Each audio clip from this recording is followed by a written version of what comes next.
Everyone is busy going through their busy lives. Sung-woo steps out of a crowded bus. He seems to be pretty exhausted from his travel. He has to go through this rough bus travel daily because he's commuting from his home. His friend Han-ho makes fun of him because Sung-woo completed his harsh military service as a Special Forces Reserve Sergeant, and now he can't even bear 2 hours of commute.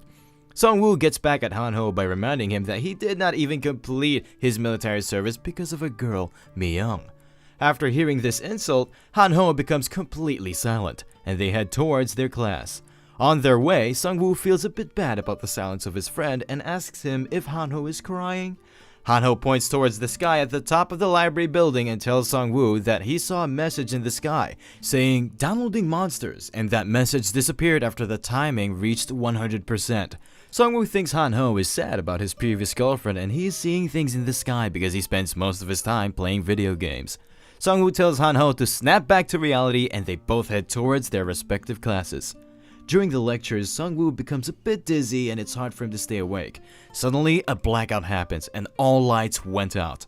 A system message popped up in front of everyone in the class. It was written in the system message to pick a class which can help them in the apocalypse. After that, a 15 seconds timer started and different skill cards with stars appeared in front of the class. Some students panicked and asked others not to pick anything because it could be dangerous. Sung-woo is skeptical about them and thinks not choosing a card within the 15 seconds is going to be even more dangerous. Sung-woo tried to pick a warrior card with 2 stars, but a fat kid Min-soo picked it before him, and a sword appeared in his hand. Sung-woo became a bit panicked and picked a random card with the most stars. The card he picked belonged to the 5 stars Necromancer class and the skill card went inside him. After the timer was up, Sung-woo and the fat kid Min-soo were the only ones who had chosen any cards. The fat kid Min-soo is amazed by his new sword. After a while, a student rushes into class and there's a small monster on his back which looks like a goblin, and he's constantly stabbing the shoulder of the student who is crying for help. He keeps crying for help until the goblin kills him in cold blood. Everyone starts running away from the goblin, leaving Sung-woo at the front because they think it's their turn next. Some students request Min-soo to do something because he's the only guy with the sword, but Min-soo is a coward and he's not quick enough to adapt to this situation. Sung-woo also thinks that depending on Min-soo is useless and he has to get out of this situation on his own. The goblin plunges towards Sung-woo with his small dagger. Sung-woo thinks that he will also be done for if he gets caught up like the previous kid the goblin killed. Sung-woo kicks the goblin with all of his might, which throws the goblin a bit back. Sung-woo realized that the goblin barely felt like it was 30 pounds and he can easily kill it. He picks up a chair and smashes the head of the goblin with all of his force. The goblin is defeated and he receives 10 gold from the system for defeating the goblin. Everyone is shocked after watching this. Sung-woo is quick to adapt to the situation and realizes that the world has fused with the game. While Sung-woo is busy understanding the current situation, a system message pops up which tells Sung-woo that he can command the dead under his authority. He touches the goblin skeleton option in his command list and the dead goblin behind him reanimates as a skeleton. At this point, he understands that his Necromancer class allows him to summon the undead beings. 2 more goblins rush inside the classroom. Sung-woo orders his undead skeleton to kill those 2 goblins. The skeleton plunges at one goblin and stabs him in the shoulder. The stab wound is not deep enough and he gets pushed back by the goblin. Both goblins gang up on him and start chopping off his bones one by one. Sung-woo thinks that he needs to help his skeleton and getting rid of these 2 goblins is easy, but he needs a proper weapon, so he asks Min-soo for his sword, but Min-soo is a coward and rejects him. Sung-woo thinks he's pretty pathetic and asks him to use his sword to peel potatoes. Sung-woo picks up another chair and throws it towards the 2 goblins who were attacking his skeleton. The goblins are knocked back a bit by the chair, and the undead skeleton seizes this chance to end them both with his knife. Sung-woo receives 20 gold for defeating both goblins. After the fight ended, Sung-woo received another system message that he has maxed out the number of minions under his authority. His classmates ask him about what he had done and he has also no idea about the ongoing events.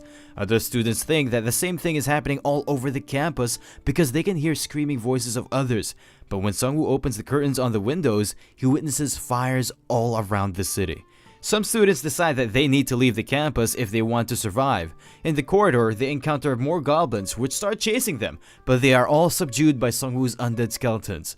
While Sung-woo's skeletons are fighting the goblins, he asks the other students to run away while they hold the goblins. Sungwoo also realized that this world is now working like a game, and he can get more stronger if he keeps killing goblins and grinding levels. Meanwhile, one of his undead skeleton gets defeated, and his head comes flying near him. Luckily, the goblins are exhausted, and his two other skeletons manage to kill them, which earns him 20 gold and a level up. He is now on level 2, and he has access to his status window. 5 random skill cards appear in front of him, and he can choose one as a level up gift. He chose a card which increased his maximum number of minions by 1. He can now control up to 4 undead skeletons at once, but he has used up most of his mana because he called up so many skeletons. Sungwoo looks outside the window, and it seems like the situation outside is worse than the campus itself. While he's going downstairs with the skeletons, Han-ho gets freaked out by one of his skeletons and stabs it in the head. Han-ho becomes relieved after seeing Sungwoo alive. Sungwoo tells him that these skeletons are part of his skill. Sungwoo asks which class did Han-ho pick, and Han-ho replies that he picked 1-star rogue class. They are both heading down the stairs with the skeletons, but suddenly a message pops up saying that they have received synergy with a dagger. It turns out if 5 members of a party have a dagger equipped, they will receive a 10% fatal blow chance and 10% additional gold. While they are moving down the stairs with the skeletons, they encounter another pack of goblins, and there is a goblin chief among them. The goblins become affected by a skill called Scent of Death, which weakens their stats by 30%. Scent of Death activates automatically when there are 4 to 5 skeletons present in a party. Skeletons start attacking the goblins, but the goblin chief activates a skill called Wild Berserker, which buffs all the goblins under his command.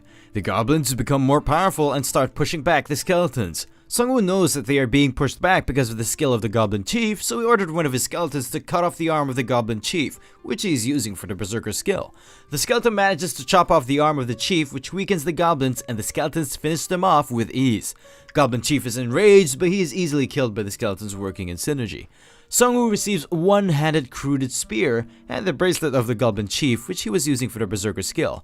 He becomes a bit happy and praises one of his skeletons, who starts making weird creepy noises with his bones. When they reach the entrance of the campus, they see a lot of survivors. Sungwoo orders his skeletons to hide in the copy room because people will freak out after watching them.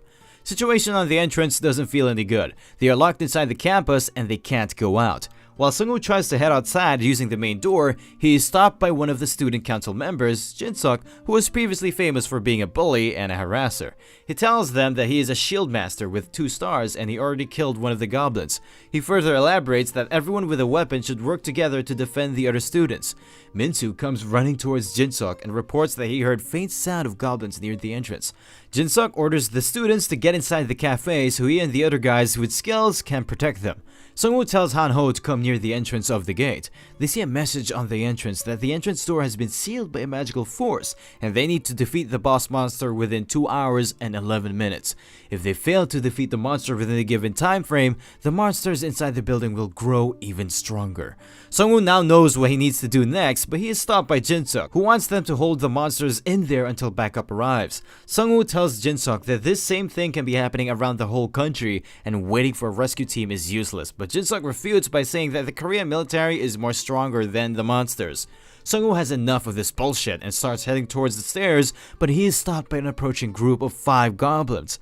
Sungwoo orders his skeletons to come out. After watching the skeletons, everyone freaks out because they think skeletons are part of the monsters unit. But Sungwoo tells them that they don't need to be scared because they belong to his class, which is stronger than the idiot Jin-suk.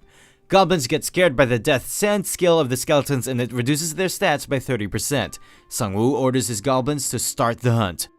Skeletons start attacking the goblins and Sungwoo helps them using his spear.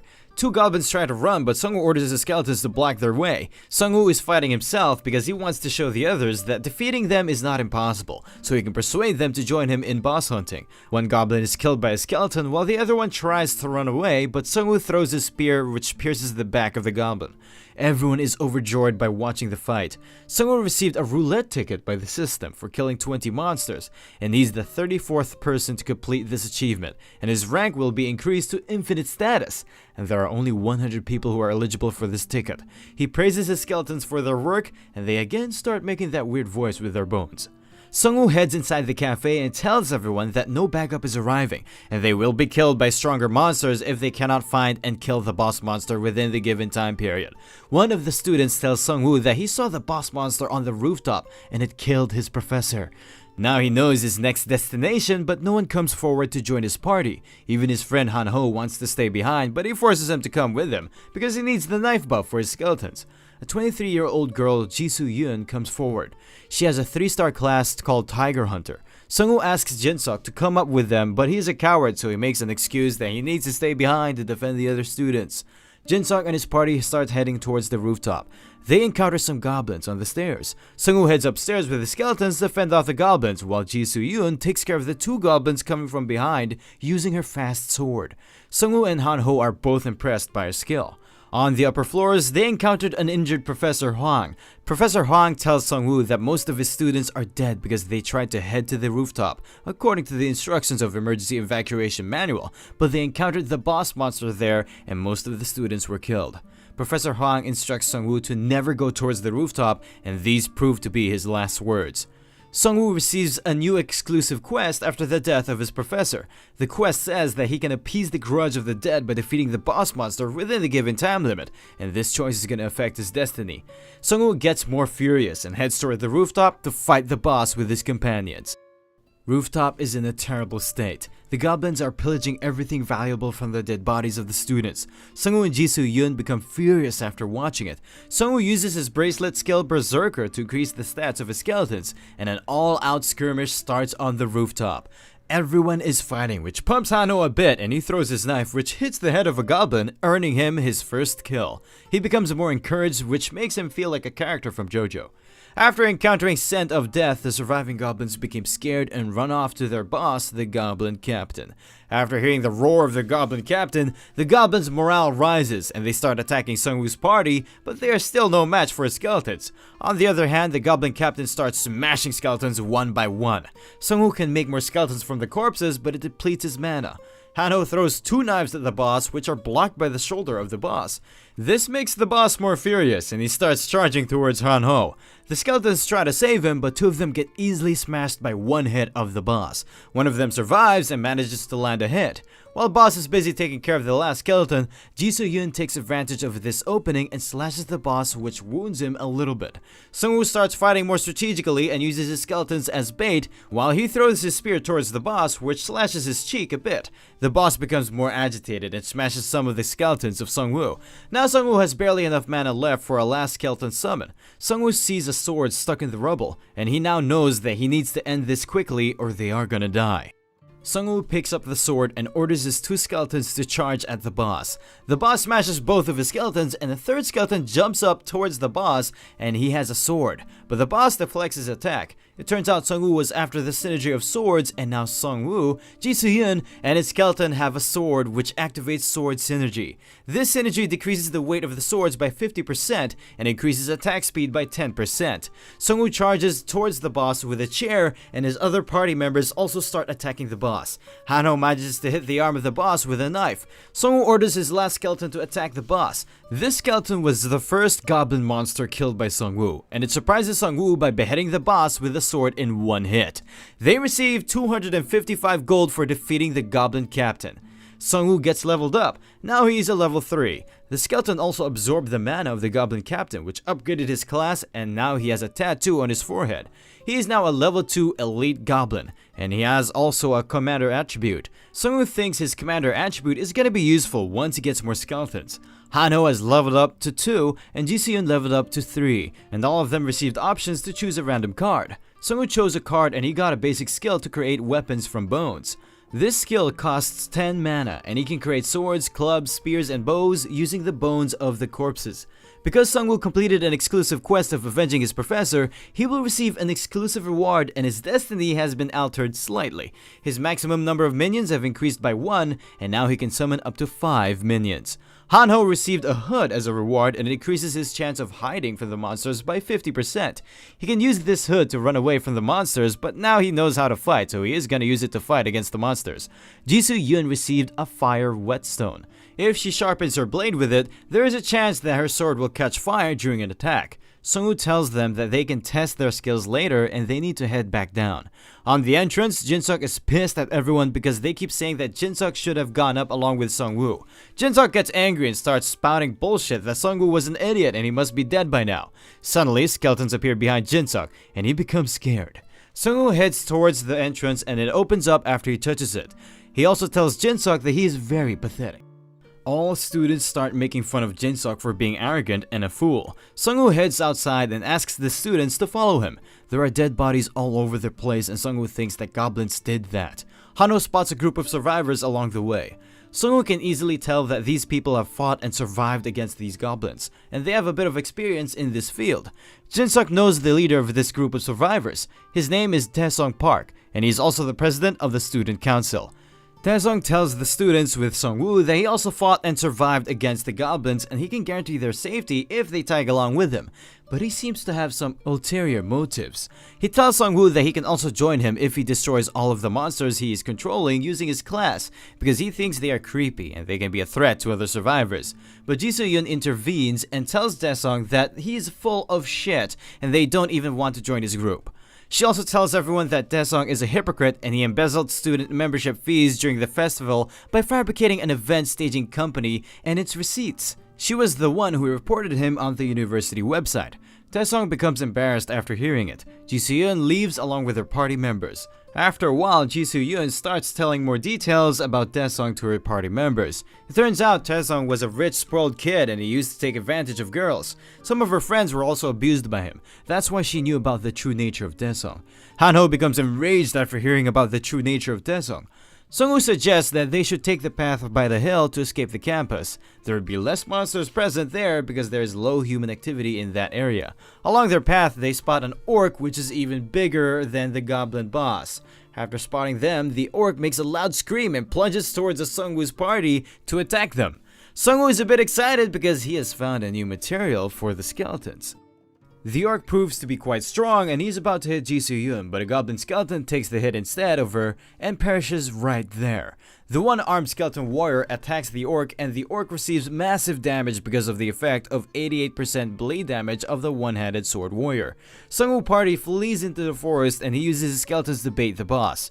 When the orc is in the forest, he gets attacked by flying knives from Han-ho and the skeletons. The orc manages to deflect some knives. He starts smashing the skeletons, but there are a lot of goblin dead bodies around, and Sung-woo can make them again and again until he runs out of mana. Two skeletons take hold of the arms of orc. Sung-woo and Ji Soo-yeon charge at the orc together. Ji Soo-yeon manages to slash the leg of the orc, and one of his arms is chopped off by Sung-woo. The skeleton warrior finishes him off with a sword stab to the neck. Sung-woo's party receives 110 gold for defeating the Orc Patrol leader. Orc Patrol leaders are a bit stronger than normal orcs. Sung-woo tries to make the Orc Patrol leader into one of his skeletons, but he fails to do so because of his low summon level. Some of Sung-woo's mana is recovered, so he uses his Create Bone Weapon skill on the dead Orc leader to forge some low-level bone clubs. He equips his skeletons with the bone clubs to reach a 5-member synergy with the same weapon to get extra buffs. He gives the sword of the one-armed skeleton warrior to Han-ho and tells him to return the sword back to the skeleton warrior if the need arises. When they reach the entrance, they again see a blocked path message which says that they need to defeat the boss monster within 8 hours, or if they fail to do so, the monsters in the area will grow even more stronger. A message pops up in front of them which says that an orc unit is beginning their hunt and they need to choose a suitable location to fight them. Orcs mostly use their sense of smell to track their prey, so it means that more people you have in your party, the more stronger orc unit will be dispatched to get rid of them. Sung-woo's party seems to be a bit safe because they are only a 3-member party and they will get less of a challenge as compared to Tae-sung's group. Suddenly, they start hearing screams from Tae-sung's group. They seem to have caught the attention of the orcs due to their large number of survivors. The first attack on Sung-woo's group has also begun and it seems like they only need to take care of 5 orcs. Soon they spot 5 orcs which seems to be searching for them. Sung-woo has an idea to lay a trap using the empty cars and his skeletons. When the orcs get close to the cars, Han-ho starts making fun of them by calling them greedy pig bastards. The orcs become enraged and start rushing towards him. Once the orcs are within the vicinity of the abandoned cars, the skeletons attack them by surprise with their clubs, and they get knocked out due to the synergy effect of the clubs. Sungwoo, Hanho, and Ji Soo-yeon finished off the knocked orcs with ease. They received a total of 231 gold for killing the 5 orc hunters. They also receive an additional award of 100 gold for killing the first wave of ambushers. Sungwoo got up to level 4 and he chose a random card which increased his maximum number of skeletons by 2. Now he can have a total of 7 minions at the same time, but his mana capacity is still only 50. Hanho also received a high-speed stabbing skill which he can only use with the dagger. Ji Soo-yeon chose a strength card and gained 2 stat points. She's also feeling a bit stronger than before. Sungwoo asks Hanho to give the sword back to the one-armed warrior skeleton because now Hanho needs to use that dagger in order to fully monopolize his skill. On the way, they see 7 orc hunters attacking a bus. The people inside the bus are retaliating with a spear, but they cannot hold the orcs for a long period of time. Ji Soo-yeon suggests that they attack the orcs from the front while the person with the spear attacks them from behind. But Sungwoo is skeptical about whether or not the person inside the bus will cooperate with them. He suggests a new, better plan. Inside the bus, 2 persons, Kyun-soo Lee with a spear and the other with a shield and sword, are trying their best to fend off the orcs, but they seem to be scared. Meanwhile, a car with skeletons crashes into the orcs. The skeletons start massacring the orcs. The survivors inside the bus mistake them for worse monsters than the orcs. They are startled when they see Hanho banging on the bus's door and calling them out. The spear guy tells Sungwoo's party that there is a machine which they can use to buy items with the gold they acquired by killing the monsters. It's basically an E-rank shop, and when Sungwoo turns it on, he has 3 roulette options including bronze, silver, and gold. Hanho has 360 gold and Ji Soo-yeon has 584 gold, so they can only go for the bronze option. Sungwoo has 1,552 gold and he can try the silver roulette, but he also has an unlimited rank roulette ticket he received early on in the lobby of the college building. Sungwoo taps on the gold roulette option and it starts spinning. He gets first place item due to his luck. It is a legendary class item called Tear of the Sea Spirit, and it increases the total mana by 200 and it boosts the mana recovery speed by 200%. Sungwoo is quite happy after receiving this item because he can summon a lot of minions again and again if enough dead bodies are present. Sungwoo spins the silver roulette using his 1000 gold and he receives a second place item, Vanguard Shield. Ji Soo-yeon receives a second place sword in the bronze roulette called Leader of the Expedition Force.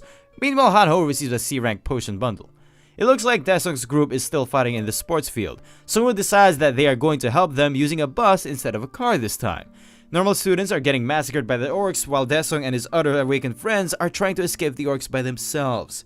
The bus arrives in the sports field and it crashes into the orcs. Kyung-soo Lee, the spearman, is driving the bus and he's quite happy because he's receiving a lot of gold for killing the orcs. Meanwhile, Hanho and the skeletons are also getting rid of orcs by throwing knives at them. The bus stops near the survivors and Sungwoo tells the survivors to get inside the bus. Ji Soo-yeon slashes an orc and the orc catches fire due to the effects of the fire whetstone which he has received after killing the first boss of the campus building's rooftop. The remaining orcs are easily killed left and right by Sungwoo and his minions. After the battle ended, Daesung and his awakened friends try to get on the bus but they are stopped by Sungwoo. Sungwoo knew that they were trying to escape using the other students as bait. Daesung is quite pissed after hearing it, but their conversation comes to a halt when they hear a roar and they receive a notification that the orc chief is infuriated by the failed hunt. Sungwoo gets a bit afraid after hearing the roar. He knows that he needs as much help as he can to defeat the orc chief. Sungwoo tells Daesung's party that they can join him if they are willing to listen to his orders. Daesung eats his pride and is about to enter the bus, but Sungwoo demands that Daesung should hand over his chainmail if he wants to hop on the bus. Daesung asks how he can protect himself without the chainmail. Sungwoo replies that he will protect him, and this is a small price he needs to pay for his protection. Sungwoo is now on level 5 and he can summon mid-level monsters like orcs. The skill card he chose allows him to summon 2 more minions. Now he can summon up to 9 minions. Sungwoo gave the chainmail to the one-armed skeleton, but he seems to be struggling with it. The one-armed skeleton is his oldest minion, that's why he gave him a nickname, Righty, because he only has a right arm. While Sungwoo is removing chainmail from Righty, Hanho tells him that he thinks they need another bus if they want to keep rescuing more survivors. Sungwoo says that there is no need for that. He tells the survivors that they are gonna engage in combat with the orcs very soon, because the orc chief is pissed and he decided to wage an all-out war on the humans, unlike previously where they were only attacking in waves. One of the survivors breaks the silence and tells them that he saw over 100 orcs in the gym. This scares the survivors, and they receive penalties because most of the survivors have lost their will to fight after hearing it. But Sungwoo is sure that there are less than 100 orcs left because they already killed a lot of them. He tells everyone that he's going to fight the orcs alone.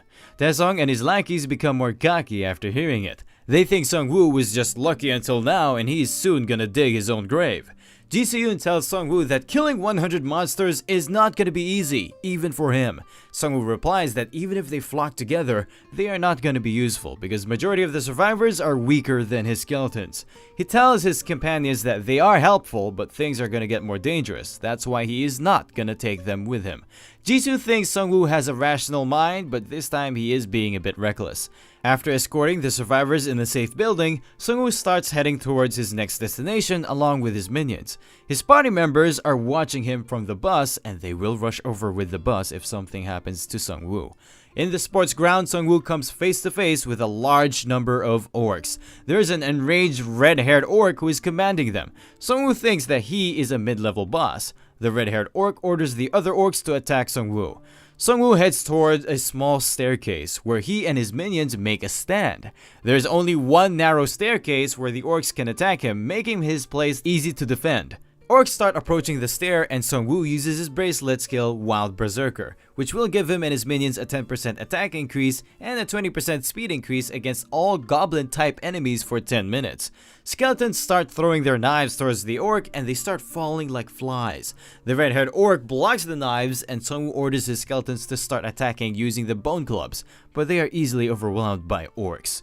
The one-armed skeleton becomes enraged after watching his skeleton friends getting decimated, but Sungwoo stops him because it's not his turn yet. Sungwoo resurrects the dead orc in place of the fallen skeletons. They will also receive a weapon synergy buff because there are more than 5 orcs with the same axe weaponry in the party. The skeleton orcs start decimating the orcs. Even if some skeleton orcs fall, new are resurrected to take their place and they don't even get tired like the orcs. Sungwoo knows that this is the correct way of utilizing his Necromancer class. The survivors watching from the windows of the building are amazed after witnessing the onslaught of orcs by Sungwoo. His party members who are in the bus are also quite happy after watching him slaughter the orcs. Meanwhile, Sungwoo is impressed by his new legendary item, Tear of the Sea Spirit. It increases his total mana by 200 and his mana regen by 200%. The remaining orcs are still holding up fiercely, so Sungwoo orders Righty to jump into the fight. Righty takes care of the remaining orcs in a few seconds, and Sungwoo receives a new roulette ticket for slaying 100 monsters. It turns out Sungwoo is the 21st person to complete this achievement, and his rank will also increase to infinite status, which is only limited to 100 people. Sungwoo witnesses some fools crashing a bus into the main gate. On the other hand, school president Daesung's group is being kidnapped by orcs. Sungwoo heads towards their direction to save them, and other awakened people who were watching got pumped up and started following him. Sungwoo heads inside the building where orcs have kept Daesung's group captive, and a shaman orc, which seems to be their new boss, is present there. There are also many dead bodies of other monsters present in there. Sungwoo tells everyone to get ready, but the situation of Daesung and his henchmen is not looking good. Daesung begs Sungwoo to save them, but Sungwoo replies he will try his best, but he is not a miracle worker, and they got themselves into that situation in the first place. When Sungwoo's party charges at the orcs, they start killing the Daesung group members as some sort of ritual to enhance the power of the boss monster, and Sungwoo's group stops after watching this cruel scene. The boss gets a power buff after the sacrifice and he uses Breath of Abyss on Sungwoo's party, and they all fall into a state of confusion. Their mana is also burning at a faster rate now. The reinforced boss monster makes his full appearance. He is a junior black magician orc chief. Hanho drinks a potion to heal his status effect, and he offers it to Sungwoo. But Sungwoo is not affected by the boss's Breath of Abyss. On the contrary, his mana has increased up to 4,000 due to the effects of the Breath of Abyss, so he tells Hanho to give the potion to Jisoo. Sungwoo's other stats have also increased temporarily due to the Breath of Abyss. Now he can summon 50 minions at the same time. The boss did not expect it to happen, and he is also confused by it. Jisoo and Hanho starts rushing towards the boss, but Sungwoo stops them. He resurrects all the dead bodies inside the boss room. Sungwoo receives a lot of synergies due to this large number of minions possessing the same type of weapons. Sungwoo is now overflowing with power, and he's ready to show the true power of death to the boss. Magician Orc Chief smashes a lot of skeletons, but it is of no use because they keep reviving. Sungwoo's physical form has also temporarily changed, and the boss gets scared by him. He tries to run away, but the path is blocked from all sides by Sungwoo's minions. The boss makes his last-ditch effort to reach Sungwoo, but Righty chops off his head in one clean slash attack. Sungwoo receives 1055 gold for killing the Orc Chief. Righty's rank increased up to level 3 after killing the Orc Chief. His defense and commander characteristics have also increased. Hanho points out an item coming out of the boss's mouth. It's an item with devil attribute, and once a devil attribute has been accepted, it requires a lot of sacrifices in order to remove it. Sungwoo still accepts it because it is not that much different from his Necromancer class. He receives a legendary rank Devil's Bloodstone Orb. This item grants the user a devil attribute which steals the enemy's mana by 2% during the fight, and if the enemy runs out of mana, it starts leeching their physical strength. Sungwoo returns to his normal state because the effects of the Breath of Abyss have been lifted, which granted him temporary power-up. Everyone is happy when he comes out, and they cheer for their hero. The seal on the gate is also lifted, and their tutorial is completed. So they leave campus, but the situation outside is also the same as the campus. Spearman Kyung-soo Lee tells Sungwoo that there are 2 buses available, and he can take all of them to a nearby military base, but Sungwoo makes an excuse that his house is nearby. All survivors leave on the bus, but Hanho and Jisoo stay behind to tag along with Sungwoo. Sungwoo says to Hanho that he can allow him to tag along if he lets him cut off one of his arms so he can reach maximum synergy with his one-handed skeleton Righty. Spearman Kyung-soo stops his bus because he notices some dragons moving towards the bus which are moving. The dragons pick up the other unlucky moving bus and kills everyone inside it. Sungwoo and his friends can clearly see the scene. Sungwoo tells his companions that from now on, they are gonna find the monsters to hunt them and get more stronger, or their fate will be the same as the people on the bus. With this said, Sungwoo and his party get ready to start their next hunt. Goblins are on the run from the onslaught of Sungwoo and his minions. After killing them, Sungwoo levels up to 6. This time he chooses a guaranteed strength boost card, which increases his strength by 3. Sungwoo goes out where Jisoo just finished up killing 9 goblins. Sungwoo asks Hanho to pack up the daggers, and he tells his teammates they are going to switch to hunting orcs because they give much more experience points and better rewards. They start finding clues for orcs, but instead find a few military vehicles with dead bodies of soldiers laying around, and it seems like they tried to fight back using their field shovels. There is a surviving soldier, but he is a bit confused about the skeletons with Sungwoo's party. Someone clears his doubt about his minions. Soldier tells his Sergeant Kim about Sungwoo's party. Sergeant Kim is in a very bad situation. His leg is injured and he can't leave his vehicle. It turns out he was slashed by a little goblin, but he managed to beat the goblin somehow. Sungwoo inquires why the military is using shovels instead of their guns. Sergeant Kim replies that the guns no longer work. That is why the military is in this bad condition. Hanho asks Sungwoo if he can hand over the healing potion to the sergeant, but Sungwoo thinks giving away things for free is not a good choice. Sergeant Kim tells him that he has some information that he can exchange for the potion. He tells them about wolves, which were as big as bulls, and whole squads of military were wiped out by them. There are also 2 blue QR codes which Sergeant Kim saw. He tells them one of the QR codes is in the bus station and the other one is in the subway transfer center. If a player scans the QR codes, it will install an app on their phones. All other communications are down, and this app is the only way to communicate with other survivors. Sungwoo hands him the healing potion. Sergeant Kim tells them that he is going to rejoin with the main unit and he can take them with him, but Sungwoo thinks it will not be safe with them. Sungwoo gives them a last warning as a farewell gift. He tells them about the dragons which follow moving vehicles. Sergeant Kim and the soldier became more scared, but they thank Sungwoo for this crucial information. Both of the parties part ways. Sungwoo and his party reaches the bus station and they scan the QR code which installs the app on their phones. Sungwoo clicks on the official announcement and it is written that the game has officially launched today. In the first round of class selection, 2,967,821 people were chosen as players, and there are 1,341,122 players who are still alive. The second round of class card selection will take place in 3 days, and the writer of this message is looking forward to the humanities' performance in the next card selection round. Sungwoo opens the message board, but there is no post yet because it costs 1000 gold to make a post, and it requires 100 gold just to comment on that post. Suddenly a post pops up. It turns out some players have reached level 8 and they are currently building a safe zone in H apartment complex in Hwasong City. H apartment is near Hanho's place. Sungwoo thinks that they need to head over there. Sungwoo is a bit skeptical about it because they have reached level 8 and Sungwoo is still on level 6. After Sungwoo and his friends start heading towards the H apartments, someone deletes the post and a new post pops up which says that someone posted that bullshit. That's why he deleted the post, and he tells the readers to disregard their previous post. We see a glimpse of the writer of the post and it seems like he has long teeth just like a vampire. In the city, a father is trying to protect his daughter from the goblins using a baseball bat. He calls for help, but there is no one around to help them. The goblins are about to attack the father and his daughter, but a flying knife hits the head of a goblin from behind. It turns out they are Sungwoo's minions and they finish the goblins with ease. Sungwoo tells them that he will take them safely to their house, but the father tells him that his house is close by and they came out to find food. Sungwoo shares some of his food with the survivors. There are 2 remaining goblins which run into the basement. This basement is a dungeon. Hanho asks Sungwoo if they need to chase the goblins inside the dungeon or not. The father tells them that they should not go down into that basement. A friend of his used to run a karaoke bar down there, and he heard there is something more terrifying than those green beasts lurking down there. Sungwoo thanks him for the tip, and they enter the Elder Slime's shrine. They encounter some slimes, and each slime gives 140 gold after being defeated.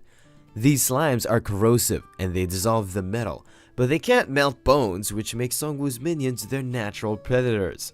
Suddenly, the boss Elder Slime appears behind them, and it easily crushes one of Sungwoo's orc skeleton. Sungwoo pierces the slime boss with a basic bone spear. Sungwoo can't summon skeletons because there are only bones around them, but he can create basic bone weapons with those skeletons. Jisoo Yun throws a skeleton towards the boss, and Sungwoo creates 2 more bone spears with that skeleton, and they pierce the boss slime. The boss slime tries to kill Sungwoo, but an orc skeleton gets caught in his place, and Hanho pulls him back with him. Slime Monster made a big mistake. The bag orc skeleton was carrying had a lot of bones. Sungwoo uses his skills to make a lot of bone spears, which pierce the boss, and his minions start cutting the slime into pieces so it cannot regenerate. Righty delivers the last attack on the boss. They receive 2,255 gold for defeating the boss slime. Slime's mucus is an extremely strong acid. Sungwoo orders his minions to collect the mucus in empty bottles. Sungwoo also received an Elder Slime's core. It's covered with a thick shell. Its interior is composed of a concentrated strong acid, which is capable of dissolving anything. It is mostly useful for dissolving or fusing objects together. Meanwhile, Hanho tells Sungwoo to check a new comment. It looks like the situation in the post have become more chaotic. Anyone who arrives at the H apartments gets his comments deleted. Hanho is an idiot, but he also knows that something fishy is happening in H apartments, and Sungwoo has an idea of what is really occurring there. During the night, some thugs are discussing about their sinister plan to kill other players. If they kill a normal human, they receive 500 gold. And if they kill a player, they receive 1,000 times the gold according to the level of the player. Inside the car, a bulky thug inquires about the identity of their real boss from his bald boss. The bald guy is scared and he tells his comrade that the serial killer Professor Red is their boss. Professor Red spared his life because he wanted Bald Thug to work for him, and the Bald Thug can feel something changing inside him. Meanwhile, back in the slime dungeon, Sungwoo asks Hanho if he can kill a person, because from now on, things are about to get more chaotic. Bald Thug remembers his past where he completely turned into a minion of a vampire lord after being bitten by him. He was a low-rank vampire. He killed and drank the blood of his own henchmen. Professor Red was quite happy after witnessing it.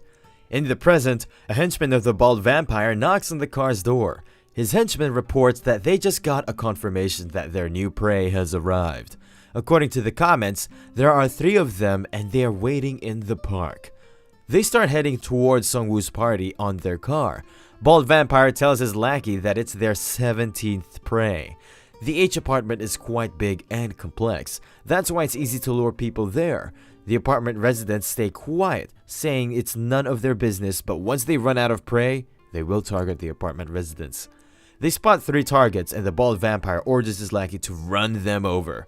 Those 3 targets were actually disguised bone skeletons. Sung-woo turns them into bone spear weapons, which pierce the car. Sung-woo punches through the window and drags the bald vampire outside. Bald vampire tries to imitate Sung-woo and Sung-woo kicks his chin. Sung-woo asks him about the number of people they got upstairs. Bald vampire turns into a complete vampire and tries to kill Sung-woo, but Riley chops off one of his hands. Bald vampire's lackey becomes scared after watching him. Sung-woo asks his lackey about their number and he tells Sung-woo there are 8 people upstairs. He was about to reveal more information, but bald vampire beheads him. Han-ho and Jisoo becomes disgusted after watching bald vampire kill his own ally. Bald vampire's wrist bones are morphing into a pointed blade. He starts drinking blood from the head of his lackey. It turns out he got healed after drinking blood, and his stats have also increased. He was originally a 3-star ninja, but he became a low-rank vampire after Professor Red bit his neck. Once someone becomes a vampire, they are stuck at level 1, but that's not much of a hindrance because if they kill humans instead of monsters, they can absorb their stats by drinking their blood. Bald Vampire activates Berserk Mode, which increases all of his stats temporarily by 20%, but there is a big penalty of Berserk Mode, which occurs after exiting Berserk Mode. It reduces their stats by 50% for 10 hours. Sung-woo thinks that this vampire class is even more gruesome than his Necromancer class. Sung-woo tells Han-ho and Jisoo to get behind him. He also orders his minions to attack the vampire, but he is quite fast, and he easily manages to dodge the attacks of the skeletons. He goes directly for Sung-woo, but Sung-woo blocks his attack with his shield. Jisoo-yeon attacks him with her swords, but Bald Vampire easily dodges it, and they both start exchanging blows. Han-ho throws daggers, but the vampire blocks them.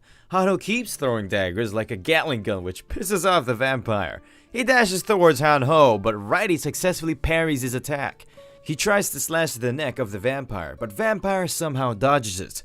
Sung-woo comes from behind with his shield, but Vampire destroys his shield with one slash attack. They both start exchanging blows, and the vampire is quite confident at this point. Jisoo-yeon tries to sneak attack him from behind with her burning sword, but the vampire is too fast and manages to dodge it. Righty was at the back of Jisoo and he jumps at Vampire and manages to cut off his arm again. Sung-woo orders his minion to attack the vampire, but his backup arrives in time. Thugs also become afraid after watching their boss's true form. His arm is getting regenerated, but Jisoo chops it off again. An orc skeleton tries to attack Vampire, but he smashes him, and it turns out that orc skeleton was just a mere bait. Sung-woo stabs his sword through his orc skeleton, which pierces the vampire's neck, and Sung-woo finally chops his head off. Sung-woo's party receives 1,000 gold for killing a level 1 player. Now, Sung-woo knows exactly what was going on in H apartments. They were killing off other players for their gold and experience. Vampire's lackey gets surrounded by Sung-woo's minions. Sung-woo tells them to drop their weapons or he will kill them all. Thugs are afraid and they drop their weapons. They tell Sung-woo about their true boss, but they also have limited information about him, and this was their first time watching their bald boss's true form.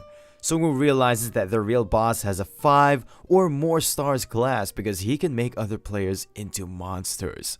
Sung-woo asks the thugs about how many people they killed, and one of them tells them that they killed 21 or 22 people. Sung-woo becomes enraged and orders his minions to kill all of them. They receive a total of 5,000 gold for killing all of them. Even Han-ho and Jisoo-yeon become surprised after watching it, but Sung-woo tells them that if they don't kill them now, they will start killing other innocent people. Han-ho and Jisoo-yeon agree with Sung-woo's decision. The next morning, someone posted that the people in apartment H were murderers and he barely escaped with his life. He was observing them from afar, but some other player finished them all off with his skeletons. Sergeant Kim becomes happy after reading it because he knows it must be Sung-woo's party.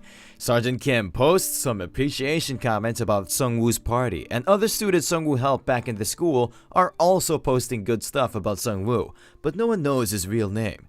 In a depleted building, we see a glimpse of a mysterious figure who became happy after reading the comments, and they head off to an unknown location. Hanho tells Sungwoo about a new post by a guy named Prosecutor. Someone posted that if people want to post something and they lack gold, they can just comment down below this post and help each other. He also provides some other minor information like how they can use this setting to change their nicknames. Most of the comments are about missing family members or useful information about synergies and wolves, which can jump 2 stories high. Sungwoo's party arrives at Hanho's place and Hanho hopes his parents are still alive. Inside the building, there are quite a few dead orcs laying around on the stairs. Hanho prays for his parents' safety. After arriving at the room 202, Hanho desperately calls for his mom and his parents rush out to see their child. It turns out his parents didn't pick a class card. Hanho is skeptical about his dad because he used to play card games all the time. Sungwoo asks them about how they managed to stop those orcs. It turns out those orcs ran away after Hanho's father used pesticide spray on them. Everyone becomes shocked after hearing it. After they finish eating food, Hanho's mom thanks Jisoo and Sungwoo for bringing their good-for-nothing son back to them. She also prepared some green tea for them. Hanho tells his mom about the awesome things he did to help his party, but she asks her son to shut up. After watching the lights from outside, some biker guys give off a grin smile. Meanwhile, inside the building, Jisoo is happy after taking a shower, and she thanks Hanho's mom for the pajamas. Sungwoo and Hanho are taking shower along with Righty.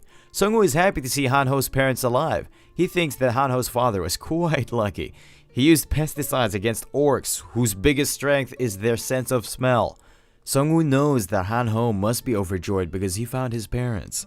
Sungwoo tells them that this is not a safe place to stay. The orcs which came before were just mere scouts, and it will turn into an all-out war if their main group arrives. But the main problem is that they don't know where to go next. It turns out Prosecutor again made a post. He tells the survivors that one of his friends is a 3-stars pioneer, and they created a small safe area inside Yeongdongpo station, where monsters can't enter. But the survivors need to provide gold or rations because pioneer skills take up a lot of resources to maintain.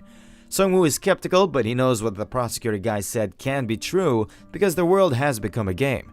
But they can't take Hanho's parents there because it is quite far away from their location.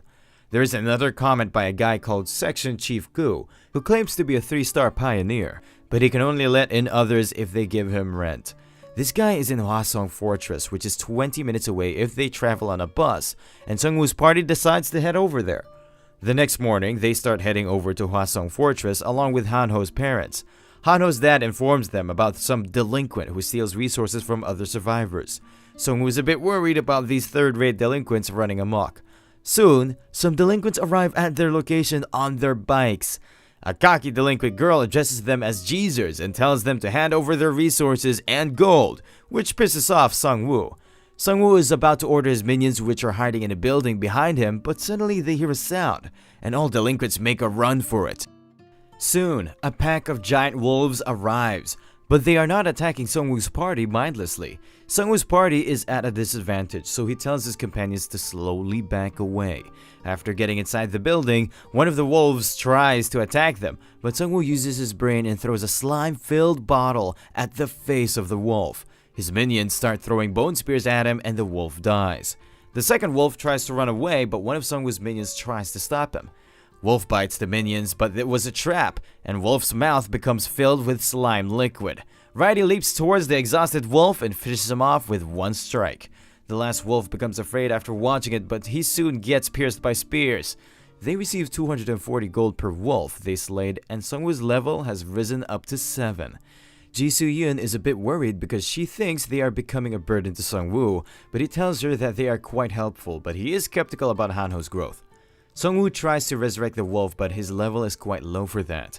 The next morning, a helicopter is being followed by some wyverns. Suddenly, a field boss wyvern alpha male appears in front of them, and it easily destroys the helicopter. Sungwoo and his friends were watching it from a window, and they think even army is no longer a match for these monsters.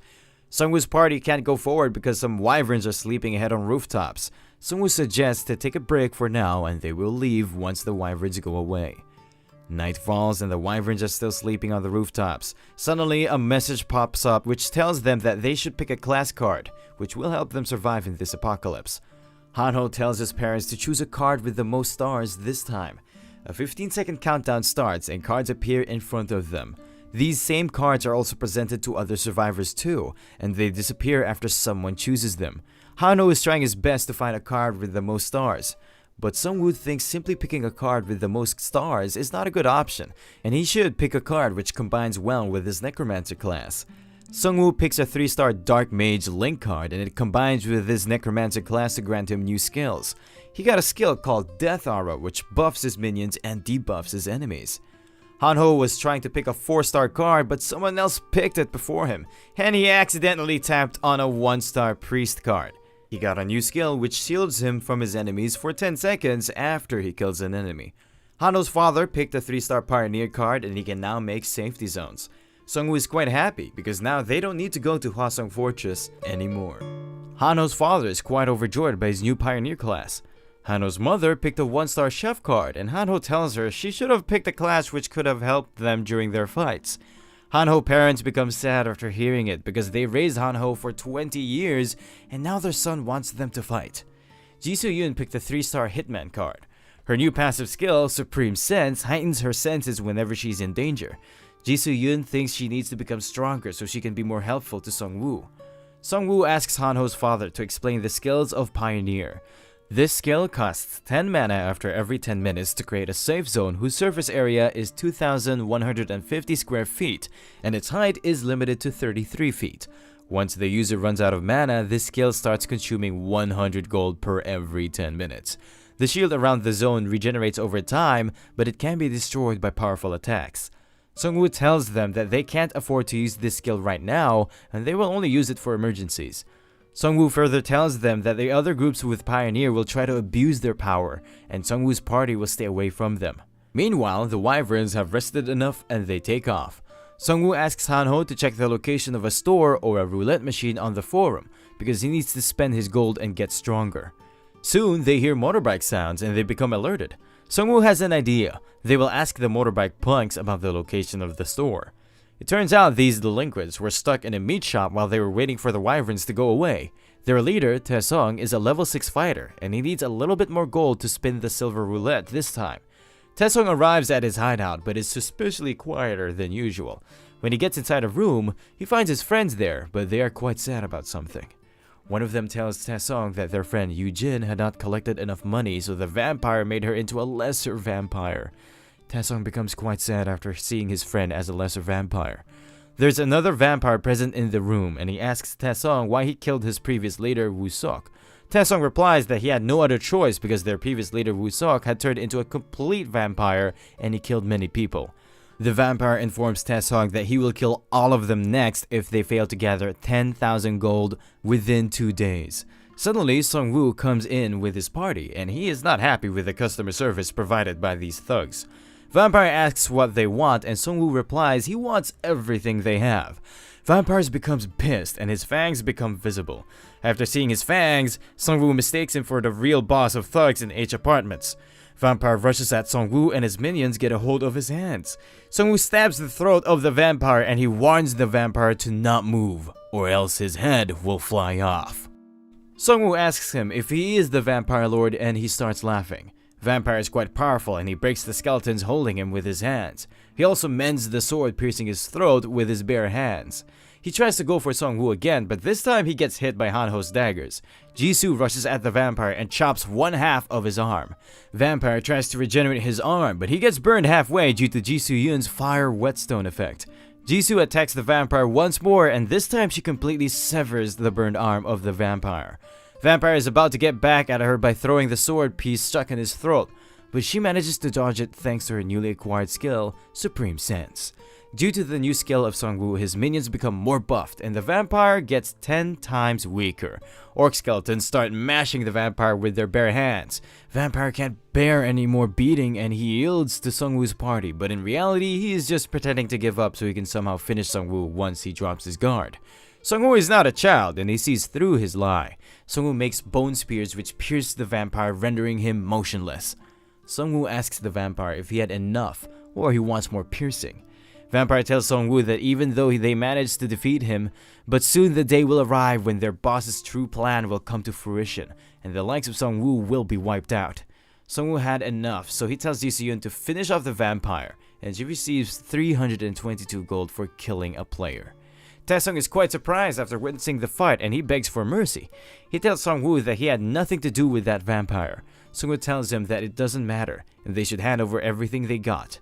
Hanho tells Songwoo that these third-rate thugs had less gold than what he expected.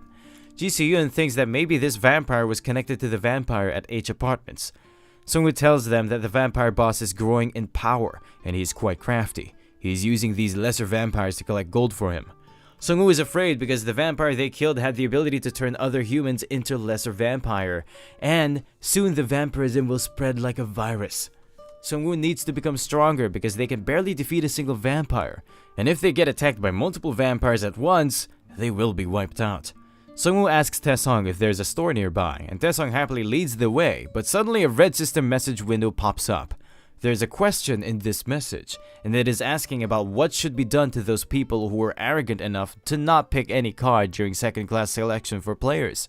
Songwoo has a bad feeling about it. Suddenly, a delinquent named Min-sik becomes afraid because he had not chosen any card during second-class selection.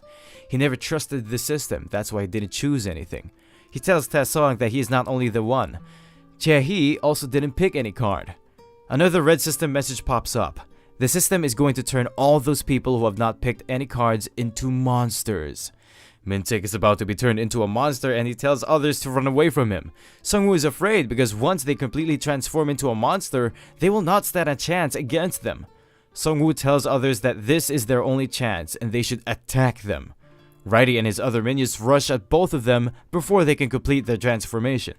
Songwoo is a bit hesitant, but he has no other choice. His minions start attacking them, but a skeleton soldier dies with a clumsy hit from a werewolf, and it proves that Songwoo was right, and they need to die before they can fully transform into a monster. Finally, Songwoo's minions manage to kill both of them, and Songwoo receives 6,000 gold for killing them, and his level rises up to 8. Songwoo is astonished because the werewolves they killed outside Hanho's apartment were just 240 gold coins, and these werewolves, which were not even fully transformed, are worth 3,000 gold each. Songwoo selects random stats cards as his level up award, and his speed increases by 3. Hanho is afraid because now they have to fight against powerful monsters like these werewolves. Songwoo has a plan. Up until now, he has never tried to make a dead human into his minion, because he thought others will have a bad impression of him. But now the situation has changed. Songwoo successfully turns both werewolves into his minions. He thinks both of them are at least on par with vampires. Taesung is a bit worried because Songwoo turned his dead friend into his minion. Songwoo again asks him about the store, and he tells Songwoo that the store is in a used car complex.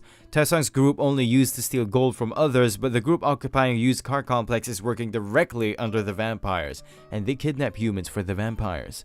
When they arrive at the car complex, Songwoo feels like something is wrong because this place is too quiet and there are no guards around. Taesung's vampire friend is also tagging along with them.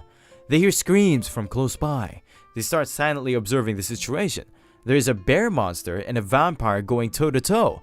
Bear is punching the vampire like a training bag. Someone notices chains on the hands of the bear. It turns out that bear was a human, and he couldn't select a class because his hands were tied. And then he turned into a bear and killed the other vampires. The last vampire again attacked the bear with its fangs, and manages to injure it a little bit. At this point, both the vampire and the bear are at their limit. Both of them plunge at each other, but they get instantly wiped out by Songwoo's werewolf minions. He receives 3,500 gold for killing the bear, and he turns him into his minion. Hanho spots the same bus Kyung-soo, the spearman from school, was driving. Jisoo thinks they were kidnapped by these vampires. Taesung is about to tell them the store's location, but his friend Yoo-jin, which was previously turned into a vampire, has been possessed by real vampire boss. He is here to watch who has been killing his children. Vampire Lord gets to the point and tells Songwoo that he is a mere insect. He then uses his ability to inflict a lesser curse on Songwoo. Now Songwoo needs holy magic to analyze and neutralize this curse. Vampire Lord starts spouting bullcrap, and Songwoo kicks him with all of his force. There's a small red curse mark left on Songwoo's hand, but it is not affecting Songwoo for now. Hanho is a priest, so maybe he can help Songwoo with his curse. Hanho tries to lift Songwoo's curse, but his ability is too weak. Songwoo has been marked by the Vampire Lord's exclusive skill, Trace of Blood, and his location will be exposed to the Vampire Lord after every 12 hours.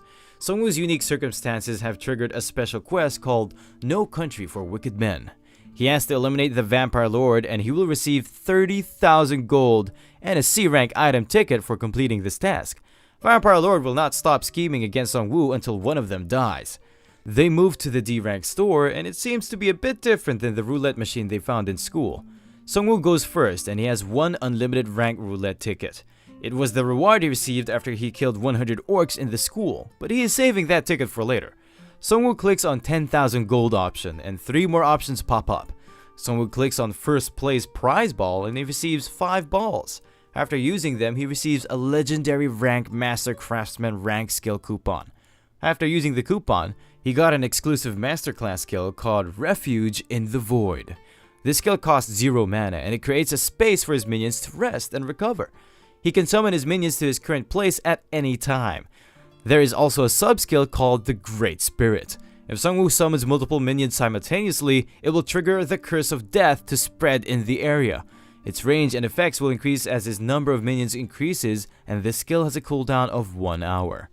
Hanho and Ji Soo-yoon are amazed by Sungwoo's luck. Sungwoo uses his skill to return his minions to the void. This skill is quite useful, and now he can move around without making others afraid of his minions. Hanho and Ji Soo-yoon are not as lucky as Sungwoo. Ji Soo-yoon got B-rank survival package, and Hanho got a normal armor called Tough Bullhide Cuirass. Now we move to another location where Spearman Kyung-soo Lee is standing around many dead bodies. He is regretting his decision of parting ways with Sungwoo party outside college campus. They managed to arrive at the military base in the past, but it was already destroyed. Other survivors started panicking after watching the current situation of military base. All of their criticism was pointed towards Spearman Kyung-soo because he was the one who suggested the idea of going to the military base. One of Kyung-soo's friends tells him about the Hwasong Fortress, and Kyung-soo decides to head over there. But it was a bad decision, because what awaited them were monsters in human guise. One of the vampires kicks Spearman Kyung-soo and tells him he will take him to the kitchen and make him into food if he stops working. Spearman Kyung-soo is skeptical because he knows these vampires are going to get rid of him once they find some other replacement for him. Vampires are putting the human survivors in a building, but suddenly their path gets blocked by no one other than Righty. Righty challenges one of the vampires. Vampires think of Right as just a new weak type of monster, and they rush toward him. It was a trap, and the vampires started getting nailed by bone spears. One of the vampires is still confused about the current situation. Soon, Sungwoo minions jump out of the void. Spearman Kyung-soo becomes happy after watching Sungwoo, and Sungwoo is also happy after seeing him alive. Kyung-soo thinks Sungwoo has grown much stronger than the last time they parted ways. The vampires are still confident they can win.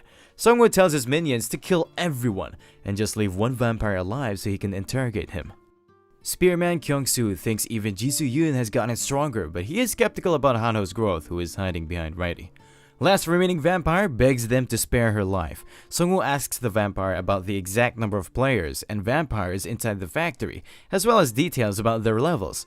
They have a level 5 vampire manager inside. There are 12 players working with them, and the highest one is on level 4.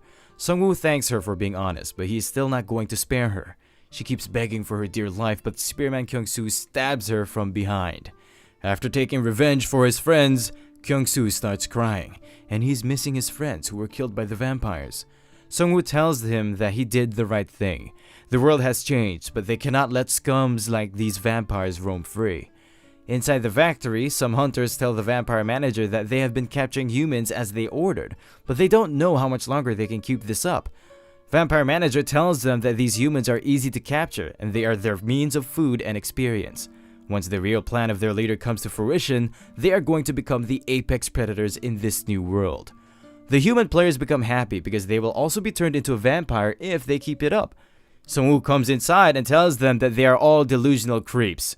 Vampire manager asks him about his identity. The school survivors in the cages become happy after watching Sungwoo. Vampire manager becomes pissed and tells them to shut up. Vampire manager tries to be cocky, but Sungwoo is ready to pit him into his place using his skills. Soon, the vampires and players become engulfed by black smoke. Vampire manager and players are confused about the current situation, and they become inflicted by Curse of Death, which reduces their stats drastically. Sungwoo's minions start rushing towards the players. Vampire Manager tells them to calm down and they just need to get rid of Sung-woo and his skeletons will stop working. Vampire Manager tries to go directly for Sung-woo, but Han-ho throws a bottle filled with slime liquid to his face. Ji Soo-yoon rescued the survivors by cutting their cages with her sword. Spearman Kyung-soo comes inside riding his bus and he tells the survivors to get inside. Vampire Manager is pissed by the current situation, but Riley jumps on him and cuts off one of the arms of Vampire Manager. The vampire leader was observing the fight through Vampire Manager and he lends some of his strength to him. Vampire Manager turns into a high-level vampire and he activates Berserk skill. Han-ho becomes afraid after witnessing the true form of Vampire Manager. Vampire Manager tries to rush at Sung-woo, but his minions surround him. Vampire Manager destroys one orc skeleton with a single attack, but he also gets attacked from behind by a werewolf skeleton. Vampire Manager punches the werewolf skeleton with all of his might, but he gets slashed from behind by another werewolf. Ji Soo-yoon jumps toward him and she manages to slash the back of the Vampire Manager. Jisoo grabs Raidi and throws him in the direction of the Vampire Manager, and he manages to land a little slash attack on the vampire as well. Two orc skeletons try to attack him from behind, but they get easily wrecked by the vampire. Sung-woo revives other dead monsters in their place, but he is worried because he thinks he's going to run out of corpses before Vampire Manager's Berserk skill runs out. He's just a subordinate of Vampire Lord, but Sung-woo and his party members are having a difficult time dealing with him. Sung-woo gets a bit lucky because he notices a dead Cerberus corpse lying around. He resurrects the Cerberus and all of his werewolves receive a lot of buffs because of Cerberus skills. Werewolves manage to pin down the Vampire Manager. Sung-woo tells him to convey his message to their boss and that their business in Hwasong has gone bankrupt. Sung-woo receives 10,000 gold for killing a special player. Sung-woo tries to resurrect the Vampire Manager and he succeeds in his first try. A message pops up that Sung-woo can now revive the memory fragments of the deceased. Sung-woo gets a flashback from the memory fragment of Vampire Manager Kim. In the flashback, Vampire Lord asks the managers about the true purpose of this game, but the managers have no answer for it. Vampire Lord tells them that he also has no idea about the game's true purpose, but he is sure about something, that they need to evolve into a completely different species and make a new world order. Vampire Lord tells the managers that he got a new quest. He needs their help with the quest and he orders Manager Kim to procure food and farming supplies. They are going to lure in survivors and perform a great feast. Sung-woo becomes pissed after hearing the plans of the Vampire Lord. Suddenly, he receives an exclusive quest called Master of Death.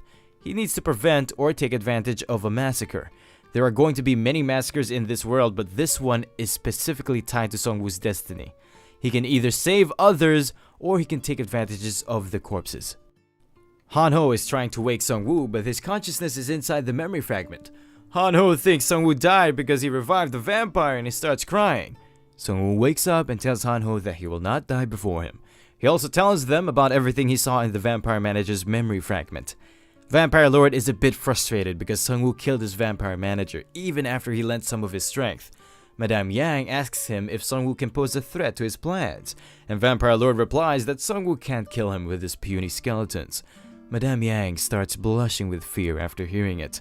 Vampire Lord tells her that after the great feast is over, he will search Sung-woo using his curse and get rid of him. The next morning, Han-ho informs Sung-woo that something big is happening on the online forums, and it seems like the vampires are trying to lure as many players as possible. The post has been made by a guy named Manager Gu, and it is written in the post that they are welcoming all survivors and no one even needs to pay gold to enter their camp, and they can also guarantee their safety. Han-ho is about to post a comment against that post, but Sung-woo stops him. If people become alerted after reading the comment, then the vampires will be forced to alter their plans, and Sung-woo will lose his advantage because he is already aware of their current plans. Ji Soo-yoon informs Sung-woo that she found a lot of useful potions in the Vampire Manager Kim's warehouse. Meanwhile, Han-ho found a wireless charging battery item. They start charging their mobile batteries with it. Ji Soo-yoon found a white-colored potion and it's called Treatment. This potion can apparently treat and alleviate various infections. Sung-woo thinks this potion will come in handy right away. Sung-woo used the potion on Taesung's friend and she became partially normal. Taesung and his delinquent friends are quite happy about it, and they thank Sung-woo from the bottom of their hearts. Sung-woo tells Taesung to keep an eye on their friend because if she causes trouble or gets possessed by the Vampire Lord, he will get rid of her. Sung-woo further tells him that he didn't heal her for free, and Taesung has to do something later for him. Sung-woo asks Han-ho's dad, Mr. Lee, to use his skill. Mr. Lee gets ready to use his skill. After he uses his skill, a shield forms around their area, and this area can now heal all wounds as well. Mr. Lee has full authority within this area. Everyone starts feeling better because their wounds are healing. Hano's mom prepared food for everyone, and this food can give different buffs to the consumers. It turns out no one other than Sung-woo had received any exclusive quests. Sung-woo tells Ji-soo-yoon that she can stay behind if she wants, because this exclusive quest is not related to her. Ji-soo tells Sung-woo that even if she stays behind, she will be killed by something worse than vampires. That's why she needs to improve her skills. While they are talking, a new notification pops up. It turns out all survivors are on Chapter 1 of this game. The admin congratulates all players who have survived till now. Many lives were lost in the process, and those who couldn't adapt to this new world were turned into werebeasts.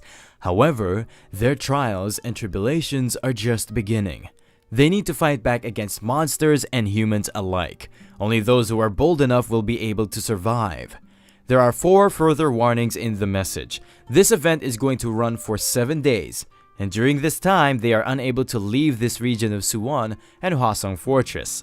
The amount of gold that players will be awarded will be doubled during this event. Every time a second round player is able to defeat a werebeast, they will be given a chance to receive a combo card at random. A boss monster will spawn in every region, and players can get powerful items after defeating the boss. Sohan is quite pleased after hearing the conditions of this quest. Hanho is mad because Sung-woo is forcing him to tag along on his dangerous quest. Sung-woo tells him that he's weak and he will not even survive a single day without him. Hanho changes the topic and tells Sung-woo that people are responding to his post on the community forum. Sung-woo received all sorts of comments, but one comment is more captivating, and it is done by prosecutor of Yeongdong-po, the same guy who made a base with a level 3 pioneer skill. It seems like they made their own guild called Independence. Their guild's top priority is the survival of their group. They are making their safe zone stronger by hunting monsters and rescuing survivors. Sung-woo thinks this prosecutor guy is too ambitious. Sung-woo asks Hanho about his level, and Hanho replies that he is on level 5. Sung-woo thinks Hanho is too weak and he needs to grind levels as well. Spearman Kyung-soo stops the car and tells them that they have arrived at their destination.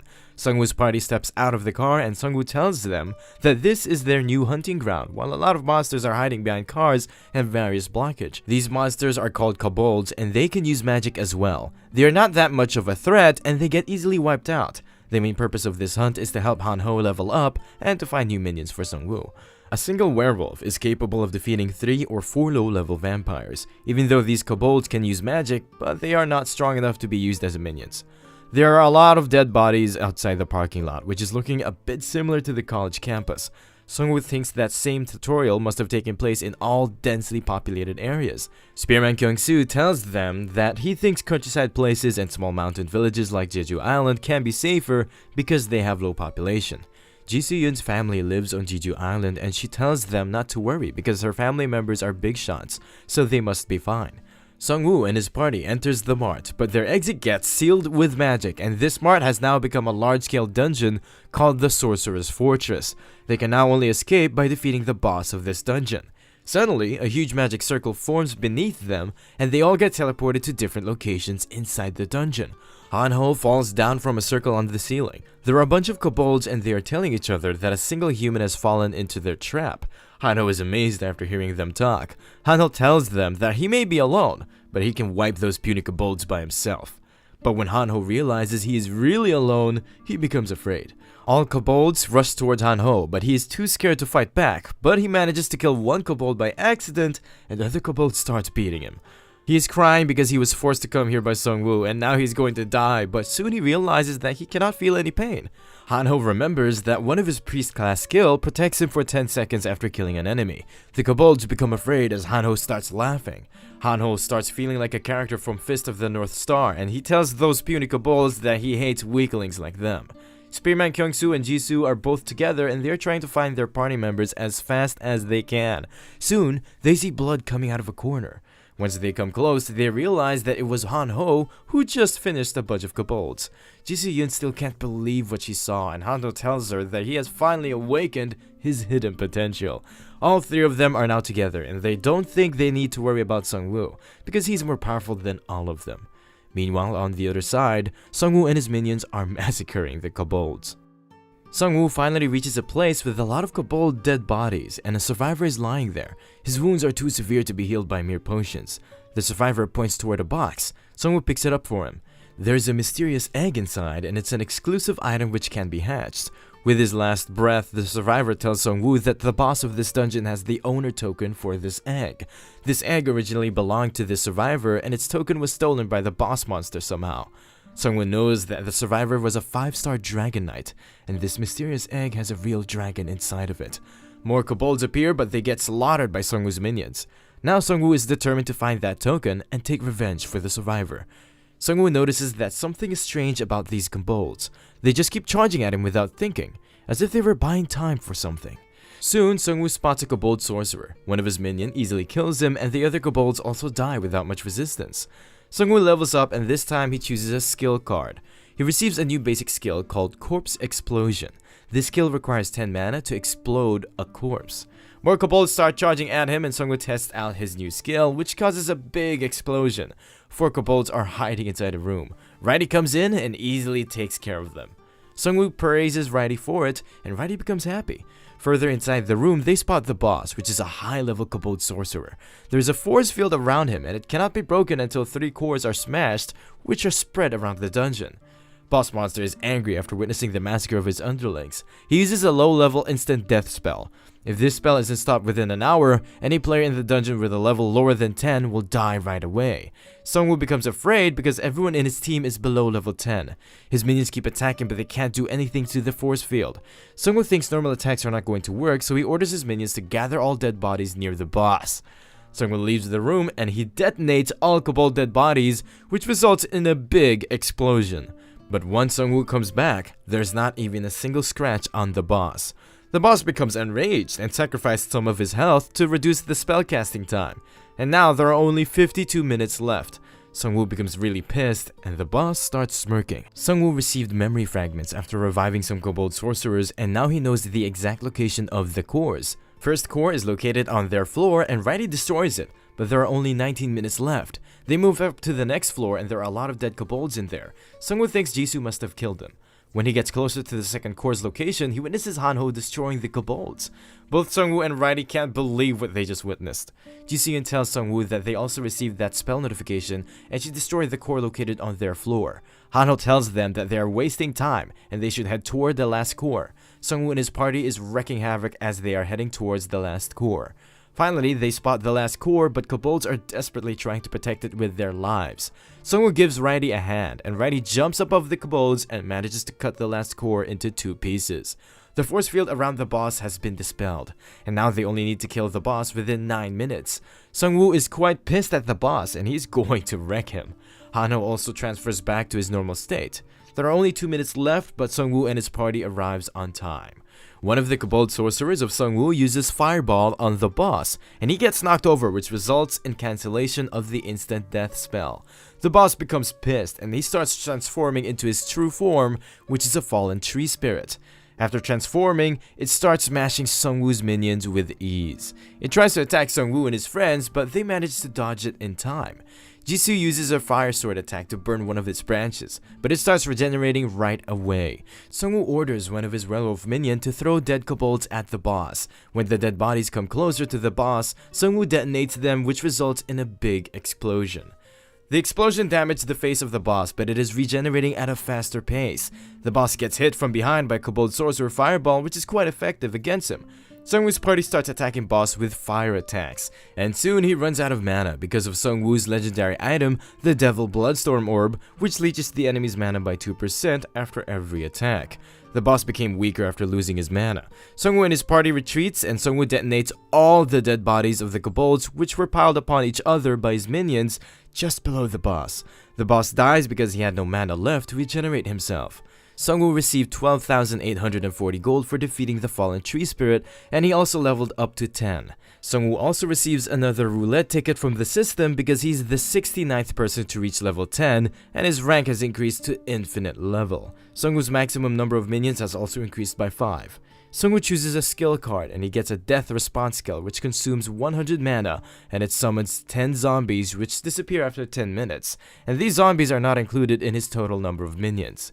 Sungwoo can now command 25 undead at the same time, which will be a huge advantage against the Vampire Lord. Sungwoo received the Dragon Token, which is a masterless sword, and he is now confident enough to face the Vampire Lord head on. This new masterless sword increases its user's strength by 6 and is required to open the Dragon Egg, but Sungwoo can't open the egg because his class is not synchronized with the Dragon Tamer class. He can still hatch the Dragon Egg if he can keep it closer to him for 5,000 days, or if he can slay powerful foes with the masterless sword to reduce the maximum number of days. Hanho tells him that 5,000 days are equal to 13 years, and he will be a middle-aged man by the time the egg hatches. But he can slay powerful foes with the sword, which will decrease the egg hatching time. Sungwoo receives a message from Taesung, who was sent to Haegung Square Inn to spy on the vampires. He tells Sungwoo that there are hundreds of people present there, but there are no signs of vampires yet. He also informs Sungwoo that private messages like this cost 300 gold. Sungwoo thinks Taesung is doing a good job by sneaking in with the survivors. Meanwhile, Orc Skeleton spots something. When Sungwoo arrives, there are 2 werewolf corpses which seem to have been killed by the tree spirit. Sungwoo revives them, and now he has 5 werewolves under his authority. Sungwoo has a total of 15 minions, and he thinks right now is the best time to head towards Hwasong to finish off the vampires. The survivors are in a confused state because the guys who invited them there are not in sight. At the same time, the vampires are watching the survivors from a nearby building. Second-in-command Vampire Master comes around and tells them to get ready because they're going after the guy who attacked their factory. Vampire Lord wants the guy dead before he can interfere with their grand feast. Taesung spots them heading outside and he informs Sungwoo about them. According to the Vampire Lord's curse skill, they were at the elementary school. After reaching the spot, they spot a werewolf dead body lying on a car. They think this werewolf was killed by Sungwoo's minions because his wounds are still fresh. There is a trail of blood nearby and it leads to the auditorium nearby. All of them start rushing inside the auditorium. The vampire leading these low-ranked vampires is a Vampire Master, and he can handle 2 werewolves at the same time, and he works directly under the Vampire Lord. Some vampires rush inside and they spot Sungwoo with his minions. Vampire are quite confident they can easily take him down. Sungwoo and his minions start running away from the vampires. Sungwoo stops after leading them to a dead end. Vampires become a bit afraid because they feel something is wrong. Sungwoo summons his remaining minions from the void. He also uses Death Response to summon zombies, and vampires become afraid. Zombie starts massacring the vampires. Righty uses his command skill on the skeleton minions, which gives them a small buff. Most of the vampires have lost hope because of Curse of Death. Sungwoo is quite pleased with his formation and strategy. A female vampire tries to go directly for Sungwoo, but she gets hit by fireballs of kobold sorcerers. Righty finishes her off by cutting her into 2 pieces, and Sungwoo receives 2,000 gold for killing her. Vampire Master is the last remaining vampire, but he is quite strong. Normal skeletons and zombies are getting easily wrecked by him. 2 zombies manage to bite him, but he easily gets rid of one of them. Vampire Master tries to go directly for Sungwoo, but while he is in the air, Sungwoo explodes the remaining zombie, which deals a huge amount of damage to the Vampire Master. He falls to the ground and werewolves start munching on him. Sungwoo kills the Vampire Master with the Nameless Sword. He receives 20,000 gold for killing a special player, and the egg hatching days are reduced to 4,949 days. Sungwoo revives all of the dead vampires with complete limbs. Sungwoo also received another synergy because he has more than 5 vampire skeletons in his party. This synergy adds 5% bleed damage to all of their attacks, and they activate the Berserk mode after dying, which boosts all of their stats by 10%. Sungwoo is now sure that he has the best deck possible in this level. Jisoo and Hanho have also sneaked in with the survivors. Jisoo sent a private message to Sungwoo because the vampires have just started acting more suspicious. They are asking people to hand over their weapons as a requirement to enter the safety zone. Sungwoo is sure that Vampire Lord must have sensed the deaths of his underlings. That's why he's speeding things up. Meanwhile, in the survivors' camp, an old player spots some werewolves which are piked on the rooftop. The survivors become amazed after watching it because these werewolves are powerful enough to tear apart normal wolves with ease. Jisoo and Hanho's turn comes up for handing over their weapons. Jisoo thinks these players who are working for the vampires are pathetic. Meanwhile, Taesung comes from behind. He tells Jisoo Yun that he hid her twin swords in the spot she told him about. It was quite easy for them because their gang member Yong-shik is a 2-star thief. They also got the stuff Hanho requested. After going through the weapon screening process, they are moved with other players. Soon, the Vampire Lord comes out with his lesser vampires. They are all wearing masks, and the Vampire Lord seems mad because of Sungwoo. Hanho and Jisoo-yun both know that the one leading this group is the true Vampire Lord, and now they just need to wait for Sungwoo to arrive. The vampires surround the survivors, and the Vampire Lord start addressing them. He tells them that humanity has stopped evolving, and this disaster has happened because of the shortcomings of humans. He goes on to say that they will be killed here, so that the next stage of evolution can happen. All of the vampires remove their masks, and Vampire Lord tells them that the vampires are the only chosen one who are destined to ascend to the next stage of evolution. Survivors become scared, and the vampires start massacring them. The survivors can't escape because there are electric fences around them. Spearman Kyung-soo comes driving in and he crashes the school bus into the electric fences. Jisoo and Hanho come out with their weapons and they start guiding the players to safety. Vampire Lord becomes more enraged, but Sungwoo steps out of the bus and tells him that he is here to crash the Mosquito King's party. Vampire Lord welcomes Sungwoo to the party, and Madame Yang heads out with the human collaborators to round up the escaping survivors. Vampire Lord tells him that the survivors will be dead by the time he deals with him, but Sungwoo is sure that his party members can take care of them on their own. A werewolf jumps on the Vampire Lord and he easily smashes the head of the werewolf, but it was a trap, and there are goblin dead bodies filled inside the werewolf. Sungwoo detonates the goblin corpses, which results in a huge explosion. The vampires become more agitated because their leader has been hit with a deadly attack. Sungwoo runs back inside the bus and the vampires start following him. There are a lot of dead monster corpses inside the bus, and Sungwoo seems to have escaped through a hole in the bus. Sungwoo explodes the bus, which results in the death of a huge number of vampires. Vampire Lord Han starts emitting red energy, which means he is somehow regaining his strength.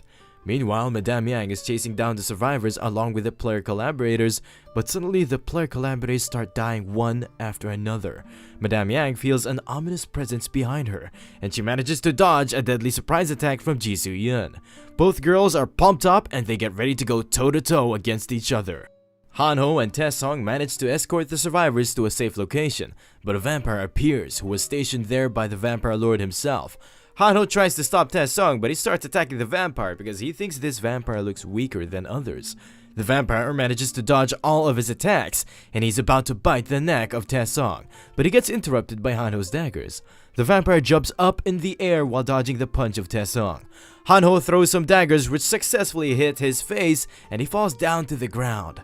The vampire is not dead yet, and he is pissed because they damaged his beautiful face. On the other side, Sungwoo has taken care of the low-level vampires with that explosion, but he knows that his real adversary is still alive. The Vampire Lord jumps on the bus, and he seems to have changed his form after drinking the blood of his own lesser vampire. Sungwoo summons his minions from the void, and the Vampire Lord starts rushing toward him. The Vampire Lord jumps in the middle of the orc skeleton formation, and he starts crushing them to pieces. Sungwoo realizes that these orc skeletons can't stop the Vampire Lord for much longer. Sungwoo activates Death Response, and zombies come out of the ground.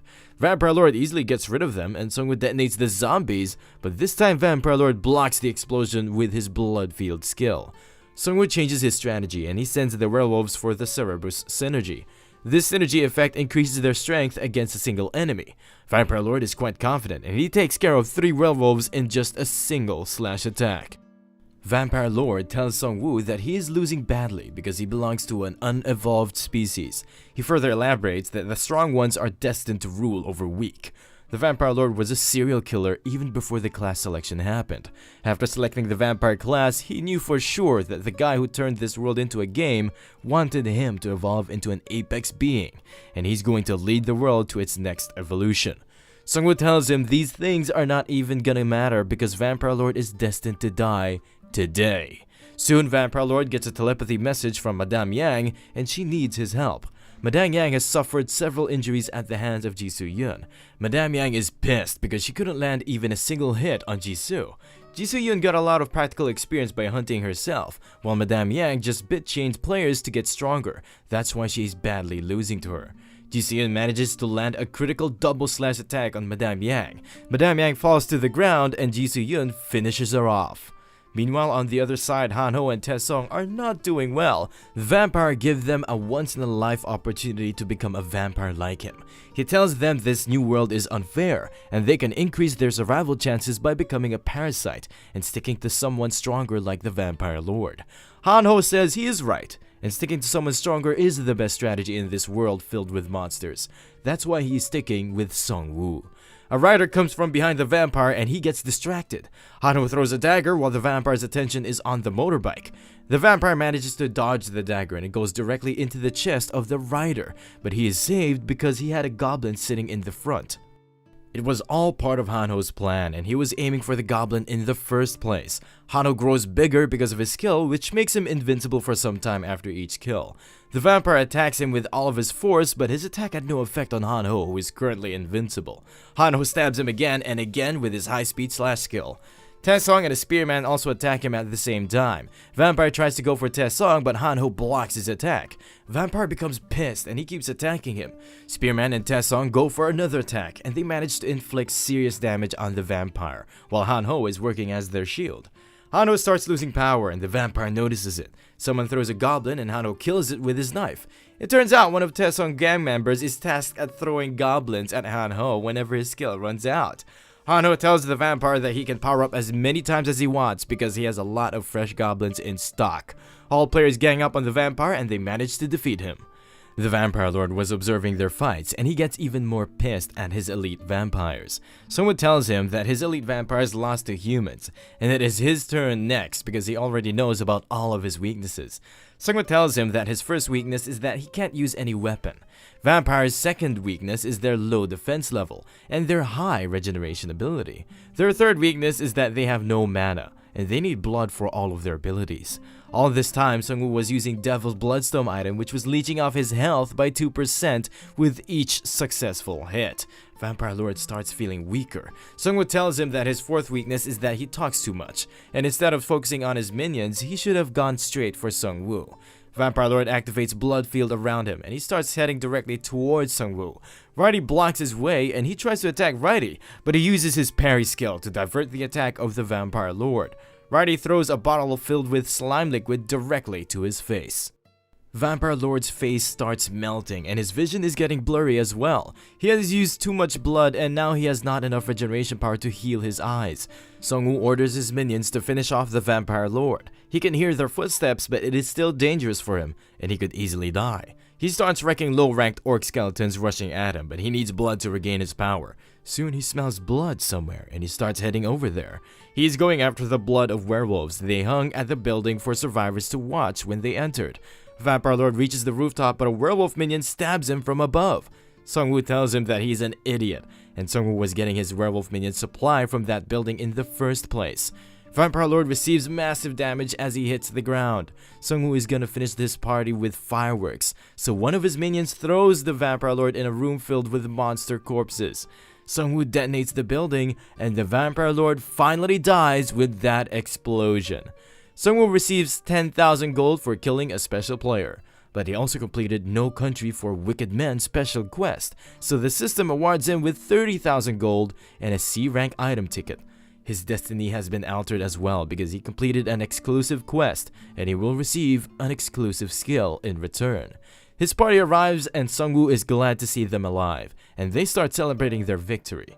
The next morning, everyone is quite happy to see their saviors. There are also some people in the mix who were saved before by Sung-woo's party, but soon the survivors become confused with the arrival of a whole regiment of soldiers. Sergeant Kim is leading them and he was spectating their fight from a distance. Sung-woo is wondering what they are doing here. Sergeant Kim tells him they were monitoring the group which was claiming that they have made safe zones, but they never imagined something this disastrous could happen. Sung-woo is glad that they didn't try to fight the vampires because they look much weaker. Sergeant Kim informs him that the Korean army is alive and well, and there is someone who wants to meet him. The army returns to their base without Sung-woo and their leader seems to be pissed about it. During nighttime, Sung-woo opens up his status window. He received 150,000 gold alone from his last battle against the Vampire Lord. He got a new skill called Create Bone Armor, and now he can make armor using the bones of corpses. Sung-woo uses his skill to make a bone armor for himself. It automatically becomes equipped on Sungwoo's body, and it is also quite comfortable. He can equip his minions with this armor as well, which will greatly boost their defense. Finally, he received a heroic rank drawn repeating crossbow, which can be fired without reloading. This is a perfect weapon for Sungwoo because he stays behind most of the times while his minions do the fighting. Sungwoo is feeling quite confident about his current state, but suddenly he sees a house engulfed in flames.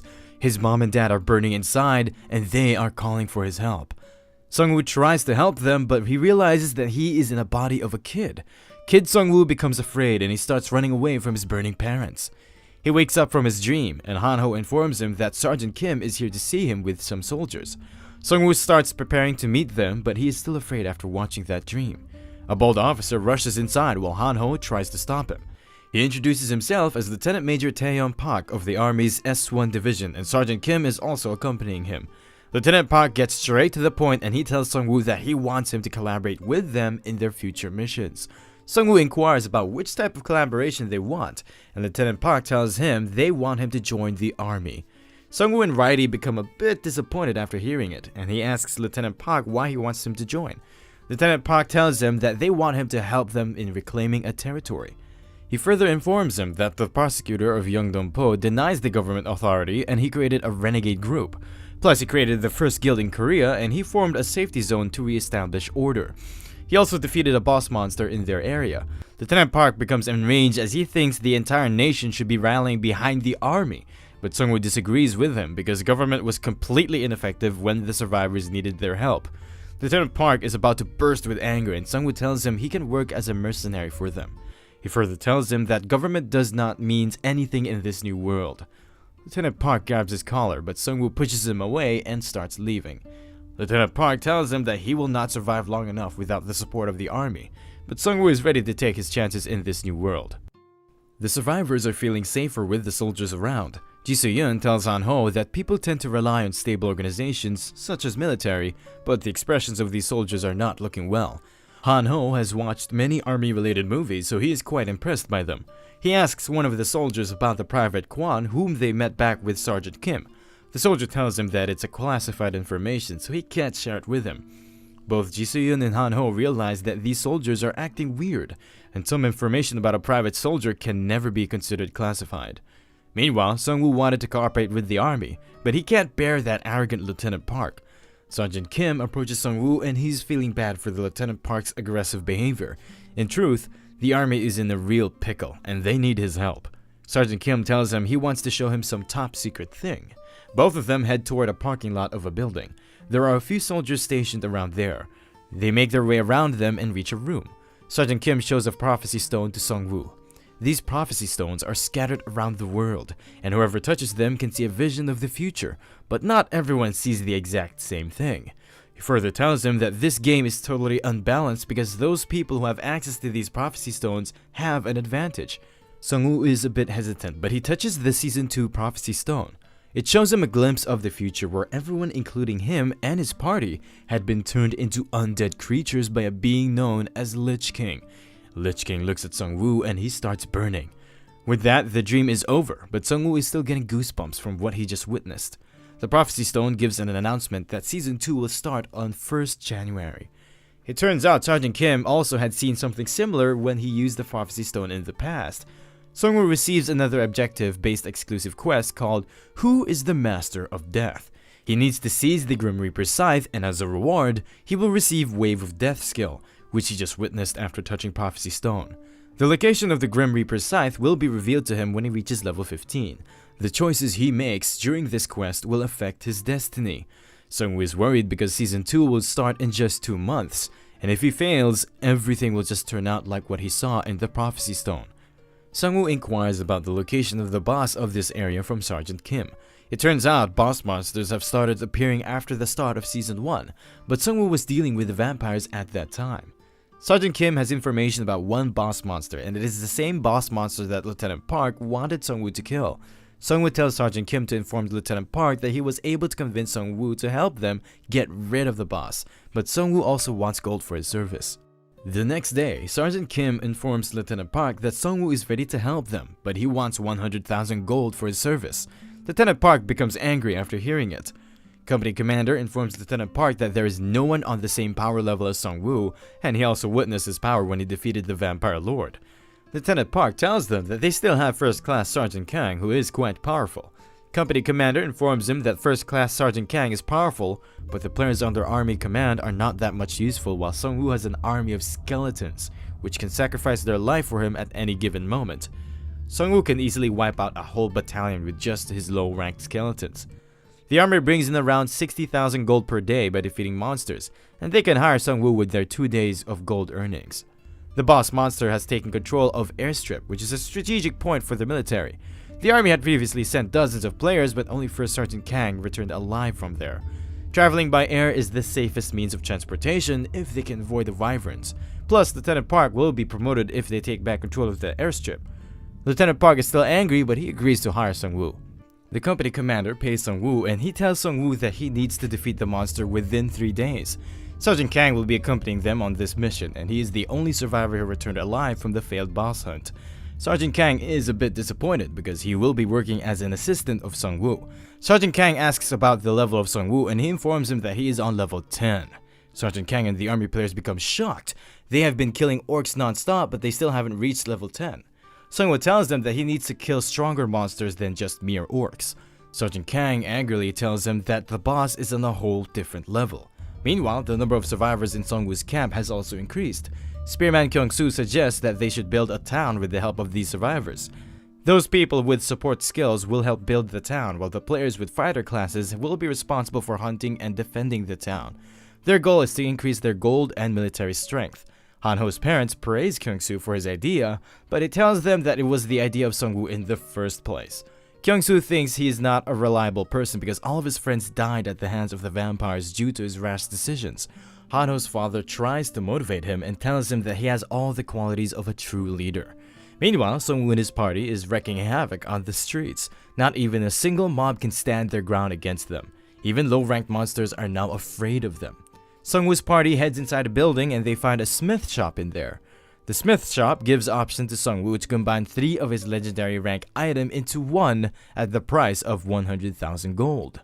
Sung-woo starts preparing his 3 items for the combination, but there's a 2% chance of losing his items, so Jisoo starts praying for Sung-woo. Sung-woo proceeds with the combination and the 3 items start merging.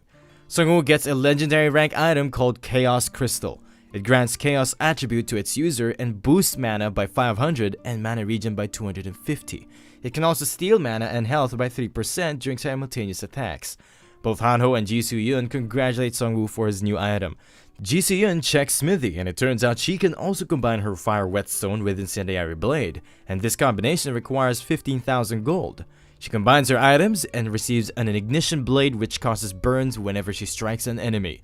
Han-ho becomes angry at the system because there is nothing available for him to combine. They head back to the store in a car complex to buy more items, but the store has already been destroyed by someone else. There's a message written on the wall which says that all pathetic humans are going to die because the age of a new species is coming. They realize that this message was written with monster claws. Sung-woo thinks that maybe it was done by a new kind of intelligent monster. With that said, they start heading back to the town. On their way, they meet Sergeant Kim, who is performing a group quest with other soldiers. If they complete a group quest, their commander receives a completion reward and the soldiers' defense and attack power increases by 10% for the next day. But Sergeant Kim is wondering that they have been killing orcs and goblins for a very long time, but they keep appearing like they are respawning from somewhere. Sergeant Kim hopes that it must not be the case or their sufferings will never end. The low-ranked soldiers are just being used as slaves by the army to mine gold, and they don't even let the soldiers use the online forum. Sung-woo is thinking that army is still using same old rules. That's why the Prosecutor Guild has a better chance of growing in this new world. Sung-woo tells the soldiers to rest at their own town because it is close by. Meanwhile, the town is getting invaded by werebears, and the survivors can't seem to hold their ground against them. In the end, Spearman Kyung-soo becomes scared after facing the werebear. The bear does a swing attack, but Kyung-soo jumps over the bear. He slashes both of the eyes of the bear with one swing attack. Kyung-soo is happy because he bided some time for others, but another bear manages to catch him. Kyung-soo is about to be crushed to death, but Righty chops off the arm of the bear. Ji Soo-yeon finishes off the bear with a single stab attack.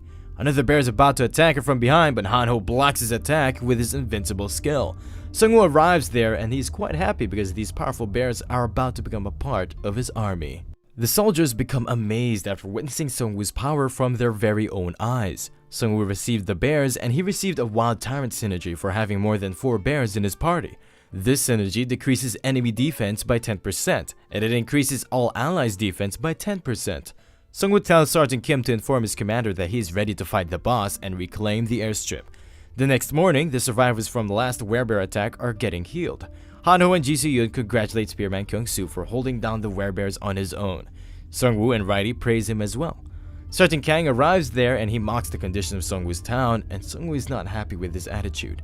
Sungwoo tells them that they are in a rough condition because they were attacked by werebears last night. Sergeant Kang tells him he knows those bears are very tough opponents because he defeated one of them in the past. Sergeant Kim informs Sungwoo before that Sergeant Kang has a 3-star striker class. He uses martial arts instead of weapons, but no one knows about what he chose during the 2nd class selection. Sergeant Kim informs 1st class Sergeant Kang that Sungwoo is ready and they can leave right away. Sergeant Kang becomes more pissed.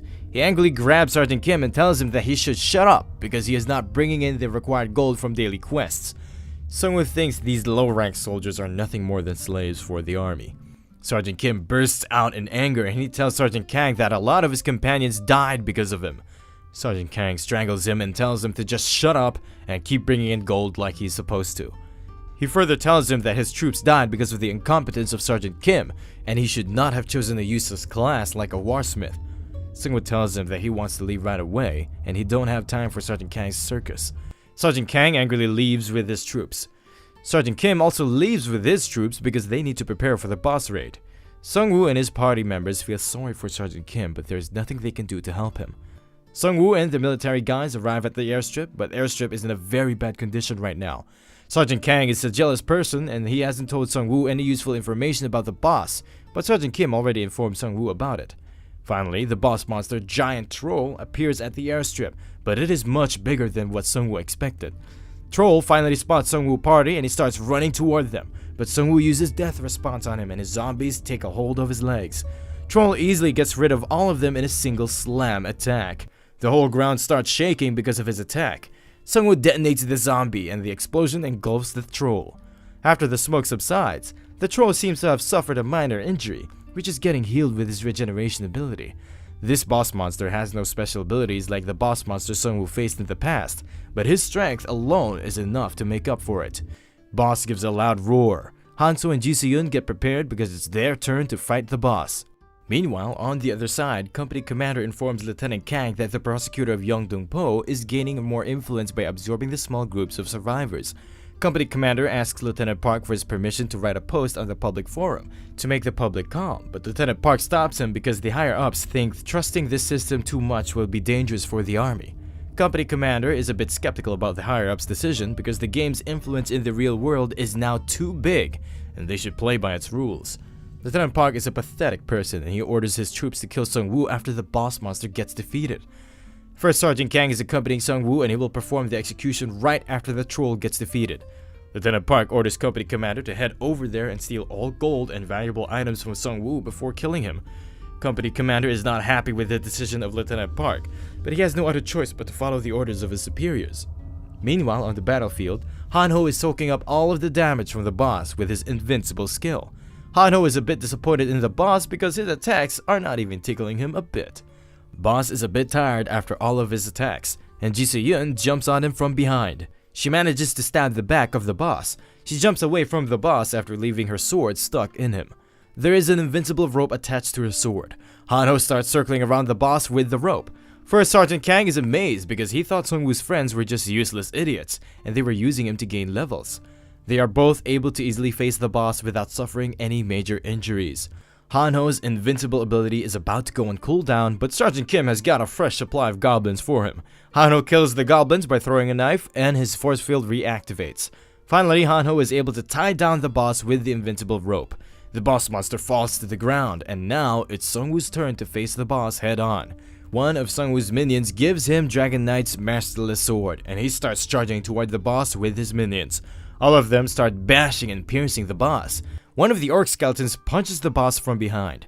The boss monster eats the orc skeleton, but there were many dead bodies inside the skeleton's bag, and Sungwoo detonates them, which results in a big explosion inside his mouth.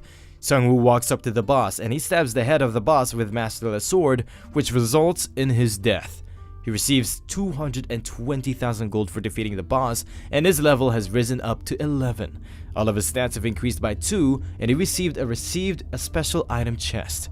Killing the boss monster with Masterless Sword decreased egg hatching time by 98 days, and now there are 4,850 days left until the egg hatches. Sungwoo chose Create Bone Weapons card as his level up skill, and now he can make more variety of weapons with the bones. First, Sergeant Kang is amazed by Sungwoo's feat, but now he needs to get rid of him. Sergeant Kang is a bit hesitant, but Sungwoo tells him that he's a bit late for the surprise attack, meaning he knew everything from the start. Sergeant Kang attacks him with his Magnum Blow skill, which results in a big explosion, but Sungwoo used a new shield bone to block his attack.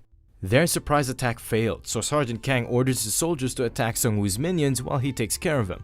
He starts charging straight towards Sungwoo. He blows Sungwoo's bone shield with a single Magnum punch. Sungwoo tries to attack him with the Masterless Sword, but Sergeant Kang kicks it out of his hand. He becomes more cocky, but Sungwoo slashes his face a bit with a bone dagger he just created from his bone armor. Sergeant Kang is still confident that he can win, but he realizes that he is surrounded by all the dead skeletons that he just mashed. Sungwoo creates spears with those bones that pierces through Sergeant Kang. He calls for his soldiers' help, but they were already in cahoots with Sungwoo. Sergeant Kim comes up to him and tells him that they will no longer be slaughtered for the delusional creeps like first Sergeant Kang. Company commander arrives there and he tells them that they are making a mistake and they can't survive in this ruthless world without the army. Company commander starts throwing threats at the soldiers. Meanwhile, first Sergeant Kang got out of the spears, but he finally snapped. Company commander tries to stop him, but he uses a mysterious injection on himself. After taking the injection, his body mass starts increasing. It was a drug that turns humans into uncontrollable werebeasts. Sergeant Kang kills company commander first. He has fully transformed into a tiger-type werebeast. Both Ji Soo-yun and the tiger start advancing toward each other.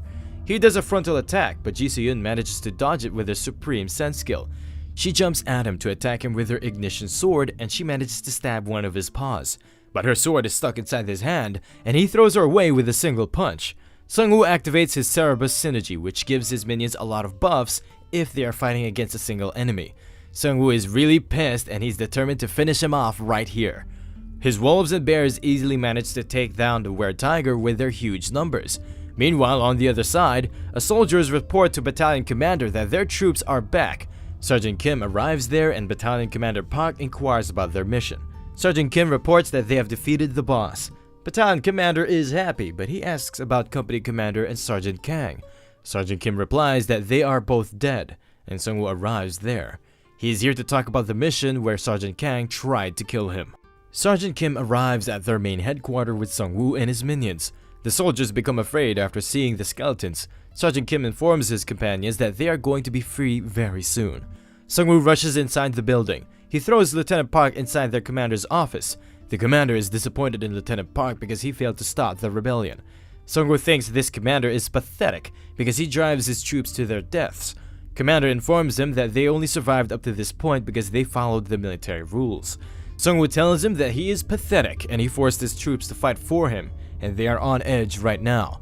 Commander tells him that on the first day of this apocalypse, they battled hard against the monster and many soldiers sacrificed their lives in the process. They were granted a hidden synergy effect for fighting hard as a group. This synergy effect grants the commanding officer with the commander class. The commander can order anything from his troops, and if they disobey him, they will receive punishment in the form of a restriction on all of their stats. His troops are granted a group quest at 6 AM every day, and they receive a small amount of buff upon the completion of the quest. If a soldier disobeys or leaves the area, he will be branded as a deserter, and all of the monsters within the vicinity will start hunting down that soldier. Sungwoo tells him all this time he was sending his soldiers to their deaths. The world right now is just like a survival game, and all humans are just chess pawns on the board of the creator of this game. Sungwoo gets to the point and inquires about why he ordered his troops to kill him. Commander tells him that he is a thorn in his side, and he cannot let rogue groups like his flourish in this world and topple the government. Commander keeps accusing him of many things, but Sungwoo realizes that the commander is not even trying to mince his words to not offend Sungwoo, and maybe the commander thinks he can take care of Sungwoo with his little crossbow. Sungwoo tells him to release the soldiers from his vicinity and hand over all of his gold to him. If he does that, Sungwoo will leave this area once Season 1 ends.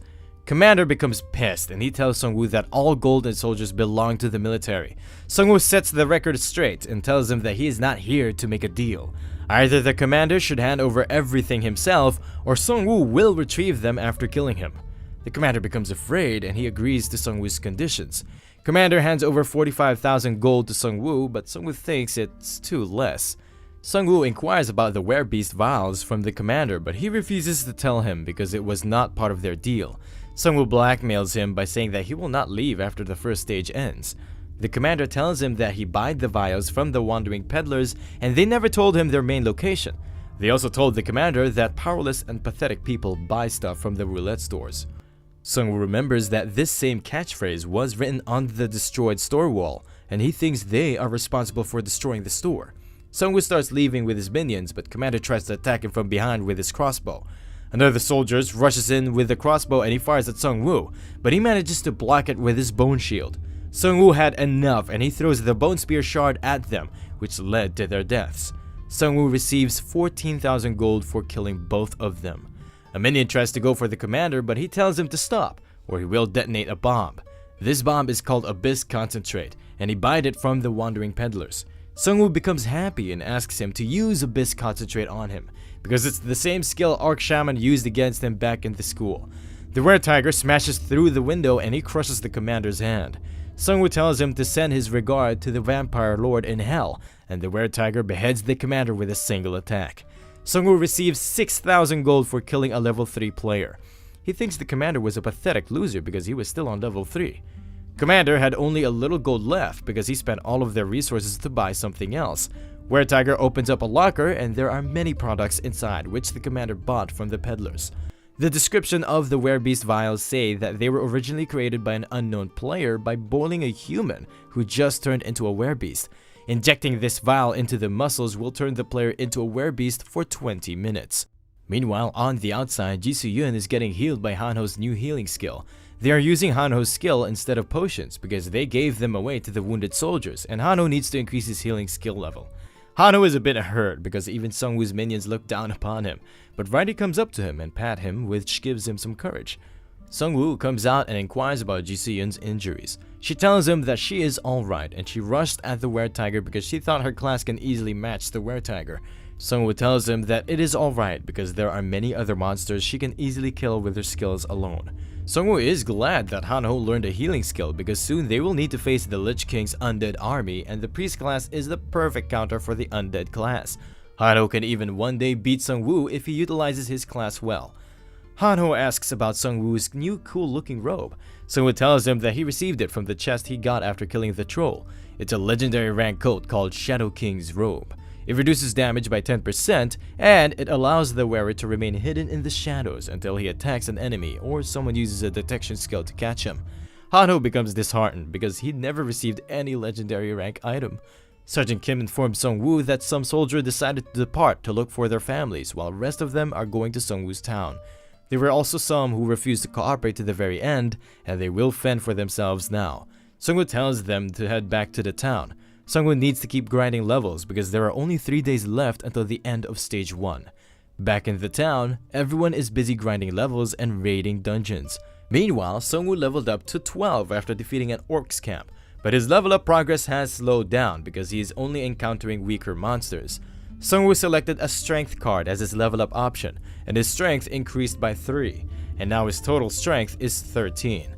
But it's still not enough. He needs to level up to 15 as soon as possible and acquire the Grim Reaper's Scythe. A new notification pops up which informs the players that Chapter 1 of the main story has ended, and the double gold event bonus is also invalid now. Plus, the restriction on travel between different areas has also been lifted. A main story start guide pops up. It congratulates the player for surviving up to Chapter 2. The system further tells them that they will soon find out the purpose of this game, and now the survivors need to build up their strength to face this new world. 3 more warning pop up which tells them that this event will last for 20 days. Raid boss monsters will appear throughout the world, which will provide major rewards, and these raid bosses can attack the safety zones as well. The last warning says that signs of angels or demon caps are scheduled for a later update. Players can start looking for the traces of both species which are scattered across the world. Sungwoo realizes that there are two important things in this new update. First are the raid bosses, and second are demons or angels, but he has no information about them. Hanho informs Sungwoo about something major in the mobile app. It turns out they published the ranking for the Korean server. Sungwoo is on 3rd place on the whole Korean server. Sungwoo is amazed by the guy on 1st position because he's been killing monsters non-stop, but he's still on level 12. He thinks maybe the guy on rank 1 is a hardcore gamer. Jisoo realizes something strange about the 4th and 5th place players. Judging by their ID names, they both belong to the same group, but they are still in the top 5 together. Hanho tells Sungwoo to check out the online forum. It turns out Second Place Prosecutor of Yeongdong-po wants to meet him, and he made a public post about it. He wants to request an official meeting with Sungwoo. He has the Korea's largest survival community with 500 players working under him. Their goal is to overcome this crisis and reveal the truth behind this game. The prosecutor has heard many good things about Sungwoo, and he wants him to join his guild. The prosecutor will come in person if Sungwoo agrees to meet him. Sungwoo is sure that this prosecutor guy wants something different from him, that he is not showing to others. Now Sungwoo has one more thing to worry about. Meanwhile, on the other side, prosecutor and his guild members are burning some monsters.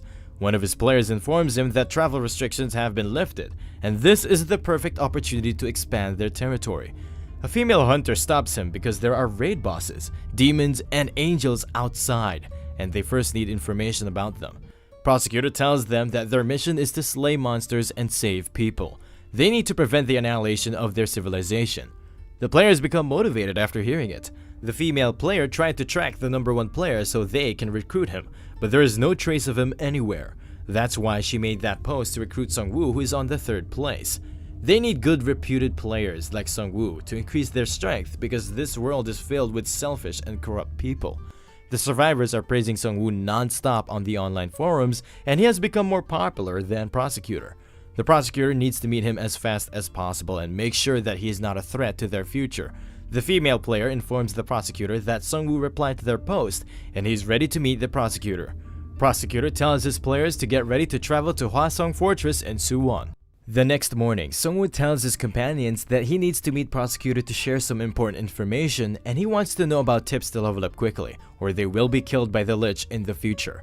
Taesong biker groups arrives there, and he informs Sungwoo that they were attacked by some strange people who took his friend Yongsik with them.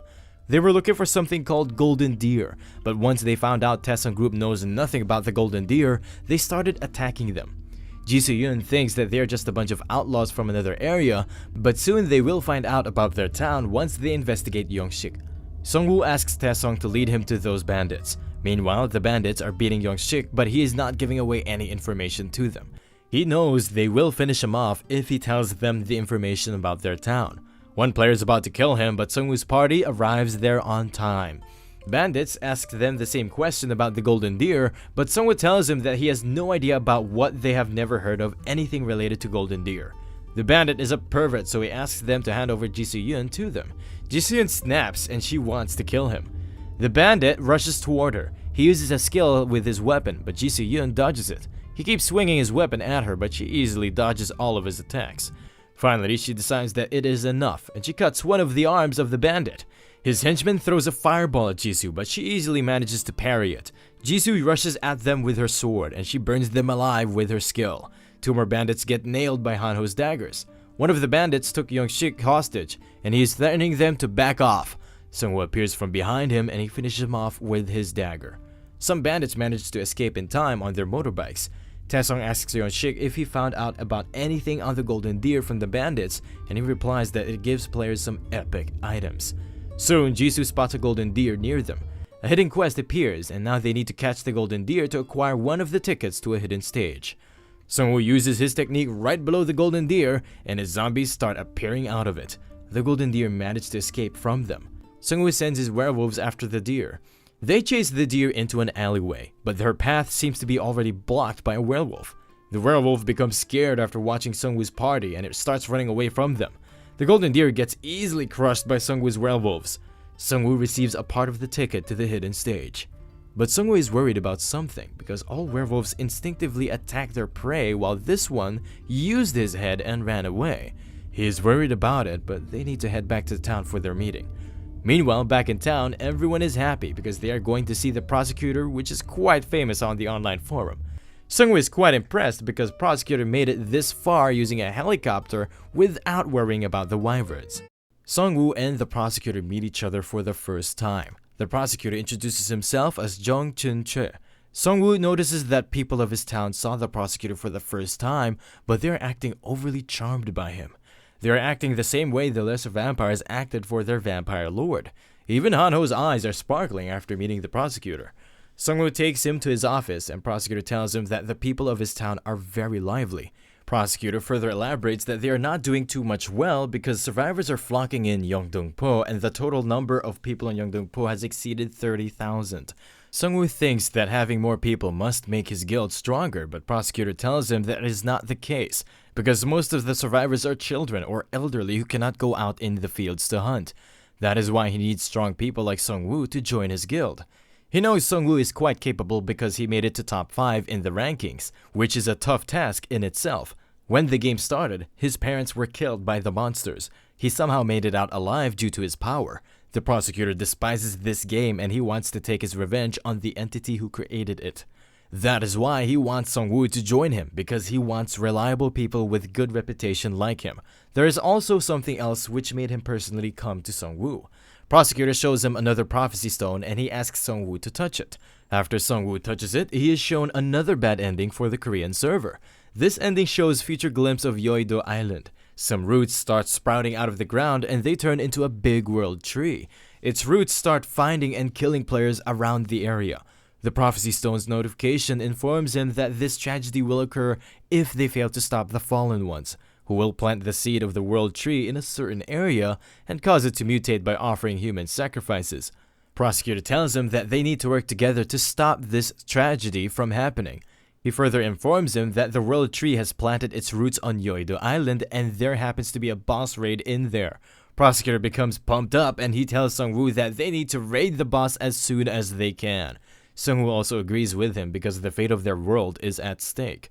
But he hesitates to share the information about the Lich King, because that tragedy will only occur if Sungwoo fails to obtain the Grim Reaper's scythe, or maybe Prosecutor will kill him thinking that it will cancel the exclusive quest.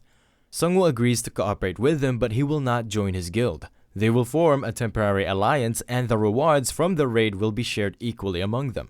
They are about to shake on these conditions, but Hanho bursts in the room and he informs them that a group of raiders is heading toward their town.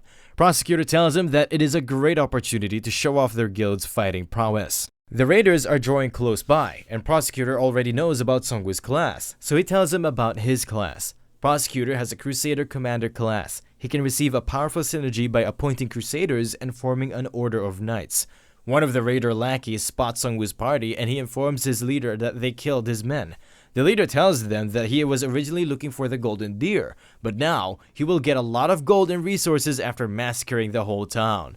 Prosecutor can just tell by one glance that these raiders are used to killing people. He orders his Crusaders team to charge at the enemy.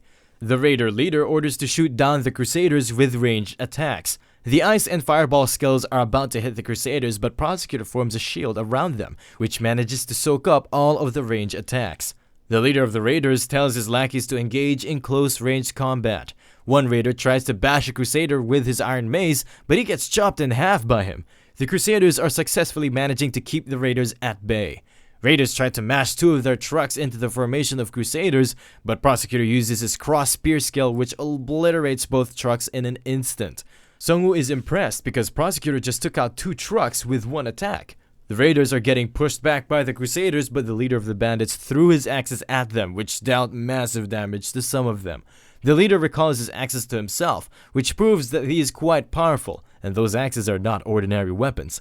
The leader tells them these are vortex axes and no armor can block them. Prosecutor calls his weapons mere toys, and he gets ready to face the leader of the raiders. The raider leader becomes angry after hearing it, and he throws his legendary vortex blades at the Prosecutor, which results in a big explosion.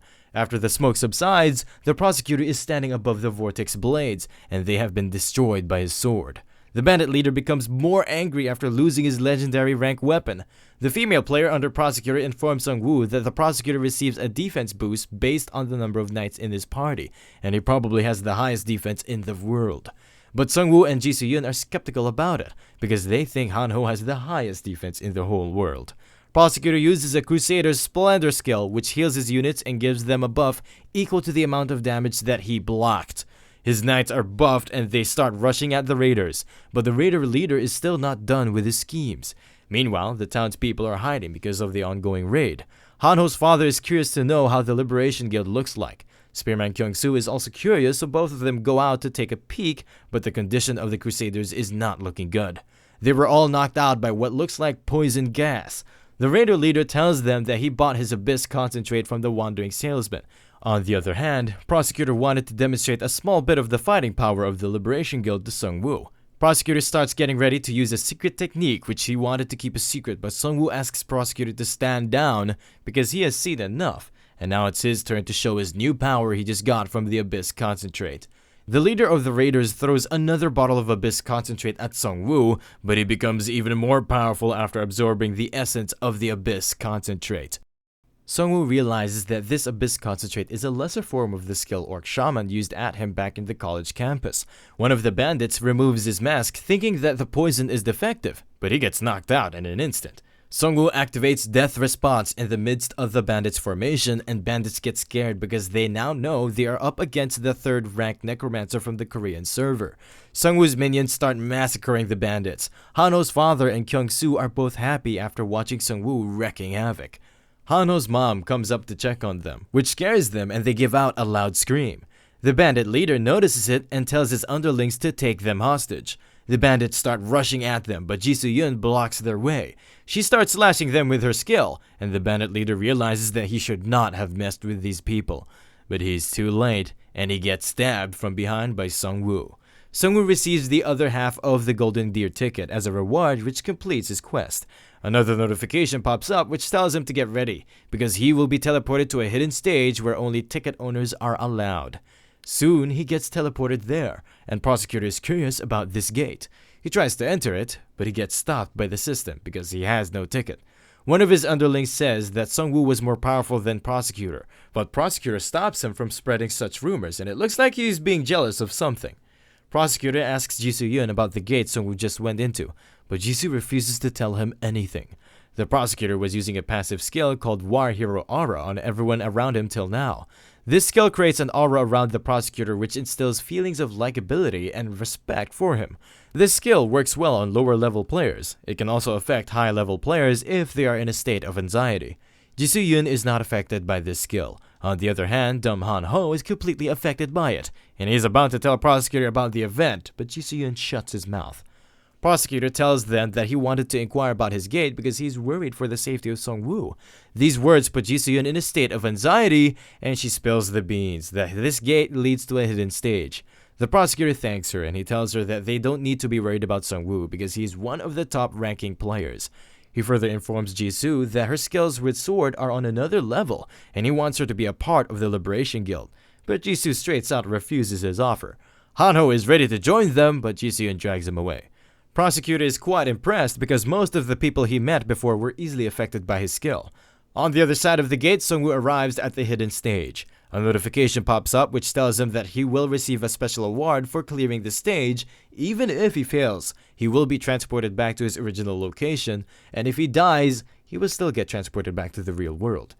Some gold-colored goblins start surrounding Sung-woo. These goblins are quite cocky, and they think Sung-woo is their prey. Sung-woo summons Righty only, and orders him to get rid of these low-ranked pests. Meanwhile, just outside the gate, Liberation Guild is taking care of their injured members. Normal healing potions were not effective, so they had to use antidotes, which proves that it was a low-ranked debuff curse, but it can't be healed with antidotes. Prosecutor is still wondering why such a powerful curse had no effect on Sung-woo. The glasses guy in Prosecutor Guild has a 3-star scouter skill, and he informs Prosecutor that Sung-woo was buffed by the curse during the fight. The female player tells Prosecutor that she will write the contract for their alliance herself, which will be more beneficial for them. Prosecutor allows her to write the contract but reminds her that she should not do anything which can turn Sung-woo against them. Prosecutor is wondering that everyone who first touched the prophecy stone became afraid after witnessing a glimpse of the end of the world, but Sung-woo seems nonchalant about it. He tasks the female player to find out if Sung-woo had come in contact with the prophecy stone before. Meanwhile, Sung-woo's minions are wreaking havoc inside the secret dungeon. He resurrects some golden orcs and realizes that these monsters are a bit stronger than the ones in the human world, but it poses no threat to Sung-woo and he is enjoying this hunt. Inside the dungeon, he has no one to protect, so he can go all out without worrying about anything. He is also thinking that he is a one-man army and he has no need for any teammates. His expression starts changing, but he becomes normal after hearing someone call his name. There is no one around, but he thinks he needs to get out of here as soon as possible, or he will lose his mind. He moves further into the dungeon and he finally arrives to a location where he has two options. He can go for a bigger treasure or a smaller one with less danger. Sung-woo is quite confident at this point and he chooses the bigger one. Sung-woo reaches the treasure chest, but he is skeptical because no one tried to stop him. He orders his minions to attack the treasure chest. After getting attacked, the treasure chest turns into a mimic boss monster. Mimic's teeth are very strong, and his bite attack can deal a massive amount of damage. Sung-woo thinks that its mobility must be low, because it has no legs or arms. Sung-woo orders his werebears and werewolves to attack it, but the boss monster easily pushes them back, and Sung-woo gets caught up in the impact. Sung-woo starts coughing blood. Mimic becomes more active after smelling the blood, and he starts chasing Sung-woo. At this point, Sung-woo realizes that he really messed up this time and he should not have taken the boss monster lightly. He is also missing his teammates because he is always extra careful when they are around. Mimic is about to chomp Sung-woo, but his minions somehow manage to hold it back. Sung-woo activates death response inside the mouth of the mimic and his zombies start rushing inside its mouth.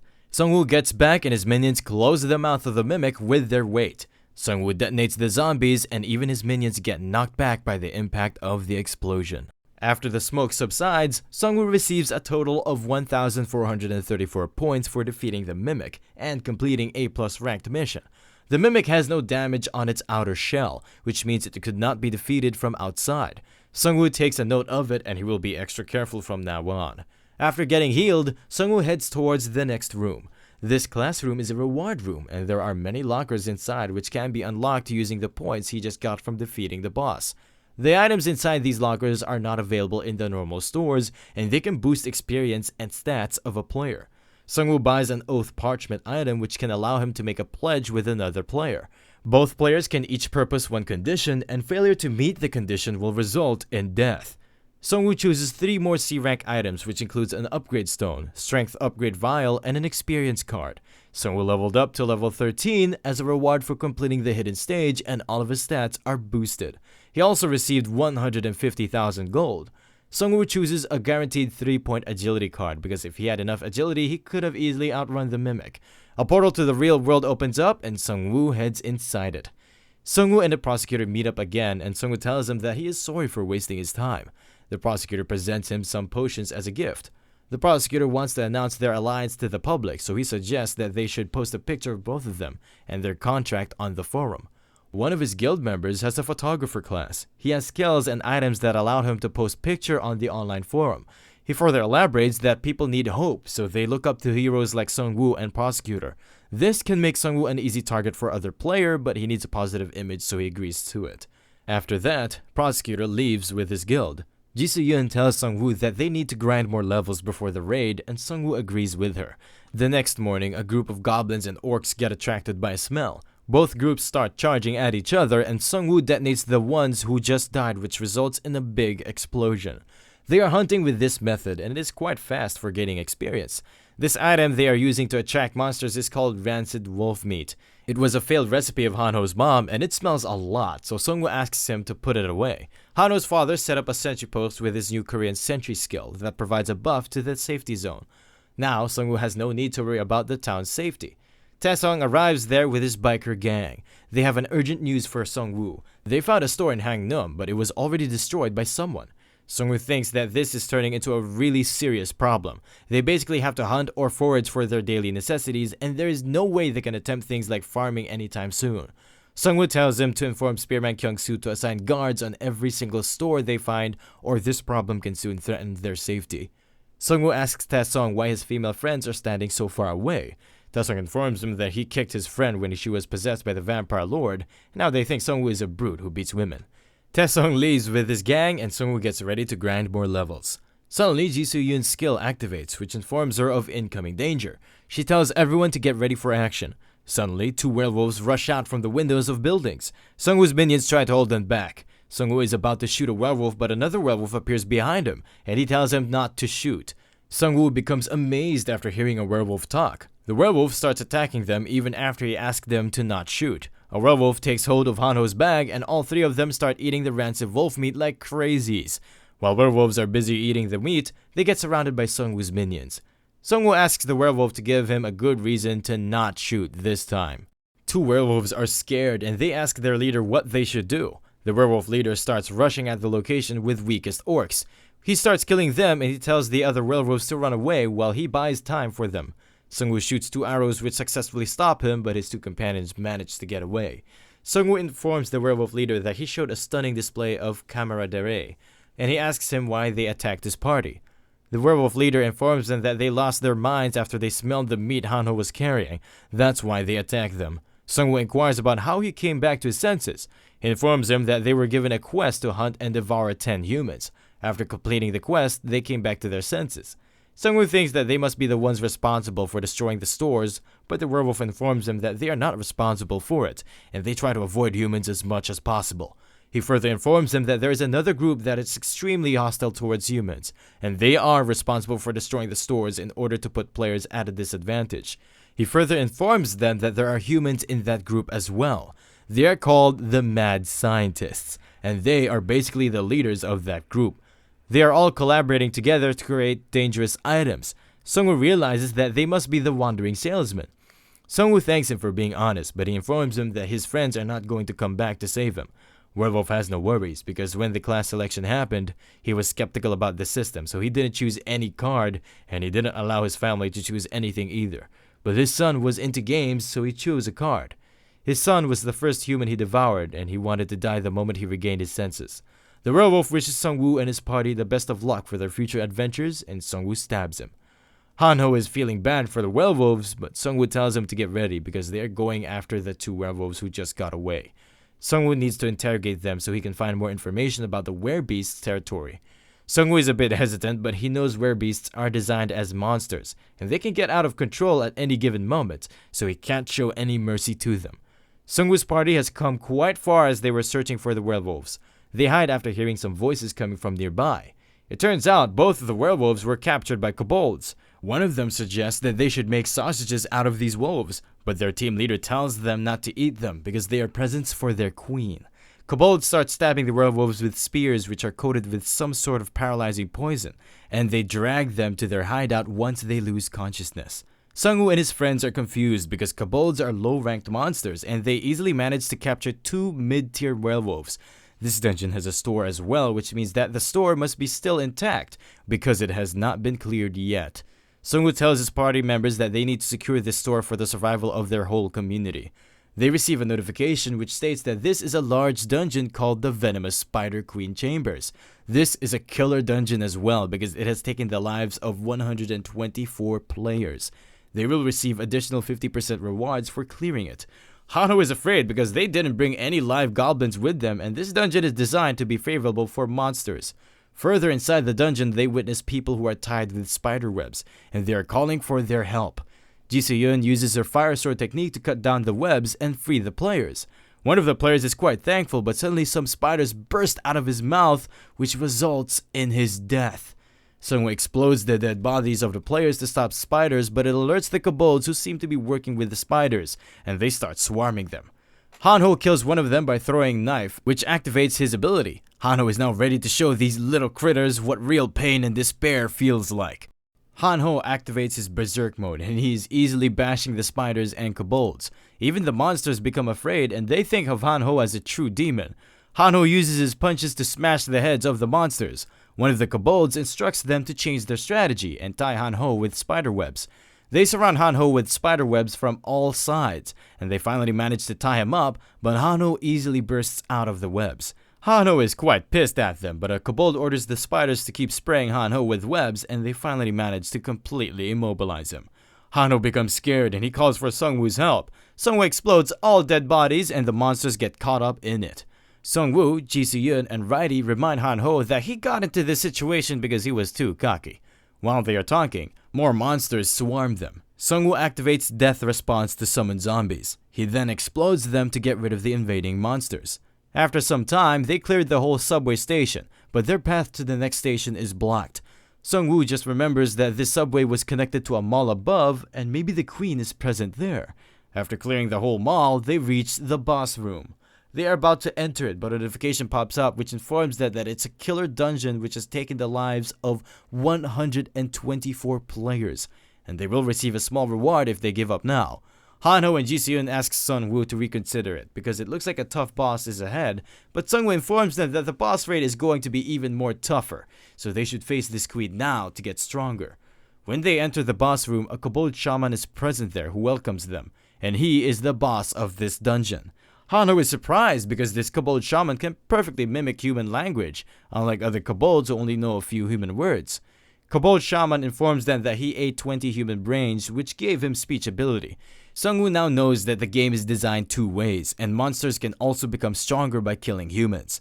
Kobold shaman tells them that he will soon have 23 human brains. The ground starts shaking and another boss monster called Giant Venomous Spider Queen makes her appearance. Both monsters unite their forces and merge into one. Sungwoo uses Death Response for his usual explosion skill. Spider Queen uses her steel webs to capture the zombies and Sungwoo's minions. Instead of finishing them, she throws them away from her. Kobold Shaman already knew about Sungwoo's explosion skill because he was observing them through his scouts. Sungwoo is worried because this kobold knows human speech, plus he has become intelligent like a human. Hanho throws his daggers at the kobold, but they get blocked by Spider Queen. Kobold informs them that after merging, he has become the brain while Spider Queen is the body, so now she will protect him at all costs. Spider Queen attacks them with more webs, but Jisoo-yeon uses her ignition sword which easily manages to burn the webs. Jisoo-yeon attacks the spider and one of her legs catches fire. Kobold Shaman uses his aqua skill to spray water on the spider's leg. He then starts holding back Jisoo-yeon with his aqua skill. Sungwoo instructs his minions to stand together and block the boss monster. He further instructs Hanho to stay with Jisoo-yeon. Sungwoo seems to have cooked up a plan for the boss. The boss is smashing the minions one by one and he is eager to eat the human brains. Sungwoo resurrects all of the dead monsters which were captured above by the queen before. Sungwoo tells him that his dinner time is over because this boss nest filled with dead bodies is a perfect combination for his Necromancer class. The newly reincarnated minions start rushing towards the boss. Spider Queen easily slashes some of them in half with her leg attack. One of the minions manages to slash one of her legs. The queen becomes more agitated and she throws poison at the minions, but the minions are not affected by the poison because they are just made up of bones. Kobold Shaman also realizes it and he instructs the queen to not use poison on the corpses. Queen somehow manages to bash the first wave of skeleton minions, but someone reincarnates more dead monsters. Most of the dead bodies in the boss room belong to werebeasts because Spider Queen is a picker-eater and she prefers stronger monsters. The Kobold Shaman becomes agitated by the continuous waves of werebeast minions, so they jump up to go directly for Sungwoo. Spider Queen lunges at Sungwoo with all her might, but he manages to block her attack with his bone shield. Spider Queen keeps destroying his bone shields, and Sungwoo keeps making them again and again. One of her attack manages to hit Sungwoo, but he is holding her back as much as he can. Kobold becomes really pissed at the minions who keep attacking him from behind. The queen grabs all the corpses and the Kobold Shaman burns them using his fireball skill. Sungwoo realizes that this kobold is getting more smarter as the fight goes on. Sungwoo's minions dash toward the Kobold Shaman, but he blocks them using an air boom skill, which creates a force field around him. Kobold Shaman becomes more cocky because Sungwoo has a limited number of minions remaining, and he can't summon more. Shaman lets his guard down and Jisoo-yeon jumps from behind him and she tries to strike the shaman, but her attack gets blocked by Spider Queen's legs. Hanho appears along with zombies and it turns out both Jisoo and Hanho were planning something behind the scenes. Kobold Shaman makes fun of Hanho for being weak and pathetic, but Spider Queen seems to be hesitating for some reason. Hanho pulls out a rancid meat dish. It turns out Hanho was preparing rancid meat all this time. Both Spider Queen and Kobold Shaman can't resist its smell. All zombies have been loaded with rancid meat, so the queen grabs them and they start chomping on them. Sungwoo says his final goodbye to the copy Kobold Shaman as he detonates the zombies, which results in a huge explosion. On the other side, Prosecutor is facing a bat boss monster and he manages to cut it into two with his sword/attack. His troops start celebrating their victory. It turns out Prosecutor can receive 10% experience points from his Crusaders too, but he's still worried about how Gang Sok-han became the first ranked player. Prosecutor has the best guild in Korea under his command, but he still cannot catch up to the mysterious guy on first place, and he can be a threat to him in the future. The scouter of his party informs him that the Korean rankings have changed. It turns out Sungwoo reached level 14 before him and he is now on second place. Prosecutor bursts out with anger after watching it as he is obsessed with staying on the top rankings. After the explosion, Goblin Shaman is still hanging on to his dear life, but Hanho throws a knife which gets stabbed in his head, and they receive 300,000 gold for defeating the Kobold Shaman boss, plus 50% extra awards for clearing the killer dungeon. Hanho is glad because he finally pulled his weight, but the Spider Queen is still alive, and she tries to go for Hanho. Raidi stabs her in the eye, and she dies on the spot. Sungwoo levels up to 14 for defeating the boss, and Raidi's rank increases because he defeated a powerful boss monster. His fighting power and his commanding abilities increased as well. Sungwoo draws another card as a gift for leveling up, and now his total number of minions have increased by 2. He is now ready for the boss raid, plus his first awakening is not far away either. After some time, they manage to find the C-rank store in the dungeon. This store works like a slot machine and there are gold, platinum, and diamond options in it. They need to spin the slot machine and they will receive a reward if 3 same things match on the screen. Hanho is quite pissed because he knows this is a gambling machine and he has the most bad luck out of all of them. Jisoo and Hanho both have 300,000 gold coins, while Sungwoo has 1,600,000 gold coins, so they can try again and again until they get something good. This time Hanho tells them that he's going to use the machines first because the first person has the most luck, but Sungwoo tells them that there are 3 machines and they can all try together. All of them keep trying but none of them succeeds. A machine message pops up which informs them that they will receive a guaranteed low-ranking item even if they fail 5th time in a row, and Hanho is pissed about it. Sungwoo and Jisoo keep trying like they are addicted to the gambling system, while Hanho finally manages to hit a jackpot. He received a legendary magic scroll which allows the player to use a random skill, and there is a 50% chance of failing for this item. Finally, Jisoo had enough and she gives up while Sungwoo is completely addicted to it. Sungwoo gets the first place item after a few tries, and even he can't believe it. He got a legendary item called Shadow King's Ring. It increases its user's agility by 3 and health by 2. It also summons a Shadow Clone which deals 50% damage. Sungwoo got a new special quest called Shadow King's Heir. He needs to gather all of Shadow King's relics and he will get a Shadow King's crown for completing this mission. Jisoo didn't get anything, so Sungwoo gave her the Wind Spirit's bracelet. Sungwoo returns to the town to inform others about the newly discovered system shops. Sungwoo and his party spends the next few days to make the system of the town more self-sufficient. Sungwoo and his companions are now ready to leave for the raid. Hanho informs Sungwoo about a new development in the app. It turns out there is a new broadcasting station feature and one of the broadcasts is live right now. Jisoo thinks it's a test stream because they can only see an office. Sungwoo knows that this can be a good way to manipulate public opinion. Prosecutor is not a bad person, but he is too ambitious and he will use this feature to rally more men under his guild. Sungwoo has become more popular after advancing to level 14 before him, which has thrown a wrench in the prosecutor's plan, and he will try to keep Sungwoo in check. Sungwoo has oath parchment he got from the hidden stage, and he knows it is going to come in handy pretty soon. A helicopter arrives to pick them up.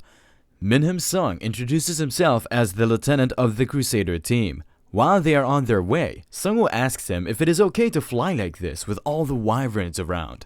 Minhwa Sung tells him that nothing is impossible for the Liberation Guild, and the pilot gives them a thumbs up.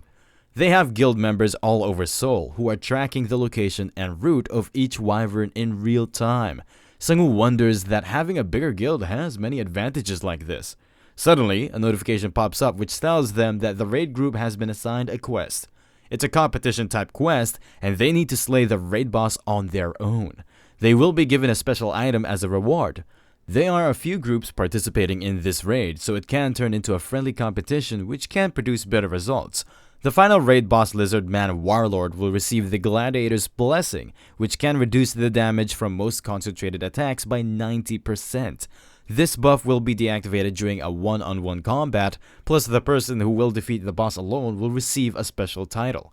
Minhwa Song becomes a bit taken aback after reading it because it was not part of their plan, but he is sure his sister or prosecutor can't take care of it, which makes Hanho think that they are both cut from the same cloth. Sung-woo was not expecting this because raid boss monsters are supposed to be defeated with combined efforts. Raid bosses are quite formidable foes. He is sure that someone is watching them. They put in a lot of work to get ready for this raid, but at the last minute, someone made it much harder. Sung-woo is now out of other options and he will have to compete against the leaders of other groups. In the player guidebook section, Prosecutor uploaded a message in which he stated that 12 different groups and 1,000 players will be taking part in Yoido Island Raid. This whole process will be broadcasted live. After Yoido Island Raid, Liberation Guild plans to hunt down monsters throughout Korea and ultimately across the whole world. The human players become happy to know about this announcement, but there are also some people in the mix who think Sung-woo should be leading this expedition instead of Prosecutor, because he has a higher rank than the Prosecutor. Finally, Sung-woo and his party members arrive at their destination. Prosecutor welcomes him in person, and Sung-woo commends him by saying that the whole area is well organized, and they must have prepared well for the raid. Sung-woo notices a camera, and he has a feeling that Prosecutor wants to use the raid as an excuse to boost his public image through the live broadcast. A player comes forward and he starts defaming Sung-woo for only coming with 2 people, while he came here with 31 of his elite players. Sung-woo thinks that Prosecutor and this purple-haired Harry Potter must have planned this in advance so they can defame him. Prosecutor introduces him as Gang Yoon Lee, and he is the leader of a group of survivors in Daehak-ro. Gang Yoon Lee is a fire-type sorcerer, and he's mentioned pretty often in the app forums. Sung-woo reminds him to not be cocky, and his teammates can easily beat his whole group.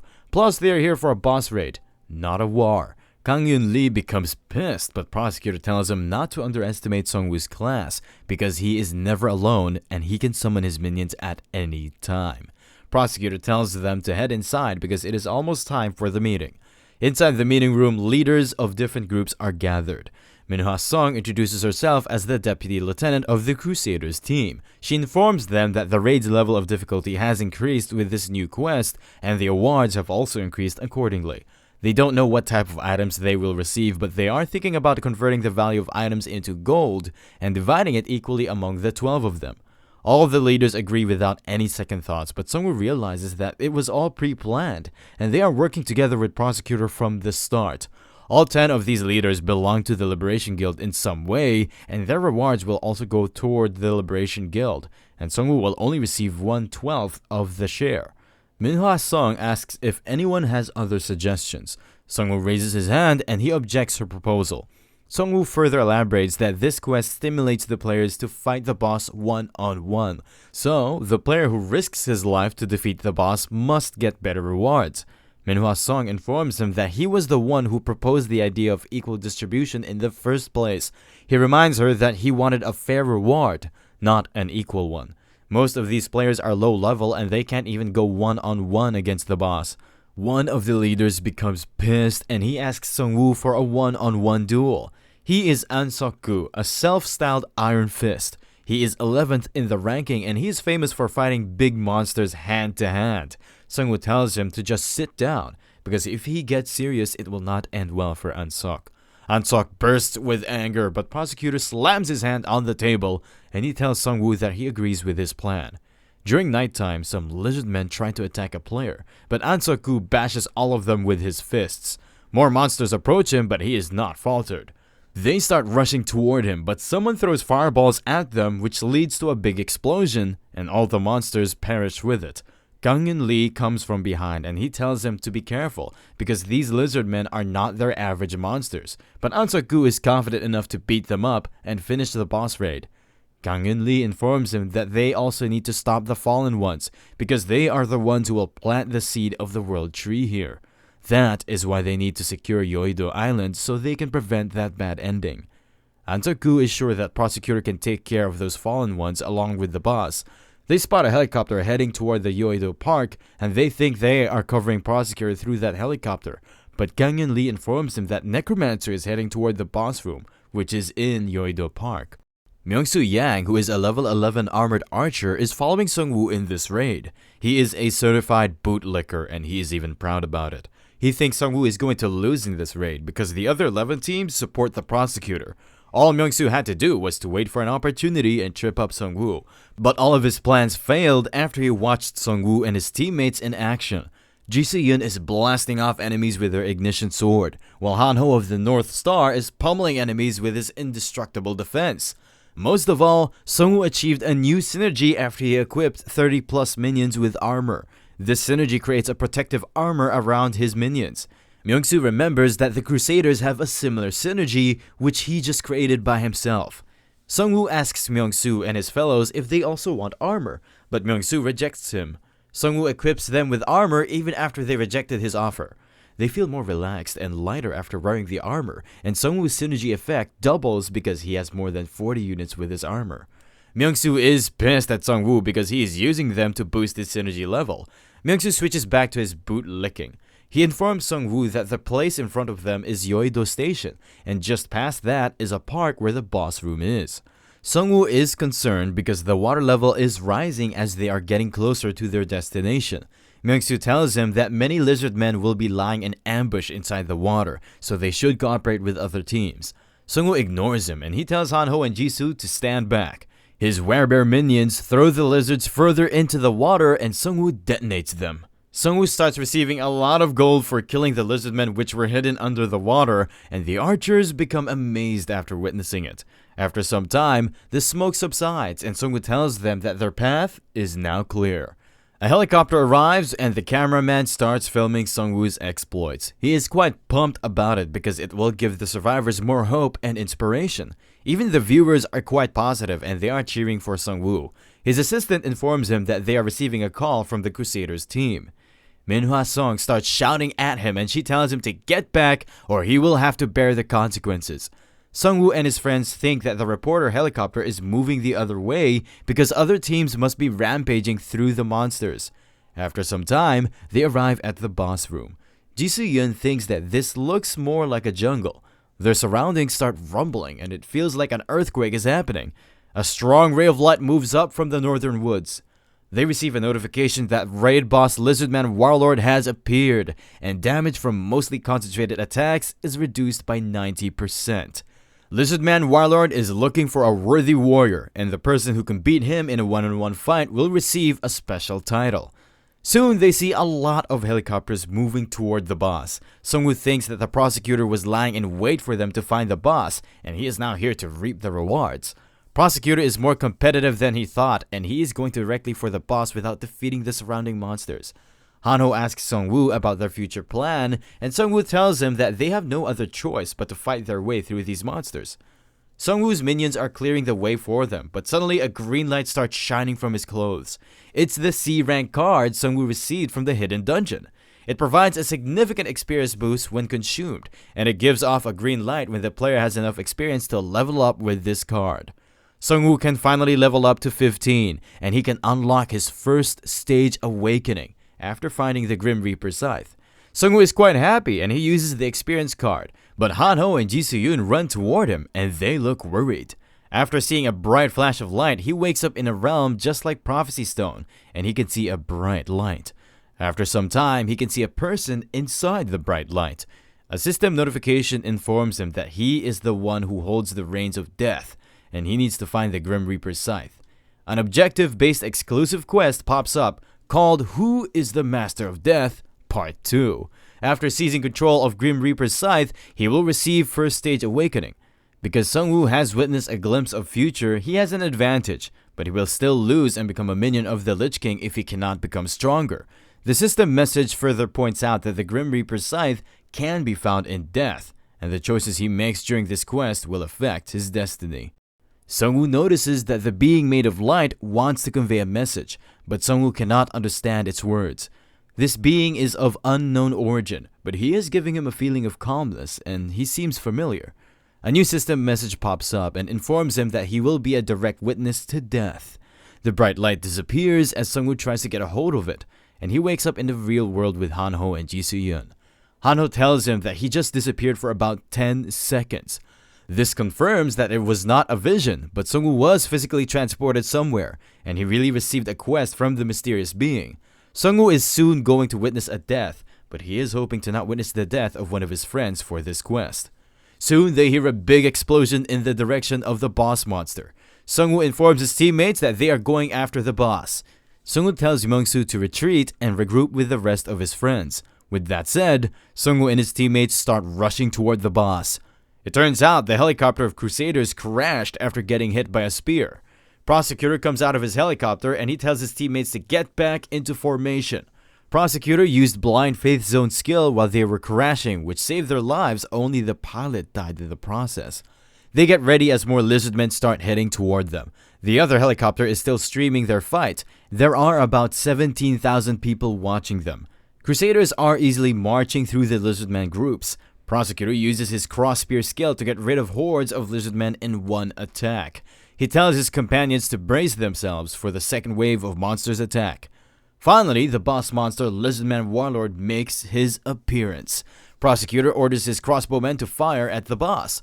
Most of the arrows get deflected after hitting the boss, and he receives no damage because more than one person is attacking him. Boss performs a slash attack and 2 Crusaders get cut in half. Third Crusader calls for help as he is about to be cut in half, but someone throws an attack at him, which he manages to easily dodge. Prosecutor comes forward and he tells the Crusaders to get back and take care of the lesser lizardmen. Prosecutor challenges the boss to a one-on-one duel. Lizardman Warlord plunges at the Prosecutor and he blocks his attack with his sword. Prosecutor thinks that they are evenly matched in terms of strength, but the Warlord has a massive weapon which gives him an advantage. Prosecutor has more speed and reflexes, which can give him an upper hand. The boss plunges at the Prosecutor, but he is sure he can win against this boss in a one-on-one battle. They both keep exchanging blows left and right while the helicopter crew is still recording their fight. Gangyun Lee and An Seok-gu arrive there as well. Prosecutor sees some skeletons in the distance, so he thinks maybe Sungwoo has arrived there. Prosecutor hits the boss with a cross spear skill. Boss gets pushed back, but Prosecutor realizes that something is wrong. The boss is giving off an evil smile while he is losing badly. Prosecutor becomes more angry and he's determined to wipe the floor with this Lizardman Warlord's head. Lizardman Warlord performs a fire breath attack, but Prosecutor blocks it with his force field skill. His Crusaders try to give him backup, but he orders them to stand back. Prosecutor thinks it's becoming more dangerous because this boss is just playing around with him. Boss monster starts shedding its skin and the true boss monster Wandering Drake appears out of it. A new notification pops up which informs them that phase 2 of the boss monster is beginning. The boss monster is more powerful than what they initially thought, and he was hiding his true identity all this time. Wandering Drake attacks the Prosecutor and he can feel like his bones shattering just by blocking that single attack. Wandering Drake attacks the Prosecutor with his sword, which is attached to its tail. Prosecutor gets directly hit by it and he receives massive amount of damage. The spectators become shocked after witnessing it. Manhwa Song starts crying as she knows Prosecutor is going to die and the raid will be a flop as well. Wandering Drake comes near the Prosecutor. As he is about to eat him, a lizardman corpse comes flying toward him and it blows up right in front of him. Sungwoo's minions jump from above and they smash his head with their bone weapons. Werebears take a hold of his body and they start smashing him with their fists. Wandering Drake gives off a huge roar as he gets up, but Sungwoo stabs him in the head with the masterless sword. The people from his town are watching the stream as well and they start cheering for him. Manhwa Song do not care anymore about the rewards anymore as she wants this monster dead so they can save the Prosecutor. Wandering Drake's head starts bleeding with the Sungwoo's stab attack. Sungwoo jumps off from his head, leaving the masterless sword stuck in its head. Sungwoo equips his rare tiger with a bone hammer. Gangyun Lee and An Seok-gu become happy as they predict Sungwoo is going to use that hammer to nail down the sword in Drake's head. A player informs Manhwa Song that a massive number of monsters is approaching them from Setgang. Manhwa Song remembers that the one-on-one fight rule is only for players while the boss can take advantage from his minions. She orders all of their guild members to protect Songwoo at any cost. Were-Tiger hammers down the head of the boss and it falls to the ground. The spectators start thinking that the boss is finally dead, but Songwoo realizes that it is still moving. Some whines start coming out of the boss, which indicates that it is morphing to its third phase. Finally, the boss completes its final form, and a new system message pops up. It informs them that this is the hidden raid boss monster called Young Host of the Seed. Even though Songwoo has completed the main boss raid, but no one can enter or leave Yoido Island until this monster is defeated. Songwoo is quite pissed because the system keeps on changing things like it's playing with them. More swarms of lizardmen start approaching them. These lizardmen have gone berserk and they are charging at them like crazy. But Songwoo is not worried about them because he thinks Hanho and Ji Se-yoon can take care of them. His main problem lies with this new host of the seed. The boss uses a powerful fire attack, but Songwoo somehow blocks it, but the Crusaders and the lizardman behind him get burned to a crisp. Songwoo uses corpse explosion on him, but it has no effect on the boss. Werebears are trying to block the fire breath attack, but they're slowly dying out.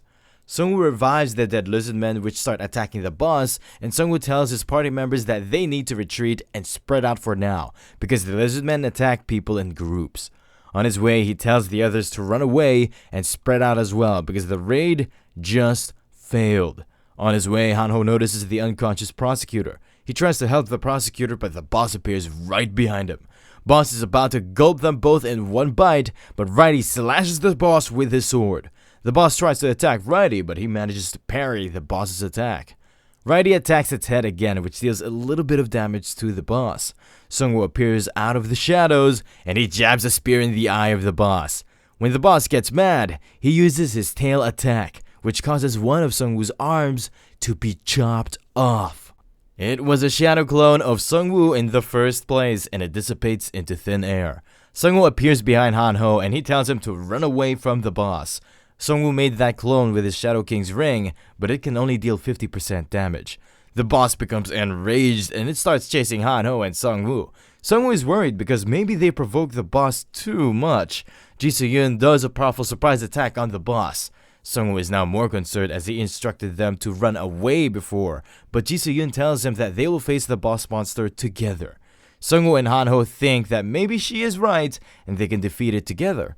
Songwoo activates Death Response and the zombies start appearing out of the ground. The boss slashes the zombies with ease and Songwoo detonates the bodies. More minions start attacking the boss, but deep down Songwoo knows that this boss is a tough nut to crack.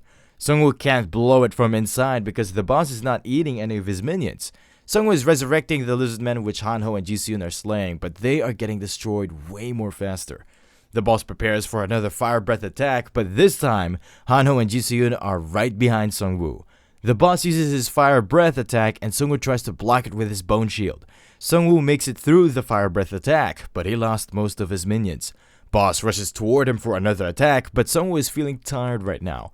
Boss goes for another tail swing attack, and this time, Hanho blocks his attack, but the attack was too strong and it destroys his holy force field.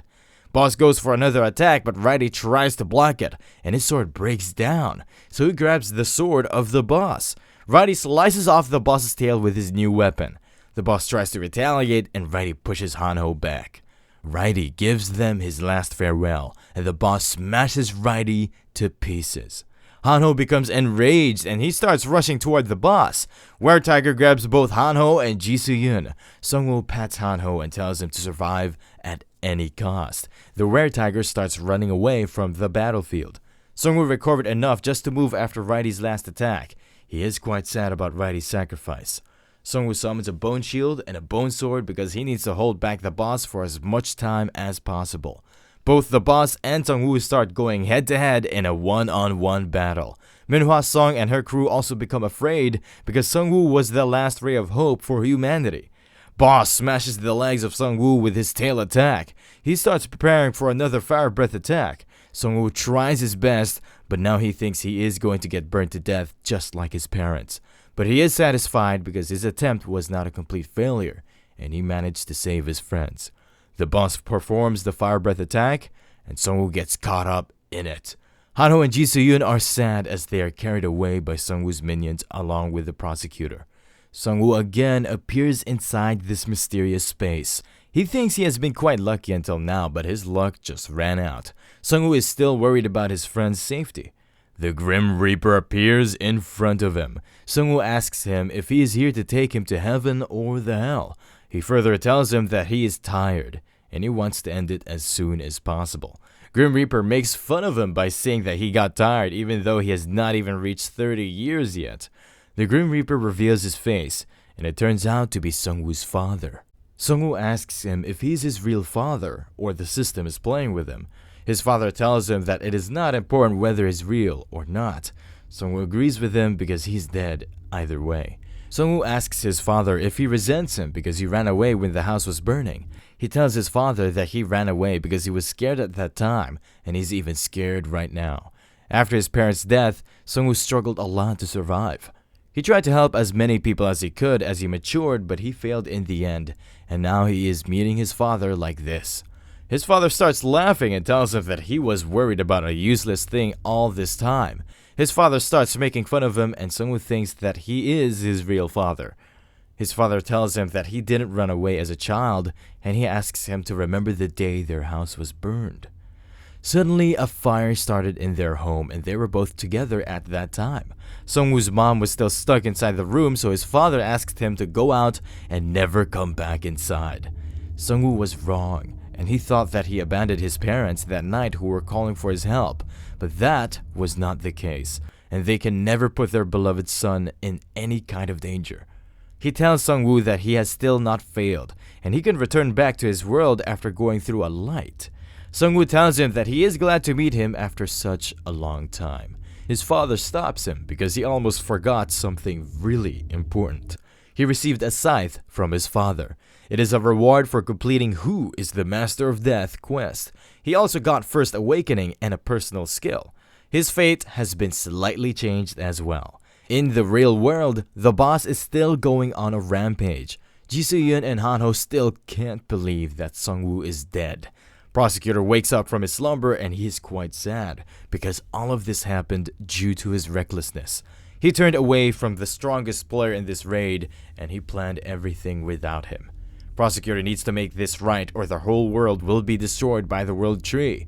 Minhum Song comes up to him, but the prosecutor thinks that he was saved by Hanho because Minhum Song abandoned him in the first place. They start retreating from the battlefield and prosecutor promises the dead Sungwoo that he will protect Hanho and Ji Soo-yoon from now on. As they are retreating, the whole sky starts becoming darker, and they get a message that weakened spirit has been activated within their area. Manhwa Song is spectating the boss from the air, and they see a green light inside the black fog. It turns out the green light is emitting from Sungwoo and he's showing lich-like features. Manhwa and her crewmates think that Sungwoo has been turned into a lich monster after dying. Sungwoo receives a notification that he has been revived with the unique characteristics of a Necromancer, and he is on standby for just 31 days. After unlocking the First Awakening, Sungwoo can summon the Grim Reaper, and he can raise monsters with large builds into his horde. He received a secret store coupon as well for being the 9th player to reach the First Awakening. He can summon the Grim Reaper once per day for an hour and turn into a lich. His exclusive skill, Grim Reaper Realm, allows him to increase his minions by 50 and all of his stats will increase by 10. He can also resurrect and regenerate the undeads as many times as he wants. Sungwoo is now ready to face the Drake boss head on. He tells the Drake that there is going to be no playing around anymore. Sungwoo tells the Drake to get ready for his second phase as he resurrects all the dead skeleton minions along with Righty. Both Hanho and Ji Soo-yoon starts rushing toward the boss because they just witnessed Weakened Spirit, which is one of Sungwoo's skills. Ji Soo-yoon is quite happy after watching Sungwoo and Hanho starts crying. But after watching Sungwoo's face, they think he has been turned into a monster. Ji Soo-yoon tells Hanho that he is not a monster and he just received his Grim Reaper scythe after his First Awakening. Wandering Drake plunges toward his minions and he destroys most of Sungwoo's minions in one attack, but all of them get resurrected again due to his new skill. Manhwa Song and her crew become quite pumped after watching Sungwoo's minions getting resurrected again and again. Wandering Drake does another massive fire breath attack and Sungwoo blocks it with a big shield this time. The fire is about to reach the prosecutor and Sungwoo's companions, but Righty disperses the fire into thin air with his spin attack. Hanho becomes overjoyed and he hugs Righty. Sungwoo asks the Drake to attack him again, but it seems like he is already out of stamina. Sungwoo is still in perfect condition because he has infinite level of mana. Sungwoo resurrects more minions and they start rushing toward the boss. All of them start mashing and overwhelming the boss with their numbers. Sungwoo uses his weapon create skill to create bone chains to bind down the Drake. He instructs his minions to peel off the skin of the boss. After some time, they manage to peel off the outer skin of the boss. The boss is looking almost exhausted, and Sungwoo tells Righty that it is time to finish off the Drake. Righty finishes the Wandering Drake with a powerful slash attack, and this time, the Drake dies for real. The Masterless Sword has now 4,335 days until it can hatch the egg. Sungwoo has earned 1,115,556 gold for successfully defeating the raid boss of Lizardman Swamp region. He also received an exclusive title called Amateur Dragon Hunter, which increased his stamina by 2 and his fire resistance by 30%. Back in town, everyone is celebrating Sungwoo's amazing victory. Sungwoo is about to try something crazy. He tries to resurrect the Wandering Drake, and it becomes one of his minions in his first try. The prosecutor and his men know well that the power gap between them has just shooted up by a lot. One of Sungwoo's minions finds Drake leather, which is a heroic item. Meanwhile, Righty got a legendary rank material called Dragon Heart, and this Dragon Heart is a material which should be used precisely. Finally, he got the Seed of the World Tree, which is a godly rank item with unknown effects. Seed of the World Tree is a powerful item which is connected to the ending they saw in the Prophecy Stone. It can also be targeted by the mysterious fallen ones. The photographer comes up to him and asks him to say a few words of encouragement to others. Sungwoo tells him to not trust a group which promises to protect them. Up until now, all groups which welcomed the survivors ended up being useless. Sungwoo thinks that the system must have a big part in it too. He advises all of the viewers to get stronger on their own, or they will not survive in this new world. Suddenly, the ground starts shaking, and they see a big explosion in the direction of Yeongdongpo Station. Manhwa Song informs the prosecutor that someone is attacking their base. Prosecutor informs everyone to retreat to Yeongdongpo Station. Sungwoo notices that the black smoke coming out of the explosion looks like breath of the abyss, and he thinks it's done by the wandering peddlers because they were the ones going around selling it as a product. Prosecutor gets down on his knees and he begs Sungwoo to help them because the station is filled with non-combatants and he can't do much in his current state. Sungwoo tells him that there are many things he can complain about, but it is not the right time, so he will help them. The helicopters start landing on the outskirts because they can't fly through the smoke. One of the survivors informs Manhwa Song that they were attacked by the Beastmen. The survivor also saw them communicating with each other like their consciousness has returned. Now, Sungwoo knows for sure that it is done by the group which consists of the Beastmen and the mad scientists. Sungwoo tells them that he is going to deal with the mess inside. If what the werewolf told them before dying is true, then this anti-human group is going to be a big threat to the humans in the future. Sungwoo thinks that they are quite crafty because they attacked the Yeongdongpo Station when the main forces of Liberation Guild were away on the raid. Sungwoo summons the Drake out of the abyss so he can make his debut. The whole station is covered with smoke from Breath of the Abyss. Two beastmen are talking about how easily they pulled it off because their main forces were away on a raid. The werewolf mocks the humans for ignoring the threat of beastmen with intelligence. The hog beastman asks the other about how much time the ceremony is going to take.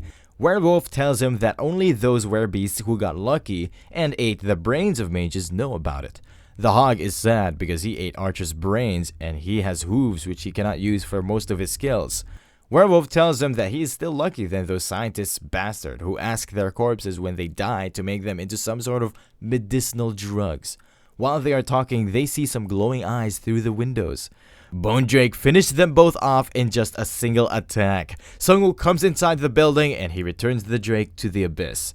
Both beastmen were talking about a ritual, so that means they are gathering people somewhere inside the station without killing them. Sungwoo thinks killing off the beastmen quietly with his Shadow King's cloak will be much smoother.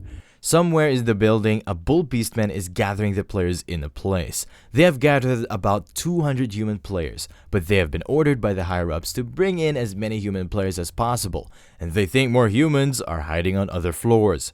The bull heard his higher-ups mentioning something about extracting the experience points out of all these players. Soon, they hear 2 red warnings about weakened spirit and call of death being activated in their area. Sungwoo's minions start popping out of the abyss and killing the beastman. Were-Tiger attacks the bull, but he blocks it with ease. Bull pushes the Were-Tiger back with a slam attack. Bull charges at the horde of skeletons, pummeling them on his way. Bull knows that these skeletons belong to the Necromancer, and he calls them out. A spear pierces the bull from the shadows. Sungwoo pierces him from behind with his nameless sword. Sungwoo receives 30,000 gold for hunting a second-rank werebull. This is the first time Sungwoo is seeing an evolved beastman, and this also proves that beastmen can also evolve like humans. Sungwoo resurrects him, and now he has a werebull under his command. Sungwoo orders his minions to move all the unconscious humans out of this gas or they will die. Sungwoo is moving out of the station with his minions, but the ground starts shaking. He gets a warning message that a massive summoning magic has been activated within the area. Sungwoo has no idea what they are up to, but he knows he needs to stop them as soon as possible, so he starts heading toward the location of the circle. Sungwoo reaches the location and the werebeasts become alerted after watching him. One of the sources of the breath of abyss is there, but Sungwoo knows there must be other sources too, because this one alone is not enough to engulf the whole area. One of the werewolves recognizes Sungwoo and he tells others that they will receive a massive award if they can gift his dead body to the researchers. A day has already passed, so Sungwoo summons the Grim Reaper's Scythe for 1 hour and all of his stats become boosted after summoning it. Sungwoo gets an hour per day, but 5 minutes are enough to wipe out pests like these werebeasts.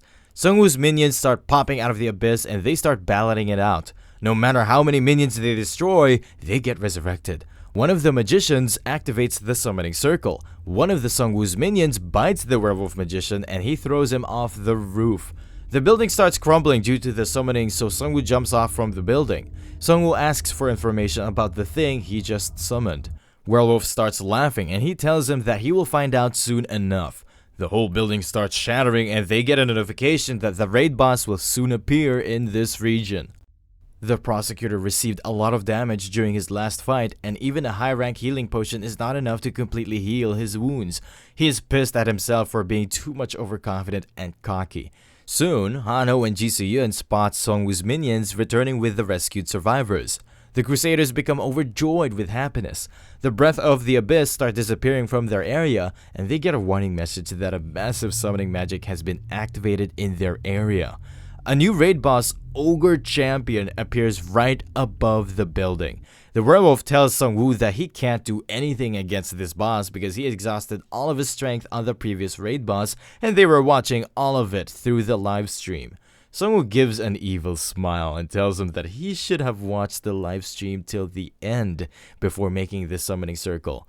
Sungwoo has now one hell of a monster of his own to fight this boss monster head on. Wandering Drake lands a direct punch on the face of the Ogre Champion.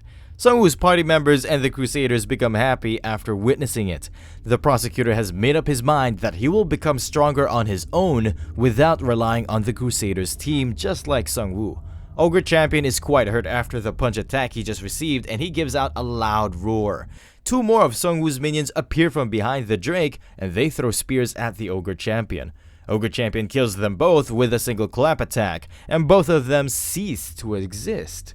Sungwoo realized that cease to exist must mean that they cannot be resurrected, and this boss has some of his own unique characteristics. Sungwoo's Drake cannot use Breath of Fire attack or he would have made the Ogre Champion into a toasted chicken by now. But Sungwoo can still control its movements, which is a plus point for him. Drake gets a hold of the ogre's hair and he kicks the ogre champion with all of his might. The ogre champion gets a hold of the Drake's shoulders, but Righty pops up one of his eyes with a stab attack. The ogre crashes into the land and Wandering Drake gets a hold of his body while Sungwoo's minions close in on him. They keep attacking him until he finally gets defeated. Sungwoo has leveled up to 16 and he earned 705,000 gold for hunting the raid boss monster Ogre Champion. Sungwoo chooses an upgrade skill card for his Call of Death skill, which increases its rank. He can now summon 15 masterless zombies with 100 mana from the abyss, and they will remain for 20 minutes, and the skill cooldown has decreased to 30 minutes. Sungwoo is quite satisfied, and the best reward he received from this hunt is his new Ogre Champion minion he just revived. His Ogre Champion already has a heroic rank bracelet called Thunder God Blessing equipped. This bracelet consumes all mana to produce a great power, but if it is equipped by someone without mana, then it can be used once every 24 hours without any cost. His Ogre Champion has no mana, so he lets him keep equipping it. Both of his boss minions are acting as friends. The werewolf is shocked after watching all of this development. Sungwoo stabs him with the scythe and tells him that joking time is over. The werewolf is about to tell him everything, but something activates inside him, and he dies after coughing blood from all holes of his body. The prosecutor tells them that their leaders must have planted something in them, so they cannot leak any information. Sungwoo still has another way of extracting information, and he revives the werewolf. After reviving the werewolf, he receives a memory fragment. He gets a flashback from the memory of the werewolf. The werewolf, along with other beastmen, were on Shindorim Station, and they were heading toward Yongdo-pu Station. The werewolf was watching the live stream of the boss raid, but other beastmen told him to turn it off because they are almost at their destination. Sungwoo now knows that they didn't watch the whole stream, or they would not have underestimated him. One of them tells them that attacking the Liberation Guild was just a matter of time, and now they have the best opportunity for it. But another werewolf thinks it's all a hoax and it is something related to the lab they built in Yoido Island. Sungwoo thinks that they must be related to the bad ending of Yoido Island in some way. One of them is about to say something important about the scientists, but a werebeast shouts at them to shut their mouths. Sungwoo comes back from the flashback and he now knows that part of the reason why they attacked Yongdo-pu Station was so they can control Yoido Island. He also found out about their trial in Shindorim Station, and he just needs to find out about their true objective. Shindorim is the central station where Line 1 and 2 cross from. That is one of the reasons why countless people used to pass through that place. A mad scientist is experimenting on both human and monsters in a laboratory. The psycho-scientist is quite happy because he just got a lot of research material. One of his werebeast assistants tells him that they need more freezers because the smell of rotten corpses is becoming unbearable, but scientist tells him to just get used to it. The weremouse tells him that their werebeasts have a strong sense of smell, which makes them harder to work here. Plus, this beastman wanted to be turned back into a human, and he hates rats in the first place. The scientist tells him that their main branch already started experimenting on it, and he should have volunteered for them, but the mouse is afraid to be experimented on. The scientist gives off a grim smile and tells him that mouses are the first ones to be used in any type of experiment. The mouses are treated very badly among the beastmen, and the scientist tells him that they have a very short lifespan and he will have a hard time getting the developed drug. A dog werebeast rushes inside and informs them that a dragon appeared outside and it is destroying the buildings. It's an emergency situation, so they start moving out. A lot of drug werebeasts start heading out and they have a synergy which gives them a stat boost if there are more than 10 drug beasts in a single group. The scientist is the one who is duping them, and one dog tells him that their Yongdo-pu raid failed. The Wandering Drake appears just outside their window. Sungwoo's party rushes inside along with the Wandering Drake. The scientists know it's the boss monster from Yoido Island raid, and he tells others to retreat immediately. He tells the dog to hold them while they go back to the lab to pack important stuff. They get back to the lab and start packing, but the mouse smells something similar. Sungwoo appears behind both of them. Sungwoo informs them that the Ogre Champion boss they gave him was quite good, so he is here to properly compensate them. Sungwoo summons the Ogre Champion right there along with Righty. Sungwoo tells him that their evil business of doing experiments on humans is about to go bankrupt. But the scientists get angry and he tells him that they are only doing this to further advance human science. Sungwoo has enough of this crap, so he shoots down one of his leg. The mouse comes to help him out, but the scientist stabs him with an experimental injection. The mouse starts becoming more bigger after getting the injection. Sung-woo summons a clone with his Shadow King ring and they both start shooting him down with their crossbows. The mouse slashes Sung-woo's clone with his attack and Sung-woo gets away. Ogre Champion easily crushes the weremouse with a stomp attack, and Sung-woo gets 13,000 gold for hunting an evolved were-rat. Sung-woo cuts off one of the arms of the scientist. His mouth starts foaming and he tells them that he already injected himself with poison. The scientist dies after coughing blood, but Sung-woo can read some of his memory fragments after reviving him. Sung-woo tries to revive him, but he gets a notification that he cannot resurrect a living being, which means the scientist was pretending to be dead. Sung-woo gets pissed and he crushes the eggs of the scientist. The scientist miraculously comes back to life after getting his dear balls crushed and he is in extreme pain. Scientist starts telling Sung-woo that he will work for him if he lets him live, but Sung-woo has enough of this drama, so he stabs him. Sung-woo then brings him back to life and he can check a memory fragment of the scientist. In the flashback, a mysterious figure tells the scientist that he will be in charge of a single department. This man is the leader of the traveling peddlers and he tells the scientist to put his efforts into creating the A-gas.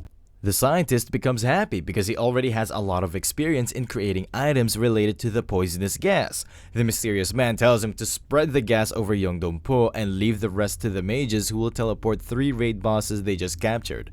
Sung-woo is a bit shocked to know that they managed to capture 3 raid bosses. The scientist tells him that these werebeasts smell a lot and he's not sure if they should trust them.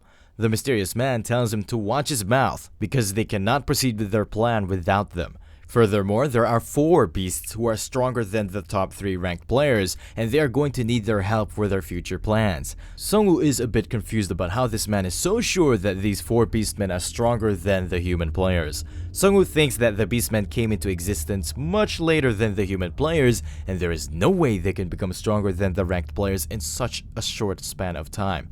But the beastmen are different. They receive their own quests and they have the scientists helping them, which can explain their fast growth rate. Sung-woo perfectly knows that special quests can help someone get stronger much faster.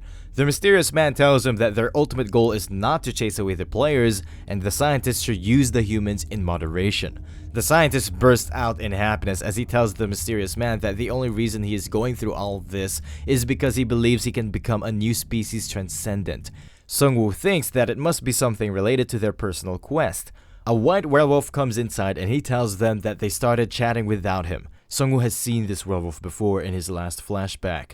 The scientist tells them that he is one of the 4 beasts and he is a mage. The white werewolf tells him that he is not a mage. Everyone thinks he is a mage because he carries a cane, but that is not the truth. He suddenly uses a skill on the scientist. He tells the scientist not to worry and it is a kind of insurance which will alert him if the scientist is in trouble. Soon the visuals of the flashback shatter and Sung-woo gets teleported into an empty space with the white wolf. The white wolf knows about him and he tells him that he was curious to know how Sung-woo knew about their Shindorian branch so fast. But now his doubts are cleared and he knows about Sung-woo's skill to track memory fragments of a dead body. Sung-woo tells him that the Shindorian branch was too empty and their main branch must be somewhere else. The white wolf advises him to leave Yeongdong-po or their fight will be extended and they are gonna win at the end. Sung-woo asks about their origin and the werewolf tells him to remember the name Evolution Society. He uses a skill on Sung-woo and tells him that it is going to be the name which will soon end humanity. Sung-woo comes out of the flashback and he now knows that the white wolf had skills related to psychometry. They need to be on extra guard because the beastmen will change their future plans, and the mysterious man mentioned that they have 3 raid bosses. Riley hands over a map he just found to Sung-woo. It's a subway map with 3 highlighted places. A is for Yeouido Island and it is crossed out. B is for Sosadong in Bucheon and C is Bomgae in Anyang. Sung-woo already defeated the Drake before they could capture him, and he also got rid of the Ogre Champion, which means there is only one more boss left, and there is another branch of Evolution Society in there. Back in Yeongdong-po Station, everyone is busy rebuilding their station. Sung-woo asks Manhwa Song to find out about any information related to raid bosses in Bucheon and Anyang community. He is going to discuss the rest with the prosecutor himself. Sung-woo informs him that there is going to be another attack in Yeongdong-po. The attackers call themselves the Evolution Society, and their real goal isn't the Liberation Guild. Sungwoo has a suspicion that they are the corrupted ones mentioned in the Yoido Island raid. The prosecutor knows that they can be a much bigger threat to humanity. He asks for Sungwoo's help once again. He requests Sungwoo to protect Young Dongpo because he's the only person strong enough to help them. He further asks Sungwoo to defeat the Evolution Society, and he will give Sungwoo 1 million plus gold for this task. Sungwoo agrees with him because he was going to get rid of the Evolution Society anyway, but now he will also get a lot of gold for this task. Sungwoo comes out after the meeting, and he is happy to see the other leaders getting along with his companions. But Hanho informs him that they are all opportunists and they are trying to impress Ji Soo-yeon. Soon, Hanho gets another alert from the community app. It turns out the rankings have changed again. The prosecutor's ranking has gone down, and now Doctor is on the 3rd place, and he is on level 15. Sungwoo thinks that maybe Doctor is the same mysterious man he just saw in the flashback. A player gets his first awakening when he reaches level 15. Sungwoo is not sure if the first awakening is only exclusive for 5-star class, but he knows for sure that Doctor has gone through his first awakening. Sungwoo needs to do something before he can get more stronger. Minhum Sung gets knocked out after opening the lid of a suspicious jar that Sungwoo's minions were carrying. Hanho gives him a potion to heal him up. These jars contain purified breath of the abyss, and they were crafted by the scientist. Once someone opens it, breath of the abyss will be released from it. Sungwoo tells Minhum Sung that these are his spoils of war, and he advises Minhum to not touch them again. The Liberation Guild has assigned Minhum Sung as an assistant for Sungwoo. Sungwoo and his party members are sure that he was demoted. That's why they assigned him to Sungwoo. Minhum tells them to head inside a building where the Liberation Guild is gathering the information that Sungwoo requested.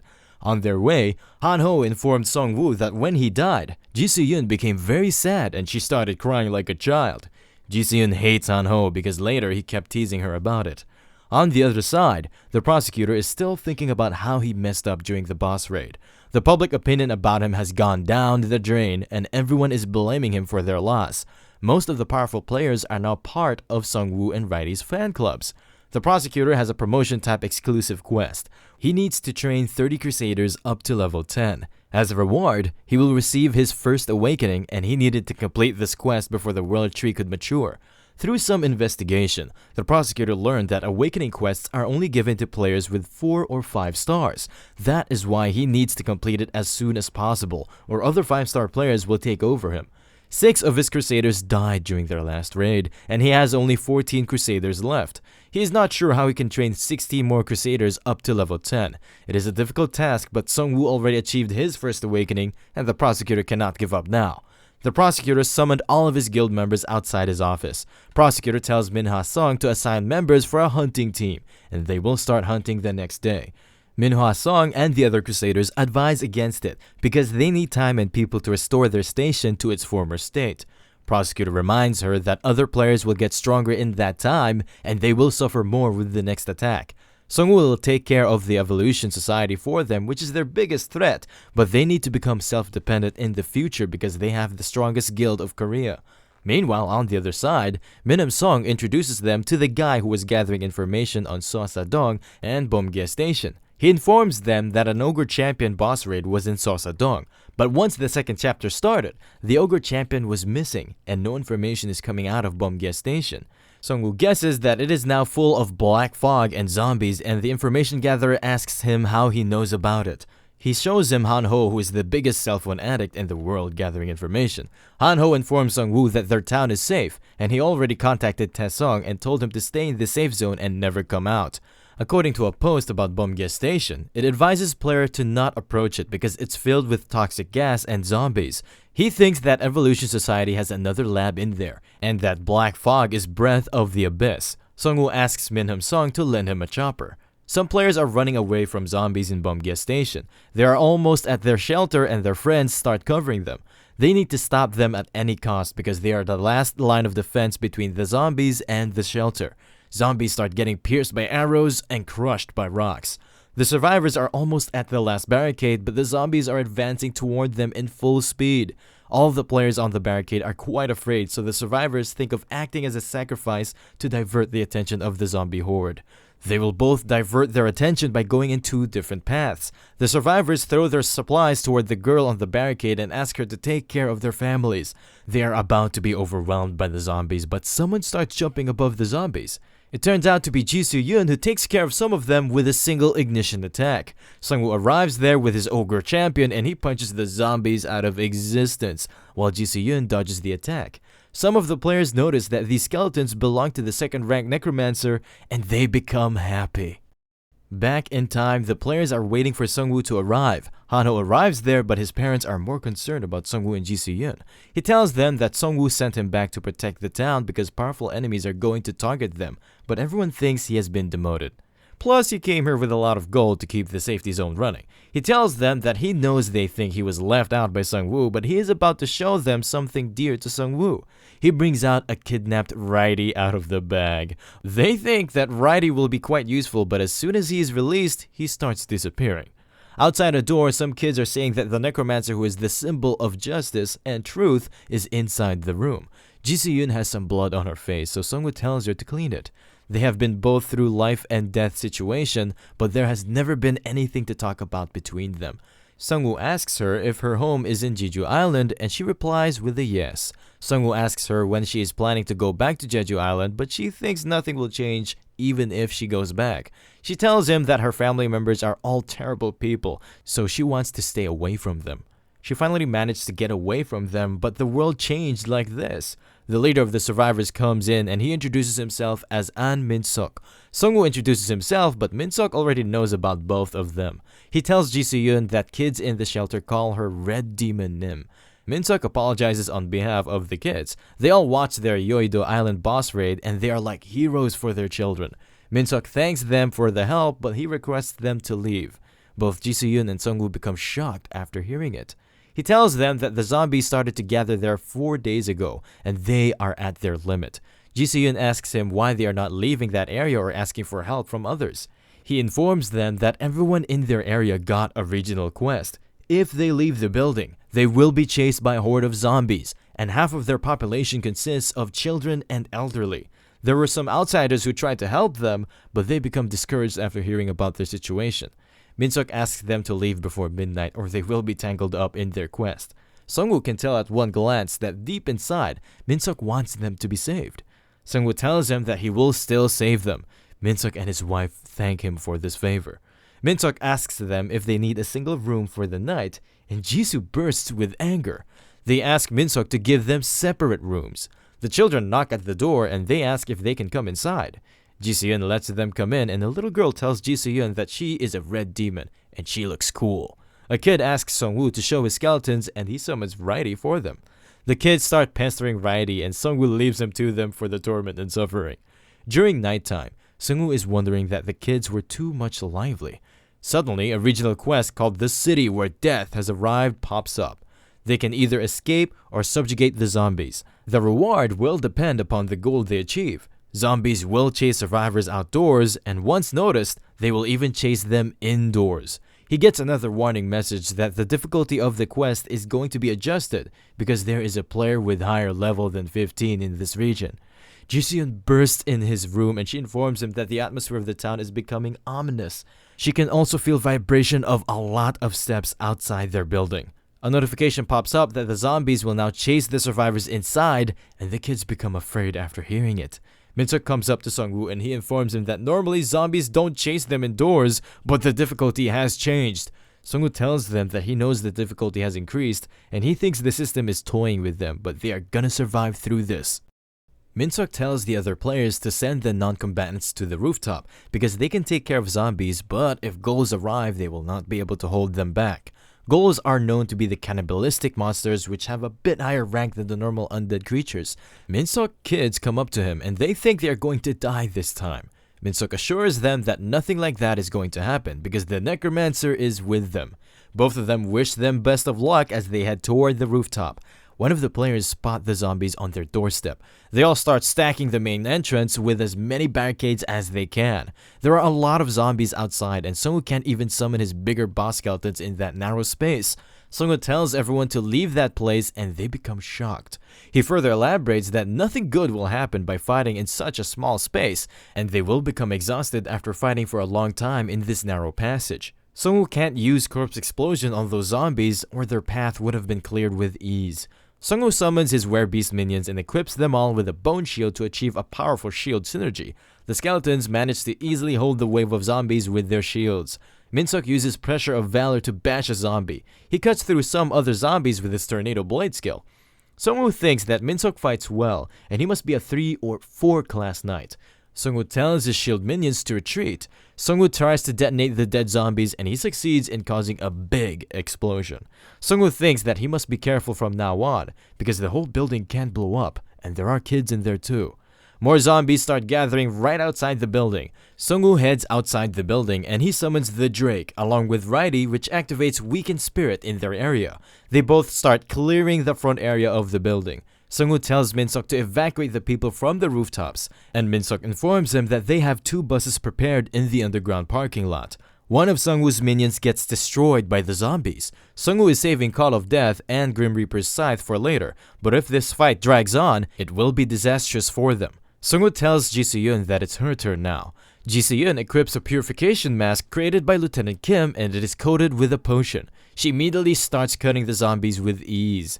The buses arrive there and they start boarding the survivors inside them. Soon, they get a notification that the ghouls have started moving after smelling the scent of the living. Minsuk informs Sungwoo that ghouls are leagues above the zombies. They are fast and they mostly focus on the children. One time they even broke the window of his car and they took his youngest son with them. Sungwoo tells him to rest assured and he will not let them get the children. After some time, they start moving with buses at the center. The undead will not stop chasing them, so they are moving toward Bomgye Station to clear this quest. Some players feel that it is too quiet around them. Soon they arrive at another refugee camp, which was fine until the last day, but now there are only dead bodies laying around them. Ji Se-yeon senses something sticking close to their vicinity. One of the players' head gets chopped off and all of them become alerted. Ji Se-yeon spots a ghoul which is moving toward the bus filled with children. She cuts it in half with her sword. Ghouls are faster than what Sungwoo predicted, and only Ji Se-yeon could match up to their speed. Soon they spot more ghouls leading hordes of zombies. The players become afraid after watching them. Minsuk asks Sungwoo if the players retain their consciousness after becoming a skeleton, and Sungwoo becomes a bit shocked after hearing this question. Sungwoo can clearly understand what Minsuk is trying to say, but he informs him that as long as he is here, they don't need to go that far. Minsuk asks for a last favor from Sungwoo, and he tells him to take care of the children after his death. Even the Wandering Drake can't hit the ghouls because they are too fast for him. Minsuk orders his player to shoot crossbows and fireballs at the ghouls, but they easily manage to dodge all of their attacks mid-air. One of the ghouls reaches the top of the bus, but he gets pushed back by one of Sungwoo's minions. Ghoul tears the minion into 2 with his bare hands. Minsuk gets rid of the ghoul by using a holy skill on him. A ghoul appears behind him and tries to do a sneak attack on him. Minsuk manages to block the attack of the ghoul with his shield. He cuts some of them with all of his might. Sungwoo revives the ghouls with his ability and he tells them to calm down because he will take care of everything from now on. Sungwoo has summoned the Grim Reaper Scythe and he can revive the dead minions as many times as he wants until 1 hour. He was saving it for later, but the situation is looking grim right now. A notification pops up which informs Sungwoo that these ghouls were under the control of another master, but after getting revived by him, their link to their previous master has been severed. His ghoul minions keep killing the ghouls and he keeps adding them to his collection. Minsuk is also motivated and he is cutting through the ghouls. Sungwoo thinks if they disregard each player's skills, then Minsuk is on par with the prosecutor. Only Jisoo, Sungwoo, and Minsuk are the ones who can fight against the ghouls, and other low-ranked players are still getting killed by them. The Drake and the Ogre Champion are taking care of the zombie hordes and they are not even fast enough to fight against the ghouls. These players are determined to fight till their deaths because the lives of their family members are on stake. Sungwoo needs to get more stronger because this game is evolving with each day. A ghoul makes it up to the gates of a bus and a werewolf minion tries to stop him, but he easily gets pushed back. An old man tries to stop him, but he also gets killed by the ghoul. Minsuk tried to use his ranged skill, but it is still on cooldown, so he plunges toward the ghoul with his sword, but both of them get thrown down the bridge. Sungwoo rushes down to save him, but his situation is not looking well. Sungwoo tells him that he will go and grab a potion for him. Minsuk stops him as he knows a mere potion is not enough to save him. Minsuk tells Sungwoo with his last breath to use his body to protect the children. Sungwoo receives a personal quest as certain conditions have been met. He can save or neglect the dead by making the knight into a skeleton. After he can assure the safety of the family of Knight, he will receive his ever-strong loyalty and this choice will affect his destiny. Sungwoo is pissed at the system because it is almost a similar quest to the one he received after the death of the professor in the college campus. Sungwoo has no other choice but to revive Min-seok. After death, Min-seok's consciousness appears in an empty space, and he thinks he is in the afterlife. A Grim Reaper appears, which informs him that that is not the case. Even if it is not the afterlife, he is still dead, and he can't see his family ever again. Something starts happening to his body, and the Grim Reaper informs him that the Necromancer is turning him into an undead. The Grim Reaper tells him to leave everything to Sungwoo, and he has nothing more to be worried about, as his memories will be wiped out. Min-seok starts crying, and he requests the Grim Reaper to not take away his memories. The Reaper tells him to leave those lingering feelings behind because someone stronger than him will protect his family. Min-seok tells him that he is the head of the family, and it is his responsibility to protect them. On the outside world, Sungwoo gets a system message that he has established a contract with the Death Knight. The memories of the Knight will be maintained, and he can be taken into Sungwoo Horde once certain conditions are met. Min-seok talks to Sungwoo, which proves that he has maintained his will. Min-seok is the most unique undead Sungwoo has seen up until this point. They both head back up to finish off the ghouls. Some ghouls try to jump at Ji-seon together. She cuts through them like butter with her ignition sword. A player thanks her for the help, but he informs her that the path near the bus is getting overwhelmed by the ghouls. She tries to save other players who are about to be overwhelmed by the ghouls, but they tell her to leave them and save the people on the bus. Another ghoul makes it into the bus, but he gets chopped into two with a single slash. Death Knight was the one who chopped the ghoul. More ghouls start surrounding him. Death Knight is one of the top-ranked undead, and he can feel the feelings of fear, discomfort, and jealousy toward him. Sungwoo had already equipped him with the masterless sword. He starts rampaging through the ghouls with ease, and the time limit for egg hatching also gets lesser and lesser as he cuts through the monsters. The players think of him as a new powerful skeleton, and the ghouls start retreating for some reason. Death Knight uses a skill to bind the ghouls. After that, he cuts them with ease. Sungwoo is a bit relieved as he thinks giving him the masterless sword was the best decision. Sungwoo looks through the Death Knight stats. He is a level 12 undead knight with both undead and a knight attributes. He has two skills. One is called Chains of the Abyss, and the other one is Exploit Life Energy. Ji-seon comes up to Sungwoo and informs him that they have taken care of the ghouls. Ji-seon inquires about the new Death Knight, and Sungwoo tells her that he will explain it to her later. They want to take a break, but they cannot stop until they reach Beomgye Station. Plus, it is now their turn to attack the people who are pulling strings behind the scenes. After some time, they arrive at the Beomgye Station, and the mist is becoming more thicker around them. Sungwoo asks Min-seok if he's not going to tell his family about him. Min-seok tells him that he's not brave enough to face them right now, and they need to take care of something first. Ji-seon starts coughing as the mask has become useless. The more closer humans get to the fog, the more weaker they become. But these rules don't apply to Sungwoo, and he heads inside the station with his minions. There are no guards outside, so Sungwoo thinks maybe they are confident enough that the gas will stop any kind of intruder. But he is still curious to know how they are able to confine the raid boss. Sungwoo is not going to head inside right now. He will wait until midnight so the cooldown on Grim Reaper's scythe can end. After a day, Sungwoo starts heading inside the station with his minions. They come to a stop when they see the entrance covered with sheets. There is a note written by the government hanging there which says that it is a containment testing facility and unauthorized personnel are restricted from entering it. Sungwoo and the Death Knight start speculating that the members of the Evolution Society can be government officials. They ignore the warning and head inside the room. After entering the room, they get a notification that the raid boss monster Ghoul King has appeared. They are both shocked because Ghoul King's arms and legs are already severed. An abyssal rift is opened in that area where zombies are pouring out non-stop. Soon, someone comes from behind Sungwoo. One of the scientists tells them that they spread the gas since the quest got updated, but they were not thinking of a test subject walking inside on his own. Doctor tells Sungwoo that he is not interested in fighting him and he can offer him a deal. The doctor tells Sungwoo that he picked a class connected to death and he is currently studying death. More specifically, he is studying the energy of the abyss which opposes all life forms. Doctor and his colleagues think that this situation is a test for human evolution. They need to win and pass this test. The method they are going to use to achieve it is by throwing away their existing shell and transcending beyond it. They got a lot of information on this topic by capturing Ghoul King, and now a necromancer related to death has appeared in front of them. The doctor tells Sung-woo that their meeting might look like a coincidence, but it was already set up by this artificial system through quests. The doctor tells him that it is all for a happy ending for this game. Sung-woo thinks that maybe Doctor also came into contact with the Prophecy Stone. That's why he is talking about an ending. Doctor tells Sung-woo to join them for a greater cause. Sung-woo says that bastards like them spreading poisonous gas around and conducting human experiments can never work for a greater cause.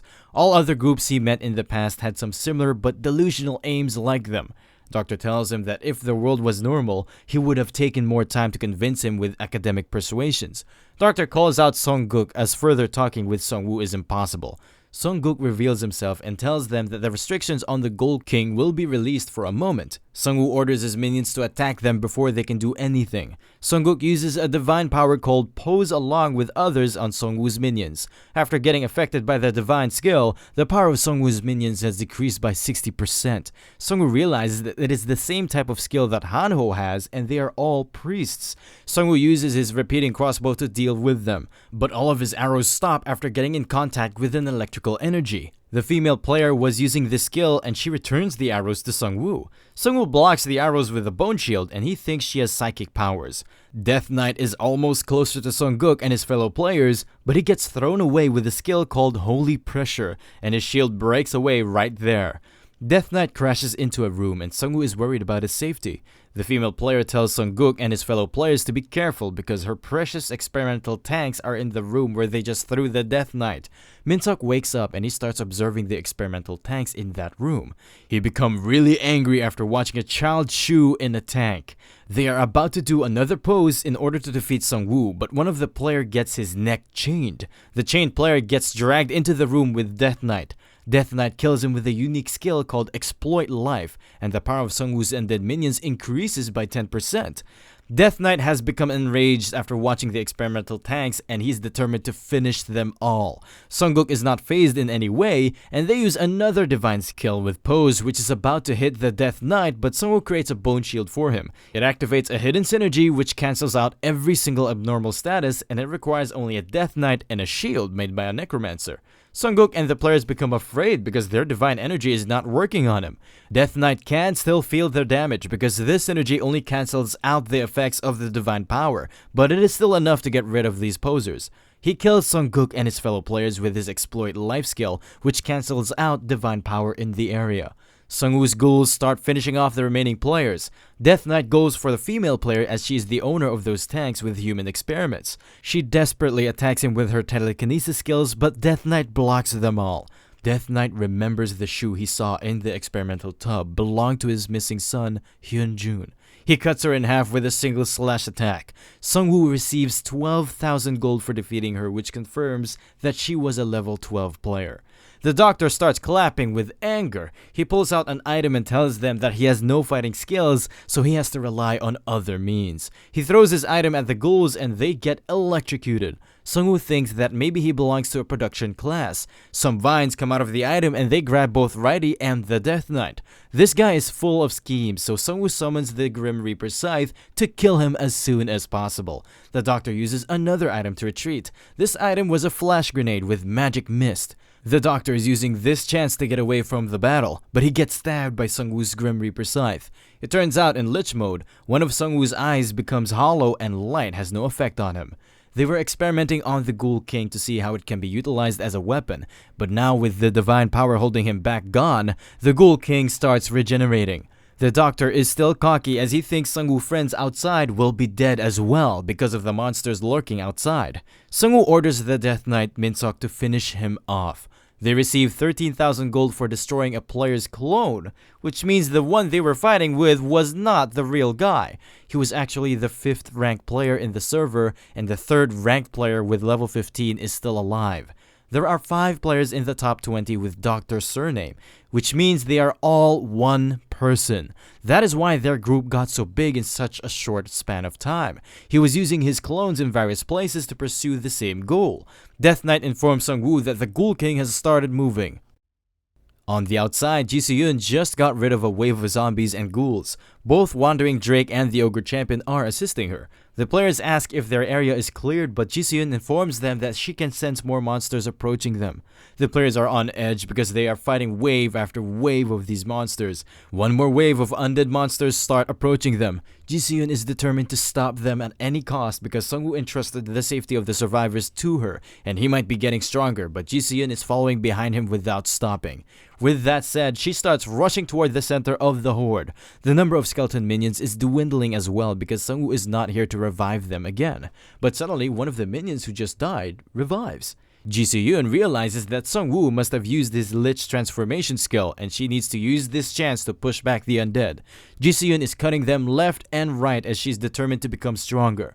The players start saying that the red demon Jisoo, who is the lover of the Necromancer, is quite strong. Jisoo becomes red after hearing those gossips about her and Sungwoo. Some ghouls jump over and they start going directly for the buses.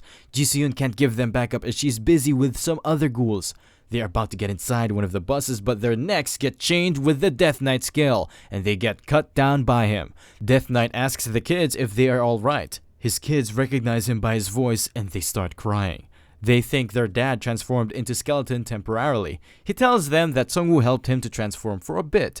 The kids start praising him and they say they want to transform into skeletons too. Sungwoo comes out and he praises Jisoo for her hard work. Jisoo tells them that they are the ones who defeated the boss monster. In the past, they were ready to defeat the Ghoul King after he recovered, but he fell down on his own after coughing a lot of blood. They thought the Ghoul King was going to die soon because they experimented on him too much. They finished him off with ease as he was unable to fight back, but Sungwoo tells Jisoo that it was a very difficult fight and they barely managed to defeat him. Another notification pops up which tells them that second chapter when faced with destiny has came to an end. The notification window informs them that an urgent balance patch is needed. It also commends the survivors of the Korean server for their extraordinary instincts, and they cleared all this within a short time span. A list of raid boss monster kills gets published. Han Kang-sok is on first number with 4 boss kills, and Sungwoo is on second with 3 boss kills, while the prosecutor is on third with 2 boss kills, and their total boss kills are 15. It is a unique achievement among all the servers, considering the average level of the Korean server is only ranked 4th in the world. Therefore, a hidden chapter will be opened during the remaining time period. They need to prove their overwhelming achievements were not created by chance in the upcoming Great Battle. An important warning pops up which tells them that large monster armies led by warlord monsters will appear in the Korean server in various locations, and this event will continue until the warlord monster is killed. Sungwoo tells his teammates that they will find out about these warlords as they work through it. The risk of the upcoming battle is going to be higher as well as the rewards for it. Sungwoo is not fazed by this new challenge and he tells his party to get moving and clear the current quest as soon as possible. The next day, some goblins are ganging up on a player. The player turns out to be Han-ho and he easily finishes them off. Suddenly, Han-ho starts running away with other players. They manage to get inside a shield and the goblins get blocked by it. Kyung-soo orders the other players inside the shield to get ready to face the goblins. The goblins are attacking the Pioneer Camp's shield, damaging it slowly in the process. Han-ho shoots down another goblin with his throwing knife, which activates his divine skill. He starts rushing at the goblins with a menacing look. Han-ho keeps pummeling through the goblins with ease. Another group starts approaching him, but this time he is not going to run away like last time. Han-ho starts ripping them all apart into pieces. While he's going through his meaningless rampage, Righty appears right next to him. Sungwoo and his party makes its appearance, but Han-ho is a bit confused because Death Knight is taking his place in Sungwoo's party. After a while, they are all having a meeting in their base. Spearman Kyung-soo informs them that it has been quite chaotic after the new main chapter started. Almost every other group of survivors have been suffering from these attacks throughout the country. The safety zones have become almost useless as their power is getting weaker and the monsters are becoming stronger. The Liberation Guild is currently fighting off thousands of orcs and they are currently looking for Sungwoo. They are the closest to what they can call allies, so Sungwoo needs to help them. If the Evolution Society makes a move at this time, then it is going to be fatal. But judging by the current situation, they might be facing off against the monsters as well. Lieutenant Kim comes in and he informs them that they have found the base of the goblins. According to their movement pattern, their base must be in Paldao-san. Yeongdong-po and other regions are in a pickle because of strong monsters like the orcs, but they are quite lucky because they got only goblins. This time there are mage-like goblins which ride on boars in the mix. Sungwoo tells them that their goal is not to win the fight. He's more focused on knowing how much gold experience points they can gain from fighting this goblin army. Spearman Kyung-soo applauds him for thinking of gaining gold and experience from this situation. But Sungwoo tells them that he's not thinking for himself, but for them. The hunt this time is going to be a good opportunity for the townspeople to gain experience. During nighttime, 2 goblins are guarding a factory in Padalsan. Sungwoo appears from behind them and he thinks they must be guarding something important. He finishes them off in one go. Even weak goblins are scary when they are commanded by a warlord, and they move systematically. Sungwoo summons the Ogre Champion as he is about to deal with their leader. The Ogre Champion uses his Thunder God Blessing technique on the warehouse. He manages to kill every single goblin commanding Centurion with a single attack. A Goblin Lord is still alive and he makes it out of the rubble. Sungwoo summons the Grim Reaper Scythe and he transforms into a Lich. Death Knight finishes off the Goblin Lord in one strike. Sungwoo revives all the goblins he just killed and they start heading out. The goblins are moving in the form of a big army. The players from Sungwoo's town have formed a barricade along their way. Spearman Kyung-soo tells them to stay calm as the leaders of goblins are already dead and they are fighting a losing battle. The goblins start getting hit by ranged attacks. The players become happy after watching how easy it is and they will get a lot of experience from hunting these goblins. The poor goblins get hit by a lot of plenties as all of their commanders are already dead and they lose their will to fight. They keep getting nailed by the human players. All players are enjoying their easy grind fest. No matter what group it is, there will be a weakness in the absolute majority and they will end up becoming a burden for other players. Chefs and pioneers have a role outside of fighters, but now the difficulty is rising and it has become an unavoidable situation. Even those people who are weak by nature or are sick can become stronger. Some players are helping the elderly and the children to level up as well. After shooting a goblin, a kid levels up to 2 and he starts crying with happiness. Finally, they manage to defeat the whole goblin army, and Sungwoo receives a notification that he is the first contributor to defeat a monster army. The players have won a great battle, so all of them will receive extra gold according to their contribution. Sungwoo was watching the whole battle from a rooftop, and he is quite satisfied with the contribution of all the players of his town. The next day, Sungwoo is heading for the Yeongdong post station. He informs Spearman Kyung-soo that they will be able to hunt safely from now on, and he wants the average level of every player up to 8 by the time he returns. He cannot stay in town forever, and it is not his obligation to protect the weak. He tells them that everyone needs to work harder because the world is going to become more and more crueler with each passing day. The chopper arrives with Myung-soo and they are pestering them to hurry up. Sungwoo tells them it is time for them to help out their allies of Liberation Guild. The next morning, some buses are moving together with Crusaders. The prosecutor inquires about the situation of all the monster armies that have appeared from his men. One of his men tells him that he will be able to see the northern border in a moment. He is using a mid-ranked magic drone to scout ahead. This magic drone can share the field of vision with the mage. He informs the prosecutor that there are about 200 trolls and they look like they are headed their way. One of the trolls destroys the drone after noticing it. Manhwa Song advises the prosecutor to destroy the bridge because thousands of orcs are heading there from Gimpo and they will be surrounded from both sides. The prosecutor asks for her advice on fighting the trolls first and then going for the orcs. Manhwa Song tells him that the trolls have regeneration abilities and their fight will be dragged to the point that the orcs will surround them from the other side. Prosecutor knows it too, but he needs to level up his Crusaders to 10 as soon as possible for his personal quest. Some of his Crusaders might die in the process, but it is the safest way to bridge the gap between him and Sungwoo. Manhwa Song informs him that she will summon all the guards from the station, leaving only a minimum number behind. Manhwa Song informs them that the chopper that went to pick up Sungwoo is about to arrive. Manhwa Song becomes happy as they will be able to manage this tricky situation somehow. But Manhwa Song informs her that Sungwoo tells them to not worry about the trolls. Suddenly, a chopper moves right above them. Sungwoo summons his minions when the helicopter reaches right above the trolls. Both Manhwa Song and the prosecutor are shocked after watching this scene. Sungwoo's boss monsters start rampaging through the trolls with ease. Sungwoo revives the dead trolls to add them into his army. Some players from a different faction are watching Sungwoo in action from a distance, and they start posting about it on the online forum. Sungwoo's party got another achievement after having more than 20 plus giant type members in his party. This synergy increases their damage against small and medium opponents by 30%. Finally, they arrive at the location of the main troll unit. The warlord troll chief makes his appearance. The troll chief starts hitting the ground. The spectators are a bit shocked after watching this random behavior of the chief.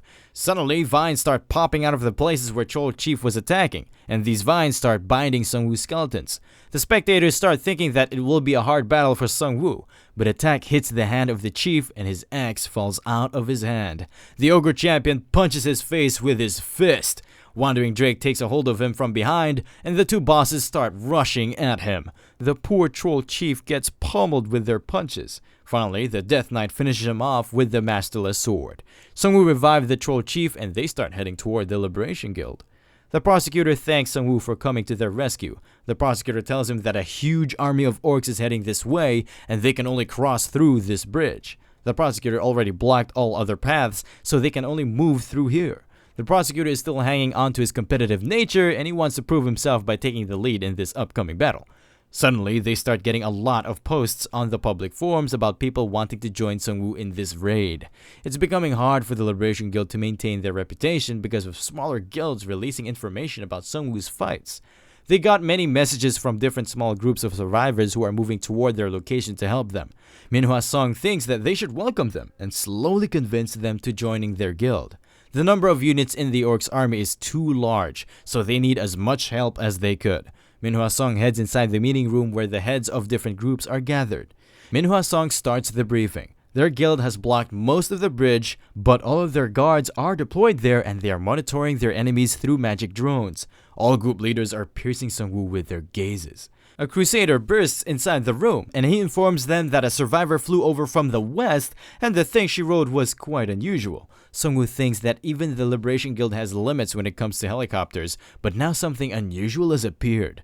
Since everyone is curious, prosecutor tells them that they can all come along to meet her. Sungwoo becomes shocked after watching this unusual ride with their very own eyes. This unusual ride is a tamed griffin monster, and it is a bit agitated. A female player closes its beak and she tells them that this griffin is a good kid and it won't attack anyone. The griffin rider asks the prosecutor to help her. She informs them that a few hours ago, a large number of Chinese players landed in Ganghwa, and Sungwoo becomes shocked after hearing it. They move to a tent and the female player starts briefing them about their current situation. They live on Gyeodong Island, which is a small island connected to Ganghwa Island by land. The players from Ganghwa Island set up a small safe zone in Gyeodong Island. It is completely safe as long as they take care of small number of monsters there and set up a blockade on the Gyeodong Highway. They have strong players on the island, but they decided to live quietly.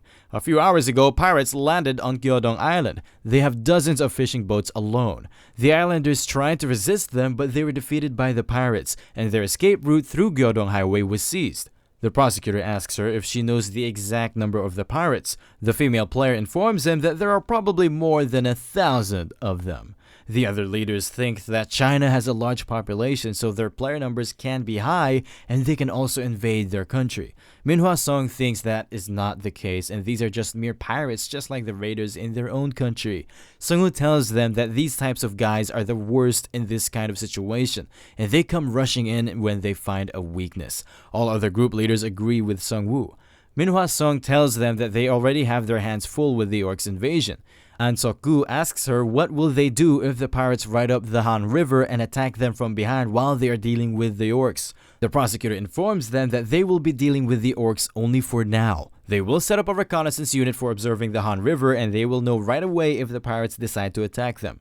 The female player becomes shocked after hearing it and she gets down on her knees as she has lost all hope. Sungwoo tells them that he has another option for this situation.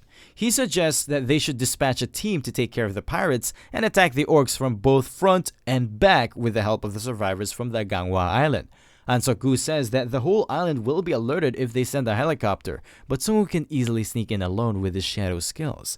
The prosecutor asks him if he is sure he can handle it alone. Sungwoo tells them that his Necromancer skills are better suited to fight against human players.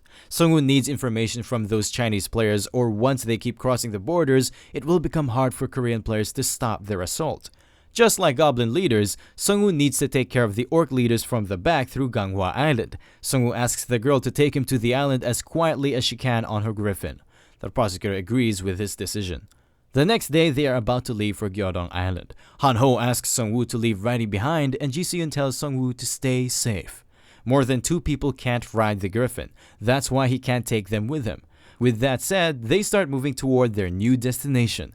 The female player informs Sung-woo that they need to wait until dark before they can enter the island so the pirates will not know about their arrival. The pirates have huge bird monsters who fly around and monitor the island. During nighttime, in the docks of Gyeodong Island, inside a boat, some pirates are talking about the prisoners they took. Their leader tells them that they will have a lot of gold and women when they reach the Korean mainland.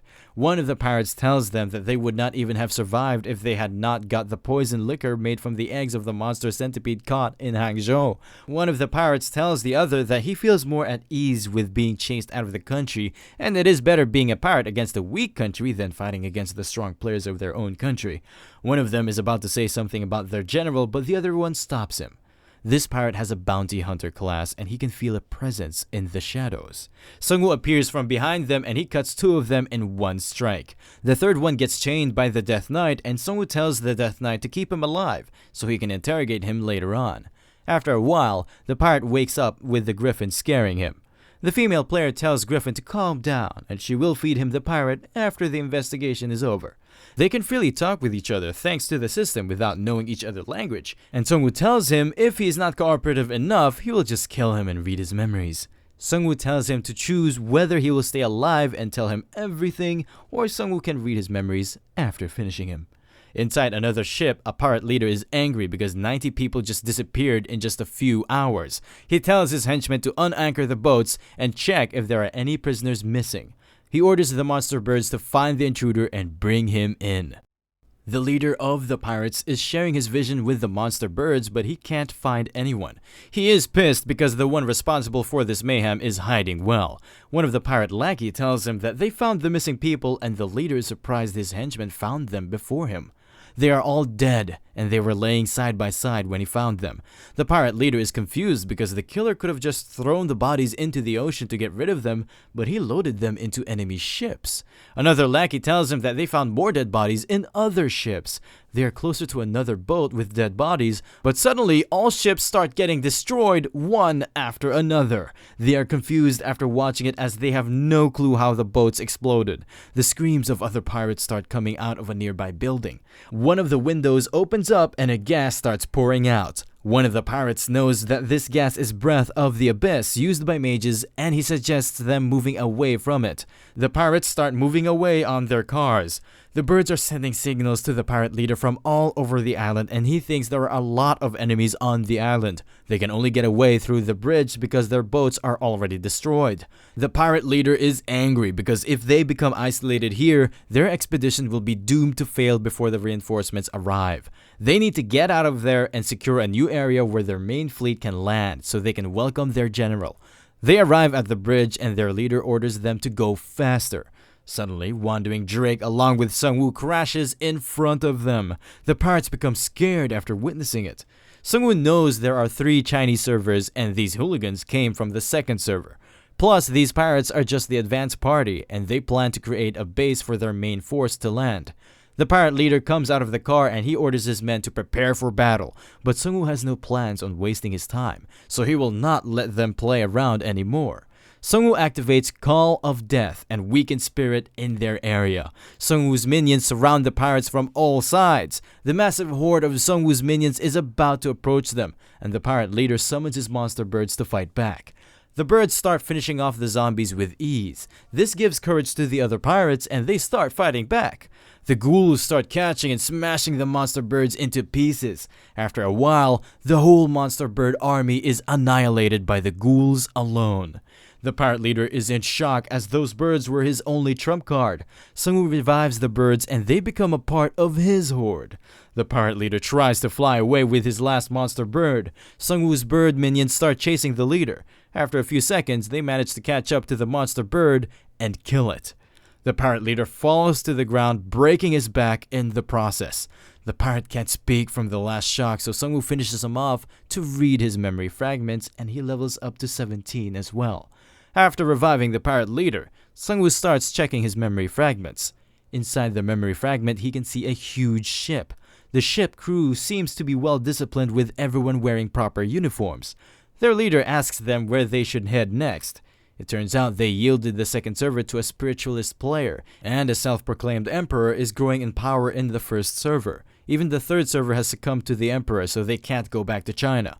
One of his assistants suggests they should ask for assistance from an outside power, and the general cuts his head off. The general tells them that they are floating out in the open ocean because they lack in power and violence. They will soon make up for the power they lack after they conquer another land, and they will return to their mainland to swallow it too, just like a starving ghost. Now, Sung-woo knows that another insane person is aiming for their country, and he needs to stop this psycho as well.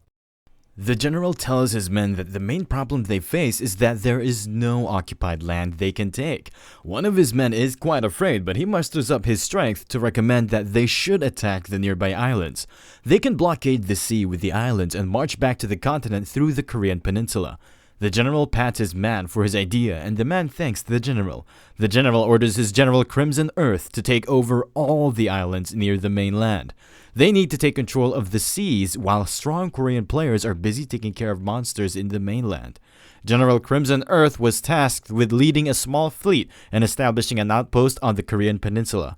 General further refrains him from provoking the main forces of Korean peninsula, and General Crimson Earth only needs to prepare for the arrival of their general. General further tells them to use the pirate synergies as much as possible. They also need to collect as much gold as they can while they're at it.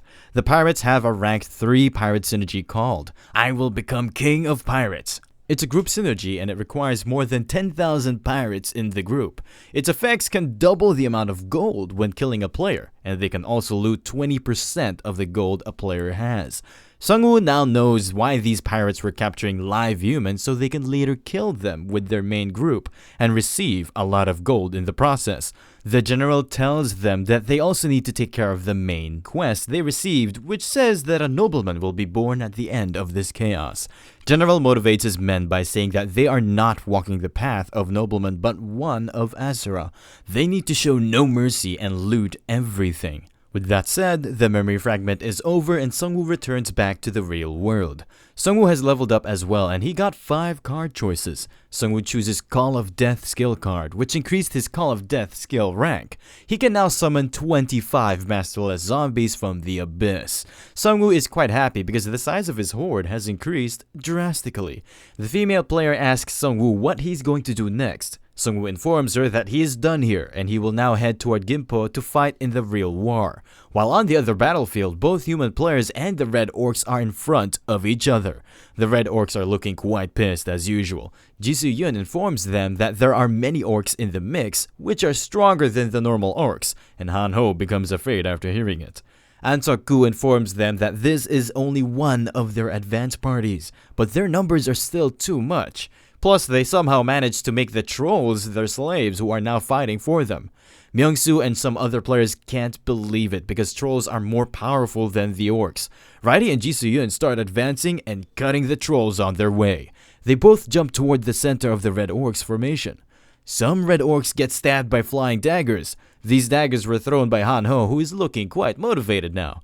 Han-ho is even punching some orcs to death. Kang Yun-lee performs a wave of fire spell to burn the orcs. He burns a lot of orcs with his attack, and each Red Orc warrior gives 1,200 gold. Kang Yun-lee becomes a bit cocky after defeating a few orcs, but An Seok-gu saves his life by catching a stray arrow which was about to hit him, and An Seok-gu tells him to be more careful. An Seok-gu starts pummeling the orcs with his fist attacks and he orders his fighters to protect the mages. The orcs are getting pushed back quite hard, but they are still fearless, and it seems like they are enjoying this fight. An orc chief tries to attack them, but he gets punched by Han-ho, and he tells them that he is enjoying this fight more than the orcs. The shield bearer squad is blocking the orcs' advance while the priest squad is buffing them up from behind with their pose skills. One of the fighters points out something in the distance. These are orc shamans who are being carried by trolls. The orc shamans throw their magic spells toward the players, and the shield bearers ask their magicians to cast magic barriers on their shields. But the magic spells hit them before they can cast any kind of protection barriers. The players who got hit by the spell are not looking well, and some specialized orc cavalry starts heading toward them. The Crusader team arrives there at the same time. The Crusaders make their breakthrough formation, which stops the assault of the Red Orcs cavalry. Manhwa Song orders the crossbowmen to target the Orc shamans. The arrows of crossbowmen successfully manage to neutralize the Orc shamans. The other players become motivated after watching the Crusaders in action. The prosecutor is getting rid of the Orcs one after another, and if things keep on going smoothly, he can clear his personal quest very soon. Prosecutor performs his cross spear skill to wipe out a group of Red Orc warriors. The last of his Crusaders, who was on level 9, kills a Red Orc warrior and he levels up to 10. A system notification pops up which informs the prosecutor that his personal promotion quest has been completed. He received his first stage awakening as a reward and his fate has changed slightly. The Orcs come to a stop as the prosecutor starts bursting with light. Even the human players can't keep their eyes open as something shining is falling from the sky. A light spear appears up in the sky. The current area has become the temple's domain for 1 hour. The healing effect in the area will increase by 2% and all Crusaders' strats will increase by 5 points. The prosecutor takes a hold of the spear and he orders his men to charge forward. The human players are slowly getting healed and they start praising the prosecutor. And the prosecutor can feel his self-esteem being revived. This new world needs a change, and the Liberation Guild will be the first step towards this change. Meanwhile, in China, a player informs Li Wei Nim that they received some information from the band of plunderers they defeated. The plunderers went to the Korean server after getting defeated in the Chinese second server. Li Wei is quite pissed because she thinks she should have gotten rid of those human-formed beasts right when they had the chance. The player informs her that there is no need to worry because the vanguard of plunderers were defeated in Korea. Li Wei is quite happy to know that there are still capable people in the Korean server. Meanwhile, back on the battlefield, the prosecutor receives 3,000 gold for killing the Assault Orc Chief Captain. After a few minutes, they are done with the current group of Red Orc warriors. Manhwa Song informs the prosecutor that they got a complete victory, except for a few orcs who managed to escape. Prosecutor inquires about the casualties on their side. Manhwa Song informs him that 3 Crusaders and 100 players have died in the last battle, but it is a lot less than what they expected. The prosecutor thinks that they should have decreased the casualties by as much as they can. They can't infinitely fill up their ranks like Sungwoo, and it takes a lot of time and resources to train the Crusaders who die so easily. Ansaku informs them that the players need rest, because if the orc attacks them again, they will die from exhaustion. All of a sudden, they start hearing a lot of footstep sounds. They see another wave of Red Orcs approaching their location. One of the orcs sound a horn and he is riding a rhino. Ji Se-yoon informs them that the group they just fought was the advanced group, but now they're a part of their main forces here. Ansaku and Gang Yeon Lee inform the prosecutor that it will be impossible to stop the assault of this group of orcs. Manhwa Song suggests that they should retreat back and fight in the closed streets. But the prosecutor is a bit confused, as if they retreat back to the buildings, the main force of the orcs can directly head for Yeongdong-po Station. Ji Se-yoon agrees with him because the orcs always go for the place with more people, and Yeongdong-po Station has a lot more refugees than the fighters present here. With that said, the prosecutor tells them they cannot back down from this point, or the non-combatant humans will suffer in their place. The Red Orcs start advancing toward the human players, and some humans become disheartened after watching their advance. Han-ho points out towards something important. A dead orc drops toward a Red Orc warrior riding a rhino. Sungwoo detonates the dead orc, which results in a big explosion. Some huge birds are flying up and they are carrying the dead bodies of orcs. The birds drop the dead orcs toward the army of the main force of the orcs and they explode after coming within their range. Everyone becomes happy as they know Sungwoo is back in this battle. Sungwoo makes an appearance there and he's riding the Drake along with the Death Knight. Prosecutor becomes a bit relaxed after watching Sungwoo in action. Magic drone belonging to different guilds are hovering over the battlefield. The whole battle is being live broadcasted on the community forums. They are discussing that maybe the Death Knight is the new main favorite skeleton of the Necromancer. Meanwhile, Raidi is losing his popularity because he used to be the main favorite skeleton soldier of Sungwoo in the past. The broadcasters are quite happy as their number of subscribers is increasing drastically. The chat is quite active and they are wondering if Sungwoo is this much stronger than how much stronger the #1 player can be. At the same time, someone starts banging on the door of the broadcasters and they become active. Manhwa Song barges in with the Crusaders team and tells them to put down their weapons. Manhwa Song tells them to turn down the broadcast or they will use force to stop them. The staff members start accusing her of monopolizing the press and fabricating the truth. Minhwa Song corrects him by saying that Yongdongpo Station was targeted due to the broadcast of Yeouido Island raid. Their locations can be easily revealed through these broadcasts. The member agrees with her and he tells them that they will cooperate with them. Minhwa Song grins her teeth as she knows there are a lot of other private channels broadcasting the raid live and they cannot stop all of them. Both their enemies and players with unknown objectives are watching their stream right now. During nighttime, outside the Liberation Guild camp, Righty is sitting next to the fire.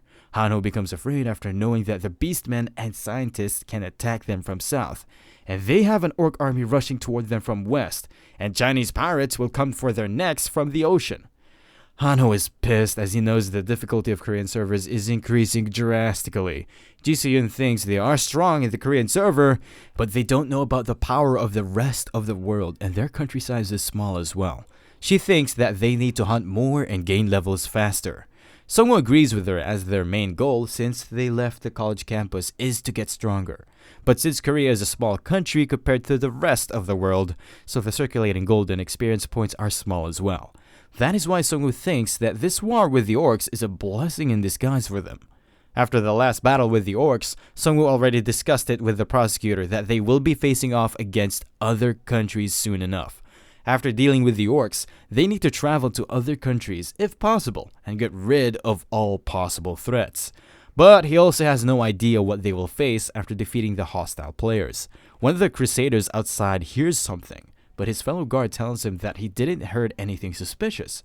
All of a sudden, some roots start popping out of the ground. The roots become larger and they are growing randomly. Ji Se-yoon and Righty burst into the room of Sungwoo to alert him, but all of a sudden, a red orc appears behind Ji Se-yoon and he is about to attack her. Ji Se and Righty easily cut the orc with their swords. The crusaders start informing others that the orcs are here. The orcs are finishing off the players and they are wondering how the orcs got inside the camp. Hanho points toward the location where orcs are coming from. There are some portals made up of roots and the orcs are coming out of these portals. Sungwoo is a bit taken aback after watching the orcs using portal magic. The orcs start heading for the camp of the prosecutor, but the prosecutor uses his skill to make the whole area into a temple's domain for 1 hour. The prosecutor is looking quite pissed at the orcs who disturbed their resting time. The human players become buffed and they are bursting with energy from the temple's domain skill. Kang-in Lee uses waves of flame magic to turn the orcs into ashes, and he destroys one of the portals in the process. An-seok-gu was hurt during the surprise attack, but now he's getting healed from the buff, and he can feel like he had jumped from 2 or 3 levels at once. The prosecutor uses cross spear skill to tear apart the advancing red orc warriors, and he destroys a portal as well. Minhwa Song informs the crusaders that 2 portals have been destroyed, and they should focus on the other portals. But he is a bit confused to see that they cannot spot another portal. It turns out, Sungwoo and his party already destroyed the rest of the portals. The Liberation Guild only took care of 2 portals while Sungwoo destroyed all other portals in such a short span of time. The prosecutor and Sungwoo are both at their first awakening, but the difference between their powers is immense. Soon they notice a rock which is giving off a black smoke, and they are wondering if it is the thing that created these portals. Sungwoo picks up the rock and a red warning message pops up which informs them that this item contains dark energy and long-term contact with it can result in negative consequences. All of a sudden, a mission window pops up in front of all the players. The quest tells them that the Orc Lord is casting a large-scale black magic. If they don't stop it before 30 hours, all orcs will be buffed into a demonic state. Sungwoo remembers that the boss of the college campus was also a black mage orc. Sungwoo thinks that this orc lord is the perfect match for him. Minhwa Song receives an emergency call from Manhwa Song. He becomes shocked after hearing the message of Manhwa Song. It turns out the wyverns are heading their way. After some time, the wyverns start passing through their camp. Han-seok-gu is worried because they are getting into one mess after another, but Kang-in Lee tells him to stop bickering or the wyverns will hear them. Manhwa Song informs the prosecutor that the wyverns have left, but they should still stay hidden for a while. They have a lot of people and wyverns can't come back after observing them from a distance. They don't have a lot of time left, but they have no other choice, and the prosecutor agrees with her decision. Hanho asks Sungwoo if it is still too early to kill the wyverns. Ji Soo-yoon informs him that they can somehow take care of one or two of them, but there are dozens of them flying altogether. Plus, fighting enemies in air is a bit difficult for them. The Alpha Wyvern male and the Wyverns under its command are the true rulers of Korean skies right now. Everything comes to a halt when they pass through. Sung-woo wants to hunt them badly, but he can't think of a way to do so. The next morning, the Wyverns are not in sight. Manhwa Song informs the prosecutor that they can start moving now, because the Wyverns must have crossed the northern side of the Han River by now. The prosecutor agrees with her and he orders her to inform each team that they will be advancing ahead. Han-ho got a useful information that the Gimpo Plains, where the Orc army have been appearing from, has started to turn into a wasteland, just like how the Uido Island turned into a wetland during the raid on the Wandering Drake. This whole place was a grassy, fertile area and it turned into a wasteland in a single night. Manhwa Song informs Sung-woo that according to the report of the reconnaissance team, the orcs are gathering at the Gimpo International Airport. The prosecutor tells them that it will be a great battle where two powerful forces will clash. Sung-woo tells them that they need to make wise decisions because the orcs can be planning something behind the scenes. The prosecutor knows that it can be the case, but they don't have enough time, and they need to get rid of the orcs in this battle before the timer runs out. The Red Orc army is advancing toward the human players from the Gimpo International Airport. The human players are a bit taken back after watching the huge number of orcs.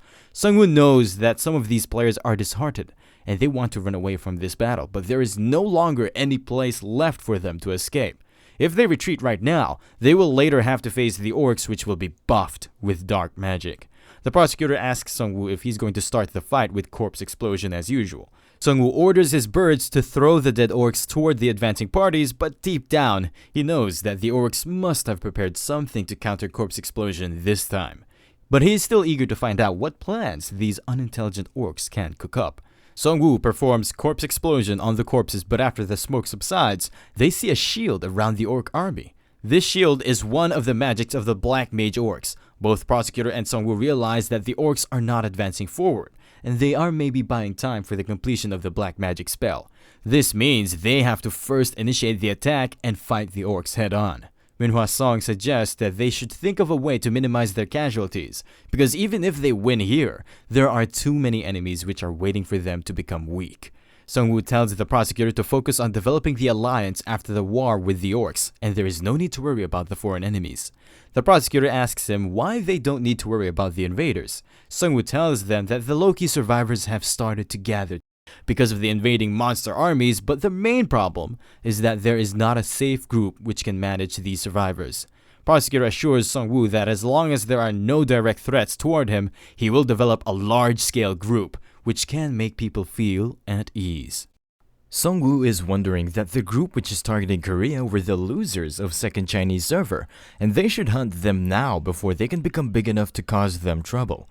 However, there is going to be a day when they have to face an even greater group. The more larger their group gets, the chances of their encounter with other groups will also increase. That's why Sung-woo needs an organization which works systematically to help him. Unfortunately, the small town of Suwon is not enough, so he needs a bigger group. At the same time, prosecutor is thinking of making a large community at the national level, and now Sung-woo is going to support him to make his community bigger. In reality, both Sung-woo and prosecutor are trying to use each other in some way. Han-ho and Ji Soo-yoon are happy now that the conflict between Sung-woo and the prosecutor has subsided. They have to take care of the orcs first, so they start making a plan. Sung-woo informs the prosecutor that he has a way to decrease the casualties by as much as possible, but that method is a bit unconventional. Sung-woo hints at doing some sort of sniping. After some time, the prosecutor and the Liberation Guild start heading toward the orcs' main army.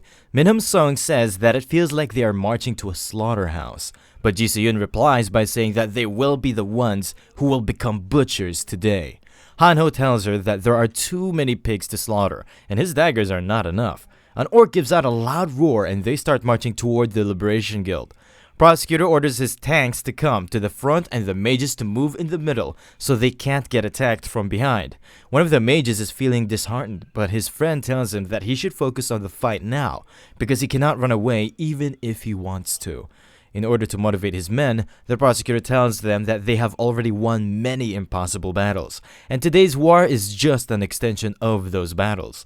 The prosecutor is sure that there will be even more difficult and exhausting fights from now on. More powerful foes will try to bring them down with their might, and he asks his men if they will give up in the face of such a small challenge. His men are bursting with motivation, so they say they will never give up. The prosecutor uses his 10 plus domain skill and tells his men that this victory will belong to them. The outer shield of the orcs gets destroyed and the mages start casting fireballs. The fireballs hit the orcs, but their numbers don't seem to be dwindling. The orcs attack the front row of the Liberation Guild, but their tankers are holding back the orcs. The orcs are trying to surround them from sides, so the spearmen get ready. The orc shamans make their appearance, so the human mages also start getting ready. Rhino riders are pushing toward the human player formation, so the spearmen start aiming for them before they can break their formation. The human players are ferociously holding back the orcs. The siege weapons of the orcs start taking their position. An orc chief orders the siege weapons to start shooting at the human players. The prosecutor uses his Realm of Blind Faith skill to cast a shield around them. The prosecutor orders his men to hold their position and keep luring the orcs' main forces toward them. They need to bring the orc lord as close to them as possible. At the same time, a griffin is flying above the airport.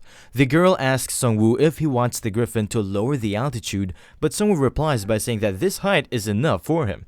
All of a sudden, Sungwoo jumps down and he activates his Grim Reaper mode in the air. The orc shamans can feel Sungwoo's presence, but they are a bit late, and Sungwoo summons Ogre Champion out of the abyss. The orc shamans summon a shield around them, and the Ogre Champion gets ready for his Thunder God Blessing technique. The Ogre Champion smashes the shield into bits, and the orc shamans also get destroyed in the process. The prosecutor saw the whole thing, and now he knows that it was the sniping operation Sungwoo was talking about. The orc lord appears out of the rubble, and the last attack had a lot of impact on him. Sungwoo asks why he is looking angry. The ogre warriors start retreating back to protect their lord. Minhum Song tells the Liberation Guild to attack the orcs which are trying to retreat. Sungwoo activates both Call of Death and Weakened Spirit at the same time. Sungwoo receives a new hidden synergy because he has a Commander Skeleton righty with more than 30 units under his command.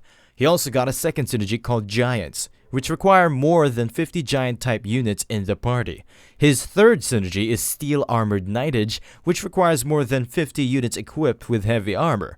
Someone throws a bottle filled with Breath of the Abyss in the middle of the orc army. The orcs start dying from the effects of Breath of the Abyss. Han-ho, who is now riding the griffin, was the one who threw the bottle at the orcs. Sungwoo is feeling even more buffed after coming in contact with the Breath of Abyss. Sungwoo tells the orc lord that he is sorry for coming to see him like this, but he wanted to have a nice little chat with him. Sungwoo orders Righty and the Death Knight to attack the orc lord. Righty and the Death Knight start attacking the orc lord in unison. The orc lord is somehow blocking their attacks. The orc lord gets distracted for 1 second, and the Death Knight seizes this chance to perform a slash attack on him. Righty jumps toward the orc lord to finish him with a head stab, but the Death Knight chains and pushes the orc lord toward himself. Death Knight slashes the orc lord into 2 pieces with the nameless sword. Sungwoo receives 900,000 gold for defeating the orc lord, and the time until the egg hatching has been reduced to 3,780 days. Reddy is pissed at the Death Knight for stealing his kill, but Death Knight tries to clarify that he killed the orc lord to reduce the hatching time of the dragon egg. After the death of their lord, the orcs have lost the will to fight. The orcs are hit with a plenty effect and they became weaker. The human players start butchering the red orcs. Minhum Song, along with some other Liberation Guild members, ride on bikes to kill the orcs faster. The prosecutor becomes relieved because now they can hunt the orcs without worrying about casualties. All of a sudden, Minhum Song receives an emergency alert on his mobile. It seems to be quite important, so Minhum rides toward the prosecutor to tell him the news. Minhum Song informs the prosecutor that the Magic Drone scout team just reported that the Wyverns group is headed their way. Prosecutor becomes shocked and he inquires about the current location of Wyverns. Minhum Song informs him that scout team who reported it is 3 kilometers away from their location, so the Wyverns must be arriving at their location pretty soon. The prosecutor thinks that maybe they were tricked by Wyverns. The Wyverns were waiting for their prey to leave the city, which had a lot of obstacles, and head toward the wasteland. Prosecutor orders all human players to retreat and take shelter inside the airport building. The human players are a bit confused as to why a prosecutor is asking them to retreat. All of a sudden, a system message pops up which informs all of them that the field boss wyvern alpha male appeared near them. The human players are already too late as the wyverns are upon them. The wyverns start rampaging through the ranks of human players and eating them in the process. Sungwoo thinks that the wyverns appeared at a bad time, and dealing with them can be a bit troublesome right now.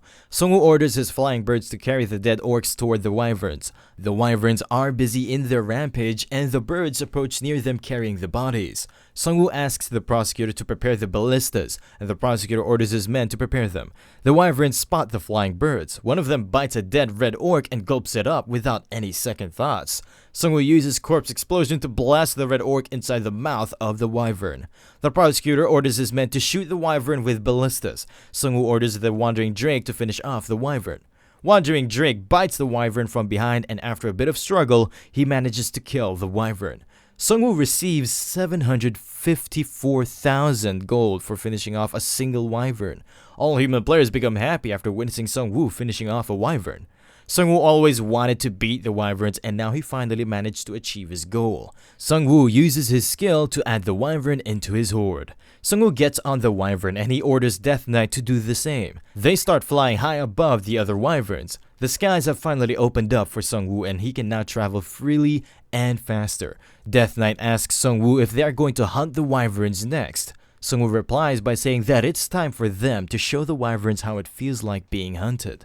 One of the wyverns spots the human players gathered below him. He starts rushing toward them at full speed. Sungwoo orders his bone wyvern to chase that wyvern who got separated from the herd. The bone wyvern bites one of its wing. Death Knight uses his Chains of Abyss skill to bind the wyvern. Sungwoo orders the Death Knight to finish it off with the Nameless Sword. All of a sudden, Sungwoo notices a second wyvern above him, which is about to attack them. They dodge the attack of the wyvern by ducking down. The bone wyvern starts flying away and the second wyvern gives chase. Sungwoo is worried because taking care of two wyverns at the same time will be difficult, but at the same time he receives a notification that the first wyvern has been killed. Death Knight killed the first wyvern by stabbing its head with the Nameless Sword, and now he is falling down. Sungwoo makes the first wyvern into a bone wyvern with his skill. The second wyvern is not giving up and he is about to bite them. Sungwoo summons Righty and he throws him toward the second wyvern. As the wyvern is about to gulp up Righty, he uses his spinal bones to dodge the attack. Righty then uses his spiral blade technique to cut the wyvern. Wyvern received a lot of damage and he is bleeding. The wyvern Sungwoo is riding bites off the neck of the second wyvern. Sungwoo brings the second wyvern back to life and now he has 3 of them. There are more wyverns below them which are in a horde and the alpha male wyvern is watching them from above. Sungwoo can't deal with the whole herd of wyverns, so he will wait for some of them to leave the herd and he will hunt them one by one. All of a sudden, the alpha male wyvern who was hovering above them gives out a loud roar. All wyverns look up at the alpha male. The whole herd starts moving up in the sky, even ignoring Sungwoo who is standing on their way. The alpha male wyvern along with his herd is giving off some evil vibes. Death Knight tells Sungwoo to be on alert because things are about to get messy. There are about 30 wyverns in the herd and it is going to be impossible to run away from them. But Sungwoo still has a jar filled with Breath of the Abyss which can come in handy in this situation. The wyverns start rushing towards Sungwoo in unison. Sungwoo quickly spreads the Breath of Abyss around him. The wyverns become alerted after watching a cloud formed with Breath of the Abyss, but they still charge through and they get hit with the effects of the Abyss. The wyverns back away from the smoke of Breath of the Abyss. The Death Knight informs Sungwoo that the Breath of Abyss works like a charm on them, but the alpha male wyvern is still holding his ground. Sungwoo pulls up another empty jar and he tries to threaten the wyverns to back away or he will shower them with more jars containing Breath of the Abyss. The alpha male realizes they cannot do anything if the Necromancer keeps on using the Breath of the Abyss, so he decides to retreat with his horde. The wyverns fly off into the distance at maximum speed. Sungwoo's Grim Reaper mode also just expired and he is happy to finally have some peace. Sungwoo lands on the ground and his minions take care of the remaining orcs. The human players feel at ease by having Sungwoo with them. The prosecutor feels a bit relieved because Sungwoo is on his side, and he can take care of foreign powers while he concentrates on making a strong community. A notification pops up which informs them that the Koreans have cleared the 4th warlord monster, and Sungwoo is the biggest contributor in this mission. The human players start celebrating their victory. Sungwoo was the biggest contributor in this raid, but player Han Kang-seok is still on the first position in the Korean server. Sungwoo just leveled up to 18, so he chooses a +3 strength card as his level up reward. Sungwoo knows that information about him has spread too much due to the live streaming, and his enemies will target him in the future instead of his summons. That's why he chose a strength card to increase his strength. Sungwoo also got a legendary rank ring after killing the Orc Lord. This ring is called Blackened Pearl Ring. It increases curse-type magic damage by 10%. This ring also emits dark energy which can be harmful to players with no immunity. Sungwoo equips the ring and it will be quite useful for him when he uses Breath of the Abyss or other black magic. Sungwoo thinks that he could have gotten better loot if he had allowed the Orc Lord to cast the black magic, just like the legendary item he got from Orc Shaman in the college gym. But stopping the magic was more important or more people would have lost their lives. During night, they make an assessment that only 492 people survived the last battle. That's only a third of players they started the battle with, and the players are a bit concerned. The prosecutor comes up and he informs them that they have lost a lot of good men, but the ones who survived have become stronger. He further informs them that events like this will continue to occur, so they must use this incident as a reason to get stronger. Sungwoo thinks that the words of the prosecutor are a bit tough, but everything he says is true. Jiseon reached level 15 while Hanho is a bit slow, so he made it up to level 12.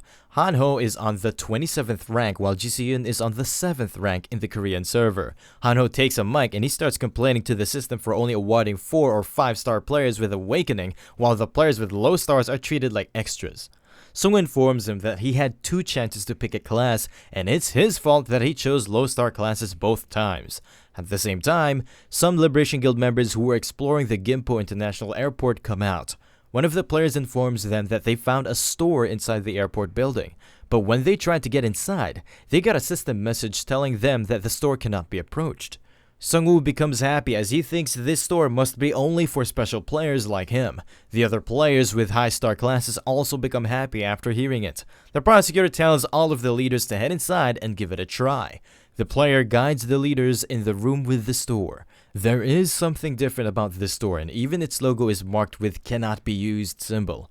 An-seok-gu and Gang-young Lee try to approach the outer wall of the store, but the entrance of the store is still locked, and a message pops up which informs them that they need a secret store coupon to enter. Sungwoo heads up near the store wall. He puts his hand on the wall and a notification pops up which asks him if he wants to use the secret store coupon. This is the secret coupon Sungwoo got after his first awakening, and it was only limited to 50 people around the world. And it looks like the prosecutor got awakened pretty late, so maybe that's why he didn't get any secret coupon. The other leaders are a bit pissed because Sungwoo is the one who always gets special treatment by the system. Sungwoo heads inside the room and there's a chair with a screen in front of it. The system asks Sungwoo to sit down, and Sungwoo sits on the chair. A system message pops up which informs him that 5 carefully selected items will be sequentially revealed to him. He needs to speak up if there is an item he wishes to purchase. Sungwoo will have 10 seconds to make his decision, and an item which already passed through cannot be purchased. Sungwoo tells the system store that he is ready. A bright light appears on the screen and the system message informs him that it's going to reveal the first item.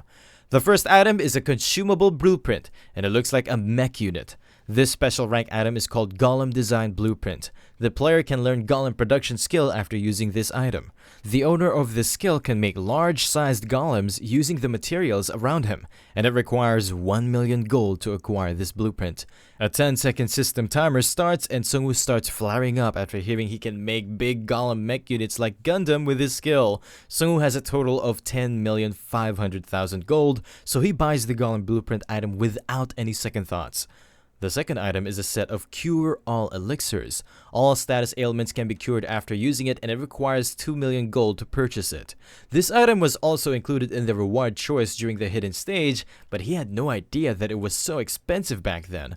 Sungwoo passes on this item because he is a Necromancer and he has immunity to most effects. The third item is a skill rank increasing medicine pill. The rank of one of the skills can be increased by 1 after using it, and it costs 3 million gold. Sungwoo ignores this item as well, and he realized that the cost of each item is increasing by 1,000,000 gold. The fourth item is a legendary rank Shadow King's bracelet. It increases different stats of its wearer by 3, and the user can teleport to a shadow within a radius of 100 meters. It has a 10-minute cooldown, and it costs 4,000,000 gold. Sungwoo buys the Shadow King's bracelet without any second thought. The synergy effect of this bracelet is quite good, and he needs it to complete the Shadow's King Heir quest. A notification pops up which tells him that he needs one more Shadow King relic to complete the quest. The screen starts revealing the fifth item, and Sungwoo is quite excited to see it. A special rank consumable scroll appears. This item is called Resurrection Scroll, and its user can be resurrected at the designated location after death. This scroll requires 5,000,000 gold.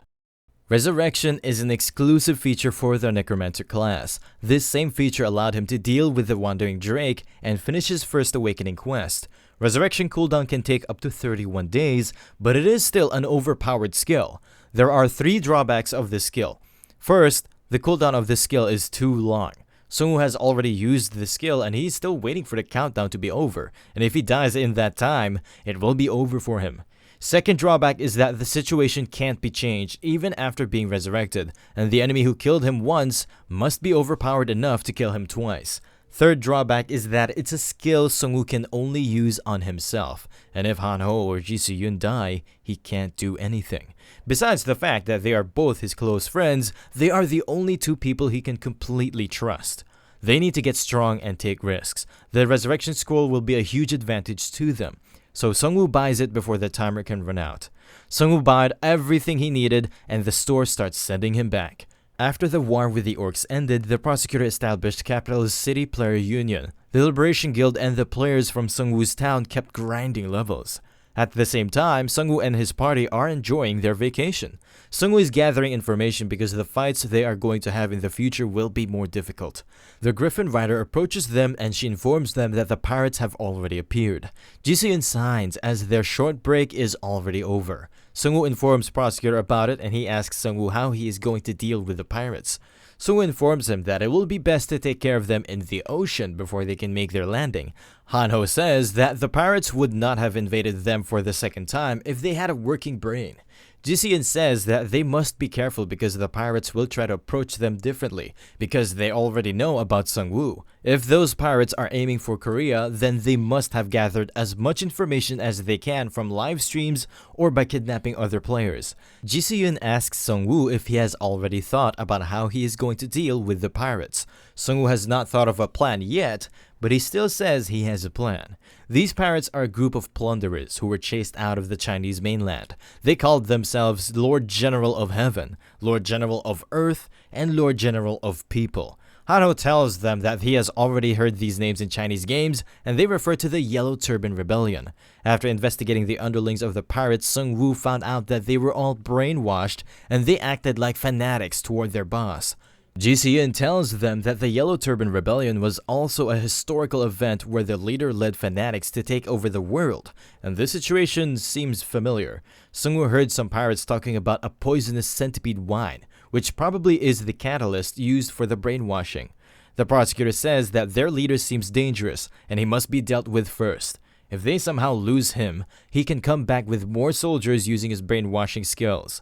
Sungwoo says that they should start heading towards Kyeodong Island first, and this time, Ji Se-yoon and Hanho will be tagging along with him. Sungwoo summons his wyverns for the flight, but Hanho says that he prefers the safety of a chopper, and the girl assures him that her flying hawk is quite safe, so he should travel with her. Ji Se-yoon says riding wyverns is fun too, but Hanho replies by saying that it's fun for her because she is in physical education department. As Sungwoo is about to leave, the prosecutor tells him that he will leave the pirates to him. Sungwoo says that there is no need to worry about the pirates, but they don't know what the Evolution Society might do in his absence, so they must prepare well for any kind of attack. The prosecutor gets furious and he informs Sungwoo that they will be investing as much manpower as they can to prepare for the Evolution Society. During nighttime, Sungwoo and his party arrive at Kyeodong Island. Sungwoo asks a fisherman if he is sure he saw the pirate ships. The fisherman says that he is sure he saw ships belonging to the pirates.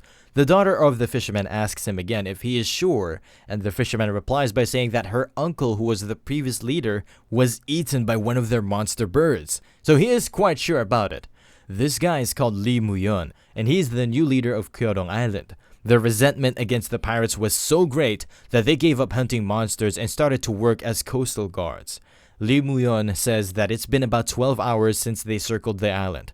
Then they went over to the shore of Ganghwa Island. Sungwoo says that this makes it clear that the pirates have not given up on the Korean peninsula.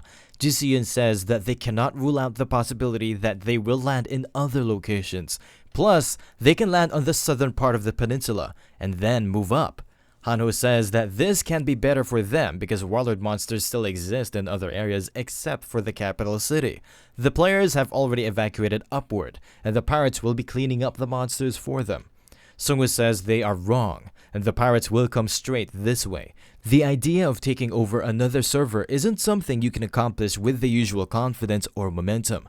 The leader of those pirates only has his eyes on taking over the capital city, which is the core of their server. Sungwoo asks Lee Muyon if they are thinking of staying on the island, even with the pirates coming back.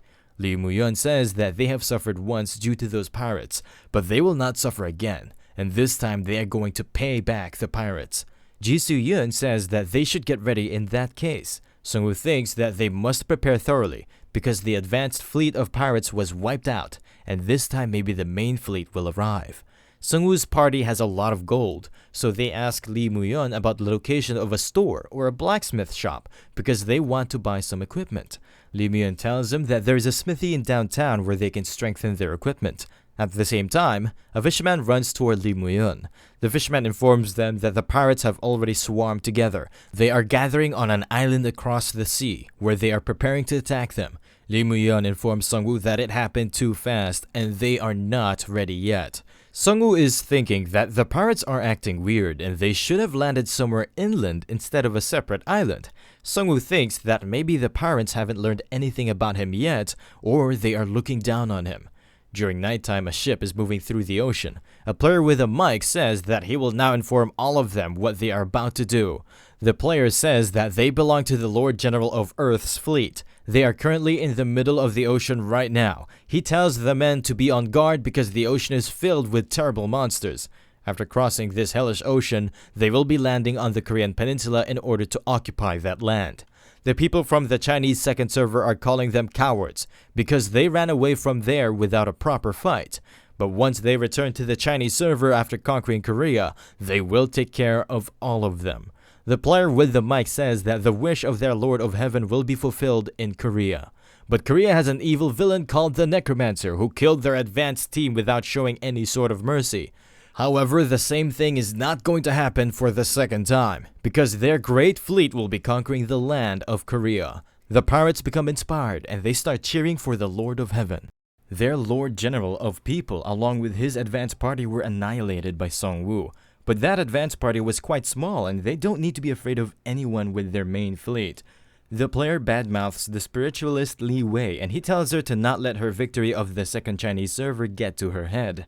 They will be going back to Manchuria after taking over Korea, and he challenges Li Wei to come at Manchuria after taking over the first Chinese server, so they can duke it out again. He further says that they will let the entire continent know by broadcasting themselves while killing the Necromancer, so they can prove to everyone that the Red Revolution Army are not a bunch of pushovers. But after a while, his expression changes because most of their ships have caught fire, and they are sinking in the ocean.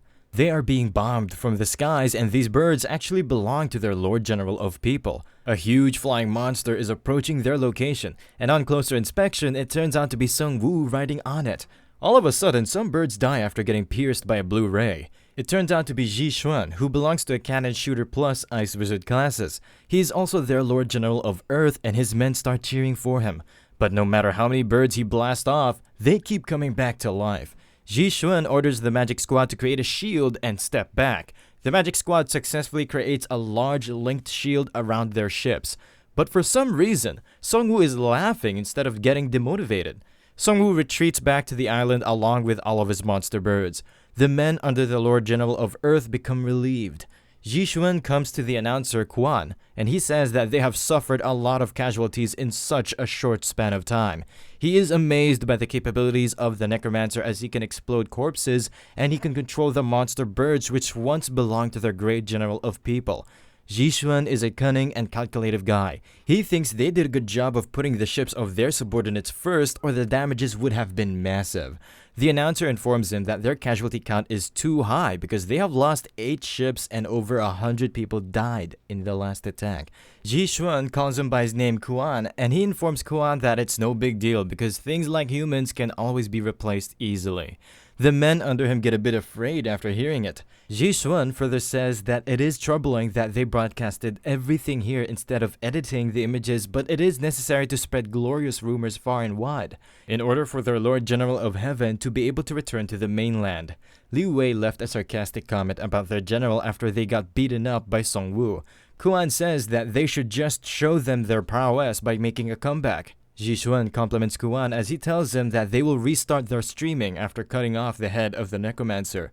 Jishuan calls Hui to come forward. Jishuan orders him to prepare a minigame. Hui needs to infiltrate the Ganghua Island to register a minigame in order to kill the Necromancer. Jishuan asks him if he is confident enough to infiltrate the island, and Hui says that it is easy for a seafarer like him. He further informs Jishuan that even if the Necromancer can keep his eye on the skies, he still cannot catch them under the sea. The players of the island are gathered on the shore. Song Wu arrives there and everyone congratulates him for roughing up the pirates.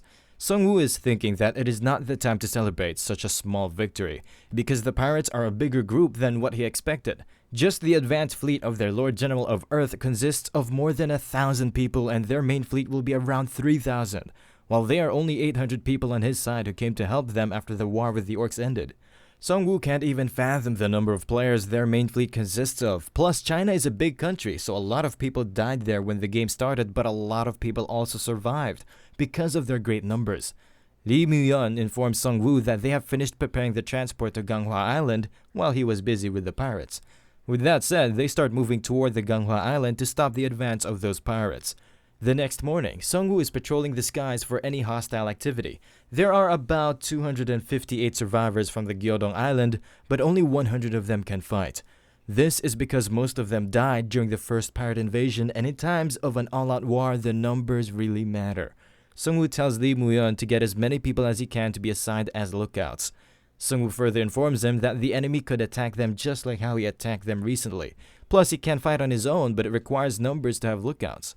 Li Muyun informs Song Wu that Ganghua Island is quite big, but his underlings suggest that they should use everyone besides the kids. Song Wu says that it will be impossible to block them, but they need to know when the fleet approaches the island as soon as possible. The kids are motivated to protect their island as well, and some of them say they can fight too, because they are on level 3 and they have lynched some goblins by themselves in the past. But Hanho tells them that they are too young for it. The Griffin Rider informs Song Wu that they are the family members of the people killed by the pirates. Those children saw their parents being murdered in front of them. So that's why they are in an uproar right now. Ji Siyun says that he can understand their emotions, but if a point comes where children have to fight, then that means they have already lost the fight. Song Wu inquires about the location of the blacksmith shops from the Griffin Rider. Song Wu summons his orc skeleton carrying items from the abyss as he needs to get ready for the upcoming invasion. After some time, the squad of Hui arrives on the shore of Ganghua Island. They are relieved after finally arriving safely at their destination. Hui orders everyone to gather up as they will be entering the forest after wearing their camouflage cloaks. After wearing the cloaks, they start heading toward the forest. Sometime later, they arrive at the location where they need to install something. One of his men asks him if they are really going to use that item in here, because it seems like a waste to him. Hui informs them that other islands of the mainland used items 2 ranks higher than this one. Their enemies had larger numbers, but they were crushed after losing to this game. This item is a special mid-rank minigame generator. After planting this flag, the area will be designated as a minigame area, causing a total of 3 plots to be formed as occupied territories. Different buffs will be granted each time a territory is taken over. Once they captured all territories, they will be tilted as the territory lord and a large buff will be granted to them. Hui tells them that he also thinks that there is no need to use this item in here because it can be used to give them an advantage while dealing with a larger group. But it looks the General of Earth is making sure they don't lose to the Necromancer this time. Hui plants the flag and he yells the game will now begin. The system scans the area of the Korean server and the game will take place at Manhwa Island in the Korean server. Everyone gets a notification that a minigame has been activated in their area. 3 random areas will be designated as A, B, and C territories. A large buff will be granted to the one who controls all territories, plus the event will be destroyed within 15 minutes.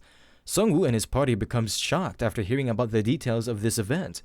Lee Mu-yeon calls the walkie-talkie of the Griffin Rider to inform Sungwoo that they have spotted pirate ship. He further states that it's a container ship and they are quickly approaching the south side of the island. Sungwoo is thinking that something is fishy because the pirates are approaching them as soon as the minigame started, like they were just waiting for this moment. The Griffin Rider receives another report from the lookout that some pirate ships are preparing to land in the west side of the island. Now Sohan is completely sure that this was all pre-planned by the pirates. Suddenly, they receive a system message that Territory C is being designated near them. The teammates of Sungwoo are a bit confused as to what they should do in this situation. Sungwoo is not sure what is going on, but he tells them that the key to winning this is to control all 3 territories. That's why the pirates are trying to push through with their numbers. Ji Soo-yeon asks Sohan as to what they should do, and Sohan says that he needs some time to gather his thoughts because he is not that much good at games. Han-ho starts laughing as he tells them that they don't need to worry about anything. They can simply win this game with the help of a pro gamer like him. We are given a little bit of an overview of the feats of Han-ho. People say that he picked the 1-star cards because they had girl figures on them. They also believe that he was the worst character because of his wrong choices during the early part of the game. Sungwoo is skeptical about his ability. After taking into account the recent decisions of Han-ho, he seems like a noob. Han-ho shouts at Sungwoo and he says how can a guy who has never spent a night at the internet cafe because he had no friends judge him. These words hit Sungwoo at heart and the others try to cheer him up. Han-ho explains that he was bad at cards and gacha games. That's why he made poor choices at the start, but he is quite good at games like these. Sungwoo knows that the attendance of Han-ho at the college campus was lower than his attendance at the internet cafe, so he asks him what they can do in order to win this game. After some time, Sungwoo and Ji Seon are flying through the island with their wyverns. They spot B territory flag, which is the midpoint between the other 2 occupied territories of Manhwa Island. Han-ho is the one who told them that they have better mobility than the pirates because of wyverns, so they should start by taking over the closest base. Normally, in a game, there would be monsters around the base, but they don't see any monsters around the B territory. A system notification pops up which says they have started capturing a territory and it cannot be paused in the middle. Another notification pops up which tells them that 100 seconds are left until the territory becomes captured. All summon units will be unable to move and they can't attack anyone during this time. Han-ho even predicted that they will need to capture the flag by either solving a puzzle or through holding the point for a certain period of time. Sungwoo thinks Han-ho is quite good at these games. Ji Seon gets ready as Sungwoo can't move until the timer is up, and there is a high possibility that they can be ambushed. After some time, Ji Seon notices some movement around them. Han-ho already told them that the pirates have a larger number, so they will try to capture all 3 bases at once. Some pirates appear near the B territory and they came here after using a teleportation item. 71 seconds are left until the territory is captured. The pirates start rushing toward both of them after spotting as they know if the timer is up, they cannot hold their ground against Sungwoo. Ji Seon gets ready to take them all on by herself. Ji Seon rushes toward them as she needs to hold them back for as long as possible. Ji Seon slashes 2 of them in one strike and she receives 10,000 gold for each of them. Ji Seon keeps on rampaging through the pirates as they try to swarm her from all sides. No matter how hard the pirates try, they cannot stop her advance even with their numbers. The pirates on the back think that she is a monster, and another pirate suggests that they should first deal with the Necromancer. Some pirates rush towards Sungwoo while the rest of them try to hold Jisoo back. The pirates are almost close to Sungwoo, but Ji Seon activates tracking footprint skill on time. It is a skill which uses heightened senses to grasp the movement of the opponent. It allows the user to be able to reach the opponent location in an instant. It can be activated as long as the user knows about the enemy movement. As they are about to attack Sungwoo, Ji Seon appears behind them and she butchers them with ease. The remaining pirates start gathering together so they can take her on at once. With that said, all of them start leaping toward her in unison. Meanwhile, on the other side of the island, Kuan reports to Jishuan that their preparation for the battle are complete. Jishuan tells them that they will be heading towards base A, which is closest to them. Jishuan is thinking that he has a lot of soldiers under his command. The basics of war strategy is to always maintain a stronger and larger number of troops than the opponent. He might have become only a cannon shooter in this apocalyptic world, but this land monopoly game is what he is most confident in, since his dream when he was younger was to become a pro Baduk player. He wanted to be someone who can move and monopolize the wooden game board using the game pieces. But when he grew up, he realized the path to becoming a pro Baduk player was long and difficult. So, the end of the world was a new chance for him who had given up on life. Since their Lord General of Heaven is an amazing person, he has no time to focus on the small things. That's why he is the one who is moving the main army in his place. He says it's a shame for the player of this small country to face him after barely struggling to survive against the monsters. All of a sudden, a notification pops up which tells them that the point B has been taken over by the enemy. So buffs have been granted to their enemy and they cannot recapture the territory for 5 minutes. Another notification pops up which informs them that the defense of their enemies has increased by 30% and their stamina stat has been increased by 5%. Kuan becomes startled as the point B was taken so quickly, and Ji Xuan tells him to not worry because he already predicted that they will lose at least 1 point to the enemy.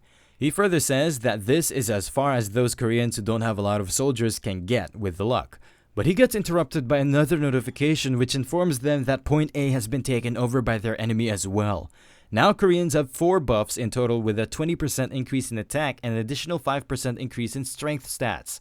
Ji Xuan becomes pissed as he inquires about what is going on and how they lost 2 points so fast.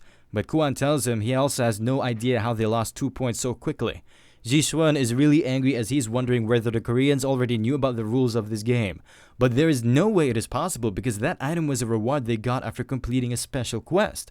Kuan says that they don't have time to be thinking like this, and Ji Xuan says he is right, because they have a large advantage in numbers. Ji Xuan orders them to use a detached squad to aim for another base while they recapture the nearest base A, and they will march toward base C after that. Without wasting any time, all of them start rushing toward base A. Kuan orders everyone to stop as they spot something unusual. There are a lot of monsters' dead bodies piled upon each other on their way. Ji Xuan knows these bodies can explode as they can be a trap set up by the Necromancer.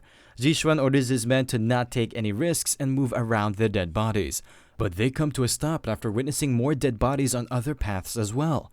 Ji Xuan is bursting with anger as things are getting out of hand. He orders the mages to burn the dead bodies with their fire magic. Explosions starts bursting throughout the jungles on Manhwa Island as the pirates are trying to move aggressively toward their target. The Griffin Rider is worried because the pirates will start heading toward them once the dead bodies are destroyed. And Hanho tells her to not worry because he already expected this to happen. Hanho used those dead bodies like an observational tower. Even without a magic drone, they will know the location of the pirates throughout the exploding sounds. It's an obvious trick, but it will work as the pirates have no choice but to destroy the dead bodies because they have fear of corpse explosion. And in the process of doing so, they will waste a lot of mana. If things don't work while piling up the monster corpses, then they can just give up the base and run away. The Griffin Rider says that they will not be able to win the game if they lose all bases. And Hanho signs after saying that she's a noob, that's why she can't understand these things. Hanho is sparkling with confidence and he says this kind of game is played not to win, but to piss off the opponents. He points toward the jungle and he says that they have a lot of soldiers anyway. Even if they lose 1 or 2 bases, they just need to keep the balance without having any losses on their side. He further elaborates that the rest will depend on Hanho and Ji Suyun, who are their main strength in this fight, while he is the brain. After a lot of struggle, they barely manage to arrive at the base A. They see Hanho standing near the point A and one of them informs others that he is the party member of the Necromancer. Hanho congratulates all of them for the hard work they did in order to get there. He then starts mocking them by saying that they wasted their resources in burning all of those monster dead bodies as they didn't know that Sungwoo was not even here in the first place. Hanho is trying to mentally break them down with his words as the more emotional they get, the more worse it will be for them. Ji Xuan screams at Hanho as to how dare he try to compare with his intelligence and he calls Hanho a midget. Hanho says that Ji Xuan is pissed because he can't do anything to this midget as most of his time is spent in burning those corpses. Ji Xuan screams back at him by saying that how dared he talk to his elders like this, and he further questions the etiquettes of the East Asian countries. Ji Xuan orders his men to kill Hanho, and Hanho starts retreating from the point A. Ji Xuan is pissed because he could not get his hands on the midget Hanho, but they still got a base from the enemy. He asks the other team about how much time they are going to take in order to capture the C base. Hue informs him that he is at the C base, but the Necromancer is there as well, so he will contact him again after dealing with him. Hui is quite confident in taking down Sungwoo as he's busy capturing the flag and his units are standing still. Hui and his team members start rushing towards Sungwoo at full speed so they can take care of him before he can completely occupy the sea base. Meanwhile, Sungwoo is thinking this Chinese party consists of only idiots, because Sungwoo is just holding a fake flag and they would have gotten a notification that someone is capturing the sea base if it was a real one. On the other side, Hui is quite happy because he will get a big promotion and a word of appreciation from the Lord General of Heaven after this. All of a sudden, all of them receive a message that sea base is still unoccupied. Sungwoo starts smirking as he knows it's already too late for them and they have fallen in his trap. The pirates shout at each other to retreat, but it's too late for them, as the summons of Sungwoo have already started to grind them to pieces. Sungwoo is hesitant to compliment Hanho because he will get cocky after hearing it, but this strategy to use a fake flag was also suggested by him. He also suggested another strategy to capture the flag while hiding under the ground. Hui gets surrounded from all sides with the summons of Sungwoo and he orders them to kill all of them, so he can easily capture the flag without any worry. Hui, in despair, uses a lot of summoning circles. Some sea monsters along with a lot of water come out of the circles and the area around them gets flooded in an instant. The whole area became covered in seawater, giving Sungwoo and his minions no chance to escape. After some time, the water starts disappearing and the sea monsters can't survive without water for long. Hui and his team members survived the flood by using masks to breathe under the water, and they are thinking that they got the Necromancer for good this time. Hui says that it will take some time for the sea creatures to completely die out, but they should have destroyed the minions and the Necromancer in this time. Hui and his team members have a rank 2 synergy called the Marine Boys. It's a defensive synergy which requires the team to wear 20 or more swimsuit type armors. It increases underwater endurance by 10%, and it allows the party members to move freely underwater or on wet land. Hui orders his men to find the dead body of Necromancer, and if he is alive, then he must be barely hanging on to his life, and they can finish him off with ease. Sungwoo is flying right above them and he tells them that they have no need to find him. The seafarers become alerted as they were not expecting this outcome. Sungwoo made it out safely because of instant teleportation skill of his Shadow King's bracelet, and his wyvern was on standby near them. This bracelet is a legendary item, and it increases strength, stamina, and dexterity by 3 points. It can teleport the user to a nearby shadow within a radius of 100 meters after infusing it with magic. Hui orders his men to attack Sungwoo as most of his minions are already dead, and the Necromancer without his minions is quite useless. Plus, they can move freely on this wet ground. They start throwing javelins at Sungwoo and his wyvern. Sungwoo is getting pumped up and he creates a lot of bone spears. He throws the bone spears at the monster fishes down below. After killing them, Sungwoo turns them all into his minions. Sungwoo is thinking that these skeleton fishes are the best monsters on wetland, and they cannot die due to less water because they only consist of bones. The fishes start gulping the seafarers and Hui tells Sungwoo to face them by himself like a man. Hui spots a magic drone of Kuan flying over Sungwoo. Hui contacts Ji Xuan to request backup. Ji Xuan tells him that it's a shame because his team's contribution to their cause was great after they were pushed out of the mainland. Ji Xuan further says that they will create a new team after this to replace Hui, and he says that his final moments will be of great help to them for analyzing the power of the Necromancer. Hui keeps begging for help, but Ji Xuan is a lunatic and he cuts off their connection. Ji Xuan was able to learn more about the Necromancer in detail through this encounter. The death of his subordinates is a big loss, but he still benefited from this by learning that the Necromancer can refill his ranks very easily. They will hold off on overtaking Base C where Necromancer is right now. In the meantime, they will prepare a thorough defense line at Base A, then attack Base C after passing through Base B. Plus, a part of their army is already attacking Base B. They don't need to worry about the corpse explosion as Necromancer is at Base C, and they will take care of Midget Hanho and the Korean players who are occupying Base B. Ji Xuan contacts the team assigned on capturing the Base B for the report. The team leader informs Ji Xuan that there are monsters in Base B and he's looking quite terrified. The two monsters he's referring to turns out to be Hanho and Ji Su-yun, who are rampaging through their ranks. He makes his last report to the Lord General of Earth as Hanho of the North Star approaches him.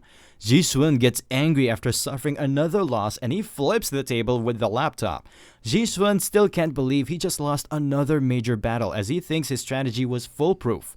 Kuan is quite worried and he asks him what is going to happen to them, and Ji Shun orders all soldiers to retreat so they can reorganize their plan. Meanwhile, on the other side, Ji Si-eun and Han Ho just finish off the last pirate on Base B. The Griffin Rider and the Islanders are quite happy as both of them have finished a whole squadron of pirates by themselves without suffering any casualty.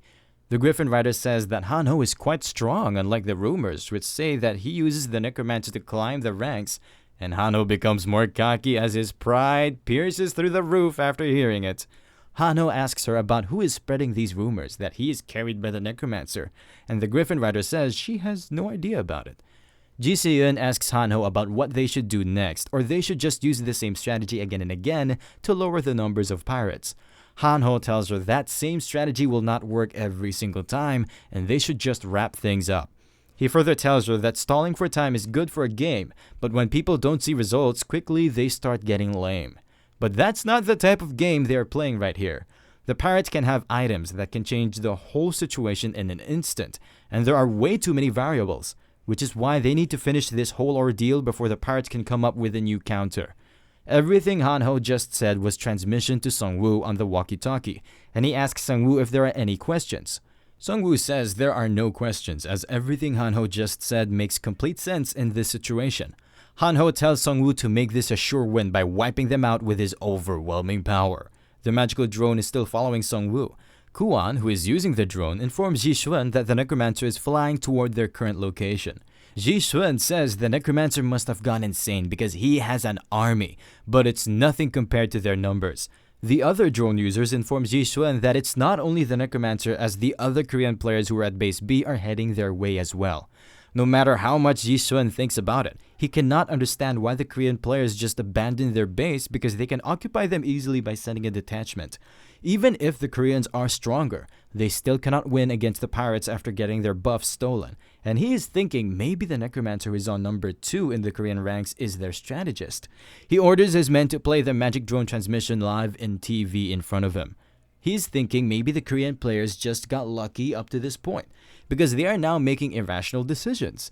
He sent some men to capture a base, but there are still some skeletons protecting that base. His men reports back that they are being attacked by giant skeletons and they are being overpowered by them. Ji Shun is thinking that the summoned creatures will disappear, or they won't be able to move once their distance from their summoner increases, and he's thinking to wait a little bit more, so the distance between the Necromancer and his minions can increase. Plus, they have a lot more teleport scrolls left, and he keeps on teleporting more men to Base C after some time. The pirates become alerted after watching something. It turns out to be a big mech unit, and the pirate complained that the Necromancer is cheating in a fantasy setting. Sung-woo named this unit the legendary hero Necrogen. The pirates never heard about anything like that before, and an otaku pirate tells them that they are up against a legendary hero, which makes them the evil group. One of the pirates informs other that this one is not a gold mech unit. It looks similar in appearance, but it's made from mud. They start attacking it after saying that it's not a legendary hero. Golems can move on its own and follow the order it had previously received despite being far from its creator.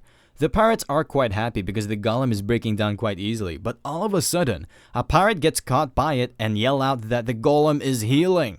The pirate yells out that the legendary hero has caught a hostage. The mech unit talks and it tells them that there is no need for this machine with overwhelming specs to hold inferior organisms hostage. He informs them that his mission is to protect Base C, and for the sake of his mission, he must get rid of all inferior organisms.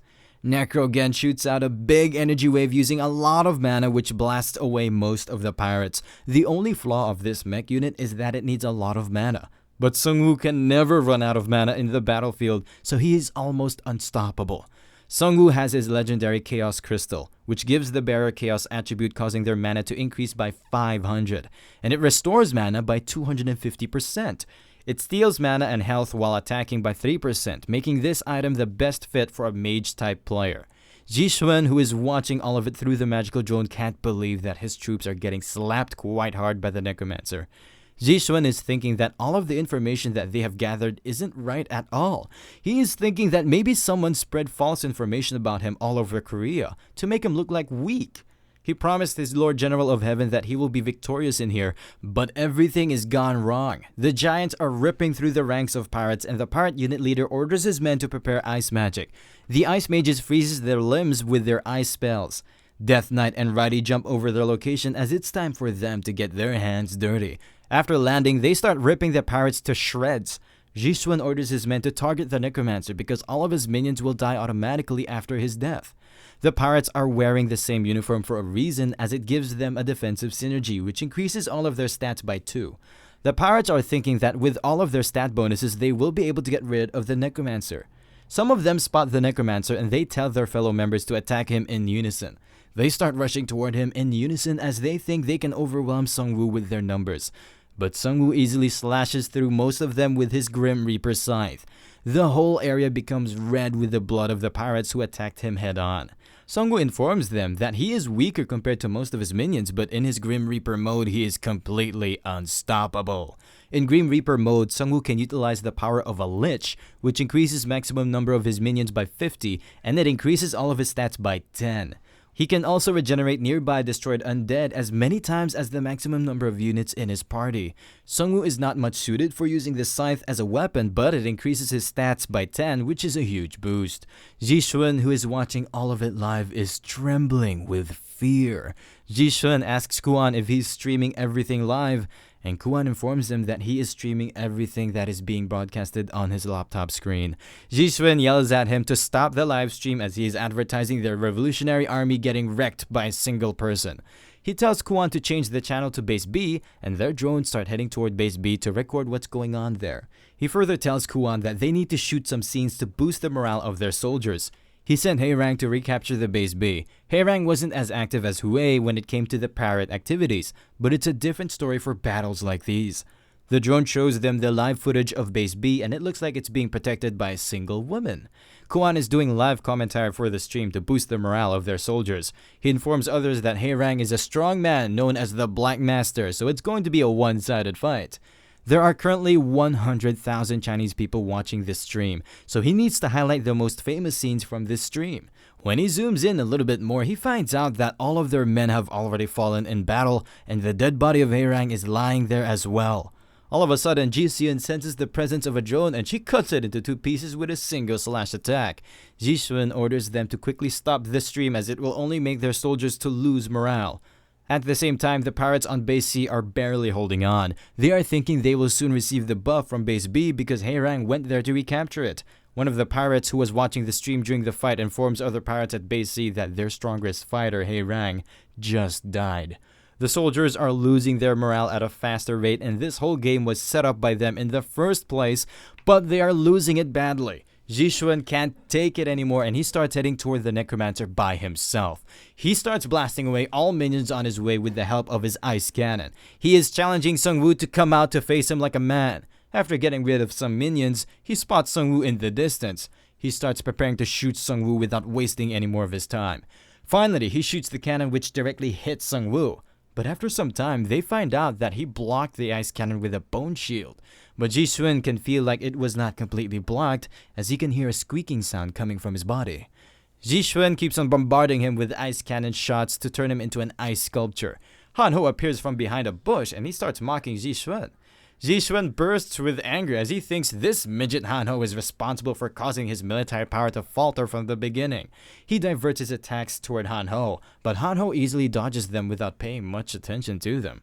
The projection of Sungwoo disappears from the distance and he appears right behind Jishun and he tells him that he should have never turned away from his enemy. With that said, Sungwoo slashes him into 2 with his scythe. Sungwoo informs him that it must be painful but he should smile because he is on camera right now. Jishun is thinking that he ordered Kuan to stop streaming, but Kuan tells him that he is sorry. But he had no other choice but to stream the whole thing for their Lord General of Heaven, who is on the walkie-talkie right now. Their Lord General of Heaven says that it seems Jishun has failed, but Jishun is still stubborn and he says that he can still win with the remaining soldiers. The Lord General of Heaven says that it's a shame that Jishun failed, but he is satisfied with his current situation, since it allowed him to learn so much about the real abilities of the Necromancer and his companions, so it can also be called a gain. And then he repeats the same words of Jishun that a chess piece like him can always be replaced. Sungwoo has heard enough, so he kills all pirates around him. Sungwoo says he is sorry to interfere in his transmission, but it's time for him to finish the game. He further says that if he still thinks Korea is a free honeypot, then he can personally come over, as Sungwoo will always be here to greet him. Meanwhile, on the other side of the island, the pirates are fighting against the island residents. The pirates are winning against the players due to their large numbers. A pirate kicks a player with all of his force. He then gets ready to kill the player because the game gives more rewards for killing human players instead of monsters. But soon, he comes to a stop after hearing a system announcement that says Point A has been captured by Korean team and buffs will be granted to them. A total of 8 huge buffs are then granted to the Korean players all over the island. The Korean weak player who was about to get killed grabs the hand of the pirate. He is overflowing with power and the pirate tries to beg him for his life. The Korean players are overpowering the Chinese players and they seem unstoppable. Meanwhile, on the other side of the island, Sungwoo has finally taken control over all 3 points of the island. Sungwoo says that these buffs are too much overpowered for a minigame and he cannot understand why they ran away from the mainland while they had this much of a powerful item. A notification pops up which informs them that the minigame will conclude in 8 hours, and Sungwoo says that 8 hours are more than enough to finish things in here. In the afternoon, most of the pirates on the island have been either killed or captured by the Korean players. The Korean players are looking motivated as they landed a huge blow to the Chinese pirates. One of the Chinese pirates is announcing on a mic that everything is over, except for the few who ran towards the ships. Their entire fleet was annihilated. Sungwoo was thinking that after watching this stream, Chinese players will hesitate a bit before messing with Koreans, but the chat is filled with praises of the Emperor from Chinese server number 1, who is rumored to have controlled over 400 units in a single battle, and most people say that Sungwoo is a bit similar to their Emperor. Sungwoo is curious to know who this emperor is, so he asks the announcer about it. The announcer informs him that he is the winner of Server 1. He is based in Shaanxi and Beijing, and he claims to be an emperor. He asks the announcer why people are saying that he is like the emperor, and the announcer informs him that the emperor can also summon units like him. Sungwoo is thinking that most 5-star classes specialize in leading groups. The Vampire Lord used to do it by infecting players, and the Prosecutor does it by training other players, and the Lord General of Heaven uses brainwashing to control players. But Sungwoo is a bit different from others as he summons dead bodies instead of players, and people are still calling him similar to the Emperor. Sungwoo inquires about the class of the Emperor and the announcer has no idea about it. It turns out the strongest players in China are doing their best to hide their powers, while Sungwoo was just forced to reveal everything on these live streams.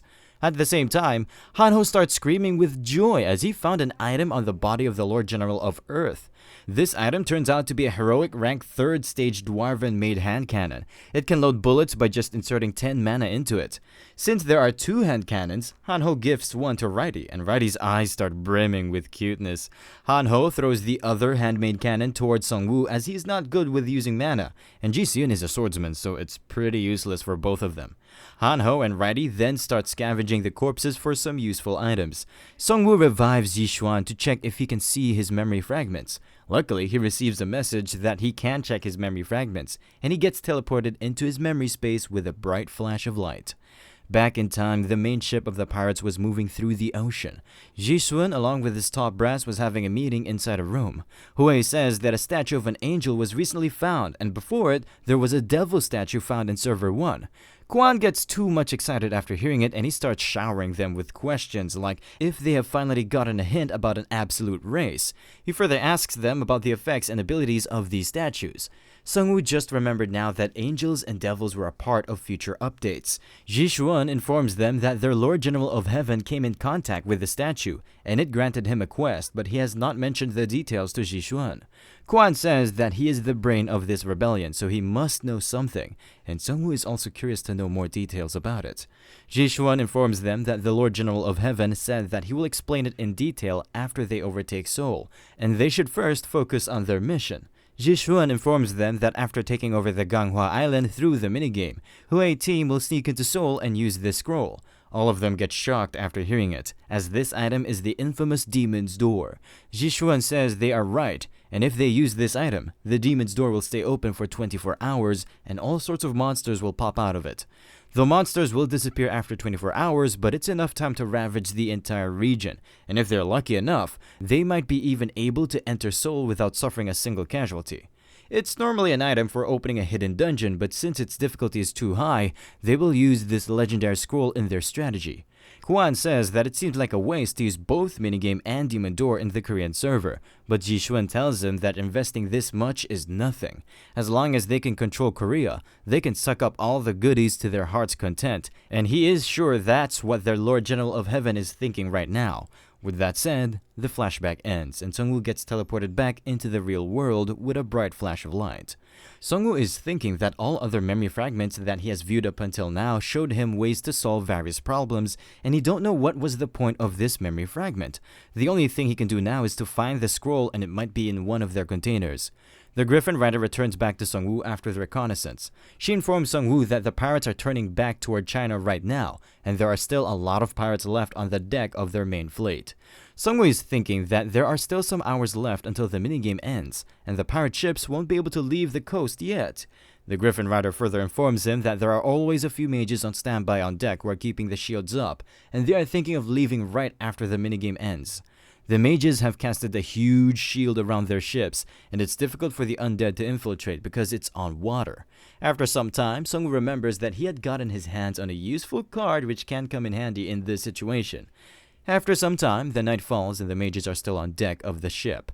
One of the pirates says that it's too quiet, and another pirate warns them to not let their guard down as their enemies will attack them right after the game ends. They can escape this hellish Korean peninsula as long as they can endure it. They spot Sungwoo and his minion birds rushing toward them from a distance. This time, Hanho and the Griffin Rider are also present there, and they seem quite offensive. The pirates on deck start running to grab mana potions for their mages so they can keep their large shield intact. The pirate captain says that the undead soldiers and the corpse explosion won't be able to affect them on top of the water. The Griffin Rider says that they are trying to endure it for as long as they can, and breaking the shield will waste a lot of mana. Sungwoo tells her that it will be impossible to infiltrate the ship from the top, so he needs to find out if they placed shields under the water. The pirates notice that something is coming at them from under the water. After coming closer to the ship, the fishes jump out of the ocean. All fishes have orc skeletons in their mouths, which are looking like mermaids. After landing on the ship, they start battling it out against the pirates. All of a sudden, a big water splash appears behind the orcs. Sungwoo is looking quite pumped up as he already hunted a new type of monster before coming here. Sungwoo orders the monster to come out, and it turns out to be a big sea serpent, which is quite rare. A sea serpent is an underwater monster that is at least 10 meters long. It took just an hour to hunt this sea serpent, and it is a young sea serpent in the first place. Sungwoo was barely able to kill it while continuously reviving his minions during the whole fight. The shield of the pirate starts blinking as it is losing power over time. The pirates think that these orcs are manageable and they can get rid of them in a while, but another figure appears on their deck. This figure turns out to be Ji Soo-yoon, who is known as Red Devil among the Chinese pirates. Ji Soo-yoon, without wasting any time, starts getting rid of the pirates. The Griffin Rider says that it is almost game over for the pirates, and Sungwoo tells her to head down.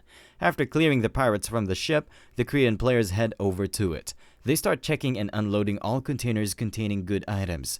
Since pirates were thinking of making a base in Korea, they brought a lot of good stuff with them. Hanho comes out with a lot of extra big chargers, and he shows them to everyone. These chargers are quite rare, and they can provide power or recharge batteries. Hanho informs Sungwoo that these chargers were stacked next to the engine room, and it looks like they powered this huge ship with these chargers. He informs Sungwoo that they should head over to the captain's quarters, as more treasures can be hoarded in there.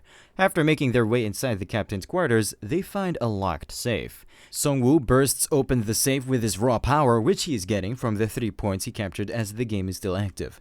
Inside the safe, he finds the item he previously saw in the memory fragment. This is a special rank magic scroll called Devil's Door. It can open a Devil's Door for 24 hours. In short, it creates a path to Devil's Lair. The players can obtain extremely rare items by exploring the Devil's Lair, but it is not recommended to rush inside because this path goes both ways, and the things inside can also come out, and the recommended level for this item is 35.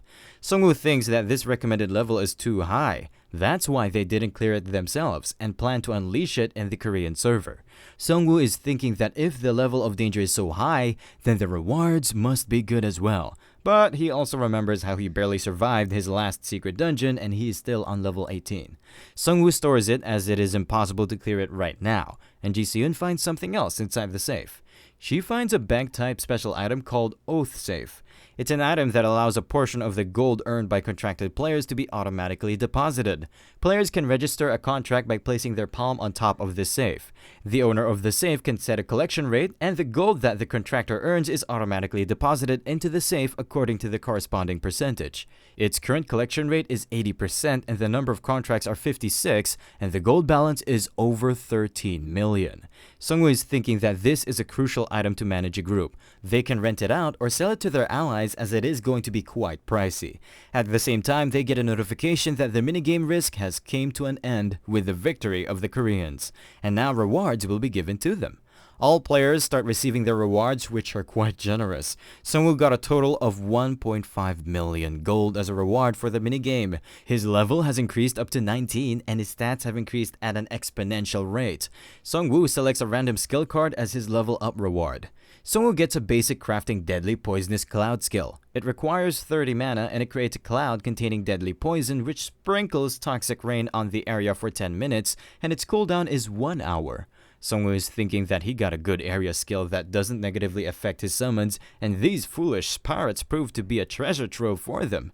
The next day, everything is moved into their temporary base. Hanho tells them that it is time for the strongest rogue to read comments, and that is going to be the summary of today's news. Sungwoo and Ji Seon show fake excitement reactions, and Hanho tells them that their reactions suck. The first news is that the Metro Union is attracting a lot of attention. Upon hearing the news of the establishment of a union, groups of survivors from around the metropolitan area are gathering one after another in Yeongdongpo.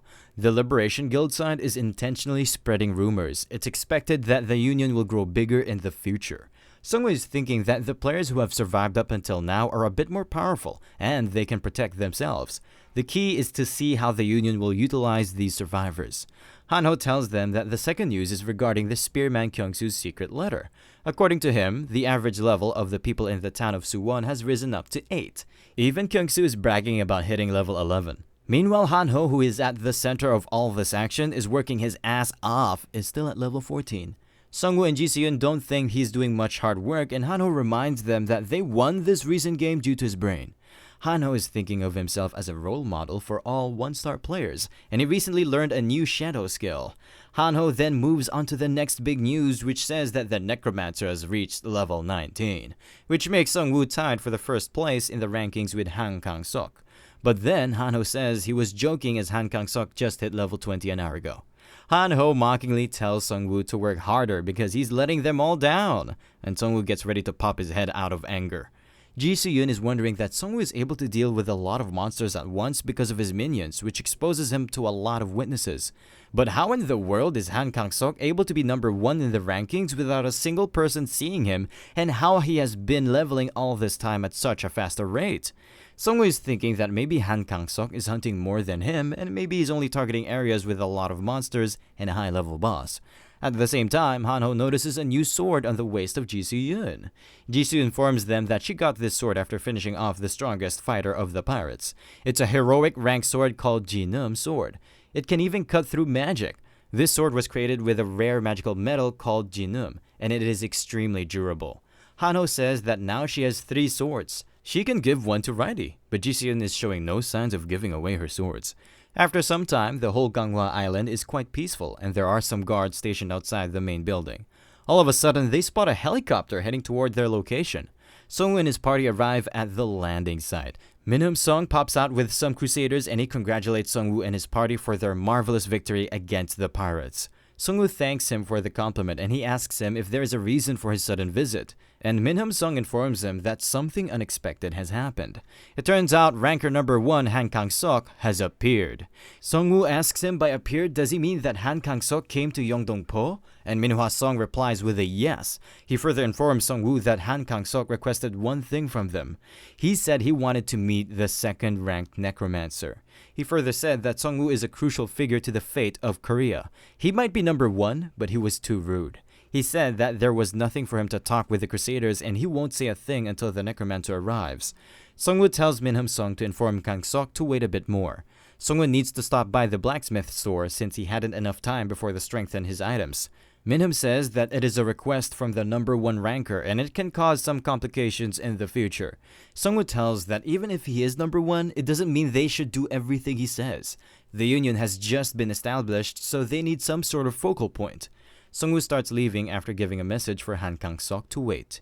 Min-hum-sung is thinking that it is turning into a staring contest between the 2 rankers, and he's feeling like a shrimp stuck in a whale fight. After some time, Minhwa-sung is looking over things at their headquarters.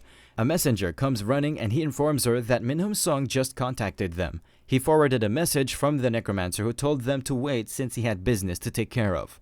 Minhwa-sung sent him on this mission since she was annoyed seeing him play around so much, but he couldn't accomplish such a simple task. The messenger tells her to relax as Min-hum-sung is a nice guy, and he will convince the Necromancer somehow.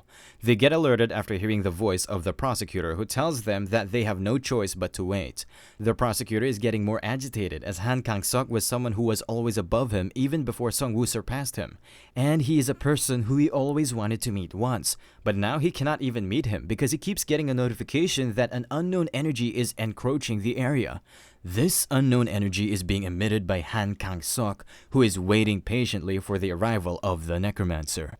After some time, a helicopter flies over the vicinity of Yeongdong-po.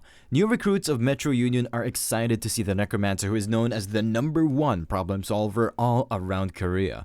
After the helicopter lands, Sung-woo comes out with his minions and his party members, and it looks like he just upgraded his equipment to the next level. The new players around the helipad are quite impressed after watching the second ranker with their own eyes. Han Sok-gu says that Sung-woo somehow feels different after he dealt with the pirates, and Gang Yeon-lee is jealous of Sung-woo's new high-ranked items. Sung-woo is carrying the newly upgraded dwarf refitted crossbow flames in his hand. It's a legendary rank crossbow. It increases its user dexterity by 3 and it grants bonus item damage of 30%. This weapon can be fired without reloading, and if mana is used as its bullets, then it can shoot fire arrows for 1 minute. Sung-woo is wearing Shadow King's robe, also known as Dragon Scale. It's a legendary equipment which decreases magic damage by 10%. It increases fire resistance by 30% and bonus item defense by 30%. The user can hide in the shadows, but his presence will be shown once he attacks or the enemy uses a detection skill. Sung-woo is getting pretty intense stares from the new players as some are jealous of him, while most of them look up to him as their hero. Sung-woo previously strengthened the Shadow King's robe with the leather he got after killing the Drake, and the crossbow with the Dragon's Heart. Sung-woo is fully prepared to meet the number 1 ranker, and his stats are looking pretty impressive for a level 19 character, as equipment boost is helping his overall stats to rise up by a lot. After the landing, Sung-woo and his crew get escorted in some cars. Hanho says that their surroundings have changed by a lot in this short span of time, and Ji-seon says there are a lot more defensive structures around as well as players. Min-hum-sung informs them that there were more than 6,000 people who came to join them within the last few days, and there are even high-ranked group representatives among them. But since only the representatives came, the number of their members will increase by a lot if their groups agree to join us. Sung-woo is thinking that the prosecutor must be having it rough these days, but once a solid foundation is set, it will become a huge strength for their union. Min-hum-sung points towards something in the distance. There are a lot of camps in that direction with military personnel guarding the premises. Min-hum-sung informs Sung-woo and his party that place is called the Rebuilding Alliance, and they are annoying humans. Sung-woo asks him if they are from military, and Min-hum-sung replies by saying that not all of them are from military. They are players from Uijeongbu and Namyangju. But since some of them are from military, it looks like they are integrating the northern forces of Gyeonggi with military equipment. It's a big force, so they don't listen to their union, and they are messing around with psychological warfare and political maneuvering. It's more like they're here to stop the union from growing rather than coming here to cooperate with them. Sungwoo asks him if they can be their next opponents, and Min Sung informs him that all novels he read had destructive endings when something like this happened. After a few minutes, they arrive at the new Yeongdongpo Guild office, which is looking quite marvelous. They hear a lot of commotion after entering the building. Some guys in suit are forcing their way inside while the Crusaders are trying to stop them, and they are requesting to meet their number one ranker. The Crusaders are trying to politely hold them back, but they keep on forcing them. One of the players in suit tells Min Sung that they should not be stopping players from commuting with each other. The guy in suit says that this injustice is the reason why they are asking for an equal voting body against the union's operating cost policy, so the Yeongdongpo Guild cannot become a dictatorship. Manhwa Song tells him that they cannot do anything because Han Kang-sok is the one who don't want to meet them. The player in suit says that they are trying to monopolize the number one ranker when they already have the Necromancer, and they coaxed him into fighting the pirates. Sungwoo asks him about what he's talking about, and the player gets alerted after seeing Sungwoo in the flesh. They are a bit taken aback by this, as they thought it will take him a lot more time to deal with the pirate problem. Sungwoo informs them that he agreed to cooperate with the Yeongdongpo Guild on his own, and no one forced him to do anything. The player in suit says that Sungwoo is just misunderstanding something, and Sungwoo asks him about this misunderstanding. The player in suit says that he is misunderstanding the fact that he is not doing these things with his own free will. He looks young, that's why others can easily fool him. Sungwoo stares at him for a few seconds and he says that he will give him a piece of advice as he just gave him one. Sungwoo powers up and he tells him to speak well at every given moment. He is very wrong in thinking that his careless words will always be let go in this day and age. All men in suits become afraid after watching Sungwoo's pumped up state. They start leaving after saying that they are not pushovers, and their leader tells Sungwoo to think carefully about what he just said to him. Min Sung informs Sungwoo that this is the rebuilding alliance he was previously talking about. They have a leader, but the union don't know about his identity, and they keep making requests without offering anything in return. Sungwoo tells them to be careful while cooperating with such groups, and Min Sung says he is right, because bastards like the Evolution Society can infiltrate their ranks using such groups. Sungwoo moves ahead on his own as regular members are not allowed any further. When he enters a room, he finds an exhausted prosecutor who tells him that he was waiting for him. Sungwoo says that he's not looking well, and the prosecutor tells him that there is so much work to do as leading a bigger group requires a lot of attention. The prosecutor says that there is a lot more he wants to ask him about the Chinese server, but he needs to meet Han Kang-sok first. He told them that he came here because of something related to the fate of Korea, and prosecutor can't really figure out who he is. Han Kang-sok is something extremely different, and he's not sure if they can call him a human. Han Kang-sok refused to talk to anyone else, so the prosecutor hopes to speak with Sungwoo after his talk with him, since that fate could be something where time is running out. They both come to a stop after a few steps. A powerful wave appears around them, and they get a notification stating that an unknown energy is encroaching their area. Sungwoo gets alerted as he has never heard about anything like this before. Sungwoo asks prosecutor about it, and the prosecutor says that he has no idea about it. Another notification pops up which says that the unknown energy is causing his body to become intimidated and all of his stats decrease by 1. Sungwoo can barely stand up because of the debuff he just received by approaching the room of Kang-sok. The prosecutor tells him that they need to hurry up as the longer they are affected, the more worse it gets. And at the same time, they get hit with another debuff which decreases their stats by 2. The prosecutor opens the door where Han Kang-sok resides, but inside the room, they can only see a faint light over the desks. There is a fairy-looking creature eating sweet cakes at the moment. The fairy gets alerted as she sees Sungwoo, and the prosecutor asks her about Han Kang-sok. The fairy quickly moves to a room where she informs Han Kang-sok that he has got some guests. The door of the room opens up, and they get hit by another debuff, which decreases their stats by 4. Finally, Han Kang-sok makes his appearance with the fairy, and the players get hit by another debuff, which decreases their overall stats by 5. Sungwoo is thinking that Han Kang-sok feels different as he has halo around him, or maybe Sungwoo is just seeing things. Han Kang-sok is surrounded by an unknown energy which seems completely otherworldly. Sungwoo receives another notification which says he has spotted a godhead, and he has the complete qualifications to directly meet a godhead. Sungwoo receives another notification that the powers of a demigod is putting pressure on his power, which in turn decreases all of his stats by 7.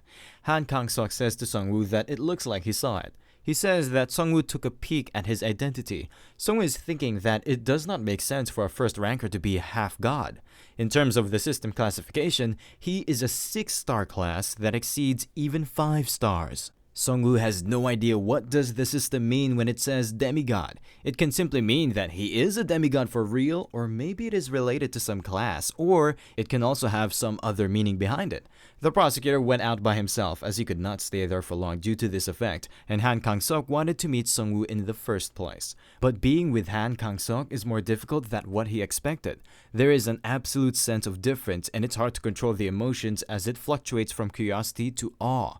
Han Kang-sok asks Sungwoo if he wants a Coke or a Sprite. Sungwoo says that he is fine with water, while the fairy says that she needs a Sprite. Han Kang-sok hands over Sprite to her and he tells her to not drink too much. He further says that she might not be able to fly if she drank like last time, but it is already too late as she's drinking it like it's her last drink.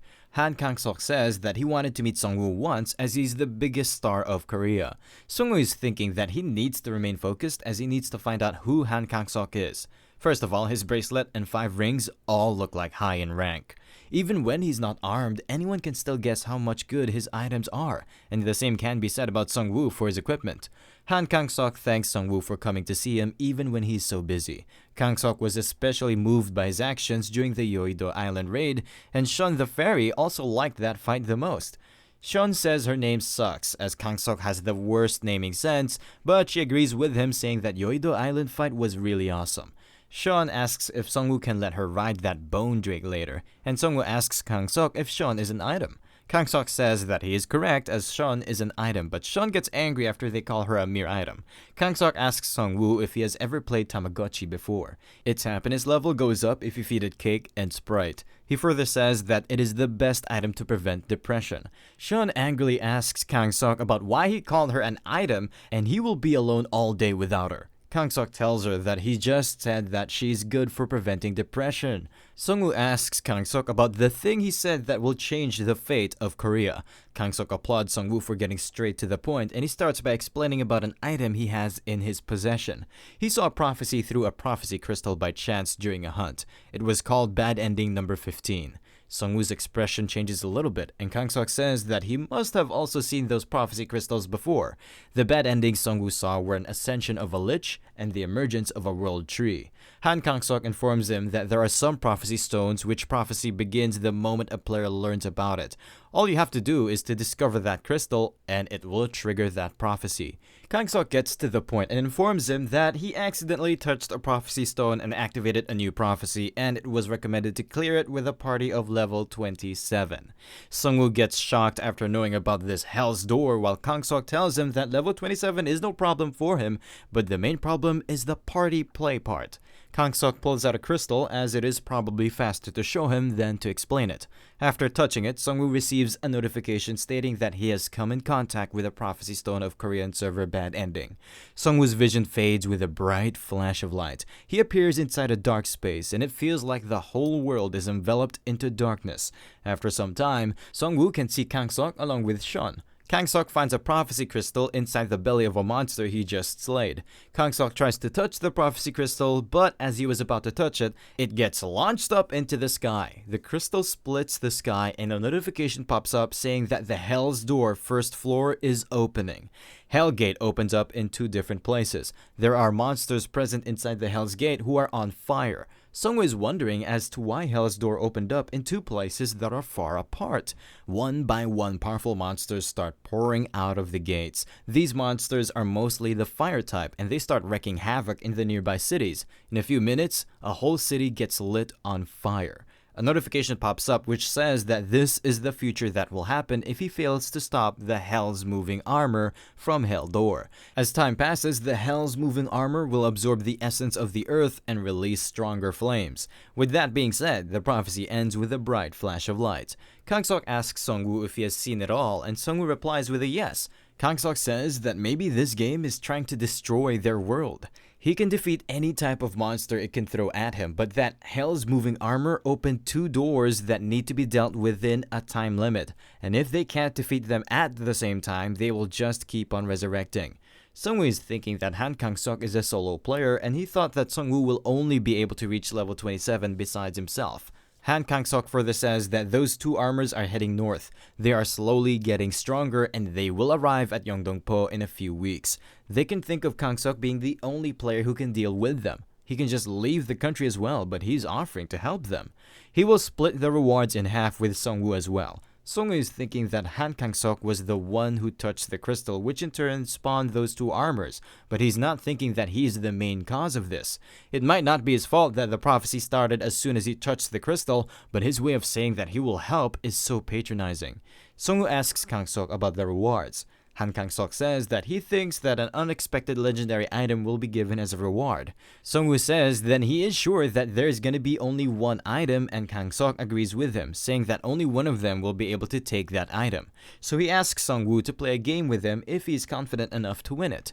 Sung-woo now knows well about the nature of this guy. Han Kang-sok is enjoying this hell-wrecked world. With that being said, Sung-woo agrees with his request. After some time, right outside the Yeongdong-po main building, Sung-woo informs the prosecutor about the things he just talked about with Han Kang-sok. Prosecutor says that one bizarre thing is happening right after another. He really wants to believe that it's all a joke. Manhwa Song says it is true, as the report she received from the emergency wide raid scouting team they dispatched says that a group of monsters started fires in the Pyeongtaek and Ansang region, and they are now roaming around. The boss monster is an armor-type monster and dozens of hellhounds are circling around the area. The real problem is that the places they have passed through have all burned down and are left with nothing but ashes, to the extent that nothing can be reconstructed in there.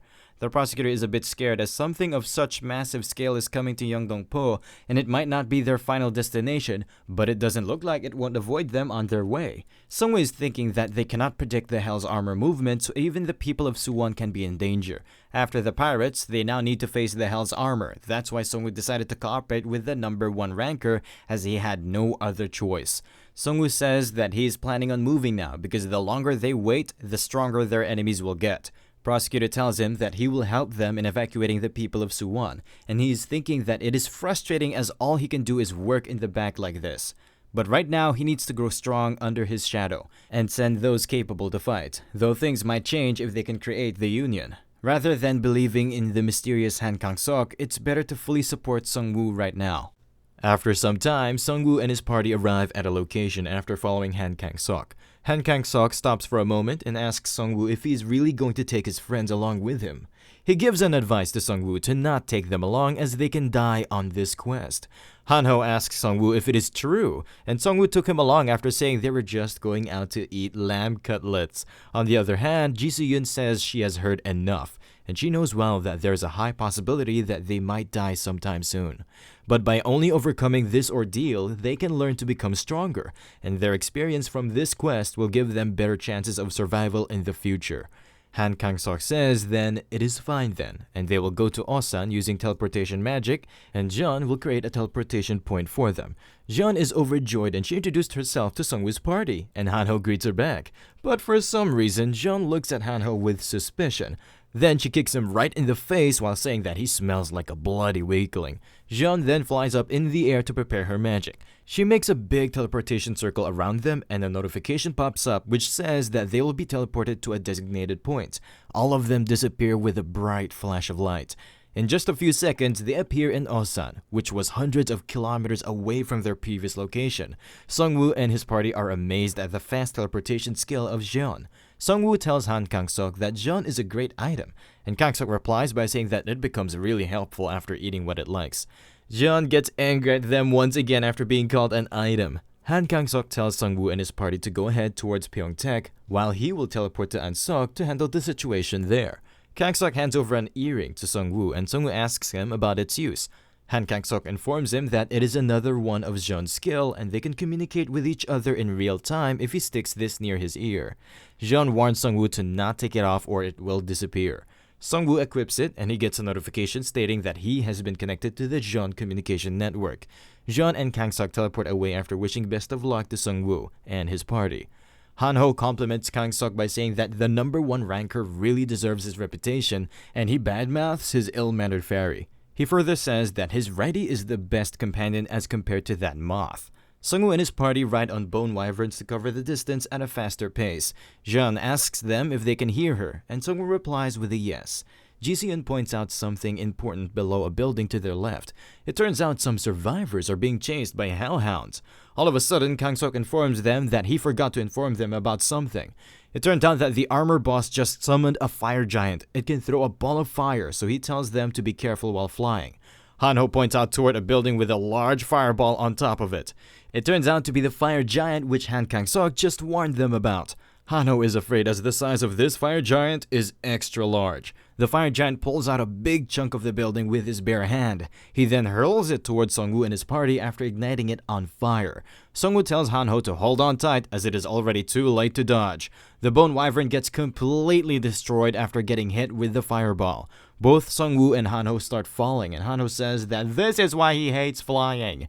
Ji-seon and Righty rush toward them on their wyvern to save them. Ji-seon catches Sung-woo and pulls him up while the wyvern saves Han-ho by putting him in his mouth. Ji-seon informs them that it is hard to circle around and they are going to crash. A few seconds later, the wyvern crashes into the ground and Ji-seon asks others if they are all right. The hellhounds start dashing toward the crashed players. Ji-seon gets ready to take them all on by herself. She cuts up most of them with a single slash attack, but more hellhounds rush toward them. Sung-woo gets rid of them by using his dwarven crossbow and he receives 10,550 gold for hunting a single hellhound. The Death Knight comes forward after sensing something. Death Knight says that this place is in utter chaos and he should get ready as well. Ji-seon and Righty rush toward a group of hellhounds. They start getting rid of them after slashing them to tiny pieces. Death Knight says Ji-seon and Righty have gotten stronger and it seems he also needs to work hard to get stronger from now on. Death Knight uses his chains to catch the hellhounds. He then slashes them all after pulling them together. Sung-woo tells his party members that they need to get out of here because the giant will be arriving here in very soon. Sung-woo is thinking that he can't waste his awakened state in here and he has to sparingly use his summons. The moment that fire giant takes a notice of them, all of his mid and lower rank skeletons will be goners and it will only make him waste his awakening. Sung-woo realizes that a small alley in front of them is open. He orders everyone to run toward it as fast as they can. The fire giant is standing still in his position. Sung-woo is wondering about how he can get rid of it while the giant is so strong it got rid of a wyvern in a single hit.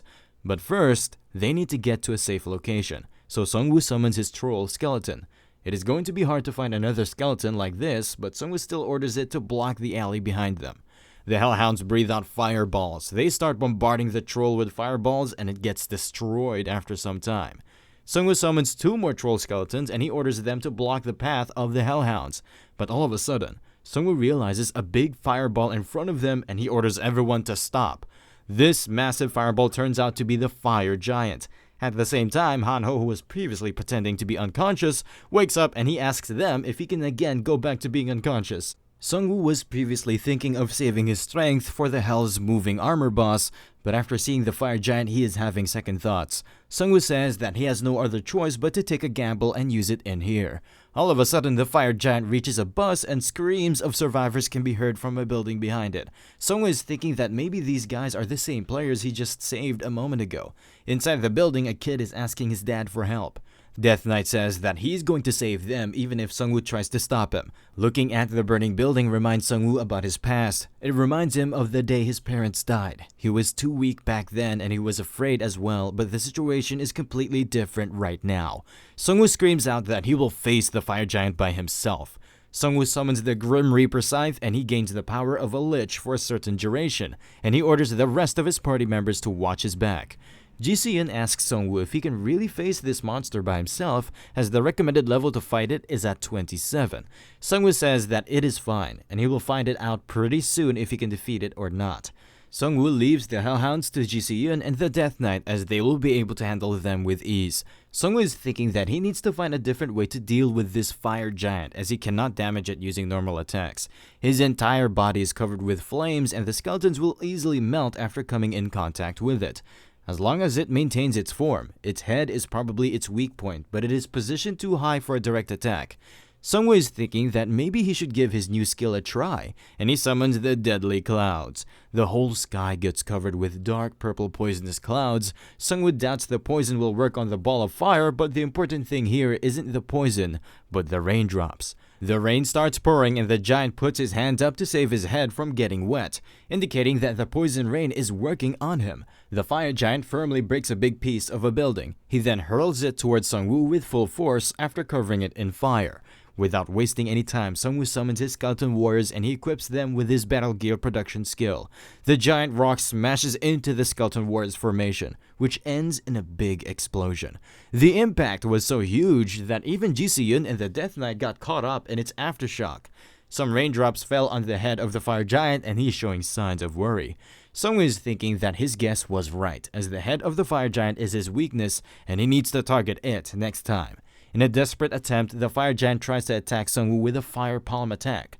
Sung-woo summons a bone shield and he tries to block the palm attack. Sung-woo cannot die in a fire because his fire resistance alone is on 60%, and his Dragon Hunter title along with his Shadow King's robe provide many buffs against fire-type enemies. The fire giant is in extreme pain because his head is cooled down from the rain, and Sung-woo thinks that it is his chance to strike. Ogre Champion, who was hiding behind the fire giant, rushes toward him. He quickly grabs the fire giant from behind, but the fire giant is heating up again, and Sung-woo needs to do something about it. Sung-woo pulls out his heroic ranked dwarven-made hand cannon. It can load bullets as well just by inserting 10 mana in it. Sung-woo starts shooting the head of the fire giant with his dwarven hand cannon, and the giant starts screaming in pain. Sung-woo orders Righty to go on ahead as well. Righty starts hitting his head while Sung-woo keeps on bombarding it with his hand cannon. Some skin on the head of the fire giant breaks off, revealing a fire orb behind it. Sung-woo starts running toward the fire giant and he tells the Ogre Champion to hold on a bit longer. Without wasting any time, Sung-woo grabs the orb from the fire giant's head. Sung-woo pulls out the fire orb with all of his force, which results in the death of the fire giant, and he receives 2,800,000 gold for defeating it. Han-ho comes back to his senses after finding out that Sung-woo defeated the fire giant, and the Death Knight asks Han-ho about how long is he planning on clinging to him. The survivors look out from their buildings and they become happy after finding out that the Necromancer saved them. Sung-woo forgot to ask something else, so he contacts Jeon. Sung-woo asks her about any weakness of the fire giant, and Jeon tells him that he needs to destroy the core that's inside the head of the fire giant, and she warns Sung-woo by saying that fire giant is a tricky opponent, and even Han Kang-suk is having trouble while dealing with it. Sung-woo tells her that he already knows about this weakness, and Jeon asks him about how he already knew. Sung-woo tells her that he already opened up his head and pulled out a fire orb.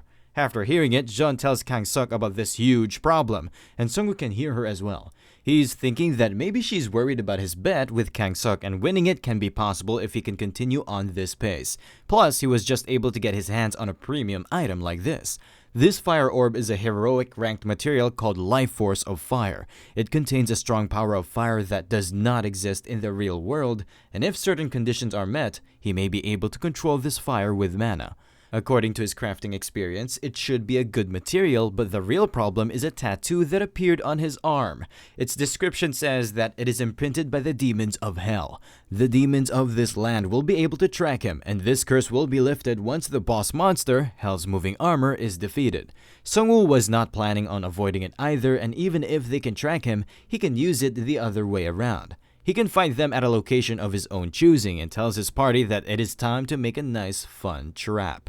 Sung-woo brings over all survivors with him and they head over to a school. They make big holes in the school field, and it is a good place because this place doesn't have a lot of things to burn, and its wide space provides the best place to fight. A survivor informs Sung-woo that they brought over all fire extinguishers from close by buildings as he requested. They are all alive thanks to Sung-woo, and they were on their way to Yeongdong-po after hearing about the union, but they had no idea that hell would break loose on them. Sung-woo tells them they have a higher chance of survival if they deal with these fire bastards right here rather than recklessly heading up north.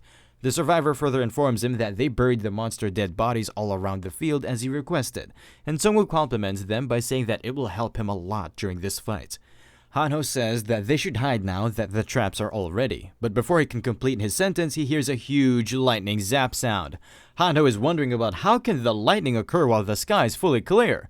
He asks others if they heard it as well or if he's the only one whose ears are ringing. But before he can say anything else, a big cloud appears out of nowhere and lightning strikes come out of it. In just a few seconds, the clouds start emitting huge lightning bolts on the ground. Everyone becomes a bit anxious, and Sungwoo knows about the place where these lightning clouds are coming from. These clouds are coming from Ansun. It's the place where Han Kang-sok went to deal with the Hell's Moving Armor, but he has no idea if this lightning is related to Kang-sok or the boss skill. They don't have much time to ponder as Ji-seon informs them that the Hell's Moving Armor is here. Sungwoo tells the survivors to get inside the building, and they start moving without wasting any time. The Hell's Moving Armor is emitting a special type of heat which can be felt from a long distance. Sungwoo is thinking that this heat wave is tremendous, and the air around it is completely different from the fire giant. He has no choice but to be the bait himself, since he is the only one with high fire resistance. Everything on Sungwoo's end is ready, and he shouts at Hell's Moving Armor and the Hellhounds surrounding it to come and get him. Hellhounds slowly start rushing toward the school grounds. Sungwoo is holding on against the heat shock waves as he needs to get the monsters as close to him as he can. All of a sudden, the Hellhounds come to a stop and they start smelling their surroundings. And Sungwoo thinks that maybe they can smell the dead bodies of monsters buried in the ground. In order to pull them closer, Sungwoo pulls up his dwarven crossbow. He then starts shooting the Hellhounds to get their aggro on him. The Hellhounds become enraged after seeing their brethren getting pierced by the bolts, and they start rushing toward him. Sungwoo says that they look pretty when they are unified like this, and it's nice seeing how they don't have any patience. Sungwoo orders his monster bird to carry him in the sky. After getting up in the sky, Sungwoo uses his corpse explosion skill on the dead bodies of monsters buried in the ground. This in turn results in some huge explosions, which get rid of all Hellhounds, and Sungwoo receives 15,000 gold per Hellhound he killed. Sungwoo is a bit calm now as he just got the sidekicks of the main boss. Now all he has to do is to focus on his main target. After the boss monster gets close, a notification pops up stating that the Hell's Moving Armor has appeared. The heat wave emitted by the Hell's Moving Armor is getting fiercer by each passing second. Now, Sungwoo needs to start the second phase of his plan and he summons golems. The dead bodies of Hellhounds get lifted up in the air and they start mashing together. After some time, the meat of the Hellhounds turns into 2 golems, and Sungwoo gets a notification that he has summoned 2 flesh golems.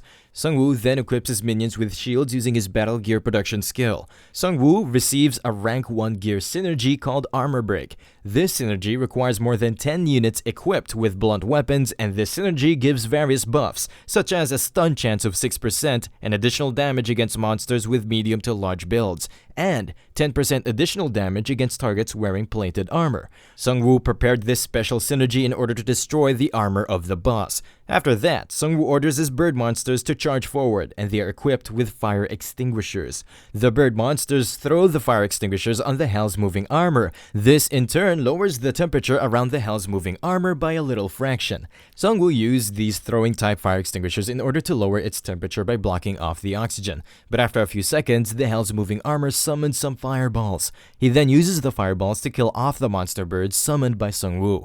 Sungwoo can feel that the fire of the Hell's Moving Armor is still quite strong, so he calls out Hanho to start something.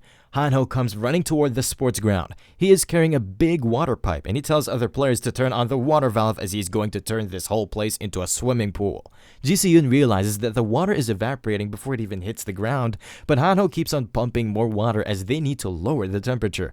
The evaporating water is very hot and they are barely holding on, so Hanho tells other players to think of this as a hot sauna. Sungwoo says that now it's his turn to engage in the action, so he summons Ready and the Death Knight after turning his Lich mode on. Death Knight asks Sungwoo that if they just need to break open that metal can in front of them, and Sungwoo tells them to break it to their heart's content. Sungwoo revives the dead Hellhounds around him and Death Knight along with Righty ride on them. Both of them start rushing toward the Hell's Moving Armor on their undead mounts. Sungwoo uses his Call of Death skill to summon the zombies, which in turn triggers the activation of Weakened Spirit. The Hell's Moving Armor gets really pissed after getting hit by a bunch of debuffs. He then starts battling it out with Righty and the Death Knight, but they are too fast for him, and they easily manage to dodge his attacks. The fire around them is still very strong, so Sung-woo summons his undead lizardmen to go and spray the remaining fire extinguishers on the Hell's Moving Armor. The Hell's Moving Armors gets hit for the second time by a bunch of fire extinguishers. This time, the amount of fire extinguishers was too much, and the area around the Hell's Moving Armor slowly starts getting enveloped with gas, which in turn cuts off the oxygen supply to the boss monster. On the other side, Hanho keeps on pumping more water on the battlefield. Sung-woo is not finished yet, and he summons the deadly clouds right above the Hell's Moving Armor. The combination of these small tactics is working well in Sung-woo's favor as the Hell's Moving Armor is becoming weaker. The temperature around the Hell's Moving Armor has dropped by a lot, and now it is possible to approach him. Sung-woo orders the skeletons he equipped with blunt weapons to charge forward. They start bonking the Hell's Moving Armor from all directions using their blunt weapons. The Hell's Moving Armor gathers up all of his remaining strength and he smacks the skeleton soldiers with a single massive punch. Sung-woo is thinking that it dealt with the armed skeleton soldiers in just a single blow, and this boss is too dangerous to deal with physical attacks alone. Sung-woo needs to pin him down, so he orders his bone wyvern to smash into it. The Hell's Moving Armor smashes the bone wyvern into pieces with a single punch. Hanho and Ji-seon get worried as they think that maybe Sung-woo got caught up in that last attack. But Sung-woo was too fast to get caught and he landed right behind the shoulder of the boss. Sung-woo realizes that his shoulders have no fire on them, and he starts smacking them with the scythe. Death Knight tries to tie the Hell's Moving Armor using his chains while Raidi keeps him in check. Sung-woo summons troll skeletons and he orders them to push the Hell's Moving Armor to the designated location. The Hell's Moving Armor heats up one of his hands to an extreme degree. He then uses his hands to fire an extreme level fire burst attack on the troll skeletons, and the heat behind this attack was so strong that the trolls return to eternal death and they cannot be resurrected again. The fire of the Hell's Moving Armor is getting its heat back, but Sung-woo cannot lose more of his undead soldiers as they are quite hard to gain, so he orders the ogre champion to punch him from behind. Hanho and the players are running out of water, so Hanho asks the other players if there are any water mages or they will have to use their piss as liquid to cool off the Hell's Moving Armor. Death Knight has taken his time to completely envelop the Hell's Moving Armor with his chains, and Sung-woo needs to make full use of this opportunity. Sung-woo orders the Wandering Drake to pull the chains with all of his strength. Hell's Moving Armor falls down after tipping over the chains, and Sung-woo orders the Wandering Drake to drag the boss monster to the trap they previously set up for him. After the Hell's Moving Armor is dragged to a certain location, Sung-woo orders his flesh golems to get closer to it and they jump toward the Hell's Moving Armor. Sung-woo tells the flesh golems to endure it for as long as they can as he's going to use up all of his mana in this single attack. Sung-woo uses his corpse explosion skill, which explodes the flesh golems along with the buried dead monster, and this in turn results in a huge explosion. The players get down as the heat wave emitted from the explosion is too strong. This final attack was too big for the Hell's Moving Armor and he dies in that explosion. Sung-woo earns 4.5 million gold for hunting the second Hell's Moving Armor. He gets an additional B rank experience card as a reward for hunting it with a level lower than what was recommended. Sung-woo gained a lot of experience from this fight and he levels up to 20. After reaching level 20, all of his stats increased by 2. Sung-woo gained a title called Hell Repeller. This title granted him 2 dexterity, plus his resistance against curses and magic has increased by 10%. Sung-woo says that it is finally done, and the quest is clear, but then he remembers something. This quest previously said that it can only be completed if they killed both boss monsters within 2 hours, so in order to confirm his suspicion, he asks Zeon if they are done on their side. Zeon informs him that they killed their Hell's Moving Armor about 118 seconds before him, and Sung-woo becomes a bit sad as he just lost the bet after working so hard. Han Kang-sok will now get the legendary item. Sung-woo still has no idea about the class or skills of Han Kang-sok, and still, he is number 1 for a reason. Sung-woo is thinking that there's no use of crying over spilt milk, and he should move on. All of a sudden, Sung-woo finds an item emitted from the dead body of the dead boss monster. After coming in contact with the item, a notification pops up, which informs Sung-woo that he has met a certain condition by gaining the Hell's Repeller title, and he is now qualified to plant the World Tree seed. As the Guardian, he will be able to grow the World Tree, and it will grow by being influenced by him. Sung-woo is not so sure as to what the system means by the World Tree, as the World Tree he saw before was not a good sign, and it was about to end the whole Korean continent. Sung-woo receives a personal quest called Guardian of Death. He needs to grow a divine world tree in Korea. As a reward, a personal skill and a title called Owner of the World Tree will be granted to him. Sungwoo has stopped the invasion of demons from the other world, which granted him the qualification to become the Guardian. If he accepts his destiny and grow the world tree, then he will be able to obtain the great power to support the world. If the objective of nourishing the world tree fails, a great calamity that cannot be turned back will befall on Earth. Sungwoo remembers seeing the second bad ending of the world tree, but that world tree was called Fallen, while this one is called a Guardian. This is a one-in-a-lifetime opportunity that is only granted to Sungwoo. There are more powerful people like the number 1 ranker Han Kang-suk, but this task was only granted to him.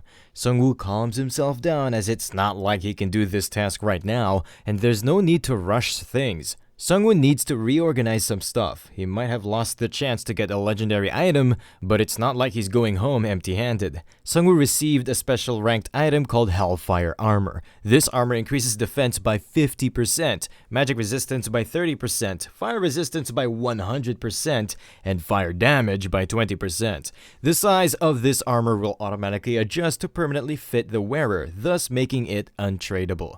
Sungwoo's level increased up to 20, so he chose Corpse Explosion card as his level up reward. After choosing the card, the rank of his skill increased from basic to proficient. Now after the explosion, a small amount of breath of the abyss will be emitted, which will cause an additional 30% damage. Sungwoo uses Corpse Explosion on a dead hellhound nearby. The results are quite nice, as Sungwoo and his summons can become buffed after coming in contact with the breath of abyss. Sungwoo gained a lot after this mission, but there's a huge price he paid for this victory. He lost all of his troll skeletons, which are quite hard to obtain. About 30% of his skeletons died permanently during this battle, but fortunately, most of his special skeletons are still alive. All of a sudden, Hanho comes running towards Sungwoo, screaming out loud that they are in big trouble. Sungwoo asks him what is wrong, and he asks about the guys accompanying him as they don't look like they are refugees. One of the players informs Sungwoo that they are part of outer range scouting team from the Union. Sungwoo remembers that the Union has many small teams which are used to gather information from the surrounding areas. Sungwoo asks him why they are here, and the scout says that they need to get out of this place as soon as possible. They were sent here to scout the area, and while doing their job, they witnessed a huge group of werebeasts coming from the Songtan area around 15 minutes ago. And judging from the diversity of werebeasts, they must be part of the Evolution Society. Sungwoo is thinking that maybe the Evolution Society was waiting for the perfect time to eliminate him. He is far away from the Union and he just finished a tough fight. Maybe they thought this was the best time to get rid of him. The scout says that he already sent a report back to Yeongdongpo Station, so the prosecutor and the Crusader team will be arriving here as well. But the number of enemies is high, so Sungwoo must be careful. Before he can say anything else, they observe something passing by them at a high speed which alerts them. That unknown object collides with a building nearby, which results in a big explosion. The scout informs Sungwoo that their Team 3 and 4 were hiding inside those buildings which just exploded. Sungwoo is thinking that maybe they are already under siege as the Evolution Society is here. All of them start running inside a nearby building, and Ji-seon informs them that she can feel a lot of enemies around them. Ji-seon says that there are around 300 enemies just in their vicinity, and the scout says she is correct, as they previously saw that many werebeasts marching toward this area. Sungwoo is thinking that the number of enemies are not important in normal scenarios, but if their enemies are 300 intelligent werebeasts, then everyone here will be dead. Out of nowhere, their building gets shot with another explosion shot. The survivors inside the building are panicking as they don't know what their enemies are attacking them with. Sungwoo knows well that the last attack was just to keep them in check. They threw that blast attack without knowing the exact location of Sungwoo. He is wondering if they are doing this to hold Sungwoo from running away. That explosion just now had same power as the fireball of the fire giant. The werebeasts can't endlessly make these fireballs like the fire giant, but Sungwoo cannot use a wyvern in this situation. This time, they made thorough preparations after carefully observing the fighting pattern of Sungwoo. A survivor tries to take a peek outside from his window, but the poor guy gets shot through his neck by a sniper. Ji-seon uses her area sense ability to know that the werebeasts are coming closer from the front. The werebeasts are wearing gas masks, so they cannot come in contact with the breath of abyss. The werebeasts send Team 1 and 2 to infiltrate the building and get rid of Sungwoo. They start entering the school building through some open windows. The survivors are getting anxious and afraid as they don't know exactly what is going on. The scout asks Sungwoo about his orders, but Sungwoo is trying to come up with a plan. Sungwoo is thinking that he cannot summon his huge undead boss skeletons inside the building, but that does not mean that he can just abandon the people inside and run away from here. Sungwoo orders the survivors to hide inside the classrooms and protect their families, and he will make sure that the werebeasts cannot come any closer to them. Sungwoo is a bit anxious as he is being hunted. The Evolution Society knows well about the exact number of summons he has and his fighting patterns. All of a sudden, Sungwoo observes some trucks coming toward the school building. Some new type of monsters come out of these trucks. These monsters have a bizarre look. They look neither like a human nor like a traditional monster. They are something else. Sungwoo is thinking that maybe they are the results of unethical experiments performed by the Evolution Society. Sungwoo orders Ji-seon and Hanho to stay here and protect the survivors while he heads toward the hallway. There are only 14 minutes left until the Grim Reaper Scythe goes on the cooldown. All of his larger monsters are on cooldown as well, but fortunately he can continuously summon small skeletons while he is in his Lich mode. Sungwoo is thinking whether waiting for the Crusader team is the only thing he can do right now. All of a sudden, a werebeast starts shouting after he spots Sungwoo. Sungwoo shoots 2 crossbow bolts at them, but those bolts get deflected by some sort of magic shield casted around the werebeasts. This is not looking good in Sungwoo's favor as his enemies came fully prepared. They have their gas masks on them, which means that Sungwoo can't use his Breath of Abyss skill. A few werebeasts come from behind the hallway to surround Sungwoo from both sides. Righty and the Death Knight get ready to engage them, and they tell Sungwoo to leave his back to them. Some werebeasts jump towards Sungwoo from the front as they know that he is alone right now. Sungwoo powers up a little bit. He then performs a big slash attack with his scythe to cut through the first wave of werebeasts. Sungwoo keeps on chopping them like a grinder and he gets 25,000 gold for slaying each second rank werebeast. Sungwoo can kill the werebeasts without the help of his skeletons for now as Lich mode increases all of his stats by 10%. But the main problem is on the first floor where his minions are duking it out against the new type of monsters. His skeletons are getting destroyed at a faster rate. He can resurrect them for now for as many times as he wants, but a new problem will occur once his Lich mode ends. Sungwoo can't go outside so carelessly as there are snipers waiting for him. Plus, they have a weapon that can perform a super long range attack, and his huge skeletons will be destroyed the moment they are summoned. There are even some beastmen which are climbing the walls. Sungwoo is thinking that he needs to do something else as he cannot hold any longer. Desperate times call for desperate measures, so Sungwoo is thinking of using some riskier items like the Devil's Door to turn the tides of this war. Sungwoo has 2 options now. He can either use Devil's Door or the Beast Syringe. These are both items he has got as a loot after defeating some difficult foes, but both of these items come with their side effects.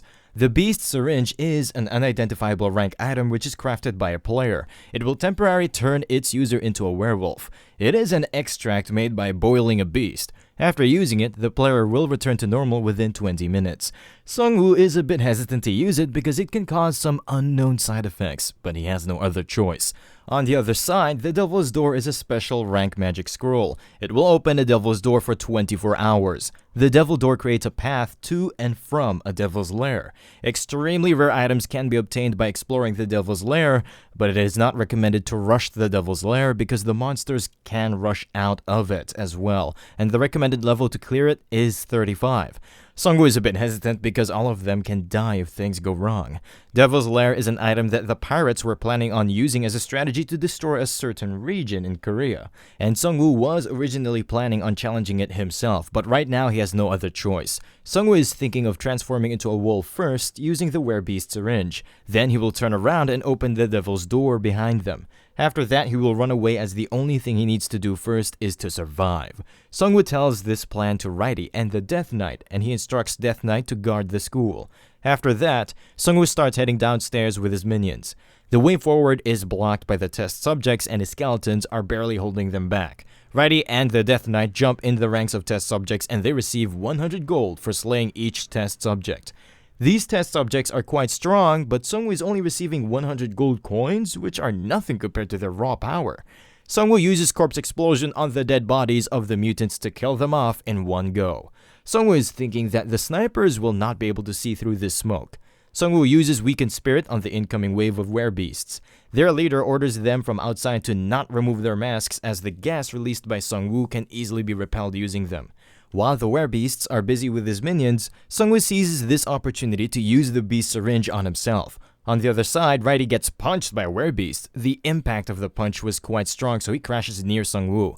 Sungwoo just used the beast syringe on himself. He starts feeling some changes in his body. All of a sudden, a lot of energy starts bursting out of him, but surprisingly, his lich form is not cancelled. His entire body feels like it's being ripped apart, and his face feels like it's being crushed. A notification pops up which informs him that he has met some special conditions by combining his lich state with a werewolf state. A big ball of energy forms in the hallway and it starts pulling in the breath of abyss from the area. The werebeasts are a bit confused as they don't know what is happening in front of them. After soaking in the gas, the core starts shattering. Sungwoo comes out of the core in his new state which shocks everyone present around him. It turns out Sungwoo has temporarily gained the power of Anubis, the god of death, and he is temporarily in a state of a demigod. All of his stats have increased by 10. He can now use 3 new master rank skills such as Soul Siphon, Demon Bombardment, and Twilight Attack. The Beastmen are a bit taken aback because Sungwoo just became a Beastman like them. A new notification pops up which informs the Beastmen that their stats have decreased by 2 because of an unknown energy. The morale of the Beastmen is hitting rock bottom, and they are all in a state of confusion. The Beastman leader orders his minions to attack the Necromancer as he thinks that Necromancer is using some petty tricks to get away from them. The Beastmen rush towards Sungwoo, but he disappears in an instant. In a few seconds, Sungwoo appears right behind them. He then chops up the Beastmen using his scythe. Sungwoo is feeling completely different from before. It might be because he kept focusing on upgrading his skills and summons, but with the Anubis Lich state, it feels like he's not human anymore. Sungwoo absorbs the souls of the 11 werebeasts he just slayed. He then uses those souls to buff his minions, which increases their attack rate by 10%. With his newly acquired power, Sungwoo is feeling like a true god of death right now. The Beastman leader orders the snipers to shoot Sungwoo from the distance. All of them release their bolts in unison, but Sungwoo disappears once again even before the bolts hit him. Just like last time, Sungwoo uses the shadows of his enemies to teleport himself behind them. He then chops off a group of snipers using a single slash attack, and he earns 21,000 gold for slaying each second-rank rat beastman, and he absorbs their souls as well. The other sniper beastmen found out his new location and they start preparing their crossbows. They shoot their bolts at him, but Sungwoo vanishes into thin air. He appears behind the snipers and shreds them to tiny pieces. Other werebeasts try to surround him from all sides. The werebeast leader orders one of his snipers to ready the Saint Silver Arrow. The sniper gets ready to try out this new type of arrow. The results of the Saint Silver Arrow are quite amazing as it's a holy item and it manages to return 3 of Sungwoo's minions into eternal death. The sniper becomes a bit happy as his divine arrows can damage Sungwoo for real. Sungwoo gets alerted as he now knows that the Beastman prepared some divine weapons for him, but he has a divine weapon of his own and he imbues his scythe with Demon Bombardment. Demon Bombardment is a master rank skill and it costs 20 mana to use. It consumes souls and explodes them with a powerful curse. Sungwoo used the Demon Bombardment on the werebeasts around him. One by one, they are getting ripped into shreds. Even their divine shields cannot protect them. Sungwoo absorbs the souls of the newly defeated foes. He then uses Corpse Explosion on the dead bodies of werebeasts around him. Sungwoo has now accumulated a total of 34 souls and he's feeling quite awesome.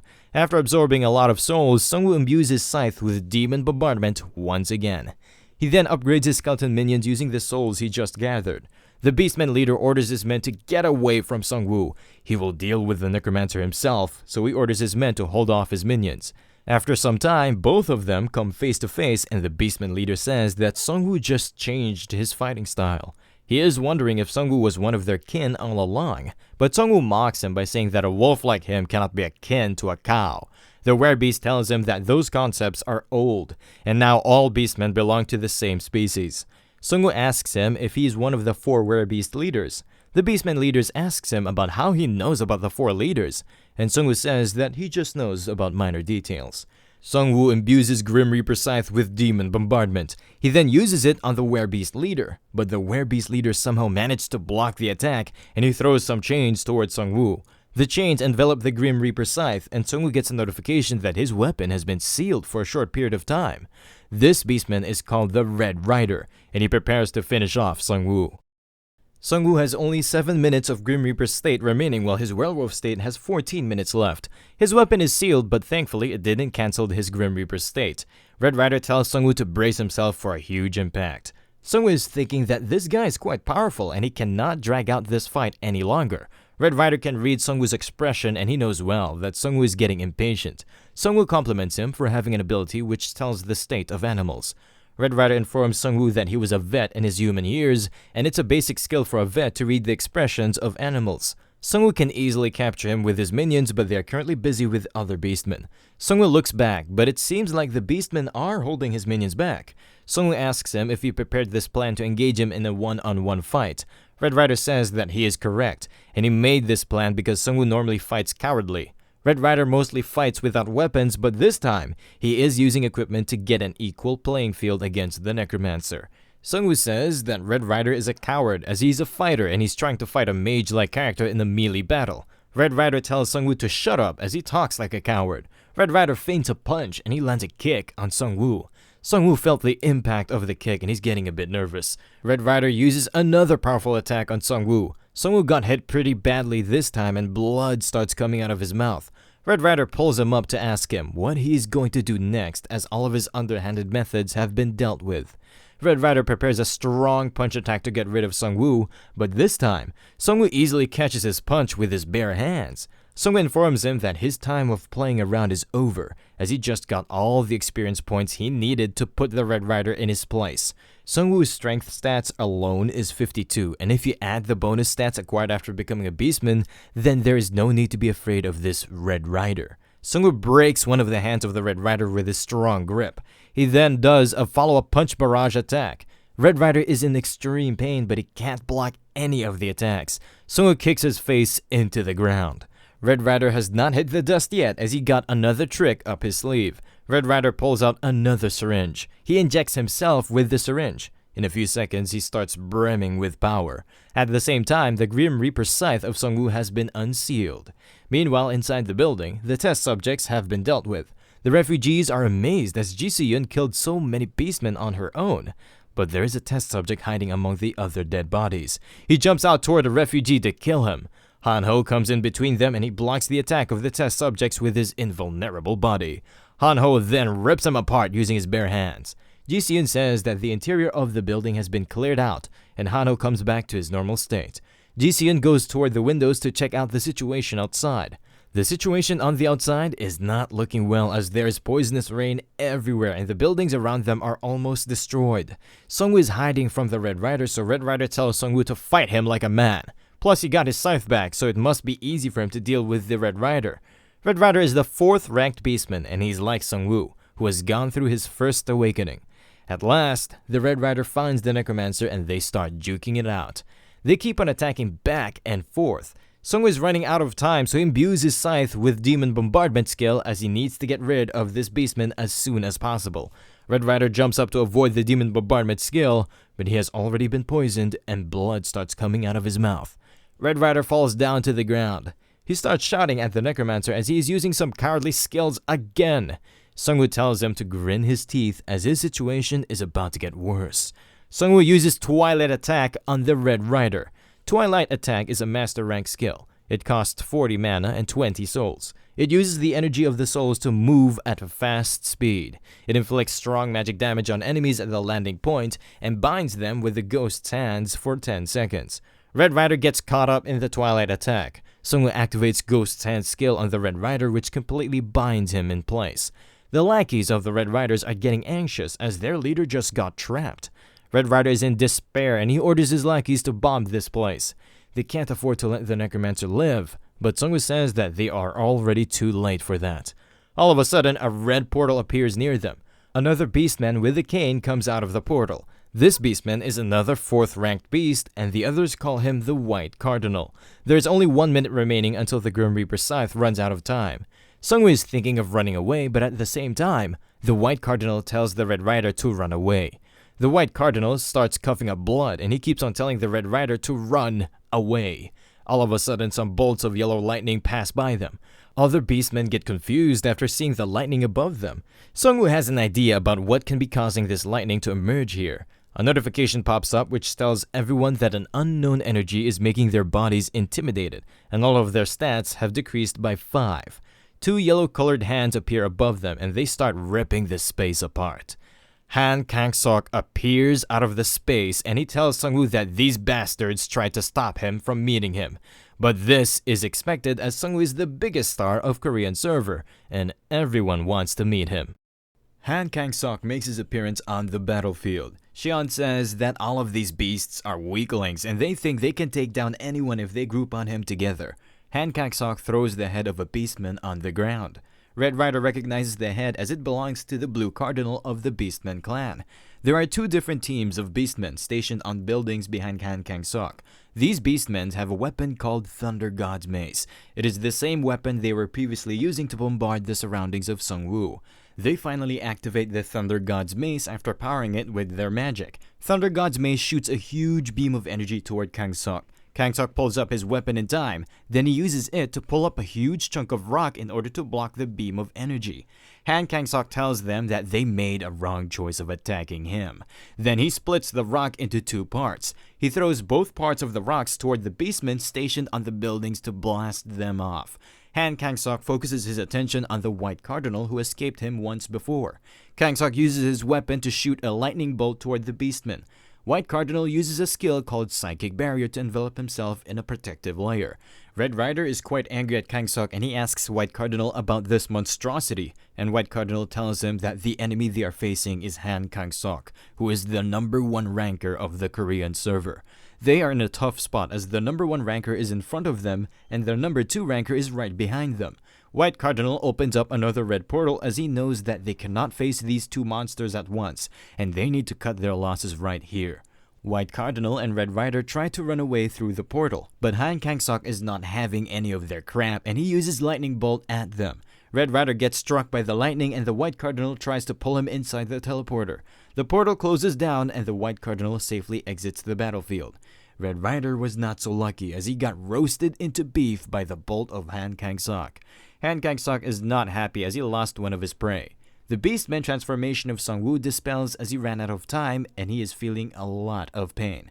He now knows well that the penalty of transforming into a demigod is quite huge and he's feeling weaker as all of his stats are reduced by 10.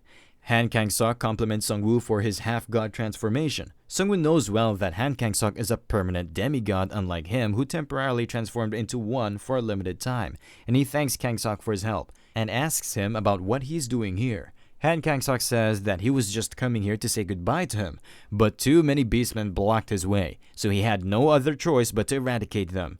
Kang-sok points towards Sung-woo after telling him that he is famous for a good reason and he hopes to continue to work together with him in the future.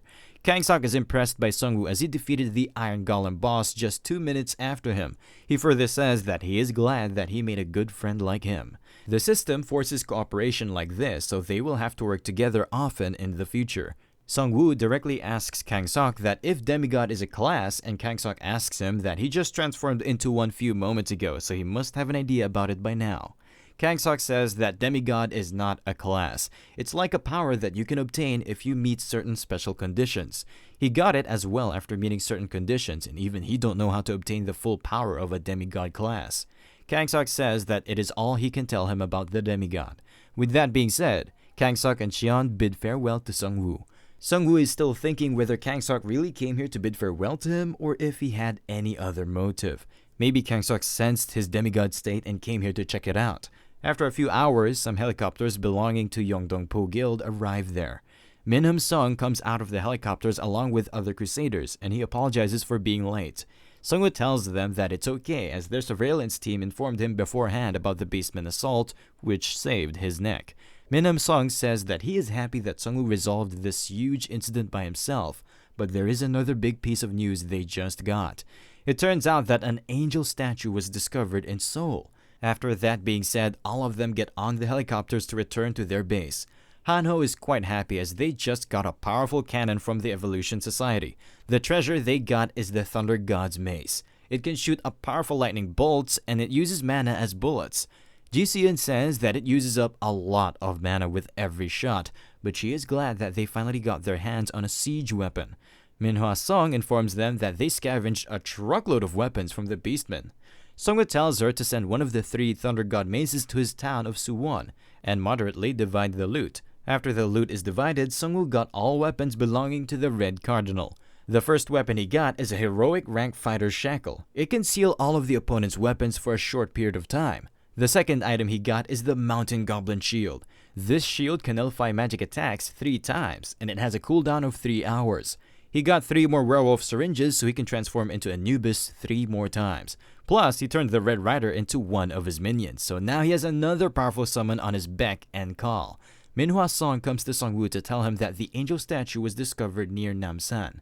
Since it's an installation object, it can only be moved after 24 hours of initial discovery. Hanho asks her about how much time is left until they can move it, and Manhwa Song tells him that there are only 17 hours left, and they are currently preparing their transport team for this task.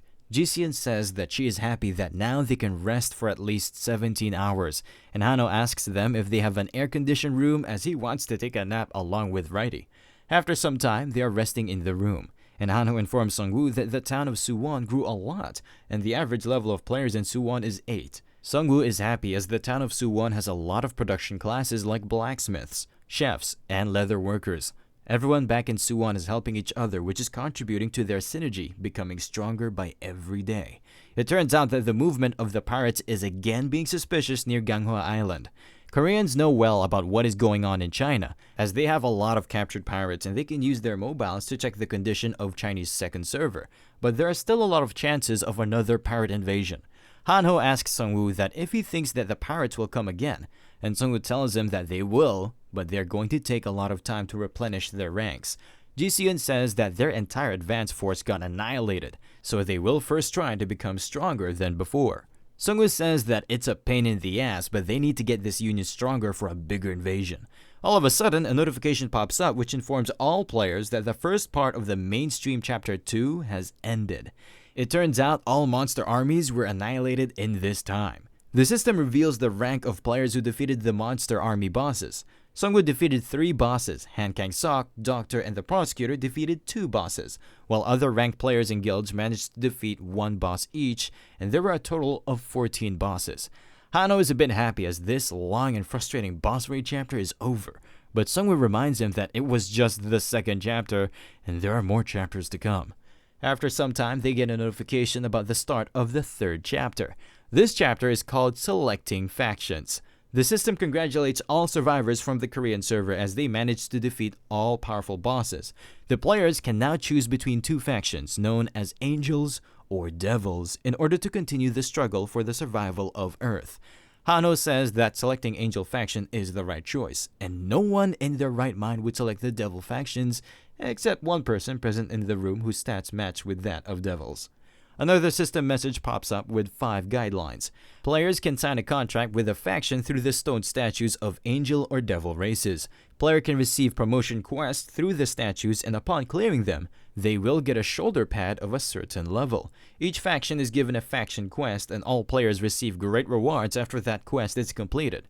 A lot of large-scale dungeons will be added in this update. And lastly, the current event will last for 7 days, and the schedule may change depending on the situation of the game. Sungwoo says that the system is dividing the players into 2 groups and making them have a competition. The judgment of good or evil is pointless whether they choose Angel or Devil faction, since the system will be toying with them on both sides.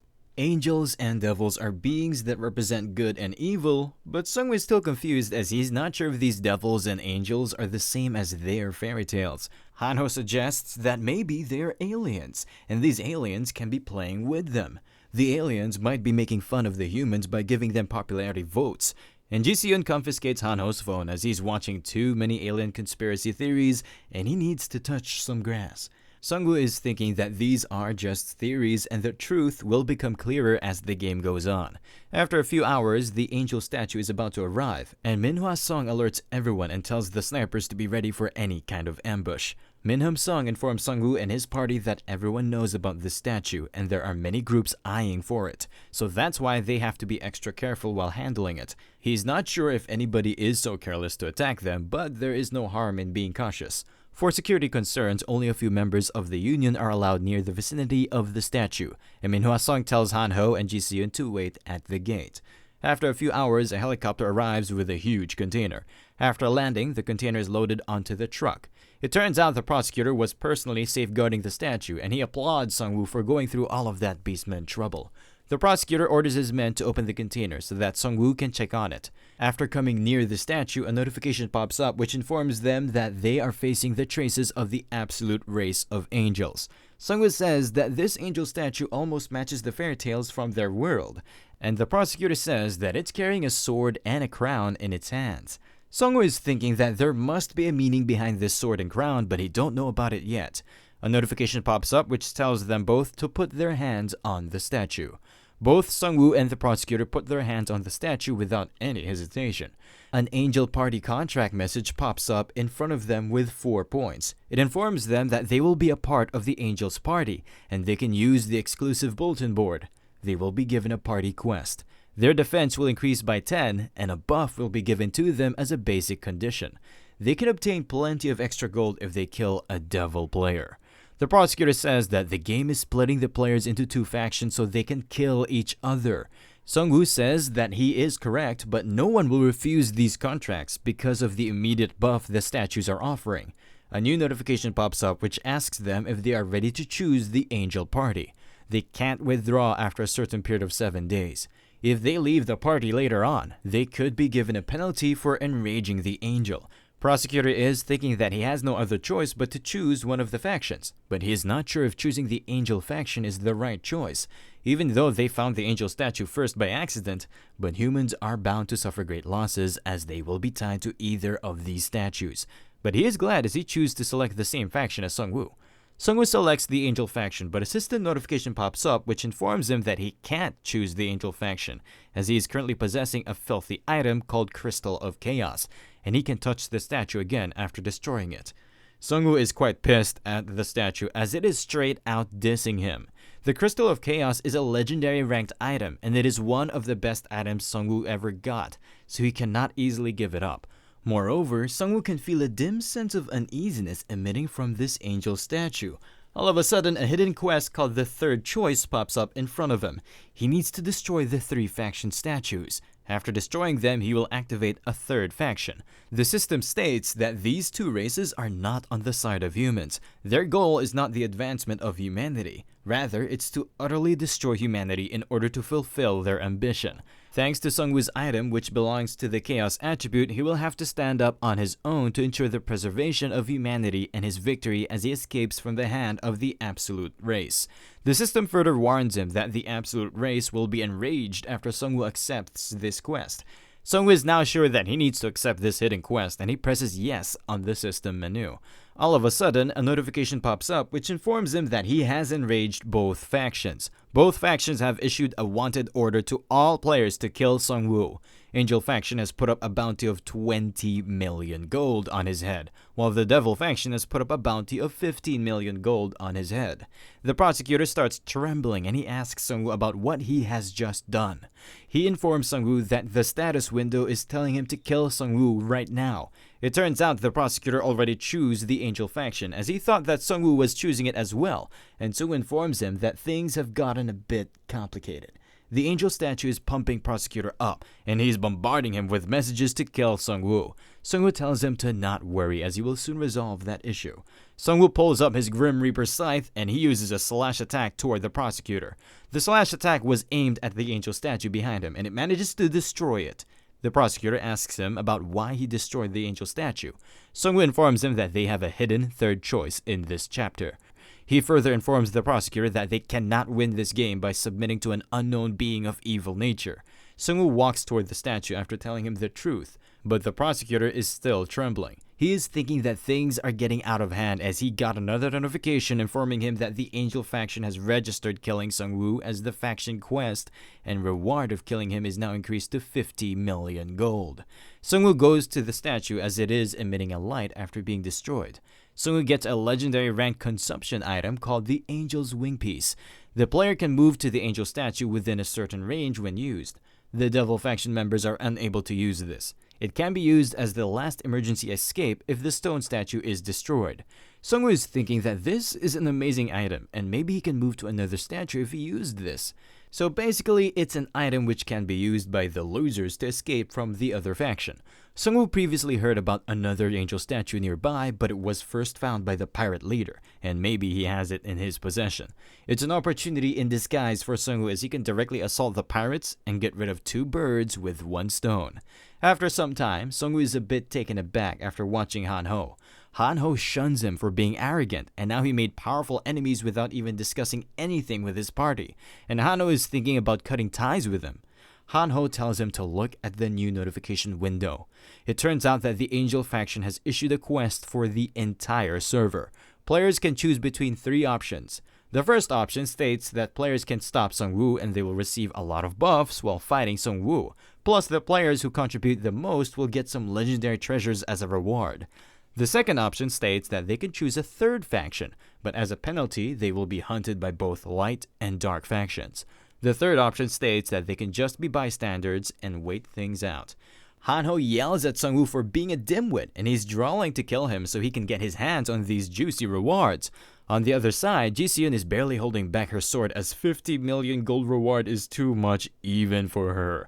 Ji-seon tells Sungwoo to listen to their opinions before making a big decision like this, but Sungwoo tells them that it was an urgent matter, that's why he took a quick action. At the same time, the prosecutor arrives there along with his guild members. He is looking quite furious, and he tells Sungwoo that the angel statue was an item founded by his guild, and he asks Sungwoo for an explanation for his action. Sungwoo knows that explaining everything in detail can be a bit tricky, so he tells the prosecutor that he is not 100% sure if he made the correct choice, but he has a grim idea about these factions. The prosecutor says that he trusts him, but this situation is different as the new quest rewards are quite tempting, and there are many players around them who will jump at the first opportunity to kill him. It turns out that the Crusaders, along with other smaller guilds, are quite tempted by the system rewards. Their stares are getting more intense, and Han-ho asks Sungwoo that if he is sure that the Union is still their ally. The prosecutor informs Sungwoo that he is the leader of a big group, and he cannot bear to become enemies with a faction god. Sungwoo says that he understands well as this situation has become very complicated even for him. The prosecutor informs him that they may even go to war with Sungwoo right here.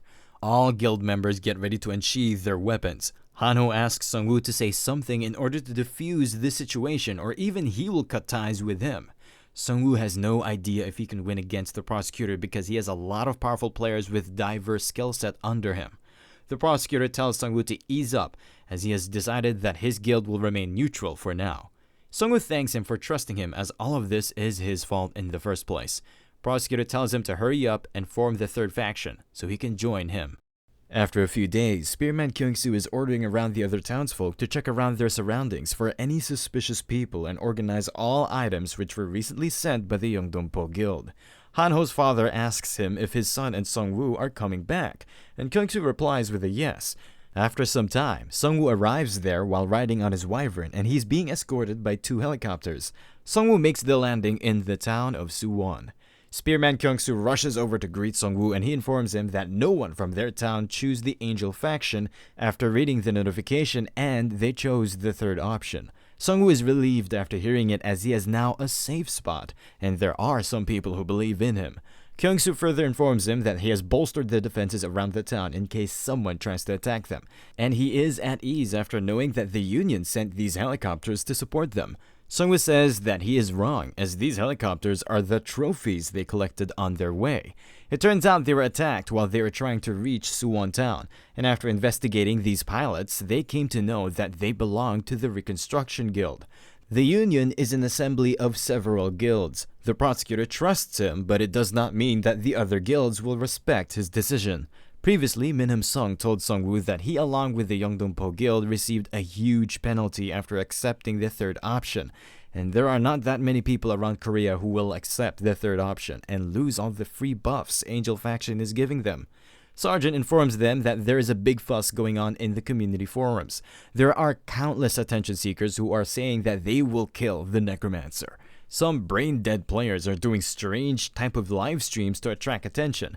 Sungwoo tells them to not worry about it, but he also knows well that things can go wrong at any given time.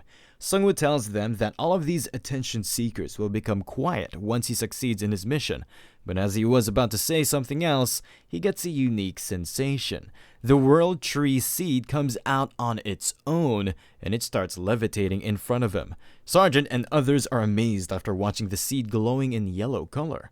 A notification pops up which informs Sungwoo that he completed a certain condition by choosing the third faction. He has now earned the qualification to become the progenitor of a new party. If he plants the World Tree seed right now, it will grow into a divine tree that will bless his party. Sungwoo just needs to complete the third faction quest and succeed in party establishment. Before this, Sungwoo was trying to figure out where he's going to plant the World Tree, but right now he has no other choice but to plant it right here in Suwon Town. Sungwoo needs to protect this divine tree until it fully grows, since it will be disastrous if it is destroyed, and he has no idea about how large it can grow, so it will be impossible to hide it from others. He needs some of his most trusted town members to safeguard it, and he is thinking of planting it in the square, which is in front of the town. The next morning, the army under Lieutenant starts digging the ground under the instructions of Sungwoo. After a few hours, they manage to dig up a big hole in the ground.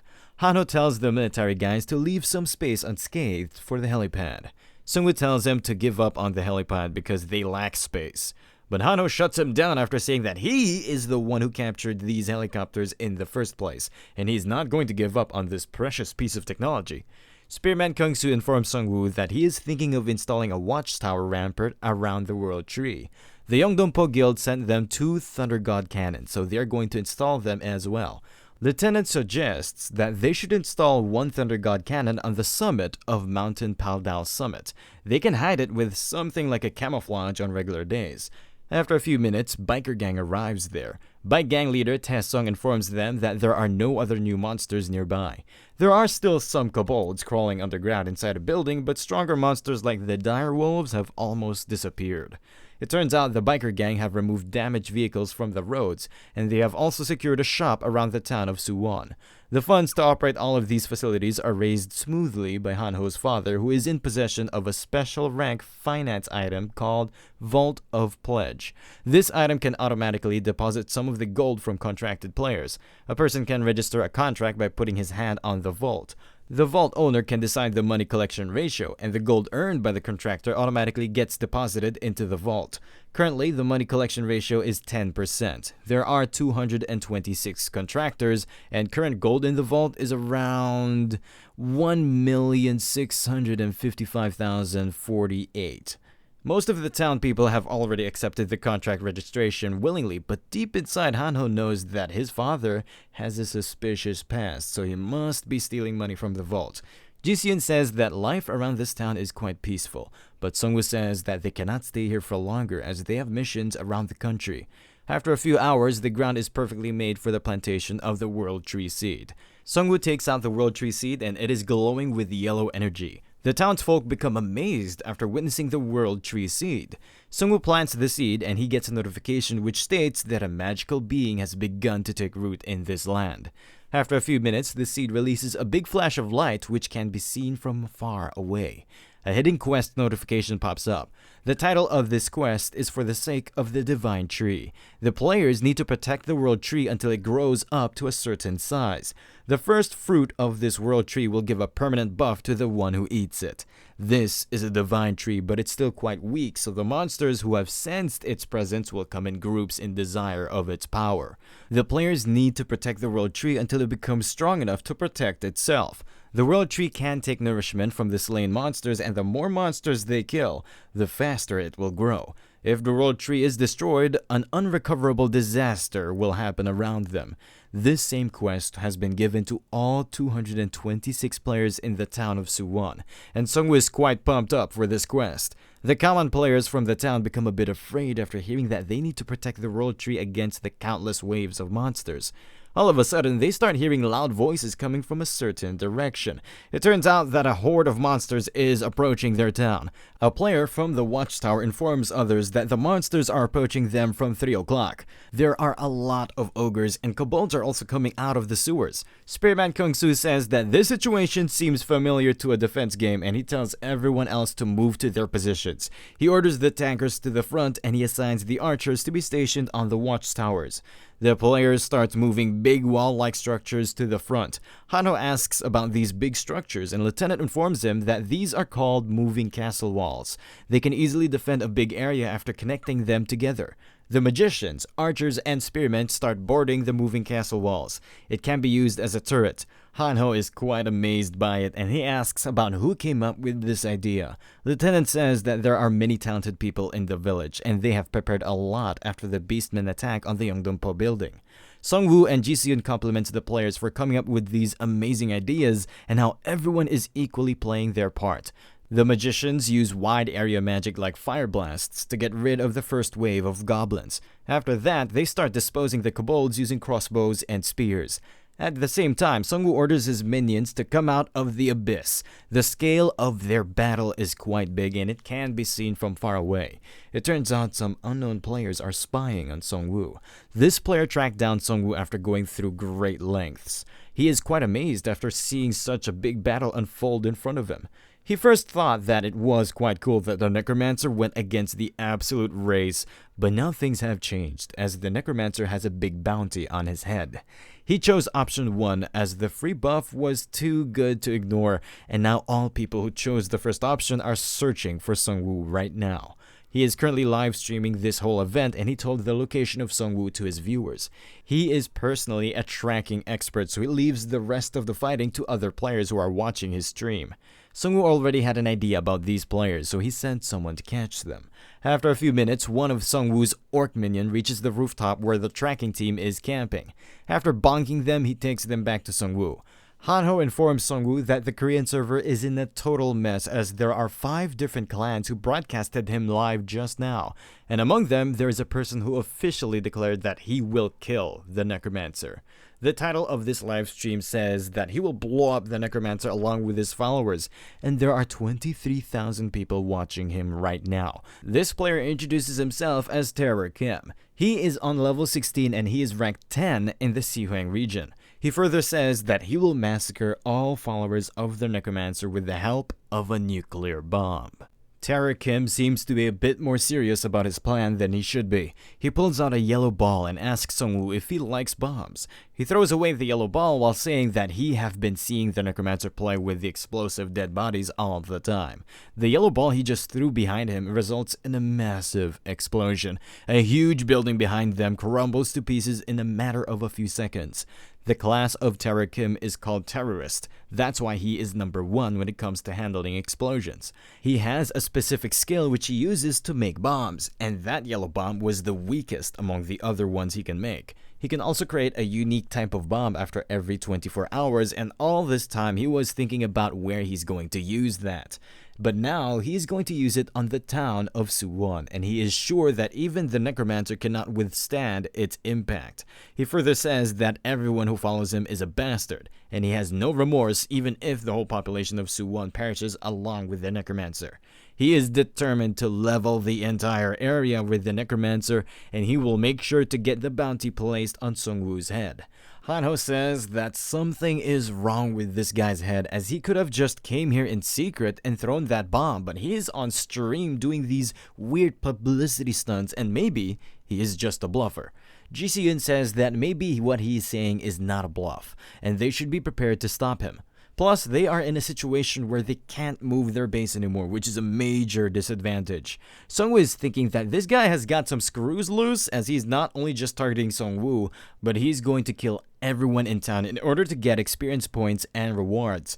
Sungwoo double checks their whole base for any bombs, and he finally comes closer to the World Tree Seed. Spearman Kung-soo reports to him saying that there are no threats nearby right now. Monster mobs have been appearing every now and then, which is proving to be good for them. Sungwoo advises them to be extra vigilant, as monsters are the least of their worries. Most of the videos uploaded in the online forums must be bluffs, but there will always be someone taking this opportunity. After a few minutes, a notification pops up stating that the seed of the World Tree has grown up by 11%. Sungwoo is thinking that there has not been much progress after it reached 11%, and Ji-seon asks him about what are they going to do after creating the third faction.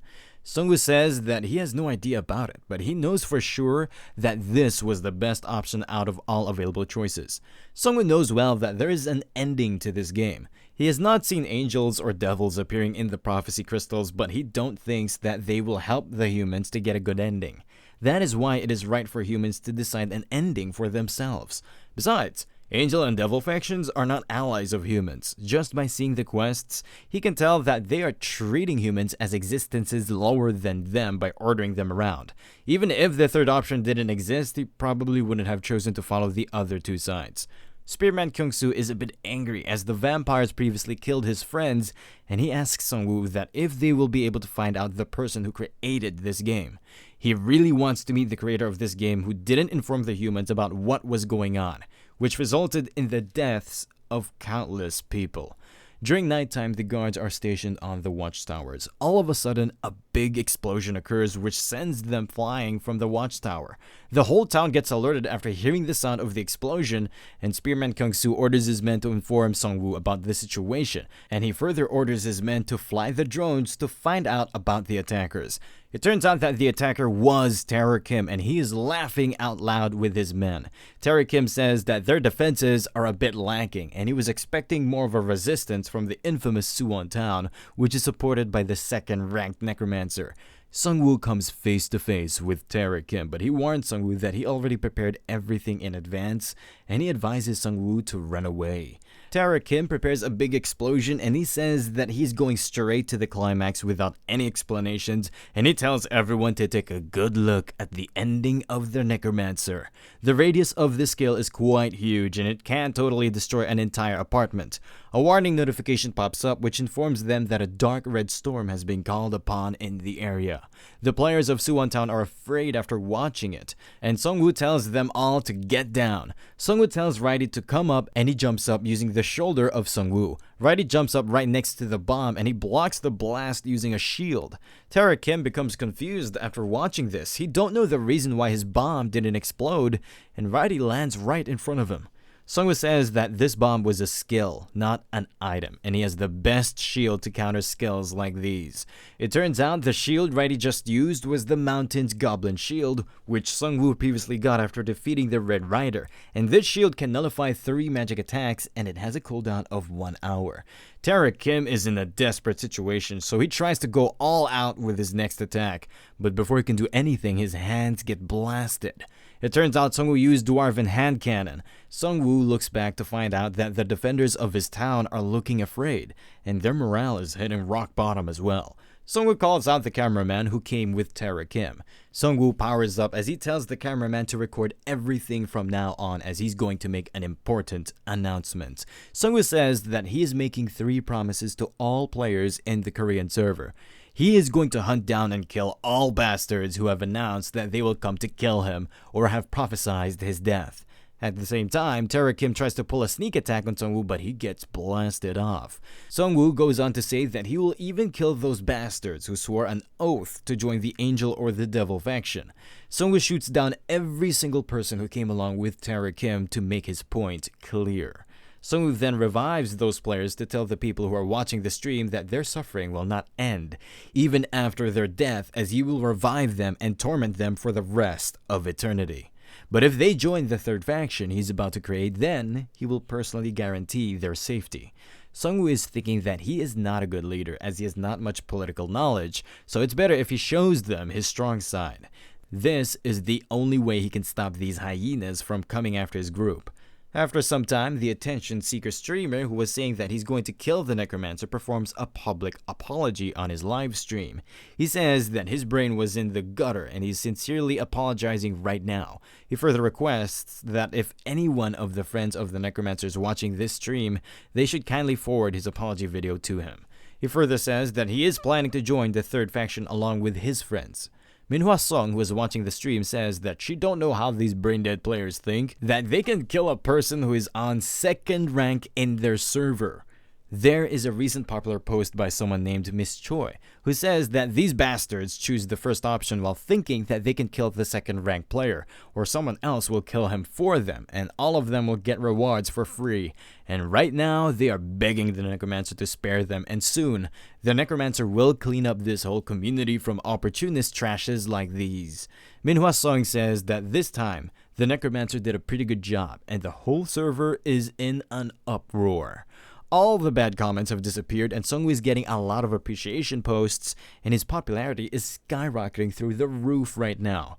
The prosecutor is quite embarrassed as he also chose the Angel faction, but he had no idea that Sungwoo was going to make his own faction. He had no other choice but to split with Sungwoo after choosing the Angel faction, and now that decision came back to bite him in the ass. Prosecutor orders Manhwa Sung to recruit more players and form a new scouting team which will be tasked with finding other statues. Minam Sung asks him if he's thinking of making the Necromancer his enemy, because Sungwoo has declared that he will kill everyone in the Angel or Devil factions. Prosecutor tells them that he's not that much dumb of a person and he is thinking of using the statues to negotiate with Sungwoo, since he is a reasonable person. Prosecutor knows well that he can't make any rash decisions right now, and he needs to get stronger or he will be swept away by others. Manhwa Sung informs the prosecutor that another angel statue was found in the Gimpo area. The prosecutor is quite happy after hearing it and he tells her to tighten the security and start the transportation operation right away. Manhwa Sung says that this statue is a little different from the previous ones. Unlike the previous angel statue, this one has 4 wings instead of 2. The prosecutor is thinking that maybe there are ranks among the angel statues as well. The monsters kept on raiding the town of Suwon for the next few days. Most of these monsters were low ranked, that's why even Han Ho could kill them with a single punch. The minions are making a quick work of these waves as well. Han Ho and Ji Se-eun are trying to hold back some trolls, but Spearman Kyung-soo spots one more orc coming from the opposite side.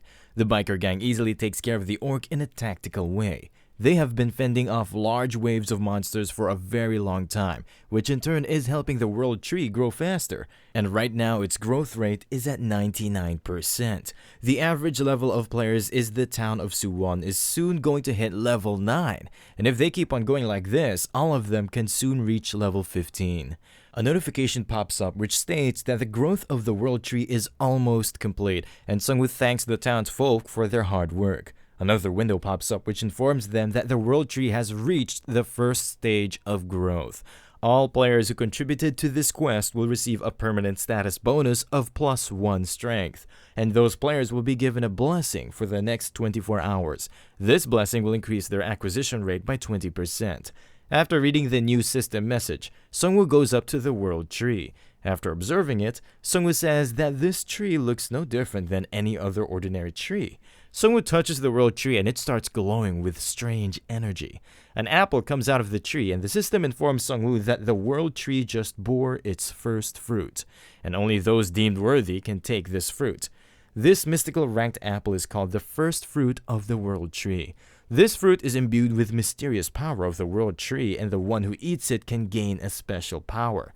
Without wasting any time, Sungwoo starts munching on the apple. A system notification pops up which informs him that after eating the world tree fruit, he has been linked with the world tree. This is a passive skill called World Tree Linked. Sungwoo may gain a certain amount of increased stats whenever the world tree grows, and he got a skill called Return. Sungwoo can return to the world tree no matter where he is. This skill has a cooldown of 24 hours. Sungwoo is thinking that growing the world tree is the best option as it already granted him some stats plus a return skill. He couldn't dare to even try to raid the pirates before since escaping from their clutches might be difficult, and he will now head to them once the world tree becomes stabilized. The second phase of Grow the World Tree starts. The world's tree energy has spread even further now, and now it will draw in more powerful monsters. All players inside Suwon Town got this notification as well, and Lieutenant says that now this quest became even harder, and he don't know when it will end. The scout team informs them that their magic drones just detected something coming from the northern sky. These invaders turned out to be the herd of wyverns, and they are coming in full swing. Spearman Kyung-soo says that there are too many wyverns and he's wondering if they can even hold them back or not. But Sungwoo says that if this thing had happened in the past, then the whole town of Suwon would have perished. But right now, things are a lot different. After a few minutes, the wyverns reach the outskirts of the town.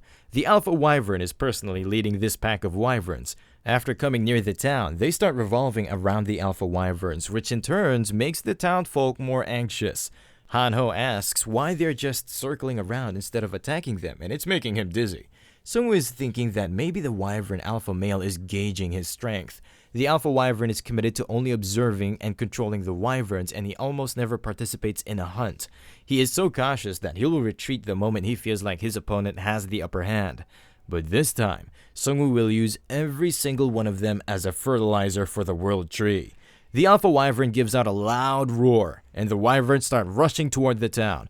After the air raid begins, Spearman Kung-Soo orders his men to wait for now. Once the Wyverns close in on them, Spearman Kung-Soo orders his men to shoot one of their camouflaged Thunder God's cannon. The blast of Thunder God's cannon is so strong that it pierces through several Wyverns in a single shot. The townsfolk become motivated after the Wyverns drop dead on the ground. Sungwoo orders his Ogre Champion Skeleton to come out of the abyss right above the Wyverns. The Ogre Skeleton uses his single punch skill to obliterate countless Wyverns.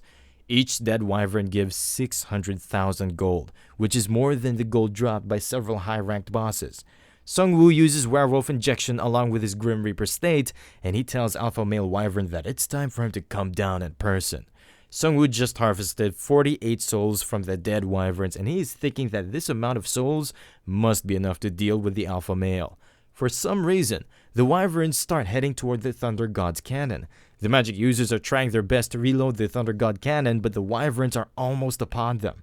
But unknown to them, Sungwoo already placed a trap near the cannon. Necrobot comes out of the abyss and he punches the Wyverns in the face. The Wyverns start retreating, so Necrobot steals the Thunder God's cannon from the humans. Necrobot powers up the Thunder God cannon to the max using his own mana, which in turn shreds the Wyverns into pieces in a single blow. The remaining Wyverns give up on the Thunder God's cannon, and they focus their attention somewhere else. All of them start attacking the barrier created by Hanho's father. The barrier will not last for too long, and Hanho's father informs others that these Wyvern will directly go for the World Tree once this barrier is down. Sungwoo activates both Fell Blade and Death Response at the same town in order to cover the outskirts of the town with Breath of the Abyss. The Breath of the Abyss blocks the vision of the Wyverns. The Wyverns start getting shot down by fire arrows once they get closer to the outer layer of the Breath of the Abyss. Sungwoo gathered all of the souls of Wyverns in his Grim Reaper Scythe for a single demonic bombardment attack. Sungwoo warns everyone to get away as he's about to use a powerful attack. The demonic bombardment attack shreds through the Wyverns like thin paper. Hanho and Jiseon seize this chance to launch their attack on the Wyverns who just survived the last attack. The Wyverns are getting wrecked left and right, but Sungwoo don't know what the Alpha Male is up to. Jisoo-yeon spots the Alpha Male and she informs others that he is about to shoot something. Alpha Wyvern spits an unknown green liquid from his mouth. Some drops of this liquid drop on the fully armored trolls. This green liquid turns out to be corrosive acid, which easily melts the troll skeletons. Sungwoo thanks the Alpha Male Wyvern for getting rid of those trolls as he was thinking of replacing them with his newly killed Wyverns. Sungwoo takes this fight to the sky along with his party members. After witnessing it, Lieutenant says that this is no fight for humans, and Hanho's father wants everyone to get back from the drops of this acidic liquid. The Alpha Male gives a serious look as if he is cooking up something new, but instead of attacking, it starts running away, and Jiseon informs Sungwoo about his escape. Sungwoo informs his party members to not let him escape, and they all start chasing after him. After coming close to the Alpha Wyvern, Sungwoo uses his Twilight Raid skill on him. The Twilight skill completely binds the Alpha Wyvern, rendering him motionless. They don't have much time left, so Sungwoo along with Jiseon rush toward the Alpha Male at max speed. Both of them attack the wings of the Alpha Male in order to drop him to the ground. Alpha Male could no longer stay in the sky due to the damage to his wings, and he starts falling down. Finally, he drops down to the ground with a big bang. Sungwoo tells him to grin his teeth as this is going to hurt a lot. As Sungwoo gets closer to him, he tells him that from today onwards, he will be the conqueror of the skies. But Alpha Wyvern is not going down without a fight, so he tries to bite Sungwoo, but Sungwoo manages to escape his mouth before he can completely close it off. Sungwoo then slashes him with the Grim Reaper Scythe, which deals a lot of damage to Alpha Wyvern, but his resistance is still too high. Jiseon tells Sungwoo to get back and he obliges to her request without any question. Jiseon uses her skill to find out the weak points of the Alpha Wyvern. In just a few seconds, she is able to pinpoint all of his weak points. She then starts slashing off the weak points of the Alpha Wyvern using both of her swords. Alpha Wyvern has suffered a lot of damage, so his unconscious body falls down to the ground. Jiseon tells Sungwoo that it's almost over, as the Alpha Male cannot move anymore, and Sungwoo thanks her for her help. He then orders the Death Knight to deliver the final blow to Alpha Wyvern. The Death Knight uses the Dragon Sword to kill the Alpha Wyvern, and they receive over 4 million gold for killing him. The system further informs Sungwoo that a special reward will be given to him for hunting the monster ruler. Sungwoo receives the title of the Sky Conqueror, which increases his agility and stamina by 2, and his physical defense increased by 10%, while his wind resistance increased by 20%. There are only 2,733 days left until the dragon egg hatches, and they received 700 days worth by just slaying this one Alpha Wyvern boss monster. The rewards don't just end here, as the B-grade experience card Sungwoo received by killing the Hell's Moving Armor activates by itself. It informs Sungwoo that he has reached the experience points threshold to level up, and it asks Sungwoo if he wants to use this coupon. Sungwoo agrees to use the coupon, and he levels up to 21. At the same time, Ji-seon informs Sungwoo that they have taken care of all straggler wyverns as well. The world tree starts emitting a blue light. A notification pops up informing everyone that the world tree has reached the second stage of growth, and it increases Sungwoo's strength by 1 as he's linked to the world tree. Spearman Kung-soo and Hanho's father are quite amazed after watching the growth of the world tree. Hanho says that he don't know why, but the color of the leaves looks off to him. The system window informs Sungwoo that the world tree has developed propensity due to his influence, and Sungwoo is not sure what this propensity is. A new window pops up stating that the world tree has obtained a new ability called Divine Tree Shadow. This ability allows the Divine Tree to form a strong magic barrier throughout the area, which will serve as a strong protective shield, and it will restrict unwanted ones from entering the area. The world tree obtained another ability called the One Who Holds the Souls. Whenever a person blessed by the world tree takes the life of someone else, the souls of the dead will be bound to the world tree. Hanho's father says that this looks more like a ghost tree which eats souls instead of a world tree. Hanho mocks his father by saying that he must be getting nervous as he had only one barrier ability, but now he had been ousted by the world tree. Hanho's protection skill is off, so his father takes his sweet time to commit some domestic violence. Sungwoo is now at ease because the world tree was so weak before. If that brain-dead Terra Kim had thrown even a single bomb at it by surprise, then the world tree would have died right there. This new ability of the world tree, called the One Who Holds the Souls, is completely similar to the abilities of his Anubis form. Whenever he turns into Anubis, he cannot use his most powerful skills as all of them require souls, and he had to kill the lackeys of the boss in order to acquire those souls. But right now, the world tree will suck the souls of fallen enemies, and then he can use those souls right after transforming into Anubis. Sungwoo is amazed as well after seeing the growth of this world tree. All of a sudden, a dark and bright ray entered the radius of the world tree. It turns out the Angel faction has increased the bounty on his head by 70 million gold, while the Devil faction has increased it by 25 million gold. Plus, his influence has grown a lot, so the bounty quest has elevated from server quest into a world quest. Starting from now, the players from all over the world will aim for his life. Hanho informs Sungwoo that he has gone viral worldwide, but not in a good way. Sungwoo is thinking that it is really bad. It forcibly turned into a world-class quest since they know he cannot be killed by the Korean players. Hanho tells Sungwoo that the Chinese pirates must be having orgasms after getting this quest. Ji-seon shuns Hanho by saying that he should mind his language, but she knows well what Hanho said has some truth to it, as the pirates already hated him, and now there's a reward involved in it as well. Hye-yeon from the Gongha Island informed them that the pirate community is going crazy about the Necromancer, and they are saying that they will punish the Necromancer for his sins. They have already figured out a way to capture him, and they have 3,000 players ready under the Angel faction. They are boasting that they will conquer Korea right after getting rid of the Necromancer. Hanho informs Sungwoo that greed has taken over the Korean community as well, as most of the players are rooting for the pirates to kill him. Sungwoo tells them that they have no choice but to wait and watch how this situation develops. The whole town was on edge, and now they are resting. The townsfolk are quite safe, as the barrier of the world tree is more powerful than their previous barrier. Hanho is getting pissed after reading the posts, as some posts say that the pirates will hold a grand parade before finishing the Necromancer. Plus, they will do this on a live stream so the whole world can watch the end of a pathetic Necromancer. Ji-seon says that she is sure that not only the pirates want Sungwoo dead, as the other high-ranking players from other servers will try their luck as well. Sung-woo says that the whole world must be curious about the one who defied both absolute races. Sung-woo is thinking that if these players were after him, then there was not that much of a big deal. But it seems like most of them are after the Korean server as well. He is pissed as the Angel and Devil factions are controlling the quests while they are not getting any compensation. All of a sudden, a system notification pops up stating that the World Tree's attention is on him, and a quest has been created. This is a party quest called the Counterattack Strategy. The goal is to broadcast the scene where he severely damages other factions. As a reward, a party skill and a party item will be given to him. It further states that the absolute races are wary of the rise of a new force. They are deploying all type of tactics to keep the Necromancer in check by ridiculing him in a variety of ways and declaring a war even before the new faction is established. This will leave a negative impact on Sung-woo and the reputation of his faction. That's why a response from Sung-woo is needed. He needs to prove to his enemies wrong by having more people witness it through the broadcast.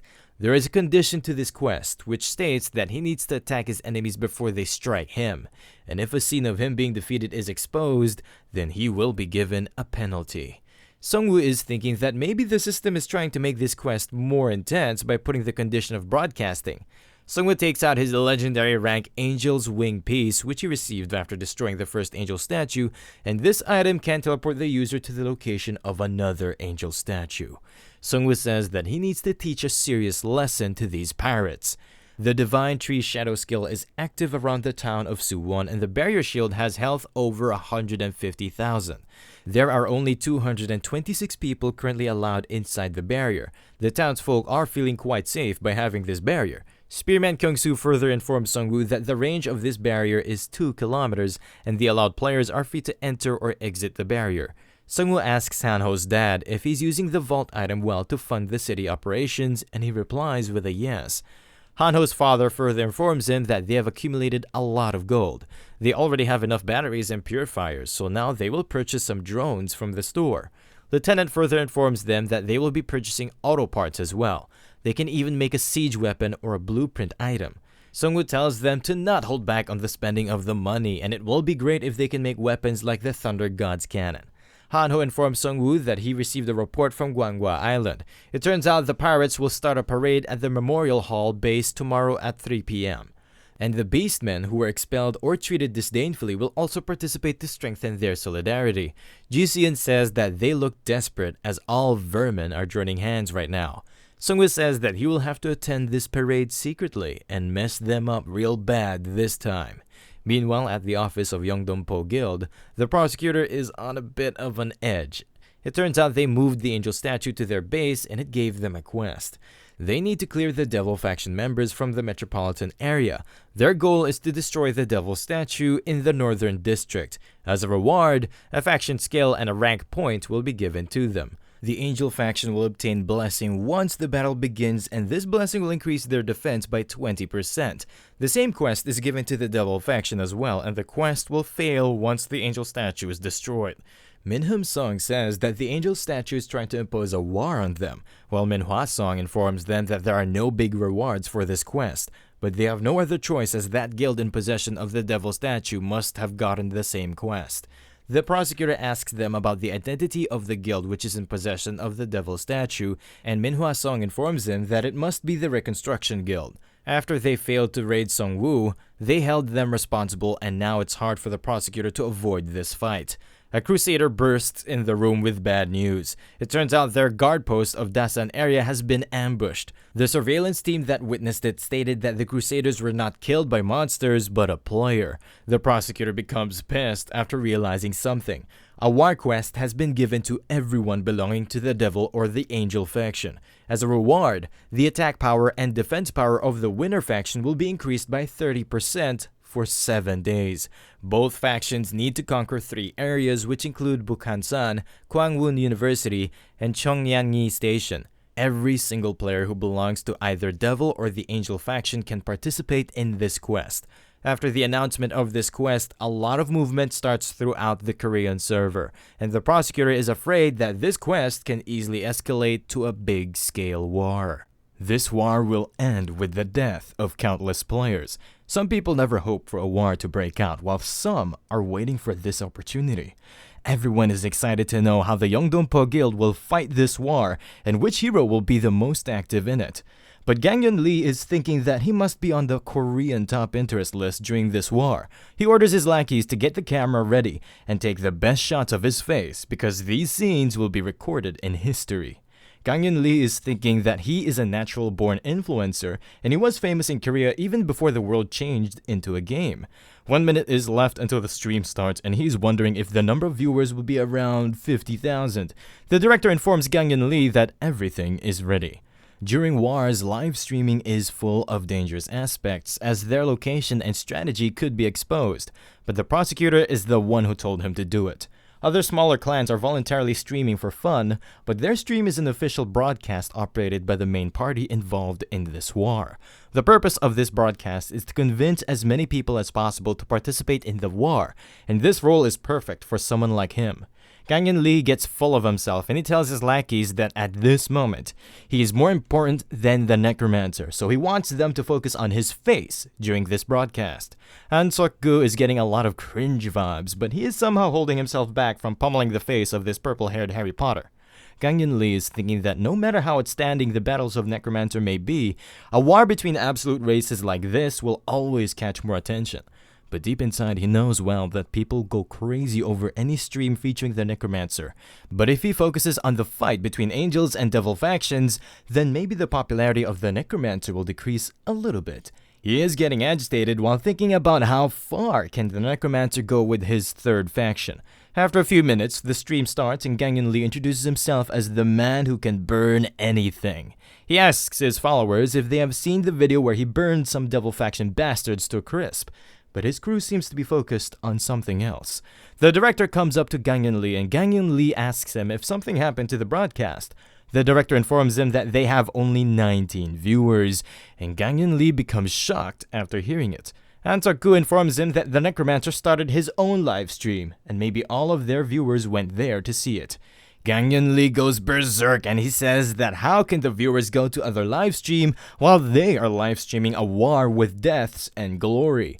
The director says that the Necromancer is on the move and Gangyun Lee asks him where is the Necromancer going. The director informs him that the Necromancer is currently on the sea, but he's not going toward the Manhwa Islands and it seems like he is already far from the land. Gangyun Lee watches the live stream where Sungwoo is making his way through the ocean using his wyverns.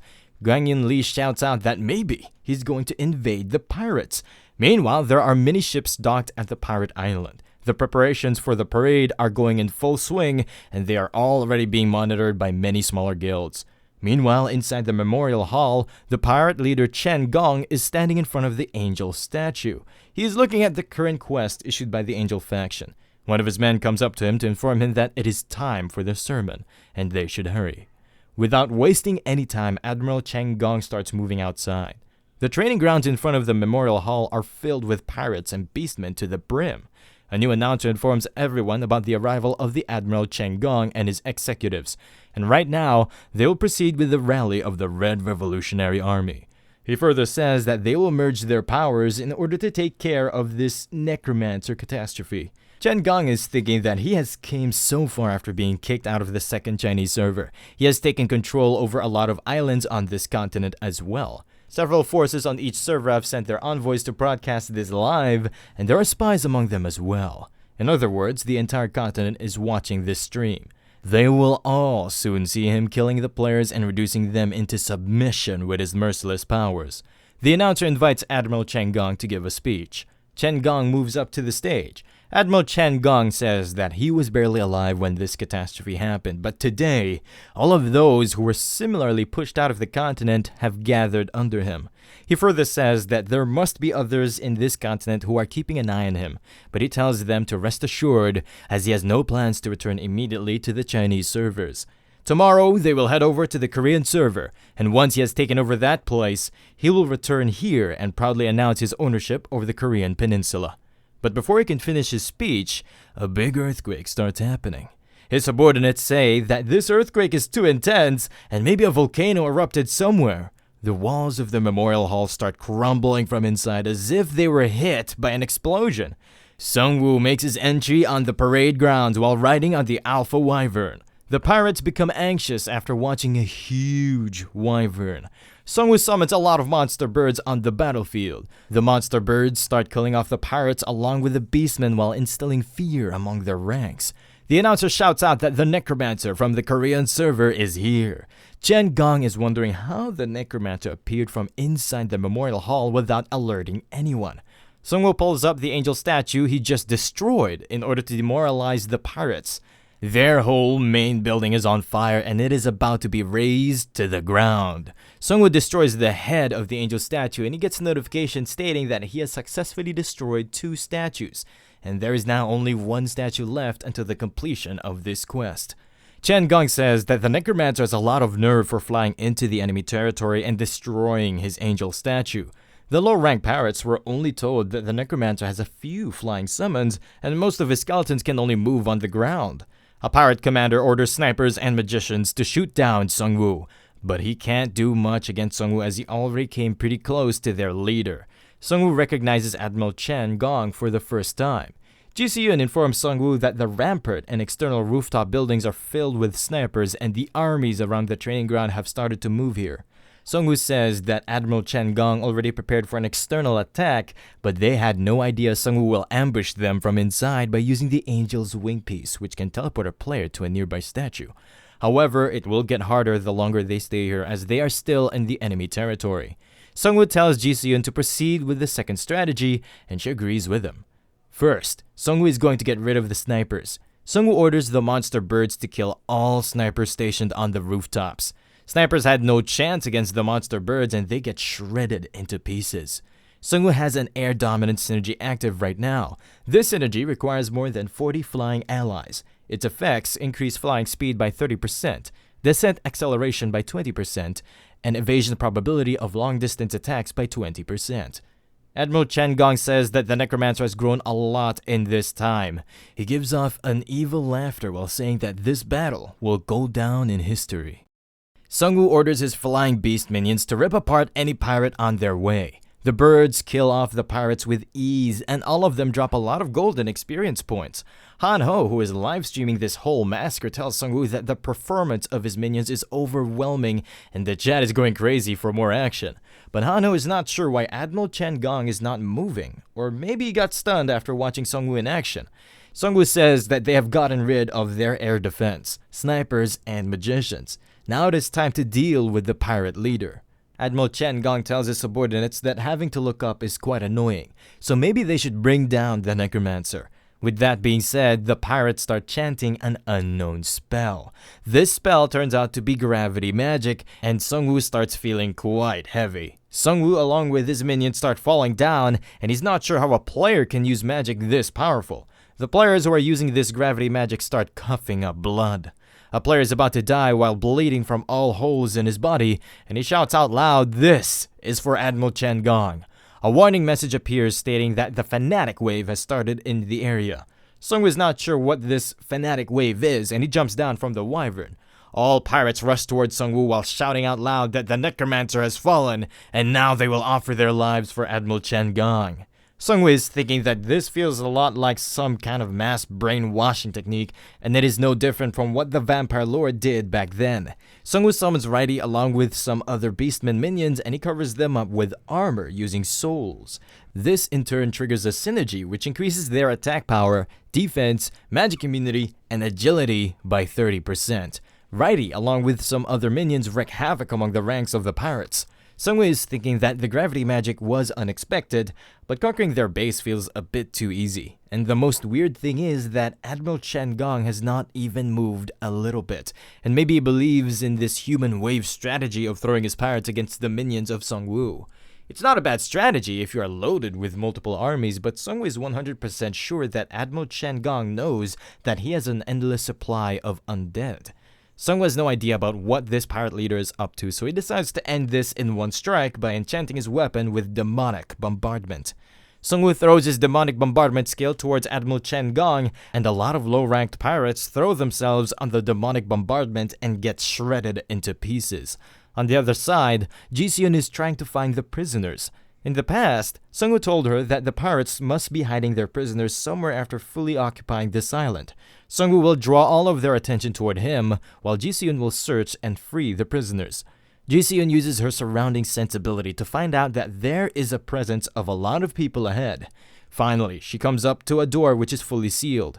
There is no one guarding the place, and a voice comes from inside inquiring if she is with the pirates.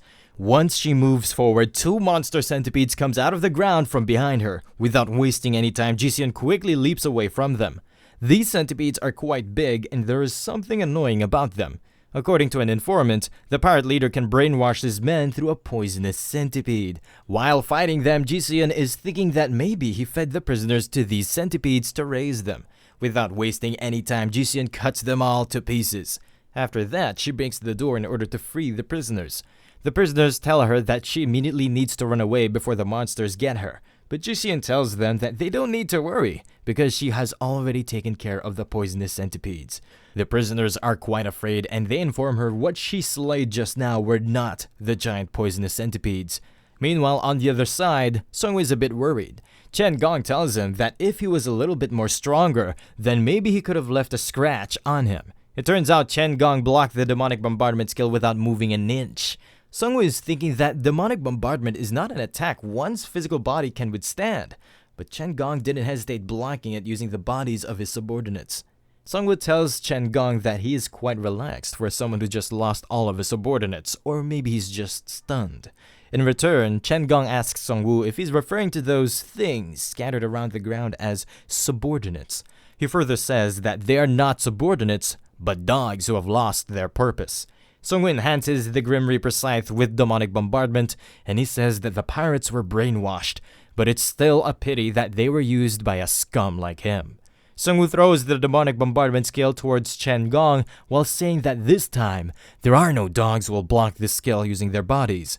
All of a sudden, the ground near Admiral Chen Gong starts shattering. 2 huge centipedes pop out of the ground, and they take the demonic bombardment skill head on. Chen Gong informs Sung-woo that his first class is Archbishop and his second class is Evil Monster Tamer, and both of these centipedes are his true subordinates. Sung-woo says that these giant poisonous centipedes are quite strong, and if he had them from the start, then he should have used them instead of gathering people and making an army out of them.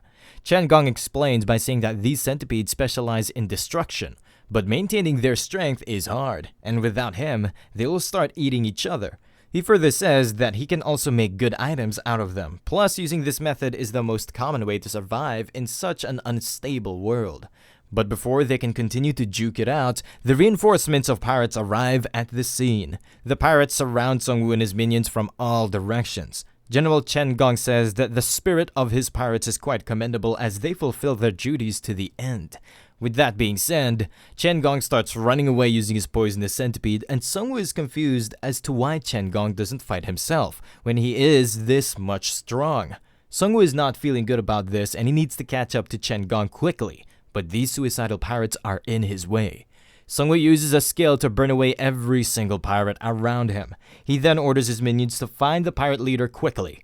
Chen Gong comes to a stop after getting away from the mayhem. He then thanks Sung-woo and the pirates for giving him time to use this Underworld Gate magic scroll. It's a legendary grade scroll. It will open the Underworld Gate for 24 hours after use. Its description says that this scroll creates a passage that's connected to the Underworld. Players can obtain valuable items by exploring the underworld, but it's recommendable to not test it hastily. And don't forget that monsters present inside can come out as well. A notification pops up which informs Sung-woo that the gate can be upgraded by sacrificing the blood and body of the user's troops. Once the Underworld Gate reaches the legendary grade, then all routes with evil monsters will connect to this gate. Chen Gong says that he was not being himself when he held back, although he could have killed those pirates by himself, but he would have still felt guilty for them. That's why he let Sung-woo take care of them. Sung-woo is almost there and he is pissed at the pirate leader for sacrificing his own troops. A red warning sign appears stating that the Underworld Gate has appeared in the area and the affected area will be sealed. Hanho announces at the live stream that there is a barrier around the entire island. The atmosphere has also become strange and no one can now run away from here. Meanwhile, Sungwoo is hoping that this World Tree Link skill is not blocked, or it will be a disaster for him. Chen Gong transforms into a war beast, and he calls out the demigod Anubis. This is an active skill called War Beast, and it is received after the first awakening. The attributes of a War Beast can only be used for an hour per day to become the beast of the battlefield. There is a skill called Mayhem, which comes with the War Beast transformation. On the battlefield, the subordinates of the War Beast will not experience fear. The more creatures the War Beast kills, the more bonus stats they will receive. And if the War Beast shows his weakness, then his subordinates will either flee or go after him. War Beast says that this world, either before or after its ruin, was always a world where only the strong beasts lived. Without wasting any time, Sungwoo uses Fell Blade, Death Response, and Poisonous Cloud in the area. The War Beast belongs to a 5-star class. Meanwhile, Anubis, which is a half-god of death, is his opponent, and they will now both duke it out to find out which one of them is more suitable to rule this ruined world. The Underworld Gate becomes fully activated and huge evil beasts start emerging from it. Meanwhile, on the other side, the army of undeads is fully prepared to take on these evil creatures. Past year, before the game event in China, Chen Gong was eating a rice ball by himself, but something caught his attention. There was a dog who desperately wanted to have some food. Chen showed no signs of mercy, and he kicked the poor dog. He was angry at his construction director for making him work hard like a cheap ass and not paying him the proper amount of salary. The dog got up and he started growling at Admiral Chen, but this time he was not alone, and he called his whole gang of feral dogs. Admiral Chen is a calculative person. He knew he could not get out of this situation without paying a serious price, so he threw all of his food in front of the dogs. All the dogs seemed quite happy after receiving the food, and Chen became a bit sad about his shabby life. He was born in a poor background and he had no parents. If his life had kept on going at that rate, then he also knew that he would meet more toxic bastards, and his life would end as a street bully.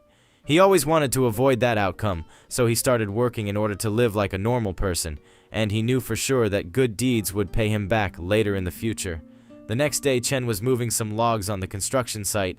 His day ended after getting knocked out by the construction director for making a small mistake. He has no place to sleep, so he goes back to the temple. As days pass, Chen is becoming more and more exhausted as he is not getting proper nutrition or sleep, and his work is physically demanding. Finally, Chen had to put the sack down as he was totally exhausted, and he started wondering why these people were so mean to him and exploited him at any given chance. Shouldn't they be helping each other in tough times like these? But why is no one lending a hand to him? The construction director abuses Chen for resting during work time, and it makes Chen angrier. All of a sudden, the game screen appears in front of everyone, and it asks them about what is the best class in order to survive in a Fallen world. Everyone at the construction site becomes confused at this sudden change of weather and these weird system techs. A lot of cards containing different classes appear in front of everyone. The system reminds them that they have 10 seconds left to choose a class. Without giving it much thought, Chen picks up a random card with the most number of stars. After the timer runs out, everyone comes back to reality with the weapons and skills related to their class. One of the construction workers dies after getting stabbed, and others become alerted after witnessing it. It turns out that a large number of goblins had invaded their construction site. The workers start running in the opposite direction, and the construction director loses balance and falls down after clashing with an elder worker. The construction director starts crying for help, which catches the attention of Chen. Chen tries to help him get up, but the construction director was a complete ass, and he threw Chen down so he could get away while Chen acted as bait. The construction director thanks Chen for being a simpleton and saving his life. The goblins rush toward Chen to kill him while he is wondering if this is the result of showing mercy to others. But before the goblins can stab him, another construction worker slashes them all using a straight slash skill. The construction worker chooses a warrior class, and he tells other workers to calm down and gather in front of him. He looks back to tell Chen to stop being a coward and get up. But Chen stabs him in the back of his neck because he thinks that this worker is going to just use him as a meat shield. He then ruthlessly takes away the sword of the warrior, and he thinks that there is no such thing as a human-like life. Those who are weak end up dead, and others take advantage of you. If you are kind-natured, this world has always been a battlefield where people kill or get killed. Chen returns to the temple after taking care of the construction workers and the goblins. He has finally decided what he needs to do. He will survive by swallowing up weak ones and getting stronger. Inside the temple, the dogs are munching up on the goblin corpses that they just slayed. Chen compliments the dogs for being strong and fearless, but when he gets closer to them, they get extremely feral. Chen had fed these dogs for more than a year, but now they are ready to bite him off since they have no use for him. Chen becomes enraged as he now knows that animals will always be animals no matter how much you take care of them. Chen activates a basic skill called the Beginning of Fanaticism. This skill suppresses the enemy's spirit with bloodlust. When successful, the enemy receives a penalty for their physical and mental power. Plus, it becomes difficult for the enemy that has been hit by the skill to maintain rational thinking. It can also overwrite skills like brainwashing and hypnosis. The dogs get overwhelmed by the skill and they become slaves of Chen. Chen tells them not to worry as he will not kill them just yet as he has some work for them. At the same time, a red orc enters the temple. The world has become a battlefield and he needs to find out how long he can survive on this battlefield. In the present, Admiral Chen has turned into a war beast, and he compliments Sungwoo for being amazing. He didn't expect the Necromancer to stop the Devil's Gate like this. It turns out that Sungwoo summoned a lot of minions inside the Devil Gate. The minions are trying their best to keep the creatures of the Devil's Gate from going outside. The skeletons are working like a lid on a bottle. The skeleton wall will not collapse easily as Sungwoo is strengthening it with souls and infinite resurrection. But time is on the side of the war beast as he activated his awakening after Sungwoo. The primary awakening is the same for almost all players. Players can temporarily maintain their awakened form for a fixed amount of time. Sungwoo needs to get rid of the war beast before his timer runs out, so he runs toward the war beast. According to his calculations, he should be superior when it comes to physical abilities due to the primary awakening and the demigod stats increase.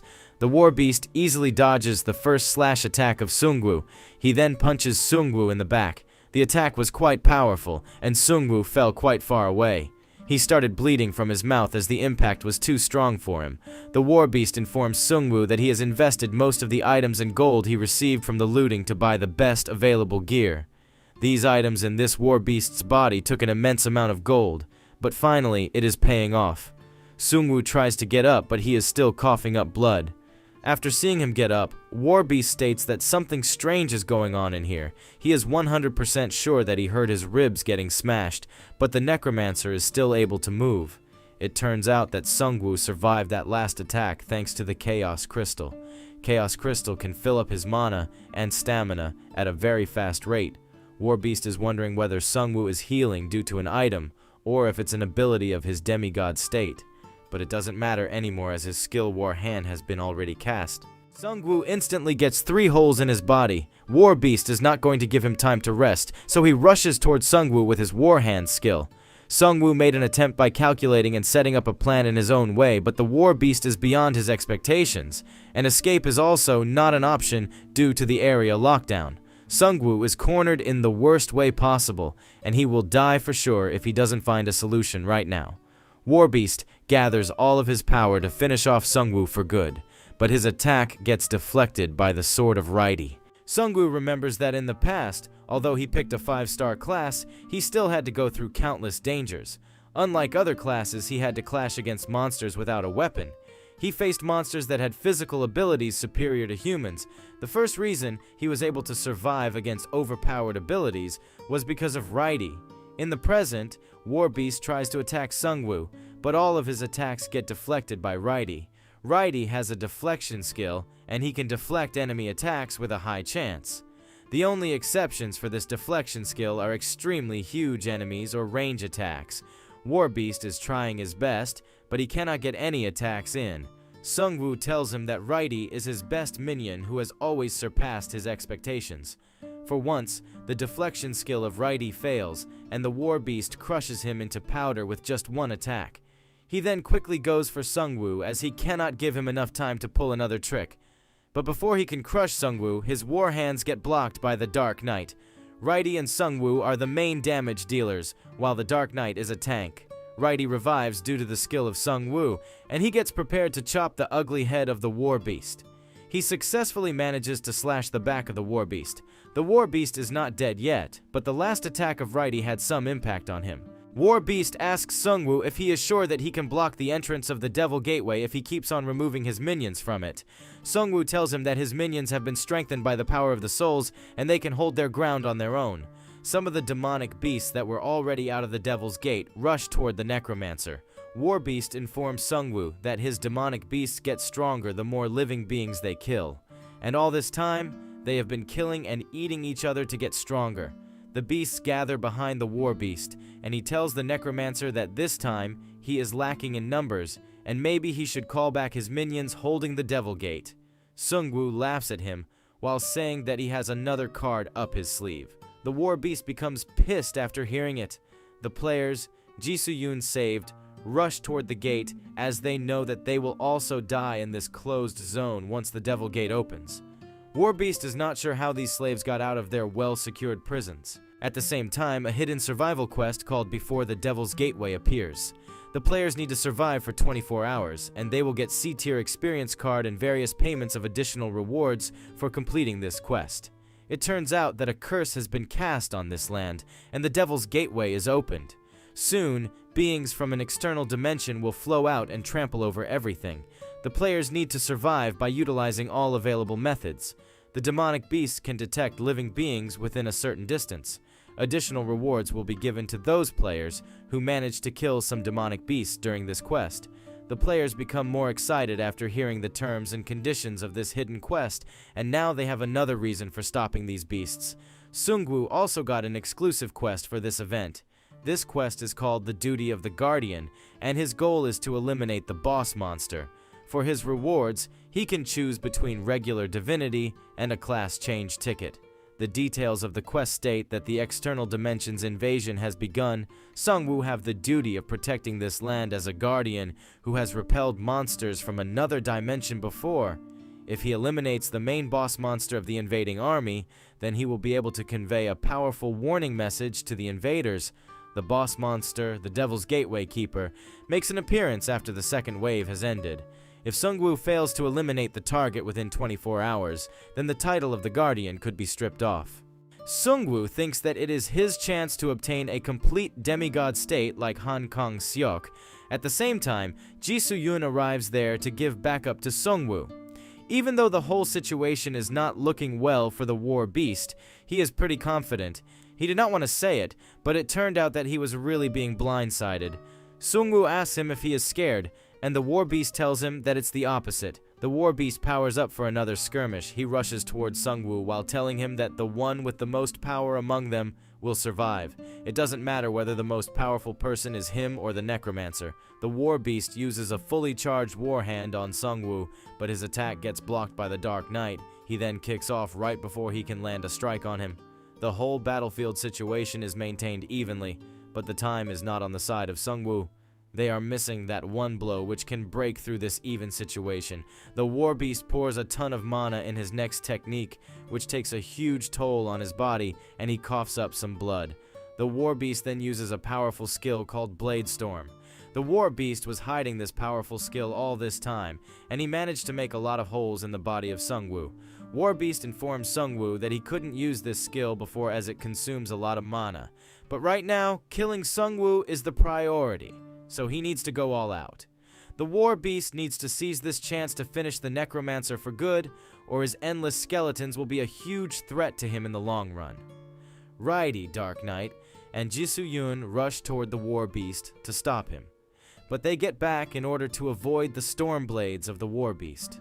Sungwoo gets pierced once again by a lot of projectiles, but before the War Beast can come up with a follow-up attack, another prodigy riding an Alpha Wyvern rushes toward him from the sky.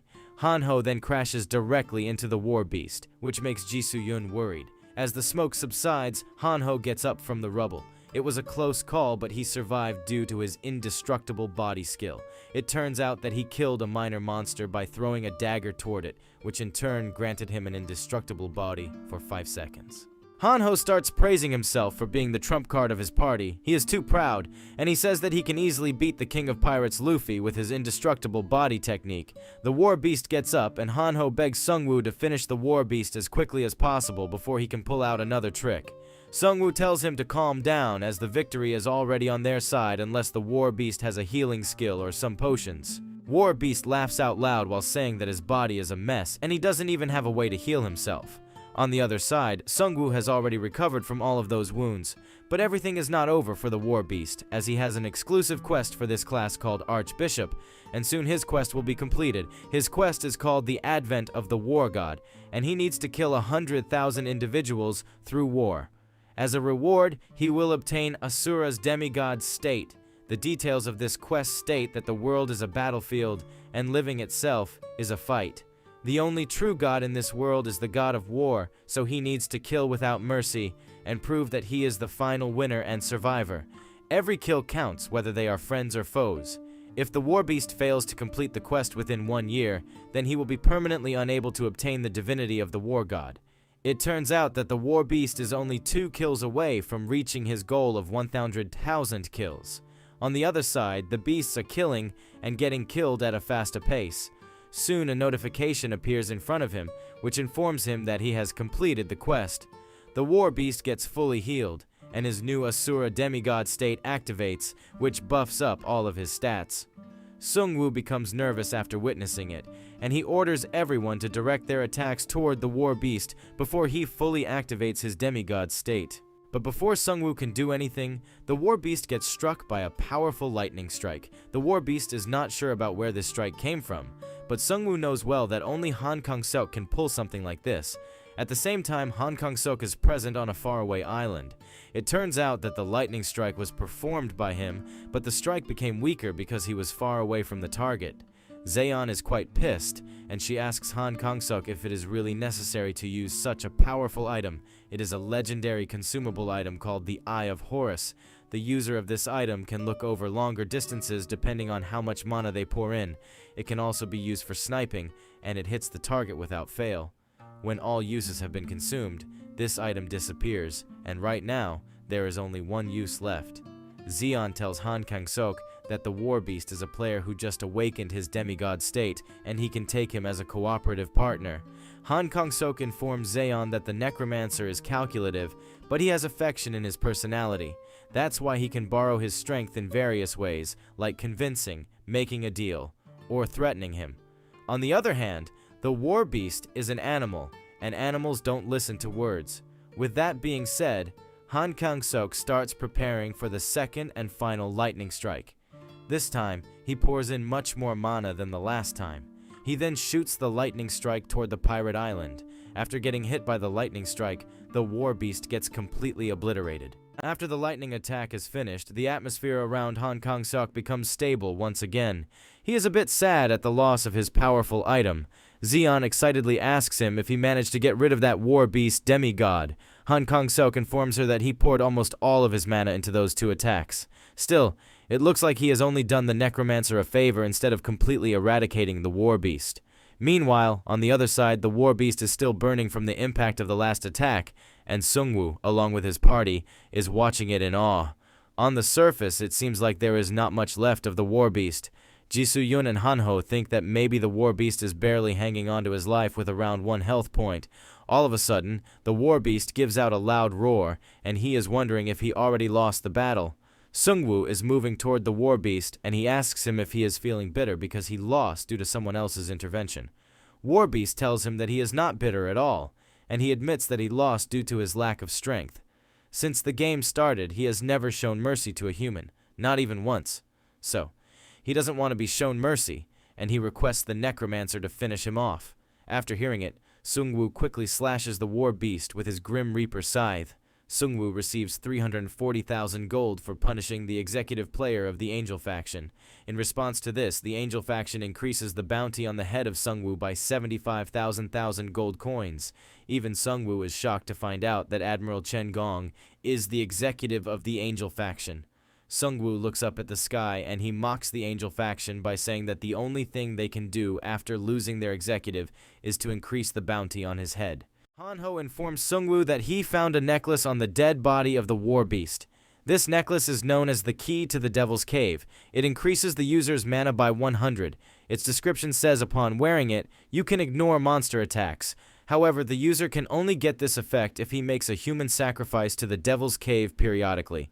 The current validity period is 23 days, and every time the validity period is renewed, the user receives a Devil Gateway item. Now, Sungwoo knows how Admiral Chen Gong had so much mana, and most of his powerful items must be from this Devil's Cave, and Sungwoo is thinking about destroying it after completing the quest. Meanwhile, on the other side, there seems to be some unknown movement going on the outskirts of Suwon Town. Few high-speed players are moving toward the town. They stop on the rooftop of a building to take a 10-minute break. One of the mercenaries asks their leader if it is true that the request their mercenary group got this time is 3,500,000 gold coins. The mercenary leader informs his lackey that he has no idea about the amount of the request, and they must have received a lot of money because their target is the main base of the Necromancer. Their men seem to be tired from the journey, and the lackey informs the leader that not many personnel participated in this mission because it involves messing with the Necromancer. Their leader tells them to not worry much because they will be done with this small town even before the Necromancer returns. Their Evolution Society clients even sponsored them with these good items. This item is a mana reflux device. It can destroy spells by refluxing mana. By installing it near the barrier and pouring in mana, it will create a hole in the barrier after about 10 minutes. The mercenary leader says that even the Necromancer will not be able to freely move once his base is destroyed. At the same time, the minions of Sungwoo are massacring the monsters from the Devil's Gate. Meanwhile, Hanho is telling Jisoo-yun and Sungwoo to make a dignified expression for their viewers. Hanho then informs them that the livestream actually ended when Sungwoo got hit by Admiral Chen. They can edit and upload just enough photos to advertise and instigate people into thinking that it was a one-sided victory. Both Sungwoo and Jisoo-yun are disgusted after watching the cringe face Hanho makes. Sungwoo has a faction quest called Counterattack Operation. Its category name is Sneak Attack and Propaganda. Sungwoo needs to broadcast scenes containing great damage caused to other factions. As a reward, he will get a faction skill and a faction item. Its description says that the Angel and Devil factions watch out for the appearance of new factions. They mock Sungwoo in various ways and mobilize all methods, like declaring war even before the faction is established. This will only be a bad influence on Sungwoo and his faction's reputation. That's why Sungwoo needs to respond to this. He needs to prove his enemies wrong and make more people witness it through broadcasts.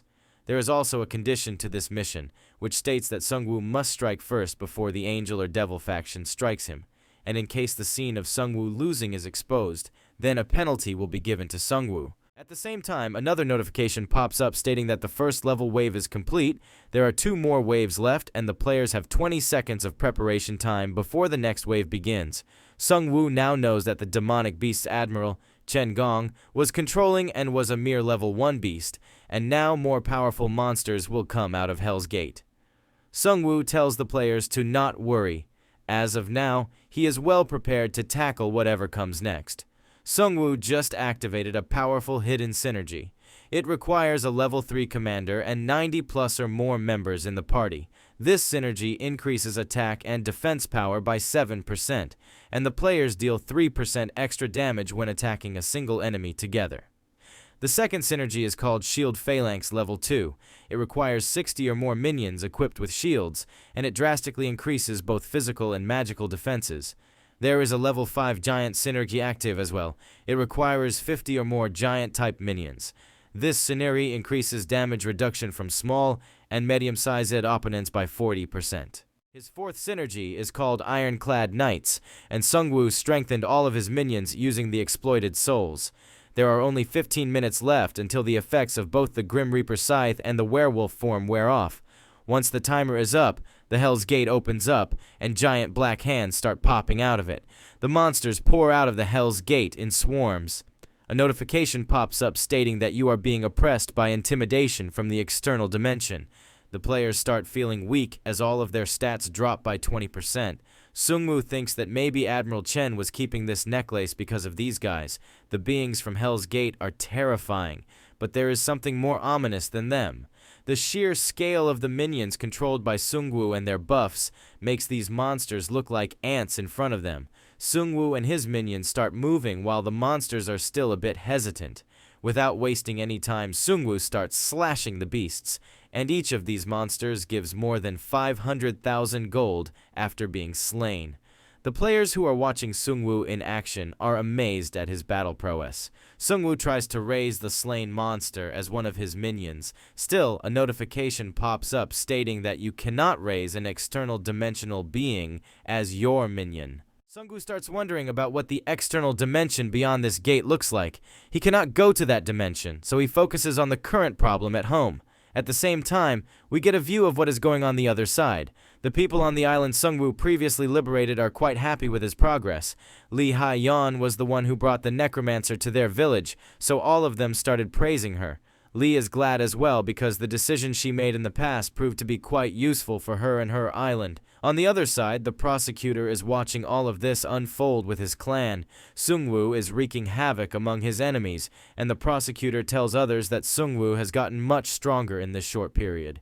Min-heum-seong suggests that they should become permanent allies with the Necromancer, or they will get annihilated by him in the future. Manhwa informs her that they have no time for that, as they are in the middle of a war. At the same time, on the pirate island, the monsters are trying their best to overpower the humans, but they are easily getting defeated. Ji Soo-yeon warns the other players to stay back as these monsters are way above their pay grade. While killing some monsters, Ji Soo-yeon levels up to 17. The whole battlefield is littered with corpse explosions, and Hanho is live broadcasting all of it. After a few minutes, the second wave gets annihilated, and now there are 20 seconds left before the last wave starts. The human players start reorganizing their ranks as not much time is left. Ji Soo-yeon asks Sungwoo how much time he has left. It turns out there are only 8 minutes left, so Sungwoo needs to end the next boss wave as quickly as he can. This time, the boss monster will appear as well, so Sungwoo is thinking of tightening the siege and going on the offensive. After 20 seconds, the eyes on the gate start flashing. Some sort of particles start gathering at the front of the gate. Sungwoo realizes that something is missing. A huge fire tornado forms, and Sungwoo warns everyone to get back. His summons, which were covered in all sorts of buffs, easily get turned into dust. A notification pops up stating that the boss monster, the Devil's Gatekeeper, has appeared. The boss monster is gigantic, and his height is almost the same as the Devil's Gate, and it seems like he has a fire attribute. The boss monster has a magical staff in his hand, which indicates that he is a being capable of using magical spells. A notification pops up warning everyone that they are oppressed by intimidation from the external dimensional being, and all of their stats decrease by 50%. The low-level players can't even breathe in front of a monstrosity of such a big scale. Sungwoo also realized that this boss monster is on another level, so he should be careful while dealing with him. In the past, no matter how strong the enemy was, Sungwoo could find an opening as long as he kept on attacking. That's how he has been defeating the boss monsters that were hard to go up against. The weakness of this monster can be exposed, but it will require a lot of time, and he is about to run out of time for his demigod form. Ogre Champion gets ready to use his One-Punch Man skill. After gathering some mana, he releases all of his power in one go, but the boss monster summons a magical shield, and the shield easily negates the powerful punch. Without giving the boss monster much time to relax, all the minions rush toward him. They manage to successfully pin down the boss monster with their huge numbers and size. The boss monster still has some cards up his sleeve. He blasts away the monsters using a powerful fire tornado attack. The fire tornado spell was quite massive, and the players who witnessed it were amazed. At the same time, Hanho is still live streaming the whole thing, and he is exaggerating about the power of the boss monster to pump up the audience. Even the players watching the live stream think that today is the day the Necromancer will bite the dust. The boss monster looks quite pissed after that last attack. He starts moving toward the Necromancer. Sungwoo starts moving toward him as well. Ji Soo-yeon and the other players don't know why the Necromancer is heading toward his certain death. Sungwoo is about to be crushed under the feet of the boss monster, but the boss monster steps to the side. No one knows why the boss monster just passed by while ignoring the Necromancer. It turns out that Sungwoo is using the key of the Devil's Pathway necklace. Upon wearing it, the monsters ignore the player, and the player needs to periodically keep on sacrificing humans to this item to keep it active. Sungwoo thinks that even that overwhelming, powerful monster cannot escape the power of the system. But even though he has this item, the boss monster will recognize him the moment he attacks him. Sungwoo doesn't need much time, and he gets ready to attack the boss monster. The boss monster looks back after feeling a murderous aura behind him. But it's too late, as Sungwoo has already used all of his power to stab the boss monster a lot of times. Even though the body of the boss monster is totally ruptured, his mouth is still working, and he tries to gulp up Sungwoo. Sungwoo uses his skill Twilight Raid to summon all of his previously perished minions. He then orders them all to go on all out against the boss monster. The minions start restraining the movement of the boss monster and chopping him to pieces. In the end, the Dark Knight gets ready to deal the final blow to the boss monster. Dark Knight manages to cut the boss into 2 pieces. Sungwoo earns 7,800,000 coins by hunting the boss monster of the Devil's Gateway. His level increases up to 22, and the time remaining until the dragon egg hatches are now reduced to 1932 days. Sungwoo obtained the title of the Devil's Gateway Hunter. His physical power and agility increased by 3 points, and his curse immunity increased by 10%. Sungwoo is quite pleased with his progress, and now he needs to choose a level-up skill card. Sungwoo chooses a new skill called the Spectre Summoning. This skill consumes 70 mana, and it summons 2 formless ghosts known as a spectre. Spectres do not take damage from physical attacks. They can pass through obstacles and provide visibility. They apply curses like fear and movement speed decrease to low-level opponents. Now there is only one thing left to do. But his Anubis form is about to expire, so going into the Devil's Gateway will be suicide right now. A notification pops up telling Sungwoo that he can save the level of the Devil's Gateway in the scroll he has. Still, the difficulty level of the dungeon will increase by 1 if Sungwoo saves it. This is good for Sungwoo because if the difficulty increases, then the rewards will increase as well.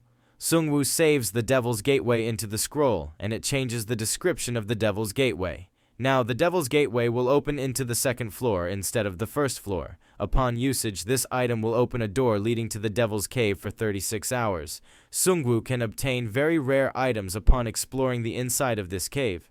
Still, it is not recommended to recklessly challenge the cave. Once the Devil's Gateway is opened, then the player can go inside, but the monsters inside the gate can come out as well. The suggested level for exploring the cave is 43. All players who survive this battle start cheering for the Necromancer. After some time, the time limit for the Anubis form expires, and Sungwoo feels a lot of pain due to the decrease in his stats. Another notification pops up congratulating Sungwoo for completing the exclusive quest called Duty of the Guardian. He can now choose between a regular demigod state or a class change ticket.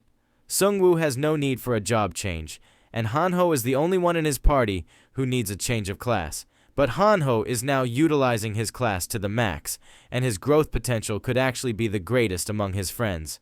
Sungwoo chooses the regular demigod state. Sungwoo can now choose between 3 demigods of death. The first one is Anubis, and the second one is Thanatos, also known as the god of sleep. The third one is called Yamraj. Sungwoo thinks that there are several gods related to death. Still, he can choose between these 3, and he is curious about the abilities of other demigods, but he does not have much choice. Sungwoo finally makes up his mind, and he chooses Anubis, the god of death. His current demigod power is at level 1. Sungwoo can activate his demigod state for 1 hour per day. After activating the demigod state, all of his stats will increase by 10%, and he can also transform into a lich state for 1 hour. Now, Sungwoo doesn't need the Werebeast transformation capsule anymore, but the time to maintain the skill is not much. But right now he is on level 1, so maybe it will increase once his demigod level rises. The players thank Sungwoo from the bottom of their hearts, and they tell him that they are ready to do anything for him. They also heard that Sungwoo was forming a 3rd faction, so they asked him if they could join his faction as well. Sungwoo tells them that there is still some time until the 3rd faction is formed, and he asks them about why they want to join the 3rd faction. The player looks around to gather his thoughts. He then informs Sungwoo that there is nothing more important than safety in this world, and since they were saved by Sungwoo, they can rely on his help in the future. Sungwoo tells them to join the Devil or the Angel faction if they still want to rely on someone else, because he won't be doing that. Sungwoo starts leaving, and the player curiously asks him Then what is the purpose of this third faction, and what else can his purpose be in a world like this other than safety? Choosing the third faction was just due to some coincidence, but breaking the angel statue was because he was sure of something. Because there is something that can become only possible if one gets out of the control of the angel or devil faction. Sungwoo informs the players that he is forming this third faction in order to find a solution to this ridiculous phenomenon. He will not randomly accept people into his faction. He will gather people with the same goal as him and see this game to the end. The player tells Sungwoo that maybe they are still not fit to join him. Sungwoo asks Hanho if the broadcast has ended, and at the same time he gets a system notification. The system congratulates Sungwoo for completing the faction quest.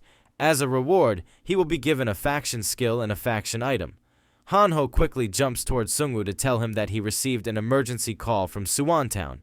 It turns out that someone attacked their town while they were not present there. Sungwoo gets worried, and he tells everyone to get ready as they will fly there as fast as they can. But before they can leave, Hanho informs him that the players of Suwon Town have already captured the intruders without taking any damage. The whole world has changed into a game. No one knows if this game was made by the god or the devil. It can also be the conspiracy of an unknown being or a dream, but nobody cares about that now, as it no longer matters where the quests come from, because people are more concerned about how to complete the quests and survive another day. These quests keep the players on edge most of the time, so they have no time to think about these things. Anseo-gu is reading a post on the forums which says that the Necromancer is the only one who is trying to find the solution to this phenomenon. The post has 11,000 views, and it says that there is something he realized while watching the pirate subjugation broadcast for fun. He has come to wonder about why the world has become like this, and after thinking about it, his anger resurfaced. They don't even know what the devil or angel factions are plotting, so he will try putting effort into supporting the third faction of the Necromancer. Anseok-gu is reading the comments of the other players on this post, and most of them are in favor of the Necromancer. It looks like the last broadcast of Sungwoo left a deep impression on many players. At the same time, the Crusaders are falling in the eyes of the public, and they are getting comments stating that the broadcasts of the Crusaders are boring. Even though the Crusaders are live streaming a war, it looks more like a street skirmish compared to the Pirate Island raid. Some players try to sneak up on Anseok-gu while he is wondering if his decision of joining the Angel faction was correct. Meanwhile, on the other side, Lee Yeon gathered all the islanders. She informs the islanders that they are currently weak, so they should start hunting monsters today. Her father tells her to calm down for a second. Lee Muyeon informs his daughter that she is rushing things and they should take a slow and calmer approach to this hunting business. The newly established Gyeodong Island New Force members inform Lee Muyeon that they already have a plan in mind. Lee Yeon informs her father that they cannot hide forever, and from now on they will invest all their manpower in infrastructure recovery and their personal growth. The islanders also agree with her because they know they need to get stronger, and they cannot rely on the Necromancer forever. Lee Yeon is determined to make her island a bold pillar of the third faction. Meanwhile, on the pirate island, Sungwoo and his party head for the treasury of the pirates.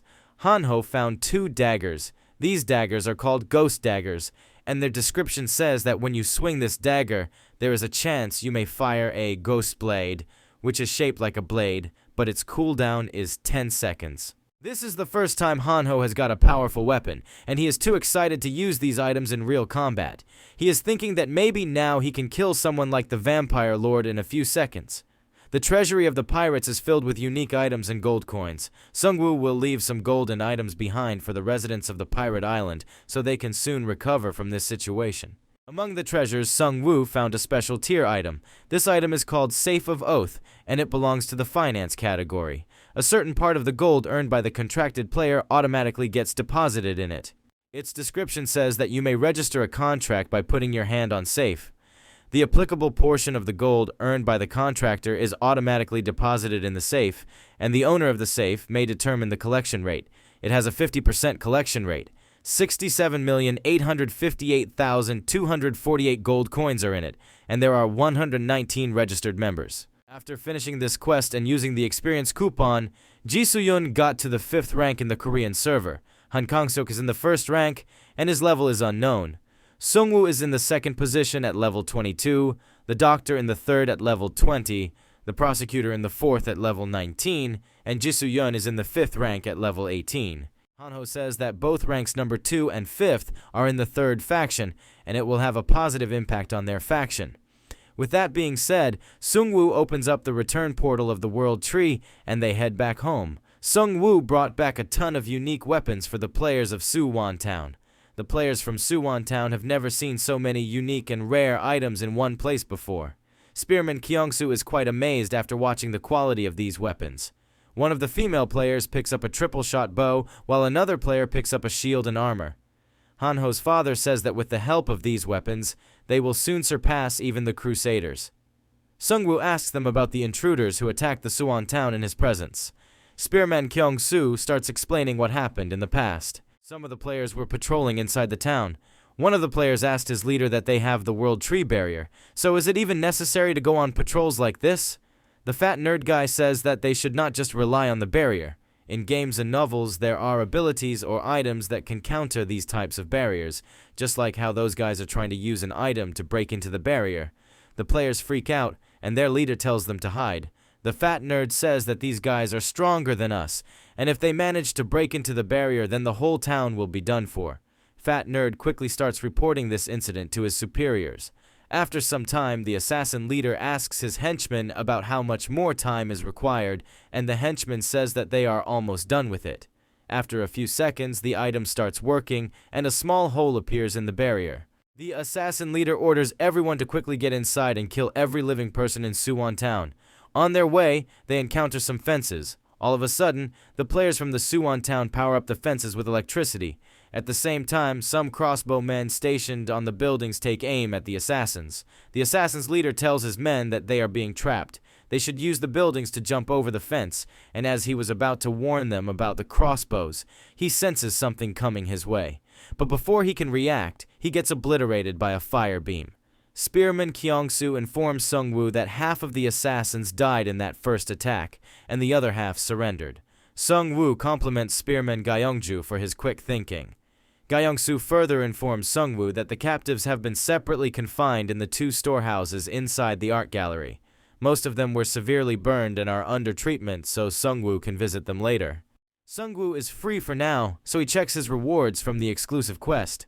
Sungwoo got a basic skill called the 3rd Faction Safe. This skill consumes a certain amount of gold. It opens an inventory that can store or share items in the subspace. If the players have permission, they can use it anywhere. Every time an item is stored, it consumes 100,000 gold, and a total of 10 items can be stored in it.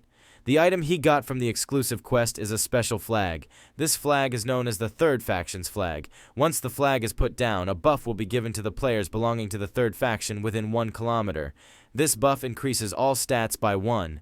This buff can get strengthened or weakened depending upon the power of the faction. Sungwoo thinks that these items and skills are different from ordinary skills, and they are temporary.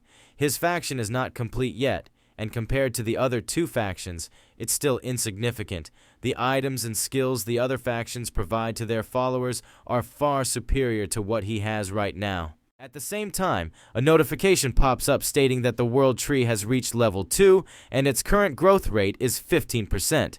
Sungwoo knows well that competing against those 2 factions is not going to be easy, and he needs to make a much more solid organization. An organization strong enough on its own without the buffs. During nighttime, Sungwoo heads toward the prison area. The assassin leader informs Sungwoo that they belong to the Hunter Company. Their company is pretty famous as a business that lends strength to others who can afford to buy their services. Sungwoo powers up, and he says that it seems like this will be their last heyday. The assassins beg Sungwoo to let them live. They further say that they attacked this place because of their company, and they had nothing personal against the Necromancer. Ji-soo-yoon goes up to the leader. She says that she has a personal grudge against them now. The leader says that he doesn't know much, but once their company finds out that they failed and got captured, they will send a negotiator. Sungwoo thinks that something is wrong with this guy's brain as he thinks that negotiation is still possible after committing something like this. Hanho says that these guys are funny, and they think all of this killing stuff is business. Sungwoo tells them that he will wait for this negotiator before making the final decision. The next day, 2 new players arrive on the outskirts of the World Tree Barrier. One of the players says that he came here as the negotiator from the Hunter Company, and he asks the guards if they can lead him to the Necromancer. The guards start escorting them to their leader. The negotiator thought that this job was quite easy, but they still failed in it. Something must have gone wrong, or their information was incorrect. Right now, this is the biggest danger they have faced since the establishment of their company. They finally arrive in a throne room where Sungwoo and his party members are waiting for him. Sungwoo asks him if he came here as the negotiator. All of a sudden, the negotiator starts feeling overwhelmed by a dark aura. Sungwoo tells the negotiator to start talking. The negotiator introduces himself as the team leader of the negotiation department of the Hunter Company. The negotiator can feel an overwhelming bloodthirst engulfing him, and he apologizes to Sungwoo for the trouble they caused on his turf. Sungwoo asks him if the Evolution Society was behind this contract. The negotiator says that the Hunter Company is very strict with its rules, and they cannot reveal the information of their contractors. Sungwoo tells him to shut up, as the leaders of the Hunter Company who accepted the contract are probably making a run for it while you are buying time for them. The negotiator says that it is not true, and he thinks that the Necromancer was supposed to be the hero of the Korean server. He initially thought that the Necromancer would let it slide if he pleaded with him a little bit, and gave him some rewards to please him. Sungwoo gets up and says that your leaders will be stupid if they don't run away after this blunder, and he asks the negotiator about how they are going to handle the retaliation from him. He made it clear when that bastard terror Kim tried to attack his town that he will annihilate everyone who tries to go for his people. The negotiator lost his calm composure, and he is thinking that the events happening right now are different from what he expected. Sungwoo tells him that he has the right to remain silent, as he can easily retrieve memories from his corpse. Sungwoo will first kill him and then use his memories to find out the coordinates of their headquarters, and then he will massacre the whole Hunter Company. He gives the negotiator 10 minutes to change his mind, or he will do what he just said. The negotiator quickly opened up the bag he was carrying. There are a lot of expensive gems and rare items in the bag, and the negotiator tells Sungwoo that they are ready to pay the rightful price for their wrong decision. Sungwoo points his scythe to his neck, and he tells the negotiator that he doesn't have time to kill every one of their company members and look through their memories one by one. So he tells the negotiator to bring him the coordinates of the main base of the Evolution Society. Once the meeting is over, the negotiator quickly leaves for the Hunter Company. Hang asks Sungwoo if he did the right thing because there is a possibility of him returning and joining forces with the Evolution Society. Sungwoo says that if they really run an organized company, then they will stick to the side that profits them more, and even if they join the Evolution Society, they are not strong enough to stand against him. Sungwoo thinks that getting rid of the Evolution Society is the only problem left in the Korean server. Lieutenant Kim comes over and informs Sungwoo that they saw some sort of grass shining in the mountain ranges, so they picked it up and it turned out to be items. This grass is a rare quality healing herb. It has the effect of recovering wounds quickly when consumed. The players can bring out a more excellent effect by processing it, and if it is consumed regularly, then it can bring about an increase in stamina. There is another herb in the mix called the Root of the Abyss. It is a herb that has taken the wrong influence. It decreases vitality upon consumption, and a more excellent effect can be brought out by processing it. Sungwoo thinks that maybe these herbs are growing due to the influence of the World Tree, and he tells his men to handle them with care. Lieutenant Kim says that they are planning to build a potion manufacturing room, and they have some people who have the alchemist class. Although they are not knowledgeable yet now, they should be able to conduct experiments and slowly learn to manufacture these herbs. Sungwoo is quite happy as he knows that potions play a very important part in a life or death situation, and if they make proper use of this, then they could gain some really powerful buffs. Hanho calls out to Sungwoo, telling him that his father has been upgraded, and his father asks him what he means by upgraded, as if he is some sort of an item. After the World Tree started growing, his ability ranked up, and now he no longer requires mana or gold to expand the safety zone. He also got a system message telling him about a synergy. He obtained a secondary skill called Eye in the Air, and he is able to look near the barrier when he closes his eyes. This is not all. At most, 3 people can be connected to this skill and look near the barrier. Hanho's father proudly announces that someday his shield will go beyond this town and cover the whole world. Hanho says that if this is the case, then he doesn't need the money, and he can give his wallet to his son. Hanho's father is a bit reluctant to hand over the wallet, and he requests his son to not take it, while Hanho tells him that you are not fit to take care of the money and you has bad habits like losing money in card games. Then, a chase between Hanho and his father starts. Another notification pops up, telling them that the abundance of the divine tree is granted in the area.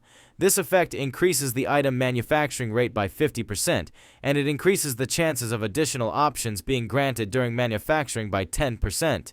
It decreases the item manufacturing cost by 10% as well. Sungwoo thinks that the world tree is giving off so many benefits, and it has only grown up to level 2. And once it fully grows, they can easily widen the level gap between him and the other groups. At the same time, the biker gang rushes towards Sungwoo. Kaesong informs Sungwoo that they found a new shop, but there is something strange about this shop. Kaesong tried to confirm the rank of the shop, but it showed an off-limit sign. Sungwoo becomes excited after hearing about this secret shop, and he asks Taesong for the location of the shop. When Sungwoo defeated the alpha male wyvern, he got a secret shop coupon, and now he will be able to use that in this secret shop. After some time, Kaesong arrives at a mart with Sungwoo. They come to a stop near a static wall, which restricts the entrance of the players without the coupon. Sungwoo goes closer to the static wall and uses his secret coupon. The whole biker gang previously tried to enter the shop, but they were rejected by it, and now their leader easily entered it. The last time Sungwoo visited the secret shop, the items displayed there were random, and he had to pick which few advanced items to purchase within 10 seconds. He was also limited by the gold reserve at that time, but right now, just the gold he possesses is over 148 million. There was an item he wanted to buy so badly, but if his luck was good, then he could buy it this time. After Sungwoo sits down, a notification pops up informing him that a total of 5 carefully selected items will be revealed one by one. If he wishes to purchase an item, then he needs to say, "Purchase." The time given to make his decision is 10 seconds like before, and once the items have passed, they cannot be purchased anymore. The first item turns out to be a special rank set of 5 perfect potions. Upon usage, these potions cure all abnormal conditions, and the price for these potions is 3 million gold coins. Sungwoo skipped these potions last time due to a low amount of money, but right now he is swimming in cash, so he buys them. The second item is a legendary rank overcoat. It's called Asura's Robe, and it increases agility by 2 points and stamina by 3 points. After the user puts his hands together, this robe activates the 4 arms built into the robe. They can be maintained for 10 minutes and have a cooldown of 1 hour. The price for this item is 6 million gold coins. This item is going to be super useful as it has the same effect as the Asura demigod state of the War Beast. The price of this item is double. And overall, it's a better item than the Shadow King's robe, but he cannot switch it off for the sake of the set item effect. Sungwoo still buys the item, and he is thinking of gifting it to his retarded friend Hanho. The third item is a special rank consumable key. This key is called the Master Key. This key can unlock all locks, and after 1 use it will be destroyed, and its price is 9 million gold coins. The Master Key is a good item, but the only chest he has found so far is the Mimic chest. All of a sudden, he thinks that maybe it can be used to release area restrictions and barriers. Sungwoo buys it, and he is going to keep it on him until one day he might need to use it. The third item is a legendary rank mask. This mask is called the Ghost Face Armor. Upon wearing it, damage with a sword increases proportionally to agility. It allows the user to detect people's presence around you more clearly by 20%. Sungwoo thinks that Jisoo-yeon needs this item the most, as her detection skill is almost useless. Without thinking much, Sungwoo taps on the purchase button. Another system notification pops up telling Sungwoo to next time purchase items after he has read through all information provided by the shop. A big flash of light appears before the last item is revealed. Sungwoo becomes amazed after watching the last item. The last item is a mythic rank bow. This bow is called a heavenly heavyweight bow. Ordinary people can never pull its bowstring. Physical strength above 100 is required to use this bow. It automatically forms arrows once the bowstring is pulled, and it activates the skill called Fall of the Sun. It's a skill that creates a wide range of explosions and flames around the point where the arrow hits. The player should be cautious while using it as it can lay waste in a whole area. The countdown for this skill is 10 days. There is an unconfirmed set effect that activates when possessing a heavenly heavyweight arrow. The price for this item is 15 million gold coins. Sungwoo has not seen anything of mythic rank other than the seed of the world tree, but this mythic item came out of a secret shop. Looking at the influence of the world tree, he knows for sure that the meaning of a mythic rank is nothing light, and the conditions for using it are also that tricky since Sungwoo only has 37 strength points. Just to fire a single shot, a strength of 100 points is required.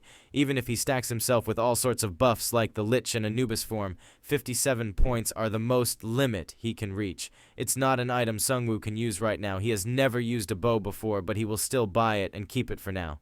This time, he really hit the jackpot with the secret shop, and he doesn't know when he will get his hands on such an item in the future. Sungwoo clicked on the purchase button, but the timer was still going down. Sungwoo becomes agitated, and he quickly starts clicking on the purchase button and saying, "Purchase" again and again.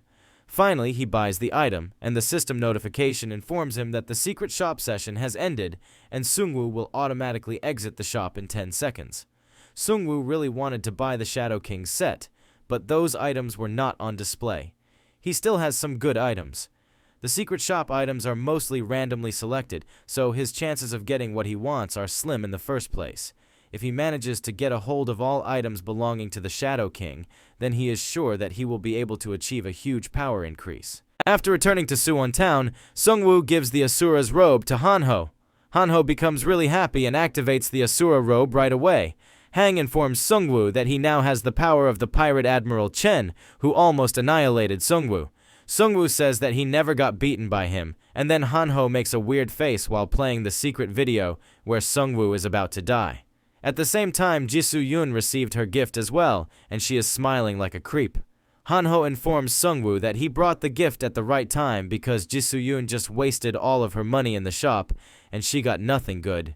Jisoo-yoon thanks Sungwoo from the bottom of her heart. Hanho starts updating Sungwoo about the ongoing war between the Crusader Guild and the Reconstruction Alliance. It turns out the Crusader Guild is winning, and now the Reconstruction Guild is left with only one stronghold. Sungwoo remembered that previously the notification said that when a guild loses a total of 3 strongholds, then a 30% buff for attack and defense will be given to the winner for 7 days. When the war began, the Reconstruction Alliance took the upper hand through a sneak attack, but it looks like the Crusader Guild has turned the tables. There is something Sungwoo is sure about. Both of these guilds are not strong enough to pose a threat to him. Sungwoo is now in a completely different league. For now, he will continue growing the world tree and take over the Korean server. With that, he will get closer to the cause of this phenomenon and find a way to fix it. Meanwhile, on the other side, the last stronghold of the Reconstruction Alliance had just been destroyed. Min Hyun-seong announces that they have finally won the war. The prosecutor gives the official statement relating to the metropolitan area skirmish. In his statement, he says that those who are already part of the faction must have already received the news through the system, but I announce that the Angel faction, whose main guild is us, the Liberation Guild, has won the metropolitan area skirmish. However, we ultimately pursue peace and unity, and as such, we do not wish to capture others through raw power. This notice goes to the Devil faction. If you are willing to give up on this meaningless fight, then surrender through an official announcement and receive the following orders from the Liberation Guild. The prosecutor is giving them 24 hours to make their final decision. Hanho says that this war just ended so easily, and he says that maybe the prosecutor is planning to create a union of his own. Sungwoo says that there is more to this quest, as this quest is called the Metropolitan Area Scramble 1. A second war quest called Metropolitan Area Scramble 2 appears at the same time. All 3 factions present in the Korean server need to participate in it. The rewards for this quest are 5 legendary ranked item boxes. The first faction to raid and conquer the large-scale dungeon, the Amugi Cave on Bukhan Mountain, will win. This event will begin after 35 hours, and each faction can enter the Amugi Cave from a different entrance. Jisoo-yoon says that the system never lets go of an opportunity to make the humans suffer, and she asks Sungwoo if they are going to join this quest. Sungwoo says that they will join because the end of the 3 factions' war is almost here. Bukhan Mountain is just a normal mountain area with nothing of interest. All of a sudden, vines start popping out of the rocks. These vines soon turn into gigantic trees. A female reporter who was near the Bukhan Mountain reports the current development. It turns out that the geography of the Bukhan Mountain has completely changed. The entire Bukhan Mountain has been covered by a giant dome of what looks like a devil forest that won't even let in a single ray of sunlight. All of a sudden, a part of the mountain gets blasted. An enormous snake appears from the blast. The reporter announces that in just 34 hours, the three factions will participate in the event and face each other, and she is curious to watch which side wins. Minhum Seong says that now they are left with no other choice but to fight with the Necromancer. The prosecutor is not sure if they are going to win this, but as long as they are at the mercy of the system, there is a strong chance of them fighting against Sungwoo in the future. Not just the prosecutor, but even the other Liberation Guild members are feeling uneasy about it. The prosecutor slams the table while telling them that he is not planning on losing this event. Luckily, the Devil faction lost their power during the last mission, and now they can focus their attention on the Necromancer. Manhwa Song says that she will start preparing some counters for the Necromancer and his undead army. At the same time, Manhwa Song finds something bizarre. It turns out a support force has joined the Devil faction. Another guild called the Conflict Guild, which has 12,454 members, will participate in this war. Their representative announces that 254 members of their guild will participate in this raid from the side of the Dark faction. Most players don't know about them because all this time they were busy surviving in the Taebek Mountains. It's an area filled with countless monsters along with its warlord. They have been fighting non-stop until recently, and finally they came out victorious. They will not just stop here. They will go to a new battlefield and win once more. After some time, the system announces a gambling event. The winning faction will receive 1% of the total betting amount as prize money. On correctly predicting the winner, dividends will be paid according to the dividend rate, excluding 1% of the prize money for the winning faction. The prosecutor becomes angry after hearing it as he thinks the system is playing with their lives. Sungwoo suggests that they should start acting weak, so that would make people think that they will lose. Sungwoo hands over this difficult mission to their propaganda expert Hanho, and Hanho agrees to it. Jisoo-yun says that this betting thing is wrong, but Hanho puts her in her place by saying that you should be the last person to say it, as you wasted all of your money on those gacha shops. Jisoo-yun starts feeling bad while Sungwoo asks them about how they should act weak. Hanho says that they can use those people. At the same time, the Liberation Guild gets summoned by the prosecutor. The prosecutor announces that they will lead the dungeon raid on Bukhan Mountain to victory, as well as this second scramble. Since they received a 30% buff after the last mission, they are currently the ones most likely to win. The legendary item they receive will be shared with the groups participating in the Metropolitan Player Union, which is being created right now. The chat is rooting for the Crusader Guild as well because the Necromancer never takes in low-level players, but the Crusader Guild even takes in people who are of no use to them. At the same time, the Reconstruction Guild is making an announcement as well. Finally, the chairman of the Reconstruction Guild makes a public appearance. One of the reporters recognizes him as Chairman Lee Young-wan. This Young-wan guy got the title of a bulldozer even before the world changed into a game. He was quite rich, and he had a notorious reputation. Young-wan says that if you know who I am, then you must probably know how much I have contributed to this country's growth. Just like how they elevated their country through business, they will also lead the revival of the Devil faction. And they are not the only ones in the Devil faction. From what he knows, there are many players in Busan who belong to the Devil faction. He would like to get in touch with them, and they are willing to provide them with 2 of the reward items from this event. In addition to that, 1 legendary item will be given to an independent player who chooses to join their faction. The method is simple. They need to keep their betting vouchers safe and come to the Devil faction. More details will be announced on the community page. The chat quickly buys into the promise of the chairman, and they are eager to join the Devil faction. Someone from outside the Suwon town posts a thread stating that he is outside the 3rd faction main base and he can see some smoke coming out. His hideout is near Suwon town, and while passing by, he comes across a giant smoke cloud. This could be a sneak attack. He can even hear people fighting. He is not sure if someone attacked them while they had their guard down due to the upcoming scramble. The chat is not buying this since they know the true power of the Necromancer, but Hanho tells them through a fake account that he saw some people leaving after this invasion. The damage is pretty big, and it looks like the Necromancer was caught off guard. This news quickly spreads like wildfire throughout the Korean server. The chat is now predicting that maybe the Necromancer is dead, or he is gravely wounded, and some even say that maybe the one who attacked him is a reclusive, overpowered character. In just a few minutes, the islanders, including the Griffin, come to the conclusion that it is all a scam. The next day, Hanho got a studio prepared. The comment section on that propaganda post is going as he wanted, and now he wants to get some actors in. Suwon Town manages to convince the assassin prisoners for this task. Their leader is a bit hesitant as he knows that their company will not like it because they value credit, and getting involved in manipulation tactics will tarnish their reputation. Spearman Kyung-soo tells him that it doesn't matter if the company likes it or not, and they will get their heads smashed in if they refuse to do this job. Plus, if they pull something funny, then Sung-woo will resurrect their dead bodies and make them suffer for eternity. The assassin squad leader agrees to cooperate after taking a single glance at Sung-woo. With that being said, the hunter squad leader comes to the stage, and they announce that they have dealt a heavy blow to the Necromancer and his town. At the same time, the Liberation Guild releases an official statement saying that those who are already part of the faction must have received the news through the system. But he announces that the Angel faction, whose main axis is the Liberation Guild, has won the first metropolitan area scramble. However, they ultimately pursue peace and unity, and as such, they do not wish to capture others through martial prowess. This notice goes to the Devil faction.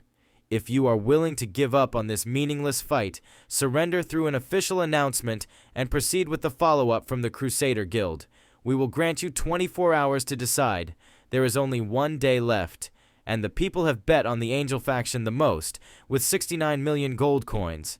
The Devil faction is in second number with 63 million gold coins, while the third faction has only 4 million coins placed on them. Hanho says that the number of people betting on them has drastically decreased, but there are still some people who did not fall for this propaganda. Sung-woo says that these people must be quite good at telling which news on social media is fake or not. Sung-woo informs his party that they will head towards Bukun Mountain as late as possible, so that way people might think they will not even show up. Hanho gets excited, and he says that he cannot wait to show off his Asura form in the field. The next day, the Liberation Guild heads toward the mountain on their helicopters. After entering the competition area, they get a notification stating that player killing is not allowed in this area. In case someone attacks another player, he will be automatically declared dead.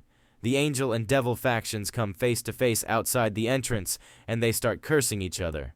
The Conflict Guild is present there as well, and the Crusaders start making fun of them while saying that they are mountain introverts who have only fought some no-name monsters back at their home, and they will not contribute anything to this actual raid. The Conflict Guild players reply to them by saying that they will not be spewing those fancy words once they plant their axe on their forehead.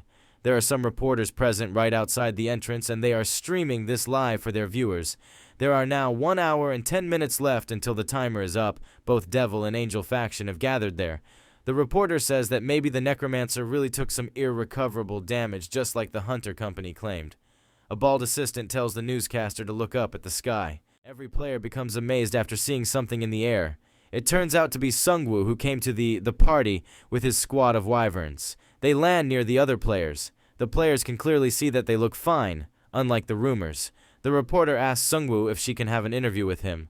Sung-woo moves past her without replying to her. The reporter keeps on begging Sung-woo for an answer, but she gets no reply. The reporter and her team become furious, and they start cursing Sung-woo behind his back. Sung-woo heads toward the prosecutor, and both of them do a standoff. The prosecutor says that he has no idea what can happen inside the cave, but as long as they don't cross paths, they won't have to fight each other. The prosecutor, in reality, doesn't want to hurt Sung-woo as they were allies in the past, and he owes him a lot. But if push comes to shove, then they are both ready to take each other's lives. The Devil faction members are wondering about what must have gone down between these two big shots. Their leader is a bit furious as he now knows that the Necromancer was not attacked at all, and that this was all propaganda done by the Necromancer. He further says that the Necromancer is a slippery bastard, and even in these end times that guy is only thinking about money. One of his assistants opens up a case with 4 divine blood arrows. Their rank is unknown, and they were produced by a player. These arrows can concentrate strong divine power, and they deal additional damage to undead attributes. On a hit, they deal 2000% damage, and they apply a fatal purification effect on the undead. Its description says that this weapon was created after long research and improvements, and no one will believe it if they are told that this item was created after boiling 10 priests alive. It will deal a critical hit if it hits the Necromancer's heart, using the marker's skill. Chairman Lee informs his lackeys that they only have 4 arrows, and they must use them properly. The member of the Conflict Guild is quite impressed with this high-tier item. Chairman Lee warns them to never underestimate the Necromancer. The moment they miss their first arrow, the Necromancer will be on alert, and they will not be able to land the other 3 shots. The Conflict Guild member says that this item is a perfect counter for the Necromancer, and asks where he got it from. Chairman Lee tells him that he is not obliged to tell him his source. The Conflict Guild tells the chairman to not worry about anything, and the chairman warns them that the Necromancer is not the only one they should be worried about. The Swordmaster woman right next to him is quite strong as well. That girl is at rank 5 in the Korean server, and she didn't get to this high rank with only the help of the Necromancer. In the video where they swept out the pirates, she single-handedly defeated the beast that was annihilating the tanks. The situation may change depending on that girl, so the chairman tells him to deal with her first once the battle starts. Meanwhile, on the other side, Sungwoo goes up to the entrance, which is marked for the 3rd guild. Sungwoo says that it feels good that each faction gets to have its own entrance, and Hanho says that he is feeling a little bit left out, as if no one considers him a threat. After some time, the winner prediction betting ends. The Angel faction is on 170 million gold, while the Devil faction is on 163 million gold coins, and the 3rd faction is on the last number with 95 million gold coins. A total of 400 million gold coins were placed in this event, and the winning faction will get 4 million gold coins.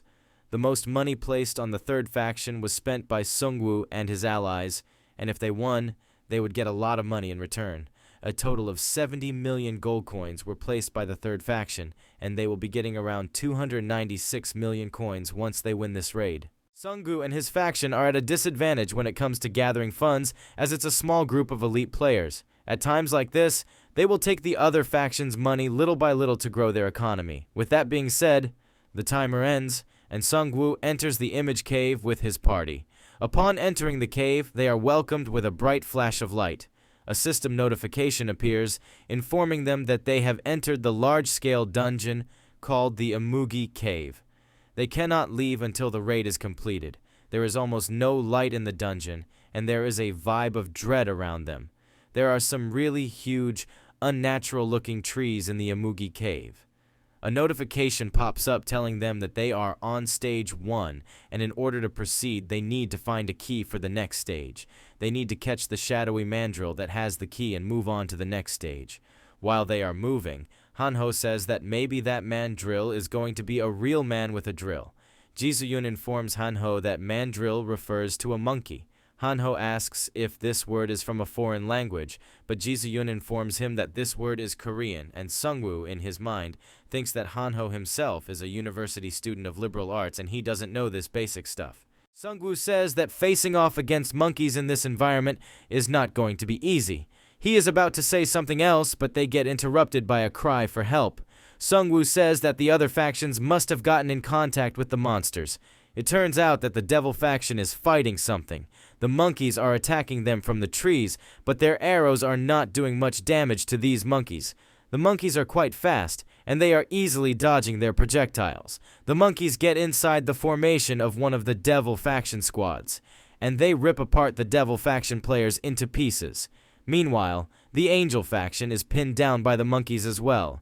The Crusaders are safe behind their shield walls, but they need to get out and bait the monkeys if they want to get the key. Not all of the monkeys will have the key, and they don't know how much losses they will suffer before they get the key. The prosecutor thinks that the quest itself is not difficult, but taking losses from the get-go will have negative impacts in the long run. All of a sudden, a notification pops up stating that the 3rd faction has obtained the key. The prosecutor is in disbelief, as obtaining the key so fast is almost impossible. A few minutes ago, the monkeys attacked Sungwoo and his party. Jisoo-yun activated her Ghost Sense skill, and the damage of her blade increased proportionally to her agility stats once she activated this skill. Through Ghost Sense, the user is able to sense the presence around him more clearly. With the help of Ghost Sense, Jisoo-yun can sense the location of each monkey. She even sensed the sound of the iron cladding of the key. She quickly informed Hanho and Sungwoo about the location of the key. The area around them is too dark and Hanho needs help locating the key. Plus, the monkeys are above them, so it will be hard to get the key down to the ground. In order to make the monkeys come down, Sungwoo activates the Poison Cloud skill. Soon the clouds became thick and it started raining. All clouds were focused on a little area, so the rain was too intense. The water is trickling down from the trees at a faster rate, which makes it hard for the mandrill monkeys to grip the branches. Unless the monkeys are resistant to poison, their only option is to come down and fight Sungwoo and his party head-on. But before the monkeys can land on the ground, they are caught off guard by the ghoul minions of Sungwoo. The ghouls start tearing the surprised monkeys to pieces. Soon, the other monkeys ganged up on the ghouls and threw them off the trees. Sungwoo summoned the Dark Knight Minsuk to deal with the rest of the drill monkeys. Dark Knight used his skill, Chains of the Abyss, to summon a lot of spiritual chains. The chains managed to bind the monkeys and drag them down from the trees. No matter how much they tried to resist it, the grip of the chains was too strong. Once the monkeys were closer to the ground, Ji Soo-yun started chopping them like a chopper, and she got a 135,440 gold for a single mandrill monkey.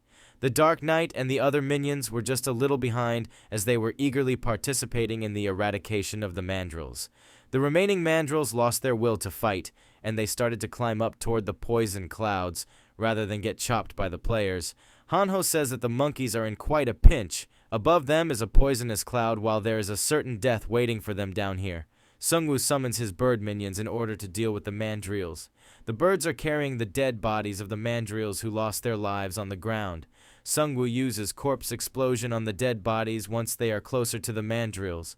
Most of the monkeys die from the explosion, while some of them get infected by the breath of the abyss. The mandrills fall to the ground like flies, and now it looks like this whole place is the territory of Sungwoo.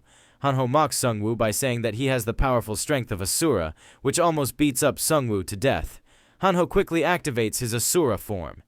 He then showers the falling mandrills with daggers. After getting boosted up from the kills, Hanho uses his Gatling Dagger's skill to sweep up the rest of the mandrills. At the same time, Ji Soo-yun snuck up on the mandrill with the key. She then obliterated him with a sword sweep attack while obtaining the key in the process. The chains around the key disappeared on their own, and it started levitating in the air. The key started moving on its own as if it was trying to guide them to the next area. Sungwoo and his party followed the key to the next area. This place is quite bright as compared to the first area, and even the moss is emitting its own light. A new Stage 2 notification appears. In this stage, they need to secure the poison immunity. This stage is an area covered by the poison fog. The players can move to the next stage after hunting down 100 venomous giant wasps in the area and obtaining the poison immunity buff. After a few minutes, they detect some giant wasps. Hanho says that they look like some sort of drones, while Ji Soo-yun says that they don't look realistic because they are so huge. After some time, they detect a hive emitting loud sound, and Ji Soo-yun says that maybe it's their main hive. Hanho jokingly says that touching that thing would be a crazy thing to do. But he becomes afraid after he sees the expression on Sungwoo's face, which says that he is about to do something crazy. Sungwoo says that hunting down individual wasps that got separated from the hive would be too inefficient, so he pulls up his drawn-up automatic crossbow. This crossbow increases the flame element on attacks by 2. It also increases the user's agility stats by 3 and base damage by 30%. It is equipped with a magazine connected to the subspace armory, meaning that it can be fired without reloading. After inserting mana in it, the player can use the ignition arrow feature for 1 minute. Sungwoo releases the arrows on the beehive as he can just burn them all and get it over with. But later, to his surprise, the bees have some sort of shield around their hive, which deflects all arrows. Sungwoo then summons the mandrill minions. The bees, in response, shoot their poison stingers toward the mandrills. Even though the poison stingers are a decent attack, they are useless against the minions as they are completely resistant to poison attacks. The mandrills soon close up on the hive, and they start attacking the branches holding it on the trees. Soon the beehive falls down to the ground. The werebears get ready to decimate the hive. They keep on attacking the shield with their sharp claws. After some time, the shield gets destroyed, making the hive vulnerable to direct attacks. Sungwoo once again uses the drawn crossbow. He keeps on shooting the hive non-stop. Sungwoo gets 5,000 gold for killing the larvae of the wasps, while a single poisonous wasp drops 200,000 gold coins. Hanho says that at this rate they will be able to hunt 100 of them pretty quickly.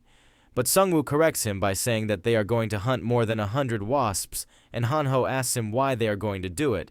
Sungwoo replies by saying that it's something that those who are leaders do. Meanwhile, in the first stage, the Dark faction is gaining some ground against the Mandrills. After a furious battle, they manage to get hold of the Mandrill with the key. The key starts leading them toward the second stage. One of the conflict guild members reports to their leader that they lost 20 players on the first stage, but it was not that big of a sacrifice. The conflict guild leader says that they made a mistake while creating the raiding party with only rangers and warriors. Before the raid, they thought it was unnecessary to distribute personnel to protect the mages and the priests, since they were initially thinking of tanking the damage with warriors and completing the raid before anyone else. But they have fallen behind the Necromancer once again. He is wondering what the chairman will think of them now. All of a sudden, the players get interrupted by a system message. They get the same notification of killing 100 giant poisonous wasps. The conflict guild leader thinks that they must be all over the place since there are 100 of them, so he orders his men to spread out and search for the wasps. Even after a few minutes, none of them manages to find the wasps. The conflict guild leader is getting agitated from all this searching. After some time, he managed to find a giant wasp hive, but it is empty, and the whole jungle around the hive is on fire. The conflict squad leader bursts out with anger, as Sungwoo has reached the next stage by now, and he kicked the ladder so others can't reach the third stage. Meanwhile, outside the Imugi cave, all factions are eagerly waiting for the winner of this raid. The reporter informs the people at home that it's been an hour since the three factions entered the competition area. The Angel faction is still raiding the first stage. The third faction has just completed the second stage, while the Devil faction is raiding the second stage. The people who had previously placed a bet on the Necromancer became happy after hearing this news. Another player with white hair says that you must have invested in the Necromancer based on high returns, but the player says that he invested in the Necromancer based on the previous results of his battles. The white-haired player tells the other guy that he is a newbie and he is going to lose big time. The white-hair player further says that he is not denying the achievements that the Necromancer has made up until now. But he is alone, and the remaining two factions have literal armies. The player says that the Necromancer is not alone, and he has comrades, while the white player refutes it by saying that this raid is not a small-scale skirmish, but a war and Chairman Lee doesn't fight in losing wars. Although power has become everything in this world, Chairman Lee was able to analyze the situation in a short span of time, and he cultivated a large force with the power he had. Even when they were getting pushed back in the previous war, he held the Angel faction forces just through negotiation. There is no way the Necromancer can hunt down the Imugi cave boss by himself in a short amount of time, and the Devil faction will surround him front and back, and he will ultimately lose. The player thinks that this white-haired dude has cool-headed situational judgment and analytical skills, and he is wondering about his identity. It turns out that the white-haired dude has a history of gambling, as he was previously a horse gambler. The white-haired player asks the other player if he can hear it as well. The sound of the victory shouts from the leader of the conflict guild. Meanwhile, in the cave, Sungwoo and his party arrive at the last stage. They get a notification stating that the poison immunity buff is being applied, and the effect will disappear once they exit the dungeon. Stage 3 is called the Owner of the Black Mountain. They need to defeat first phase of the boss monster of Imugi Cave. Hanho notices some strange murals on the walls, and the atmosphere around them indicates that they are indeed closer to a boss's room. Sungwoo tells Jisoo-yoon to activate her shadow sense skill, but she can't feel anything as if there are some transparent shields blocking everything. Sungwoo thinks that they have never faced an entity that can block the ghost sense of Jisoo-yoon, and Sungwoo tells his party members that the boss is going to be of an extraordinary level, especially since Imugi is a spirit that's undergoing the process of becoming a dragon. The more they advance toward their destination, the grimmer the atmosphere becomes. They can feel something really stuffy as if they are in hot water, and Sungwoo thinks that this pressure they are experiencing must be from a divine power. Sungwoo orders his minions to break down the main door. With that being said, they advance further into the boss room. In just a few seconds, they spot a snake-like creature. This creature was the source of the divine sensation they were facing. Finally, the boss monster, Phase 1 Imugi, appears before them. It has an overwhelming size. The contraction and relaxation of its hard scales indicate that this thing not only has size and strength, but also speed and agility. The Imugi speaks to Sungwoo and his party, addressing them as owners of this land. Sungwoo says that unlike the other ones, you speak well, and the Imugi asks him if it's the only thing he is curious about after coming this deep into the cave. Imugi informs Sungwoo that there is no world without language, and those low-level creatures who know to cry out only possess a sense of self and the outside, but Imugi himself, as a part of this world, is fully conscious. Sungwoo thinks that this Imugi boss is really making the momentum for a serious fight. Imugi asks if there are only 3 of them, and he has felt more presence coming from the top, but it looks like they are just wandering around. Sungwoo asks him if he is going to fight them or not. Imugi says that you are the guys who came down here to kill him, and why is Sungwoo talking as if Imugi is the one who came here seeking a fight? Regardless of whether it's their will or someone else's request, they have come down here to take him byproduct or wealth, which makes them the thieves. Imugi comes to the conclusion that since they have no answer to his words, that have no logical flaws, then that means they acknowledge it too. Imugi gets ready to attack them, and he tells them that they need to take responsibility for their actions. Sungwoo thinks that all this talk must be a cutscene before a boss battle, and he tells his party to get ready. Imugi activates his skill called Fen Fire, which summons giant white fireballs. Sungwoo is now completely sure that this Imugi boss uses his brain to fight as well, and he tells his minions and party members to dash to the side. The fire turns out to be quite strong, and it annihilates anything in its path. Fen Fire is not a simple attack as it takes a U-turn toward the players. Sungwoo and his party members quickly jump up to dodge the Fen Fire. Sungwoo summons the Grim Reaper Scythe. Its duration is 1 hour. Sungwoo got the powers of a lich. His maximum skeleton count has increased by 50, and all of his stats have increased by 10 points. Now, he can resurrect the nearby undead minions without limit while maintaining a maximum minion count. Imugi says that Sungwoo is a guy with evil powers. Sungwoo tells him to wait and watch his real evil divine power. Sungwoo temporarily obtained the power of the god of death, Anubis. He is in a temporary demigod state, and all his stats have increased by 10.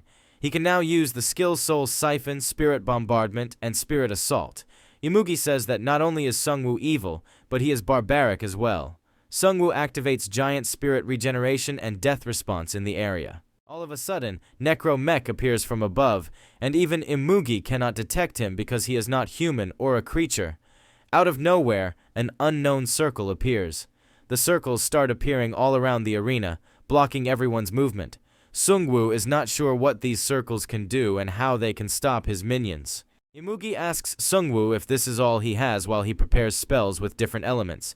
He then uses those spells to blast away most of the Sungwoo minions. Sungwoo summons the monster bird wyverns. Imugi tells him that they are useless. Then Imugi uses his wind magic to blast away the flying minions. Sungwoo thinks that he is no match for him. Hanho says that this wind is too strong and even approaching the Imugi will be difficult. Sungwoo thinks that this situation is quite difficult, and he might have to use the resurrection spell here. But these two have only 1 life, and he needs to think of another way if he wants to save them both. Sungwoo thinks that the system would not have made an overwhelming powerful monster for no reason. This Imugi must have its own gimmick in the raid strategy. Maybe Sungwoo can utilize the terrain, or maybe he can wait for his skills to cool down, or if its attacks have a limited reach. All of a sudden, he remembers that there was a triangle behind the snake in the mural. Sungwoo quickly starts gathering the 80 souls bond in the world tree. Sungwoo now knows that he should not have targeted the Imugi in the first place because the answer was somewhere else. With that being said, Sungwoo gathers the souls for demon bombardment in his weapon. He now knows well that he needs to break the wall Imugi is blocking. All of a sudden, a glitch-like scenario happens. A system notification appears stating that the client-server connection has ended due to a fatal error. Both Jisoo-yun and Hanho freak out after hearing it. They think that maybe the game is crashing due to a bug or something really messed up is going on. Imugi's attack stopped midway, and it seems like he is completely glitched out. Sungwoo is wondering if the whole game got shut down. Sungwoo tries to order his minions to make a move, but it seems like they are glitching as well. Sungwoo is wondering if the game is going to resume or if it will remain like this for eternity. His skills have been rendered unusable, but he is still in his Anubis form. All of a sudden, Imugi becomes normal, and he asks Sungwoo if he has ever felt like he was being watched by someone. Sungwoo has not told Imugi his real name, but Imugi somehow knows it, and he tells Sungwoo that he has obtained temporary freedom. Hanho is confused as well as to how the Imugi knows Sungwoo's name. Sungwoo thinks that it's weird for a boss monster to find a player's real name, and there are too many things out of place here. Sungwoo is now sure that there is a glitch in the system that is making these weird changes. Imugi tells Sungwoo that they don't have much time left, only the area around them is not under the creator's watch, but they will soon notice them. Ji Soo-yoon asks Imugi about this creator, and Hanho says that maybe this creator is a god, and all atheists are going to burn in hell. Imugi tells them that the creator he is talking about is not the creator of humans. He is talking about the being that created the monsters and this place. He creates the power the players use as well. Sungwoo thinks that this being must be an aggressor because he stuffed the system into the world they live in. Sungwoo asks the Imugi about the identity of the entity that created them. Imugi says that he doesn't know about it since he was not allowed to know of the creator's existence. Sungwoo says that it makes sense that Imugi doesn't know about the identity of the creator since he is just a boss monster created as a hurdle for the players.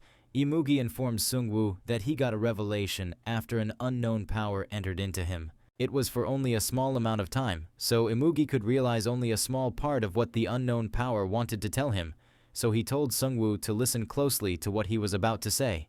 Ji Soo-yoon tries to attack Imugi as she thinks that Imugi is trying to get closer to Sungwoo to kill him, but Sungwoo orders Ji Soo-yoon to stand down. Imugi informs Sungwoo that there is a being who wants to contact him.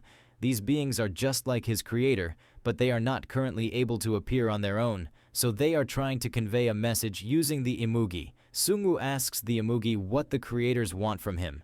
Imugi informs him that the creators want the system to collapse. Sungwoo thinks that maybe they want him to end the game, and he asks Imugi why they chose him out of everyone. Imugi says that the creators have been watching everything since the start of the game. They are searching for the one who constantly deviates away from the system's fixed directions, and after careful consideration, they chose him. Imugi tells Sungwoo to survive and overthrow the system, and the creators will find an opportunity to contact him and call out his name. At the same time, a system notification appears informing the players that the system is undergoing emergency recovery, and it's on 13%. All of a sudden, some tears drop from the eyes of the Imugi, and he says that his existence is meaningless. His memories, his history, everything is fake. He is an existence that was made just to be exterminated without any meaning. Imugi asks Sungwoo to take the reverse scale from his body after killing him. Ji Soo-yoon explains to Hanho that a reverse scale grows in a reverse direction and is considered to be the dragon's weak point. Imugi informs Sungwoo that this scale is a gift from the being who wants to help him. The power contained in the scale will let him know if he is being watched by something or not. All of a sudden, Imugi goes berserk, and he randomly starts attacking his surroundings with his powerful elemental spells. Hanho says that suddenly going crazy while talking is a cowardly move, and Ji Soo-yoon asks Sungwoo if they are fighting again. Sungwoo realized that this was just an act and Imugi was doing it to fool the creator's eyes. Right now, Imugi is creating some traces of a battle. Sungwoo tells both Ji Soo-yoon and Hanho to listen carefully. Sungwoo says that once the recovery notification they see in front of them is complete, they need to start acting like they are fighting and as if nothing out of the ordinary has happened.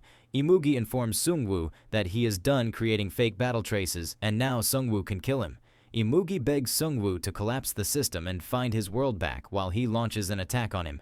Imugi threw some huge rocks at Sungwoo and his party. They easily dodge the projectiles. Hanho starts destroying some projectiles using his Asura form, and he mocks Imugi by saying that he handles fire like his mother slaps him on the back. All of a sudden, Ji Soo-yoon and Sungwoo appear right above Imugi using the shadow swap skill of Sungwoo. While Ji Soo-yoon is attacking, Imugi moves his head right where he will receive maximum impact from her hit. At the same time, Sungwoo runs toward the wall behind Imugi, and Imugi acts like he is trying his best to stop them. Sungwoo breaks the odd-looking wall behind Imugi. There is a pot inside the wall with a seal written on it. Sungwoo gets tackled from behind before he can do anything. Imugi shouts at Sungwoo, saying that you shameless intruders will not be able to break the Imugi's ancestral pot easily. At the same time, Sungwoo thinks that they are going to attract suspicion if things go out too smoothly. That's why Imugi is putting up some resistance. Sungwoo plays along, and he uses demonic bombardment on Imugi. But the Imugi easily nullifies demonic bombardment using a magic shield. Sungwoo summons his giant boss minions right next to Imugi to catch him off guard. The boss minions easily pop off the eyes of Imugi. Righty seizes this chance to jump toward Imugi using a boss minion as leverage. He then starts cutting the skin of Imugi like butter paper while Imugi screams in pain. He then makes his way to the ancestral pot and destroys it. A system notification appears to inform the players that the ancestral pot of Phase 1 of Imugi has been destroyed, and that Imugi has lost all shamanic powers. Imugi goes off on a rampage after his ancestral pot breaks. Sungwoo thinks that this much acting should be enough to fool the creator, so he summons all of his minions. The minions perform the all-out attack on the Imugi. They start ripping him bit by bit, and the poor Imugi withers in pain. Dark Knight appears right above Imugi using the Shadow Swap skill. He then chops off the head of Imugi in one swing. The players receive 11,550,000 gold coins for slaying Phase 1 Imugi. The time remaining for the dragon egg to hatch is now 1030 days. The title of Amateur Dragon Hunter gets upgraded to Expert Dragon Hunter. This, in turn, increases stamina by 6 points and physical strength by 3 points. His fire immunity increases by 40%, while his magic resistance increases by 10%. With his last breath, Imugi keeps crying and saying that this is unfair. He dies after saying that he never thought he would be killed by these 3 pieces of shit. Righty searches the head of Imugi, and he finds the reversed scale. Righty secretly hands it over to Sungwoo.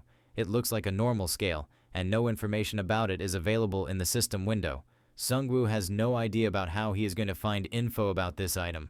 All of a sudden, he sees a system message with on-air text written on it, as if he is being broadcasted. Sungwoo can feel an unknown presence. He now knows that the being called Creator is watching this place. Sungwoo is wondering if the Creator can know that Sungwoo has an item that lets him check if he is being watched. He now has something in his possession that can even hide from the eyes of the existence that presides over the system.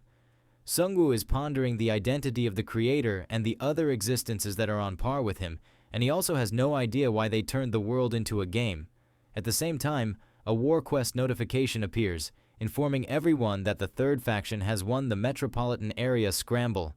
5 legendary tier chests are given to the representative of the winner faction. In the blink of an eye, 5 chests appear in front of Sungwoo. Other than that, the third faction won 296 million gold coins from the betting. Sungwoo is quite happy after winning such a massive amount of cash, but all of a sudden an earthquake hits the cave and a passage to the surface opens up. Hanho is overjoyed by their progress, and he is eager to see the expressions on the faces of people who place their bets on the angel or the devil faction. While moving up, Sungwoo thinks that the quest ended, so no player killing area effect must have ended as well, and he is not sure if the other factions will obediently let him pass. At the same time, the devil faction losers are still pissed at the Necromancer. Their leader says that a total of 741 devil faction members entered the cave, and 201 people perished in this dungeon. This was a humiliating loss from which they did not gain anything, but they lost a lot. But it's not over yet. The leader of the Conflict Guild tells his fellow players not to lose hope. They will rise up just like they rose up against the warlord of the Taebaek Mountain. He furiously tells his men that they will make this Bukhan Mountain the grave of the Necromancer. Chairman Lee is a cunning man. He already knew that something like this could happen, so he made a plan B. There are an additional 320 players stationed on the outskirts of the mountain. This plan B is called Operation Exorcism, and they are finally going to kill this demon necromancer for good. At the same time, the huge trees around the Imugi cave start to fall down on their own. The reporter announces that the event is finally over, and the giant dome that covers Bukhan Mountain is disappearing on its own. After a few minutes, the winner of the event, Sungwoo, and his party come out of the cave. The reporter announces that the third faction has won the event, but there is arrogance in her words. Ji Soo-yun gives off a deadly glare as she reaches for her weapon. This makes the reporter afraid as she thinks that maybe Ji Soo-yun is about to kill her for her offensive tone, but Ji Soo-yun uses her sword to deflect some arrows coated with holy powers. The reaction of Ji Soo-yun was too fast, and she managed to deflect the first volley of arrows with ease. Hanho and Sungwoo make a minion shield while the reporter informs the viewers that the quest has just ended and a new battle has started. Ji Soo-yun quickly pinpoints the location where the arrows were fired, and she ravages through a whole unit of low-level archers and other long-ranged units. The reporter is quite shocked after witnessing the lightning speed of Ji Soo-yun, otherwise known as the Red Devil of the third faction. Sungwoo says that the reporters who put their lives on the line to broadcast these fights are amazing, and Hanho says that it's sad, but she is probably going to die from a stray arrow. Conflict Guild members leap toward Ji Soo-yoon to engage her in close-quarter combat, but they get chopped like thin paper in a matter of a few seconds. The Conflict Guild leader orders the crossbow units to retreat and the mage unit to target the Red Devil. The Conflict Guild leader is on edge as he thinks that this Red Devil is getting in his way of enacting revenge on the Necromancer. He now knows why Chairman Lee told him to get rid of this girl first, but he overlooked her potential. Ji Soo-yoon destroyed 2 of the arrows that were meant for the Necromancer.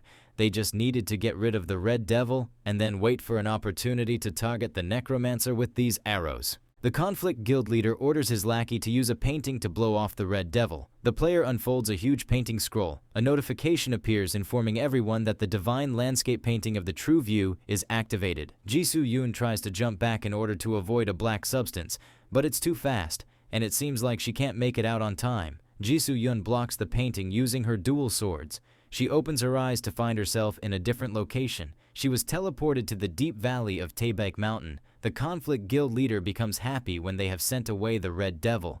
With that being said, the Conflict Guild members leap towards Sungwoo. This time, Sungwoo is not going to show them any mercy. Sungwoo reactivates the divine Anubis form. All approaching players get inflicted with a lot of negative perks due to the presence of the divine state of Sungwoo. All players' stats are decreasing one by one. Some low-level players start spurting out blood while the leader of the Conflict Guild orders his men to hold on until the Necromancer summons his minions. They thoroughly research the Necromancer beforehand. When Sungwoo summons the undead in a large quantity, he releases a black smoke. He either puts a curse, poison, or a debuff on them, and then he wraps up his prey. The Conflict Guild members are not advised to rush in recklessly if they are already under his debuff. The Conflict Guild members start closing in slowly. At the same time, the players get hit by another debuff, and their stats are decreased by 2 points. Players get annoyed as the debuffs stack upon each other, and their experts never warn them beforehand about this. Sungwoo starts laughing like a maniac as he powers up. The ground behind Sungwoo tears up. All Conflict Guild members become scared after watching something come out of the ground. This unknown minion turns out to be the final boss of Imugi Cave. Sungwoo announces that from today onwards, the Devil faction in the Korean server will no longer be active. The morale of the players is hitting rock bottom as they are getting weaker every minute. With that being said, Imugi rushes toward the players. He starts rampaging through the ranks of the Devil faction. Sungwoo summons his skeleton minions, and then the zombies to show everyone that he is the true incarnation of the death itself. The reporter informs her viewers that the Conflict Guild members are getting swept away by an overwhelming force that seems unstoppable. The Conflict Guild leader is still cocky, and he tells Sungwoo that he cannot stop a huge army with a bunch of skeletons. Sungwoo tells him that he is correct and that later on, this Conflict Guild might belong to him. But the Conflict Guild leader tells Sungwoo that he cannot win now against their raw power without the protection of the Red Devil. At the same time, Sungwoo gets hit by 2 arrows imbued with a huge amount of holy power. The holy arrows were shot by an archer by the name of Kate Kim. Ever since the days of the high school archery club, he is the top-level archer that appeared in the Korean peninsula in 5 years. But during high school every month, his position would be stolen by talents that appeared after a few years. But he had dedicated his life to archery. His first 2 shots failed, but he will hit the target this time. With that being said, both his shots land on the chest of the Necromancer. Sungwoo tries to pinpoint the exact position of the sniper, but before he can think further, his head gets crushed with another arrow. Kate Kim says that the Necromancer should feel honored as he was killed by the top-level archer. But all of a sudden, the crushed bones of the Necromancer start to dissipate in the air. Sungwoo appears behind his minions, and he asks Kate Kim if that last headshot was shot with an ordinary arrow. Sungwoo came to the conclusion that they had only 4 holy arrows, which is why they are now using simple arrows. Kate Kim is completely shocked by this revelation. It was Hanho who suggested that Sungwoo should set up a dummy Necromancer in case something like this happened. Back then, when Ji Soo-yoon was absorbed by the painting, Hanho panicked a little bit. Sungwoo told him to get his act together as just Yun is a ranker, and they could have only sealed her or teleported her with that item. All this time, Ji Soo-yoon was deflecting the arrows that were targeted at Sungwoo, and Hanho asked him what he was going to do now about the arrows. Hanho suggests that they should let them use all of their special arrows by setting up a werewolf as a stand-in for Sungwoo. Sungwoo says that there are too many people watching them right now, but Hanho says that anyone can use magic while others are watching. He further informs Sungwoo that they have the best material to divert everyone's attention, and that special material turns out to be the Imugi Minion. Sungwoo picks up one of the special arrows that were aimed at him. By reading its description, Sungwoo says that anyone can tell where this item came from just by holding it. This arrow is called the Divine Blood Arrow. This item was produced by a player. Its effects include concentrated divine power. It gives additional damage to undead attributes. It gives a fatal purification effect to the undead with a 2000% on-hit damage. Its description says this weapon was created after long research and improvements. Would you believe it if you were told that these were made by boiling 10 priests alive? It will deal a critical hit if used on the Necromancer's heart with the marker's skill. Kate Kim now knows well that they cannot stop the Necromancer anymore, and he needs to run away. But before he can even take a step back, Righty catches up to him. Righty ends the life of Kate Kim by shooting him with a pistol. Kate Kim was a fan of Righty, and these proved to be his last words. The Conflict Guild members are hiding in a forest, and they are not sure if they can stay hidden for longer. The Conflict Guild leader is pissed at the fact that the Necromancer can find them even in this thick forest. A lot of specters are flying above the forest. All Conflict Guild members fall under the Spectre Curse. They are now in a state of fear, and their movement speed is decreased by 30%. Sungwoo is watching them from above, and knowing this fact is making the Conflict Guild leader angrier. Sungwoo releases all of his flying-type minions with the Asura Hanho. Righty and the other goblin minions are wreaking havoc on the battlefield. The Conflict Guild members are not sure if they are going to get any reinforcements. The chairman previously told them that there is a large-scale reinforcement troop lying in wait, but the fact that it's not showing up even during an emergency situation like this one can only mean one thing. There were no reinforcements to begin with. The Conflict Guild leader is pissed at the chairman for abandoning them. At this rate, everyone is going to be taken out by the Necromancer, so the Conflict Guild leader orders Ijin to take out the box.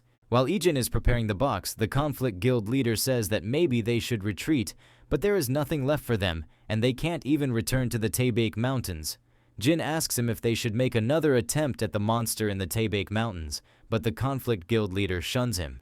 That monster is out of their league as well, and they leave Taebaek Mountains in order to run away from him. Finally, Ijin takes out the box with seals on it. The Conflict Guild leader devours an item from the box. This increases his power by several-fold, and he starts emitting a lot of berserk energy. The spirit of the mountains have spread throughout his whole body. All of his stats are increased by 15%. He gained an automatic healing effect of 5 regen per second. He gained the power of the mountain god, and his influence on the natural objects increased significantly. His affinity for all spirits increased drastically. All of a sudden, his body starts going through overexertion of energy. A warning message pops up stating that his stamina levels are lower than the acceptable level. The spirit of the mountain effect will be temporarily applied, but he will suffer terrible pain and severe penalties afterward. The spirit of the mountain has entered his body, and it is absorbing his stats. In the event of neglecting the current state for an extended time, he might end up facing death. The Conflict Guild leader is boiling from the inside as his power is overflowing. As he previously thought, his primary class strongman goes well with his linked class Dark Elementalist, and he should be able to win with this. With that being said, he jumps toward the minions of Sungwoo. With just a single Earth Shatter skill, he managed to kill a ton of minions. Minions are not the only ones who died with the Earth Shattering, as there were many Conflict Guild members who were swept away by that attack. The buffed-up Conflict Guild leader calls out the Necromancer for a 1 versus 1. He throws many insults at the Necromancer, saying that he is a piece of garbage who hides behind his minions, and he is not even fit to be a man. He then points out at the cameras, and he asks the audience at home if they are not curious about what the real power of the Necromancer is like. Sungwoo says that you are asking for a 1 versus 1 after trying every cheap trick in the box. There were many bastards like him who came before to fight him, just like now, but in the end, all they received was death at his hands. Conflict Guild leader says that he is different from him as he has survived thanks to his own skill and body, unlike the Necromancer who keeps hiding behind his skeletons. He points towards Sungwoo while asking if he can boldly say with his own mouth that he is strong. Sungwoo gets pissed, and he says, do he needs to say it loud? The Conflict Guild members who got swept away by the Earth Shatter are on the edge, and Ijin gets to them. He tries to help one of them, but this person turns out to be Hanho. Instead of thanking Ijin, Hanho punches his face. The survivors say that Hanho is the weakest among the Necromancer comrades, and they can somehow manage him. Hanho gets pissed, and he says that he is going to change this perception right here and right now. Hanho leaps toward them while activating his Asura arms. He then uses a skill called Ghostly Daggers, a fist of violence. Some of the players die after getting hit by the daggers, but the remaining players say that they should remain steadfast as Hanho must be from a thief class at best. Hanho gets buffed up after the kills, and the survivors become afraid after watching this form. Hanho thanks Admiral Chen for bestowing this power upon him. With that being said, Hanho pummels the surviving players with Asura fists. Hanho thinks that he is looking super cool right now, and even the broadcasters must be filming him right now. Maybe he will get a fan club like Sungwoo in the future. However, the broadcasters are focused on the fight between the Necromancer and the Conflict Guild leader. Something bizarre happened in that battle as Sungwoo already knocked out the buffed-up Conflict Guild leader. Sungwoo gives out a grim smile while saying that he already told him that many others tried to pull this head-on fight card on him, and now the Conflict Guild leader will soon lie with them. The Conflict Guild leader coughs up a lot of blood as he tries to say something. He is still confused about how he lost this fight. Even if there is a difference in levels, there shouldn't be much difference in stats since he got additional stats to even out the odds beforehand. Sungwoo is not sure, so he asks the Conflict Guild leader if he got more stats through side quests. The Conflict Guild leader is level 18, and he is ranked 10 in the Korean server. He thought that the bonus stats he got from various hidden quests would be enough to be compared to the top 3 rankers. Even if his stats were lacking a bit, he thought he would be able to overcome the Necromancer if he were to receive the Spirit of the Mountain. Before striking him down, Sungwoo informs him that he is not the only one who walked a dangerous path to get here. He is more like a frog in a pond who was stuck in the Taebaek Mountains. With that being said, Sungwoo strikes the Conflict Guild leader, chopping him into tiny pieces. Sungwoo earns 145,000 gold coins by killing a player who is in a demigod state. After witnessing the demise of their leader, other Conflict Guild members tremble in fear and throw their weapons. It's over for them, as their leader is dead, and they are no match for even the weakest of the comrades of the Necromancer. Ijin admits their defeat, and he begs the Necromancer to spare their lives. Sungwoo obtains a legendary consumable item called the Inner Pill of the Taebaek Mountains from the corpse of the Conflict Guild leader. The user of this item can obtain a huge increase in ability stats by accepting the spirit of the mountain. Also, the affinity for mastery over nature and energy increases drastically. This allows the player to occasionally gain power in the mountain demigod state. However, for a player to completely absorb it, they need a minimum vitality level of 80 or more, and the recommended level for its usage is 100. But Sungwoo already has his demigod state, which can create conflict and cause adverse effects. The description says that this inner pill was formed after someone unqualified forcibly ingested the demigod ginseng. Instead of gaining power, their power was absorbed by the pill, thus resulting in a more strongly concentrated state after consuming the power of the Conflict Guild leader. This is the first time Sungwoo gets his hands on an item that can unlock the demigod state. Sungwoo asks Ijin about the girl. Ijin is not sure which girl he is talking about, so he tells him that he is inquiring about Jisoo Yun, the woman wearing the red tracksuit. Ijin calls her the human butcher lady by mistake. He opens up the divine landscape painting to show Sungwoo the location of Jisoo Yun. This painting is a legendary consumable item. It teleports the target to the painting's location, and right now it's on a cooldown of 96 hours. Sungwoo asks Ijin about this place, and Ijin informs him that it is the deepest place in the Taebaek Mountains. Sungwoo asks him if it's safe there since he heard them saying on a stream that they had already cleared up the whole Taebaek Mountains. Ijin informs him that it is partly correct, but cleaning up the whole mountain is a lie. They tried to exterminate the monsters, but the mountains were too deep, and monsters kept increasing in number and strength every day. They even started a power struggle, and in the end, one of them united the mountain range. From that point onwards, a being called the King of the Great Mountain Range was born. Sungwoo thinks that he never saw a being with the title of a king, and Ijin further informs him that they could never confirm its existence and that they only saw the quest message. They couldn't even handle the subordinates of that king, so they moved to a different area. Hanho asks him if that is the reason why they joined the Falling Devil faction. The Devil faction needed troops after the last war, and the Conflict Guild needed an area to migrate to. Sungwoo becomes a little bit worried after hearing it, as it is not a good idea to leave the growing monsters to themselves. Hanho asks Ijin if he has any other information, and if he is honest with them, then they will treat him better than other slaves by giving him alcohol and drugs. Ijin rejects his offer by saying that I am 18 and I don't want to break the law by drinking liquor. Both Hanho and Sungwoo are not sure if he is being honest about his age. Hanho becomes pissed at this young boomer, and he straightens him up by saying, "You are too young for drinking, but you have no remorse for plundering." At the same time, the Crusader Guild arrives at the scene. Sungwoo asks the prosecutor what he wants. Deep down, Sungwoo knows that this prosecutor is not someone who plays tricks like the Conflict Guild.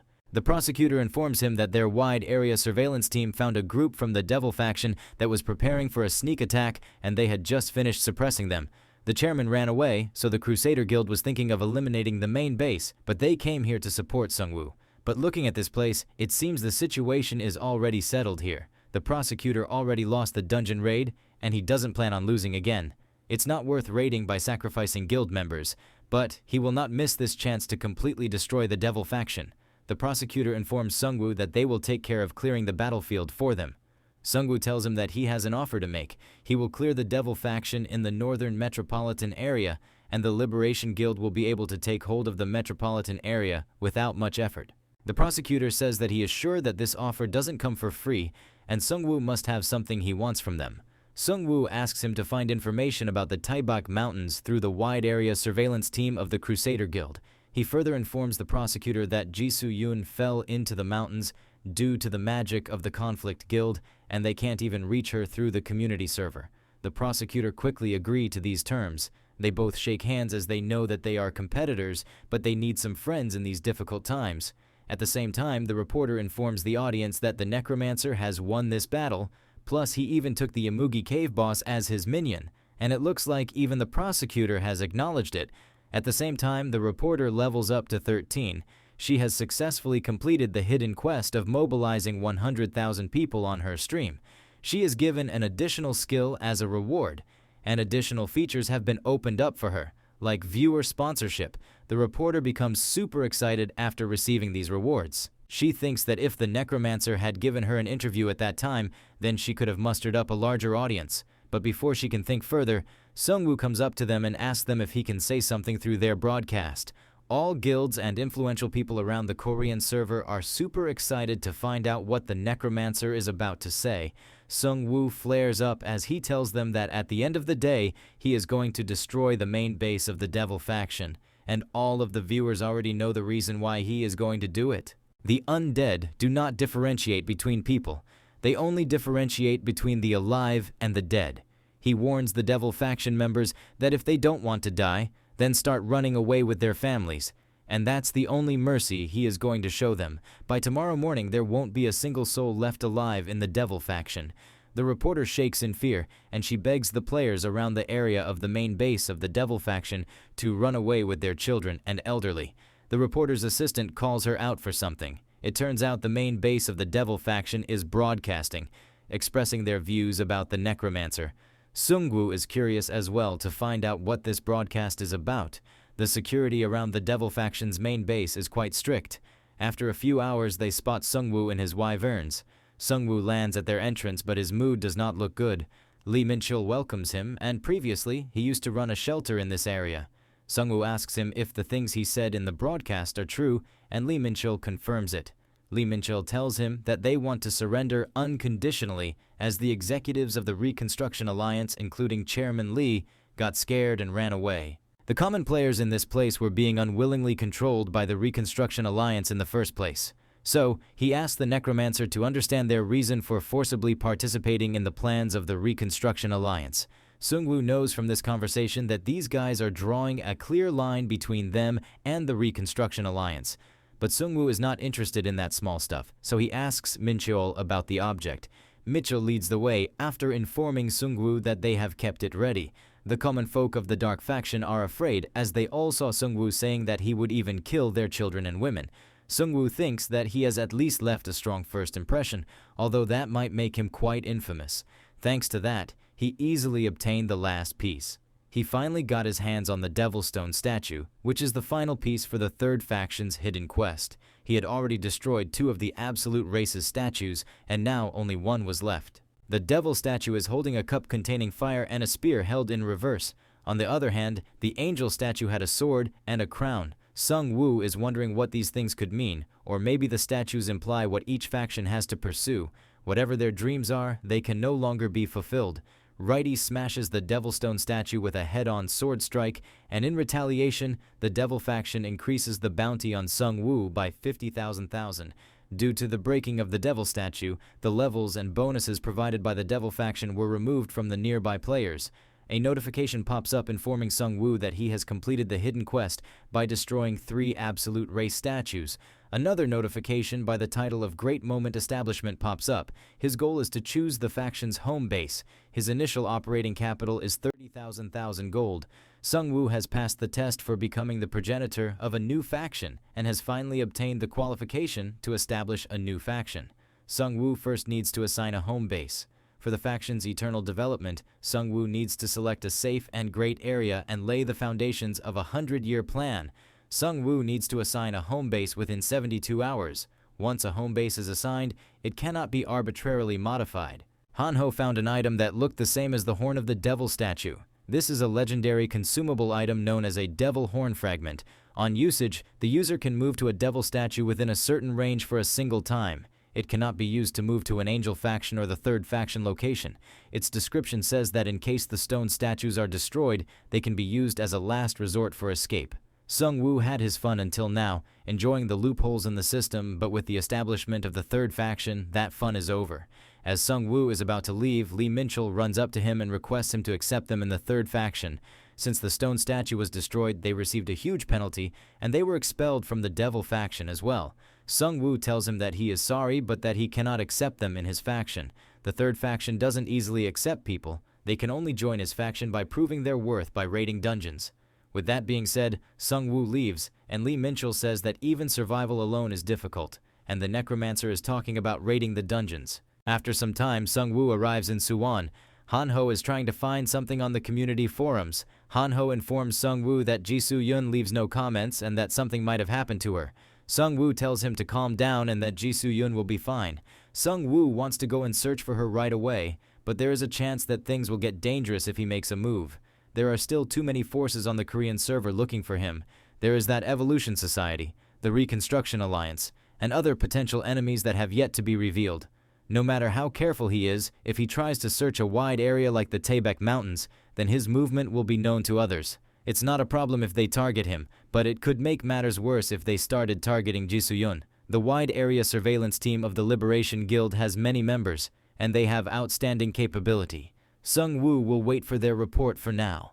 The growth level of the World Tree is 2, and it has grown up to 83%. Spearman Kyungsoo informs Sung Woo that they don't need lights during nighttime as the World Tree illuminates a lot of light, and it also stands out because the surroundings have no light. The World Tree is pretty much a landmark right now, and hiding it will be useless. Hanho, with a severe face, says that they should use it since they cannot hide it. They can emphasize its sacred yet dominating presence to the people outside. A system message pops up asking Sung Woo if he wants to choose the location of the third faction's main base, and Sung Woo clicks on the yes option. Another notification pops up asking Sung Woo for the faction name. After choosing a name, it cannot be changed for 30 days, plus an enormous amount of gold is required to change it for the second time. Sung Woo has already thought up a good name for his faction. He names his faction the World Tree Faction. All players get a system notification. The system congratulates all players as a new faction has been established. All of its members will get faction quests just like the other two on. New features will open according to the faction rank. Another notification pops up informing Sung Woo that he has completed the faction quest for the establishment of Great Moment. Initial operating capital of 30 million will be given to him as a reward. Sung Woo got the title and was the first investor, and all of his stats increased by 3 points. He can now add regular members to the faction. The World Tree, also known as the Holy Tree of Life, becomes the symbol of the faction by satisfying a particular condition. The whole world gets a system message. The system informs the players worldwide that for the first time in the history of the Korean server, a player-led faction called World Tree Faction has been born.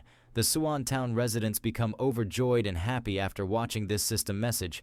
Spearman Kyungsoo says that the Suwon town members felt alienated for not being a member of a faction for a long time. All of a sudden, the Angel faction releases an emergency worldwide faction quest. Its title is the ominous segment Purification Project. Their objective is to disrupt the World Tree faction and kill the Necromancer leader. After completing the objective, they need to touch an angel statue. As a reward, they will be given 150 million gold coins and the highest position on the server. The Devil faction releases a worldwide quest as well. Its title says Stepping on Parasite Eggs and Bursting Them. Their objective is to offer the World Tree faction member corpses to the Devil Stone statue. After completing the objective, they need to touch the Stone of the Devil. They will be given 1 million gold for each World Tree faction member they kill, and the highest position on the server will be granted to the player with the most significant contribution. Sung-woo thinks these two factions have invested a lot of money in this quest and must feel threatened by his existence. Another world quest, named after the one who is hated by the world, pops up. It's a hunting or protecting type of quest. Their objective is to either hunt or defend the World Tree players. The rewards are different depending on the situation. Number 1, in case of hunting, 5 million gold for each World Tree faction player will be given, and on killing the first ancestor of the World Tree faction, 500 million gold will be given. In the case of protection, the first player of the World Tree faction is the most problematic in the world. He took actions that brought the two absolute races anger upon himself. As such, the two absolute races have decided not to leave him alone. This event is for the whole world and is not limited to the Korean server. The players must also choose whether they are going to follow the orders of the absolute race or resist them to join the new birth. The contents of this quest may change depending on the progress. After hearing about the reward on the head of Sung-woo, even Hanho becomes a little bit inclined to kill him. The reward money is too big, and Sung-woo thinks that soon enough, the atmosphere will shift to that of a house full of people mourning a deceased person. Hanho's dad goes into rage mode, and he asks, how dare they try to hunt us? Not just Hanho's dad, everyone from Suwon Town becomes excited after thinking about how much experience and gold they will gain for free by killing the people who will come for their heads. Sung-woo is confused about how these people change from being naive to human-killing butchers. Spearman Kyungsoo informs him that their situation is different from when their only way of survival was running away. They will start preparing for this new fight, and this time, they will make a little bigger and perfect war plan. While talking to Kyungsoo, Sung-woo checks the image scale. It turns out the game maker is watching him. This time, Sung-woo will make things fun for this being, but with a completely unexpected twist. After some time, the Hwarang Guild from the Devil faction comes live to give their official standpoint on the World Tree quest. The Hwarang faction decides not to pursue the hunting of the World Tree faction. Some other minor factions within Korea support the World Tree faction. On the community forums, someone posts that this current situation is the same as a historical event. During the Donghak Peasant Revolution, they had to bring in foreign powers because they could not stop the peasant army. After this quest, people from foreign countries will come and make a mess of their Korean server while trying to hunt the Necromancer. Most of the Korean players support Necromancers as they don't want any foreign invaders on their land. A female player on the helicopter tells Dr. Yu, the top 10 ranked, that the world is a whole of incapable people who are too scared to look at the bigger picture. After some time, the helicopter arrives at a specific location, and many players come out to greet Dr. Yu. A player by the name of Arhata says that this is the first time they have met him in person. Dr. Yu greets them, and he asks if the elder came to the sea to greet them. Arhata informs Dr. Yu that the Yakuza boss hasn't moved to these remote places himself, but they have made sure to dispatch sufficient troops, so they ask for his understanding. Dr. Yu asks them about who is here in place of their boss. Arhata informs him that Chief Kata Akira has come in place of their boss. He is the Sword Saint, and he is in charge of educating the guild assistants. Doctor, you move into the chief room. Chief Okata is sitting there alone with a sword in front of him. All of a sudden, he releases a lot of aura. Dr. Yu gets a notification informing him that a sharp sense is looking through his identity. His profile information is partly exposed and his movements are being read. Chief Okata thanks Dr. Yu for coming all this way by himself. Dr. Yu thanked him in turn by saying that it was an honor to meet the Sword Saint. He points out to a sword, stating that it's his honor to stand behind the hilt of that sword. Chief Okada says that Dr. Yu knows the nickname that people call a joke on the Japanese server, and Dr. Yu seems to be very interested in Japan since the amount of information he has is impressive. After some time, they move to a more friendly room and eat food together. After having food, they enjoy special Japanese wine. Chief Okada asks Dr. Yu if the target they and the Evolution Society requested is this guy. Doctor, Yu confirm it by saying that he is the same guy who was pointed out by the World Quest yesterday. Chief Okada says that he just came out here for a short outing, but this feels like catching a sea bream with a shrimp. If they manage to deal with the Necromancer first through the Korean server informant request, then that would be a huge achievement for their organization. Chief Okada tells Dr. Yu not to worry about the Necromancer as he is planning to dispatch his most precious special unit. Dr. Yu says that he once entrusted the request to the Korean server mercenaries, but they failed, and the Necromancer must be preparing for a sneak attack. Chief Okada gives a killer look to Dr. Yu. He then flares up as he informs Dr. Yu that they are not some back-alley mercenary trash. They are knights errant who hold the sword of honor and loyalty. Their skills are different from those of a handyman who works for a penny. Dr. Yu says he is correct, and no one dares to think lightly of Yamato Guild's sword. Still, this time, their opponent is not easy to deal with, but before a doctor can say anything, Chief Okada stops him by telling him to set his worries aside because they have the ninjas. Ninjas are an advanced class of assassins who specialize in deceiving, exploiting, and killing strong opponents. On top of that, they have received professional training that has been passed down from generation to generation. Creating synergy by gathering 15 ninjas of this caliber is definitely no easy task. Since their conversation seems to be over, Chief Okada is about to turn the ship around. Dr. Yu tells Chief Okada that it is his honor to meet him, but before Dr. Yu can leave, Chief Okada tells him that the Yakuza boss gave out orders to first receive the object before drawing out the sword. Dr. Yu tells him to rest assured that the item they requested will be delivered to them within a day. With that being said, Dr. Yu leaves the ship using the helicopter. The female player asks Dr. Yu about the boss of this Yakuza clan. Dr. Yu informs her that Yamato Guild's master is an older man who took control of Kyushu. He is an older man who couldn't awaken even after getting to level 22. He must be in a hurry since he is trying to collect items that are required for awakening, and they happen to have one of them, so they got a deal out of it. The female players ask if the ninjas can get the Necromancer for good.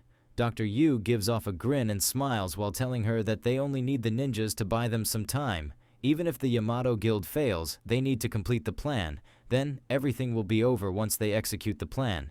Meanwhile, on the other side of Suwon Town, Spearman Kyungsu says they told everyone that they were preparing for war, but their clan was not big enough. Sungwoo says that he is correct since they only selected a small number of elite players. Sungwoo did this in order to reduce the risk associated with the dependent population and to form a solid formation. Spearman Kyungsu says thankfully they have had almost zero death up until now, but that can't be guaranteed if they were to join a war. Their town's population is 226, and even if a small number of casualties were to occur, that would still be an irrecoverable blow. Spearman Kyungsu says that they cannot accept people recklessly, and Sergeant Kim says that it would be quite difficult to find those with evil intentions among the recruits. Sungwoo has a plan, as he thinks they need to lay a solid foundation first. Money, items, hunting, and anything that can be grown, they will raise to their limits. This is the beginning of a project aimed at militarizing the entire population's abilities for multi-personal combat. First, they will focus on items. After some days, they manage to create a new item thanks to the loot obtained from the Conflict Guild. This is a rare crossbow called the highest grade repeating crossbow, and it has a high-capacity magazine. A semi-automatic gear is attached to it, and a high-capacity magazine has been added to it. After equipping the magazine, 28 shots can be fired continuously. The Reconstruction Alliance produced this 8 continuous shot crossbow, but it was improved by the blacksmiths of the World Tree faction through the addition of 90,000 gold.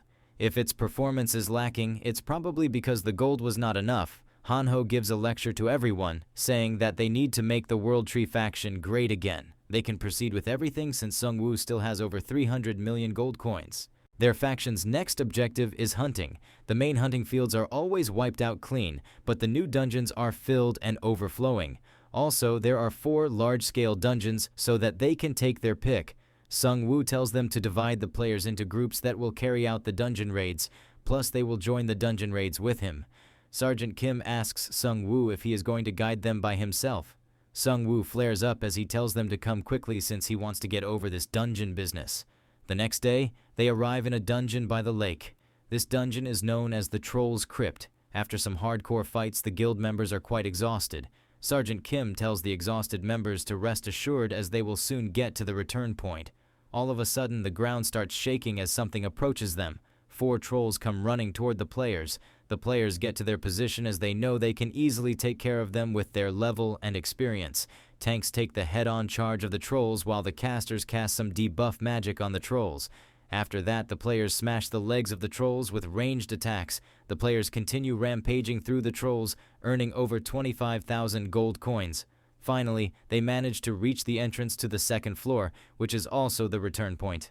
In a few hours, the World Tree faction members reach the surface, and the minions carry out the dead bodies of the trolls. Troll's Crypt was a large-scale dungeon with 3 floors, which was formed in Seoho Park, but they can get a lot of experience points by just raiding the first floor, exiting the dungeon, and then repeating the process without casualties. Spearman Kyung-soo says that it is a relief there are no casualties, but the faction members are exhausted to death. They had been raiding the dungeon non-stop for 11 hours straight, which made them familiar with every nook and cranny of the first floor. Sung-woo says, the more experience you obtain, the faster the raids get. The shorter their resting time will be, and they will get even more experience. An exhausted Lieutenant Kim says that even factory machines will break if you keep using them non-stop. Sung-woo says that how can you say it when it's a process that even Hanho endured? Back in their days, the 3 of them used to hunt monsters with food held in their mouths. Sung-woo asks them if this grinding trip is not effective. Hanho's father says that no one is dead, but there are many injured. Even if they heal them using potions, the mental fatigue will only continue to build up. Most of the elites of their faction, including Hanho's father and Sergeant Kim, have leveled up to 15, but they are worried as things are getting competitive and the newcomers are catching up to them. Hanho tells the citizens of Suwon Town that there is no time to rest as they should be moving the troll corpses before they spoil, and now it is time for the collection and production phase of their faction. After some time, the wyverns arrive in Suwon Town with the newly acquired trolls. The workers have not yet dismantled the already acquired trolls, and the wyverns keep adding new trolls to the pile. With that being said, the players start draining the blood and removing the skin. The potion boxes in the storeroom are already filled to the brim, and there is no more space to store new stock. Troll's blood is used to make potions, but they lack some herbs that go along with the blood, so they send a team to gather more herbs from a nearby mountain. The collection team is already on edge, but the players ruthlessly feed them potions and send them to the mountains once again. Right now, the World Tree Factory is going through a rapid economic boom, and soon it will be filled with the best talent and materials. Things in Suwon Town are going well for now. The only thing Sung-woo is worried about right now is Jisoo-yun. Someone tells Jisoo-yun that you guys call us monsters. But looking at what Jisoo-yun has done, he is not sure which one of them is a real monster. This entity turns out to be the king of the Great Mountain Range. Jisoo-yun thinks that it might be difficult for her to return. The wide area search team of the Crusader Guild is at the Taebake Mountains. Due to an unknown power, their low-level magic drones are being blocked. They can hear the sound of monsters coming from different sides of the mountain range, and they think that this must be the reason why the Conflict Guild ran away from this area. They must have thought that fighting other factions would be better than this. Plus, the monsters around this area are strange. It's like every one of them is a boss monster. The female player says that this environment is a huge challenge for them, even with their wide area surveillance team's resources and personnel. They can't do much, and they are not sure if it is possible to survive here alone. The male player informs her that Jisoo-yun is no ordinary person and she is a ranker. They become afraid after thinking that the Necromancer will kill them if they find Jisoo-yun as a corpse. One of their underling informs them that he found a witness. After a few minutes, they reach a well-maintained home. An old man with his granddaughters come outside to greet the players. It turns out that for a short while this family was with Jisoo-yun, but for some reason she got separated from them. Both the wide area surveillance team leader and the old man bicker back and forth. In the end, player asks the old man if he knows where Jisoo-yun went. The old man says that she has not returned since the time she borrowed our clothes and left. He lent her some clothes, worrying about whether she would be able to stand this cold place with an outfit like that. The old man starts crying, thinking about how these city people scammed him so many times. At the same time, the granddaughters inform the surveillance team that it looked like Jisoo-yun received a quest at that time. This quest seems to be related to the king of the Great Mountain Range, so maybe she was following the quest route. All of a sudden, the grandpa gets up and he shouts aloud. The surveillance team leader asks him if he remembers something. Grandpa informs them that Jisoo-yun also ate a lot of their emergency food. After that, she hunted wild animals and left them here, saying she was returning the favor, but he has never handled animal meat by himself. One of the granddaughters informed the search team about something. She said that the king of the Great Mountain Range has the Shadow King set item, but the player is not sure what that means. Surveillance Guild has no information about Shadow King in their library. The players say that tracking Jizu Yun will not be easy as she is headed for the boss of this mountain range. That's why they will have to delay or abandon this suicide mission. The surveillance team leader orders his underlings to log the information they got from their investigation and send it over to the Necromancer. Few kilometers away from the Suwon town, some players are clearing the roads from the low-level monsters. Sungtae says that he envies the people living in the Suwon town. The very area next to them is developing at a faster pace, but they are looking like this. Before he can say something else, he spots two players coming toward them. The new players asks for directions. Sungtae becomes alerted as this person is not looking like a native Korean. The players behind him ask about what is going on in the front. Sungtae becomes a bit relaxed as he got 26 people with him, and if things go downhill they can take care of it. Sungtae informs his friends that these people look a bit lost. His friends mockingly say that they should call the police if they are lost. The Japanese player asks Sungtae if this road leads to Suwon town. A signboard next to them says that Suwon town is 8 kilometers away. Sungtae asks him if he can't read the sign right next to them. The Japanese player thanks him for the direction. Sungtae becomes a bit agitated as this player is getting on his nerves. All of a sudden, the expressions on the face of the Japanese player changes. The Japanese player tells Sungtae to calm down as he is not looking for any signs and he can't even read. Sungtae looks back to find out that all of his friends have been annihilated and the ninjas are surrounding the place. Sungtae starts shivering with fear, and the Japanese player says that their border security has a lot of holes and it's totally pathetic. Sungtae gets down on his knees as he begs the Japanese player to spare his life, and in return he will safely escort them to Suwon town. The Japanese player turns out to be Arhata, and he tells Sungtae that what he needs is not a guide. Arhata only requires Sungtae and his phone as he wants to keep digging information from the Korean server community. Arhata says that no one has ever managed to live after meeting their first division. If Sungtae is not willing to cooperate, then they can easily find a replacement, and Sungtae says that he will cooperate. Sungtae asks them about where they are from. Arhata says that we are teachers who have come to teach a lesson to the unruly guys on the Korean server, and in the end, he asks Sungtae to guide them to the Necromancer.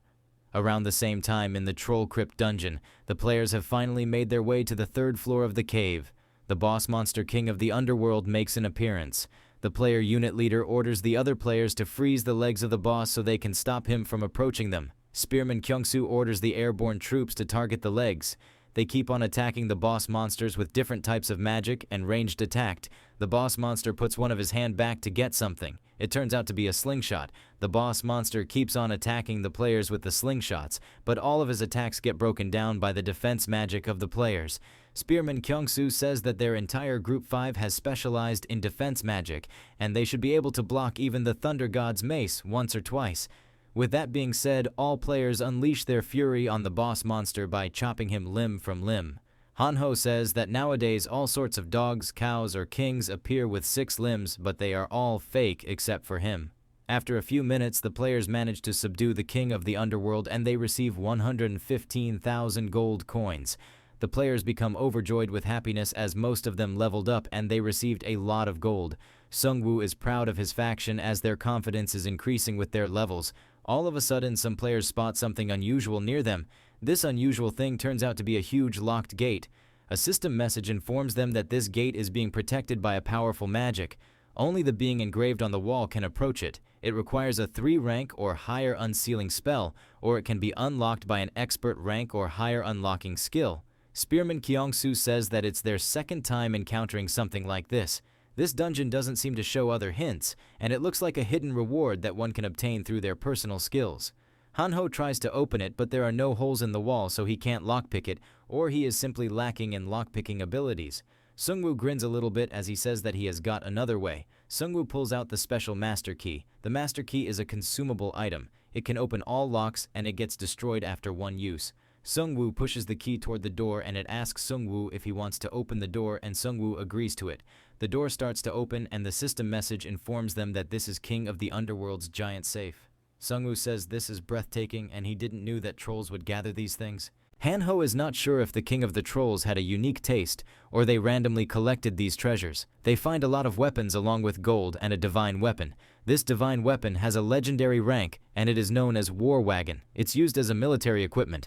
Once mana is funneled into it, 40 projectiles are simultaneously fired and create explosions aimed at the target point. It has a cooldown time of 5 minutes. The required mana changes according to the level of mastery. Lieutenant Kim says that this wagon does not look like a historical divine weapon, and it seems to contain magical powers. Spearman Kyongsu is happy because they finally got something good since the wars upon them. Hanho's dad says this weapon is super broken, and they can even conquer the whole world with it. And Hanho adds to it by saying that the World Tree faction will shred through its enemies with this weapon. Lieutenant Kim tries to lift it up, but it is too heavy for him alone, so Spearman Kyongsu says that they will have a hard time taking it back to the surface. Sungwoo activates the World Tree faction safe in order to store the war wagon. This safe consumes 100,000 gold to store a single item, and right now there are no weapons in it. A system message pops up asking Sungwoo if he wants to store the divine weapon war wagon. A total of 15,000 gold coins will be consumed in order to store this item. Sungwoo clicks on the store button. A huge bright flash blinds everyone in the vicinity, and Hanho says that if they were making a game, they should have given every single player an inventory of his own. Once the war wagon is stored, everyone jumps in the pool of treasures to claim their bounty. Hanho finds a wooden staff, but he is not sure if it is used by troll magicians or not. Hanho's dad informs him that it looks like a sari, but Hanho has no idea what a sari is. Sari are things that are erected next to totem poles. This is a heroic rank totem, and its name is Sadi of Luck. All production power and production technology improves in the radius of 5 kilometers. The place where Sade are installed have 10% additional item production success rates. This item is going to be quite useful for the production facilities of Suwon Town. Checking everything right now in this treasure trove will be quite difficult since there are all sorts of rare items, materials, and weapons in here. Sungwoo says that they have gained a lot since these past few days, and they will head back first. After a few days, the World Tree is emitting huge rays of light. Sungwoo installed the Sadi of Luck right next to the World Tree. Due to this factor, abundance of the sacred tree is granted to this area. Item production success rates are increased by 50%. On producing items, the chances of an additional option being granted increase by 10%. All item production costs are decreased by 10%. Another notification pops up which states that the effects of the Sadi of Luck are granted to the area. All production power and production technology improved by 10%. All item production success rates increased by 10%. The production team is quite angry at Lieutenant Kim for bringing these buffs upon buffs for them because now they have to work even during their sleep. Spearman Kyongsu says that the amount of medicinal herbs has also increased since the installation of the Sade. The herbalist team has yet to come down from the mountains, or maybe they ran away. Sungwoo says maybe they are absent because he pushed them a bit too far. Sungwoo gives a 12 hours leave to everyone in the World Tree faction to boost up their morale. While everyone is celebrating their long-awaited break, Sungwoo is thinking of raiding a much higher difficulty dungeon once the break ends. Sungwoo gives a bad news to the surveillance team since they will be not getting a break because they need to secure their borders. Hanho's father is the leader of the surveillance team because of his eye and the air skill, and he is not happy about it. After a few hours, the night falls, and the World Tree is giving off a soothing bright light. Someone is watching the World Tree from afar. These turned out to be ninjas, and they say that they have confirmed their target. They report that they have sighted the Necromancer, and there is also an unidentified giant tree that pumps out powerful energy. With that being said, all ninjas start assembling. Their squad leader refrains them from approaching any further beyond this point. His lackey says that the Suwon Town residents seem to be enjoying a break right now. Their leader says that they will have to kill him by aiming for the moment the bastard Necromancer comes out of the barrier. Their squad leader orders them to keep watch until their target comes out. The next day, World Tree faction starts packing their stuff for their next expedition. Spearman Kyongsu informs Sungwoo that this time the large-scale dungeon they will be raiding is at a university campus. According to the results obtained through scouting, religious fanatics and others appear there. This time the boss monster is expected to be some kind of corrupt spirit. Sungwoo had a previous encounter with a similar fanatic group. Sungwoo tells them that this time they could practice defending against not only physical forces, but magic and curses as well. Hanho tells Sungwoo that he is pretty sure Sungwoo is the only person who uses dungeon raids as some training ground. Lieutenant Kim informs everyone that their advance party is setting out right now. Spearman Kyungsu says, even though they are ready, but they should be still cautious outside the World Tree Barrier, but Hanho shuns him away by saying, you don't need to worry. If anything bad happens, he will immediately start praying. But Spearman Kyungsu has no idea what Hanho means by praying. With that being said, Hanho gets into his vehicle and he orders everyone to depart right away.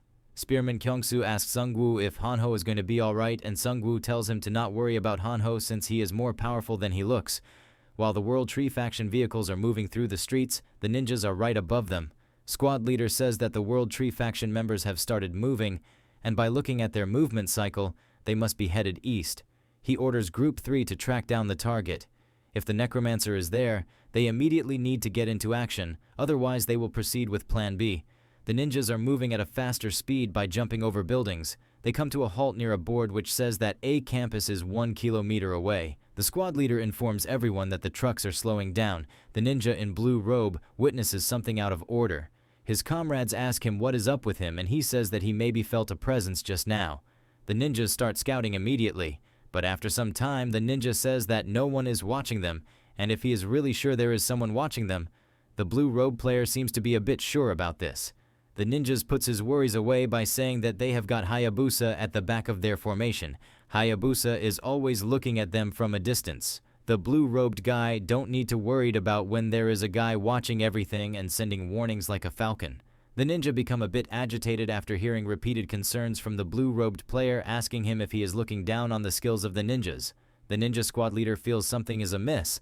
He asks the other ninja if he can contact Hayabusa. They have stopped receiving reports from the Hayabusa team for the past 2 minutes, which seems a bit fishy.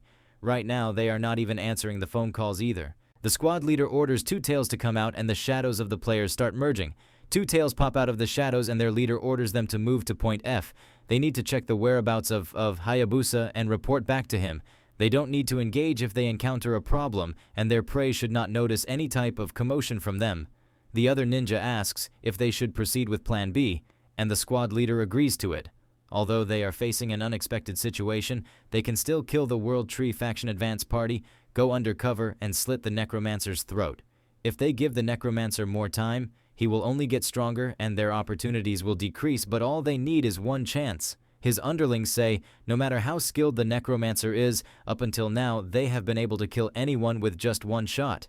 After coming together, the ninjas form a level 1 ninja operation synergy. This synergy requires a formation of 10 or more ninjas. All defense power and resistance power will be set to 0, and in return, all of the target's defense power and resistance power is nullified as well. Additionally, the damage of the first attack increases significantly by 500%. The blue-robed player is thinking that this unit is formed by Okata Akira in order to assassinate the overwhelmingly powerful opponents. He eliminated all powerful rankers of Japan using this team. He raised the Yamato Guild, which was an ordinary force at first, to what it is right now. The assassin leader says that failure cannot exist in this small land, and with that being said, they start advancing. The assassins seem to be approaching the advance party at a faster pace. The advance party seems to have not noticed anything just yet. The assassin leader says that this is going to be their last happy moment, but before he can say anything else, a fierce firebolt pierces through the formation, killing some of the ninjas.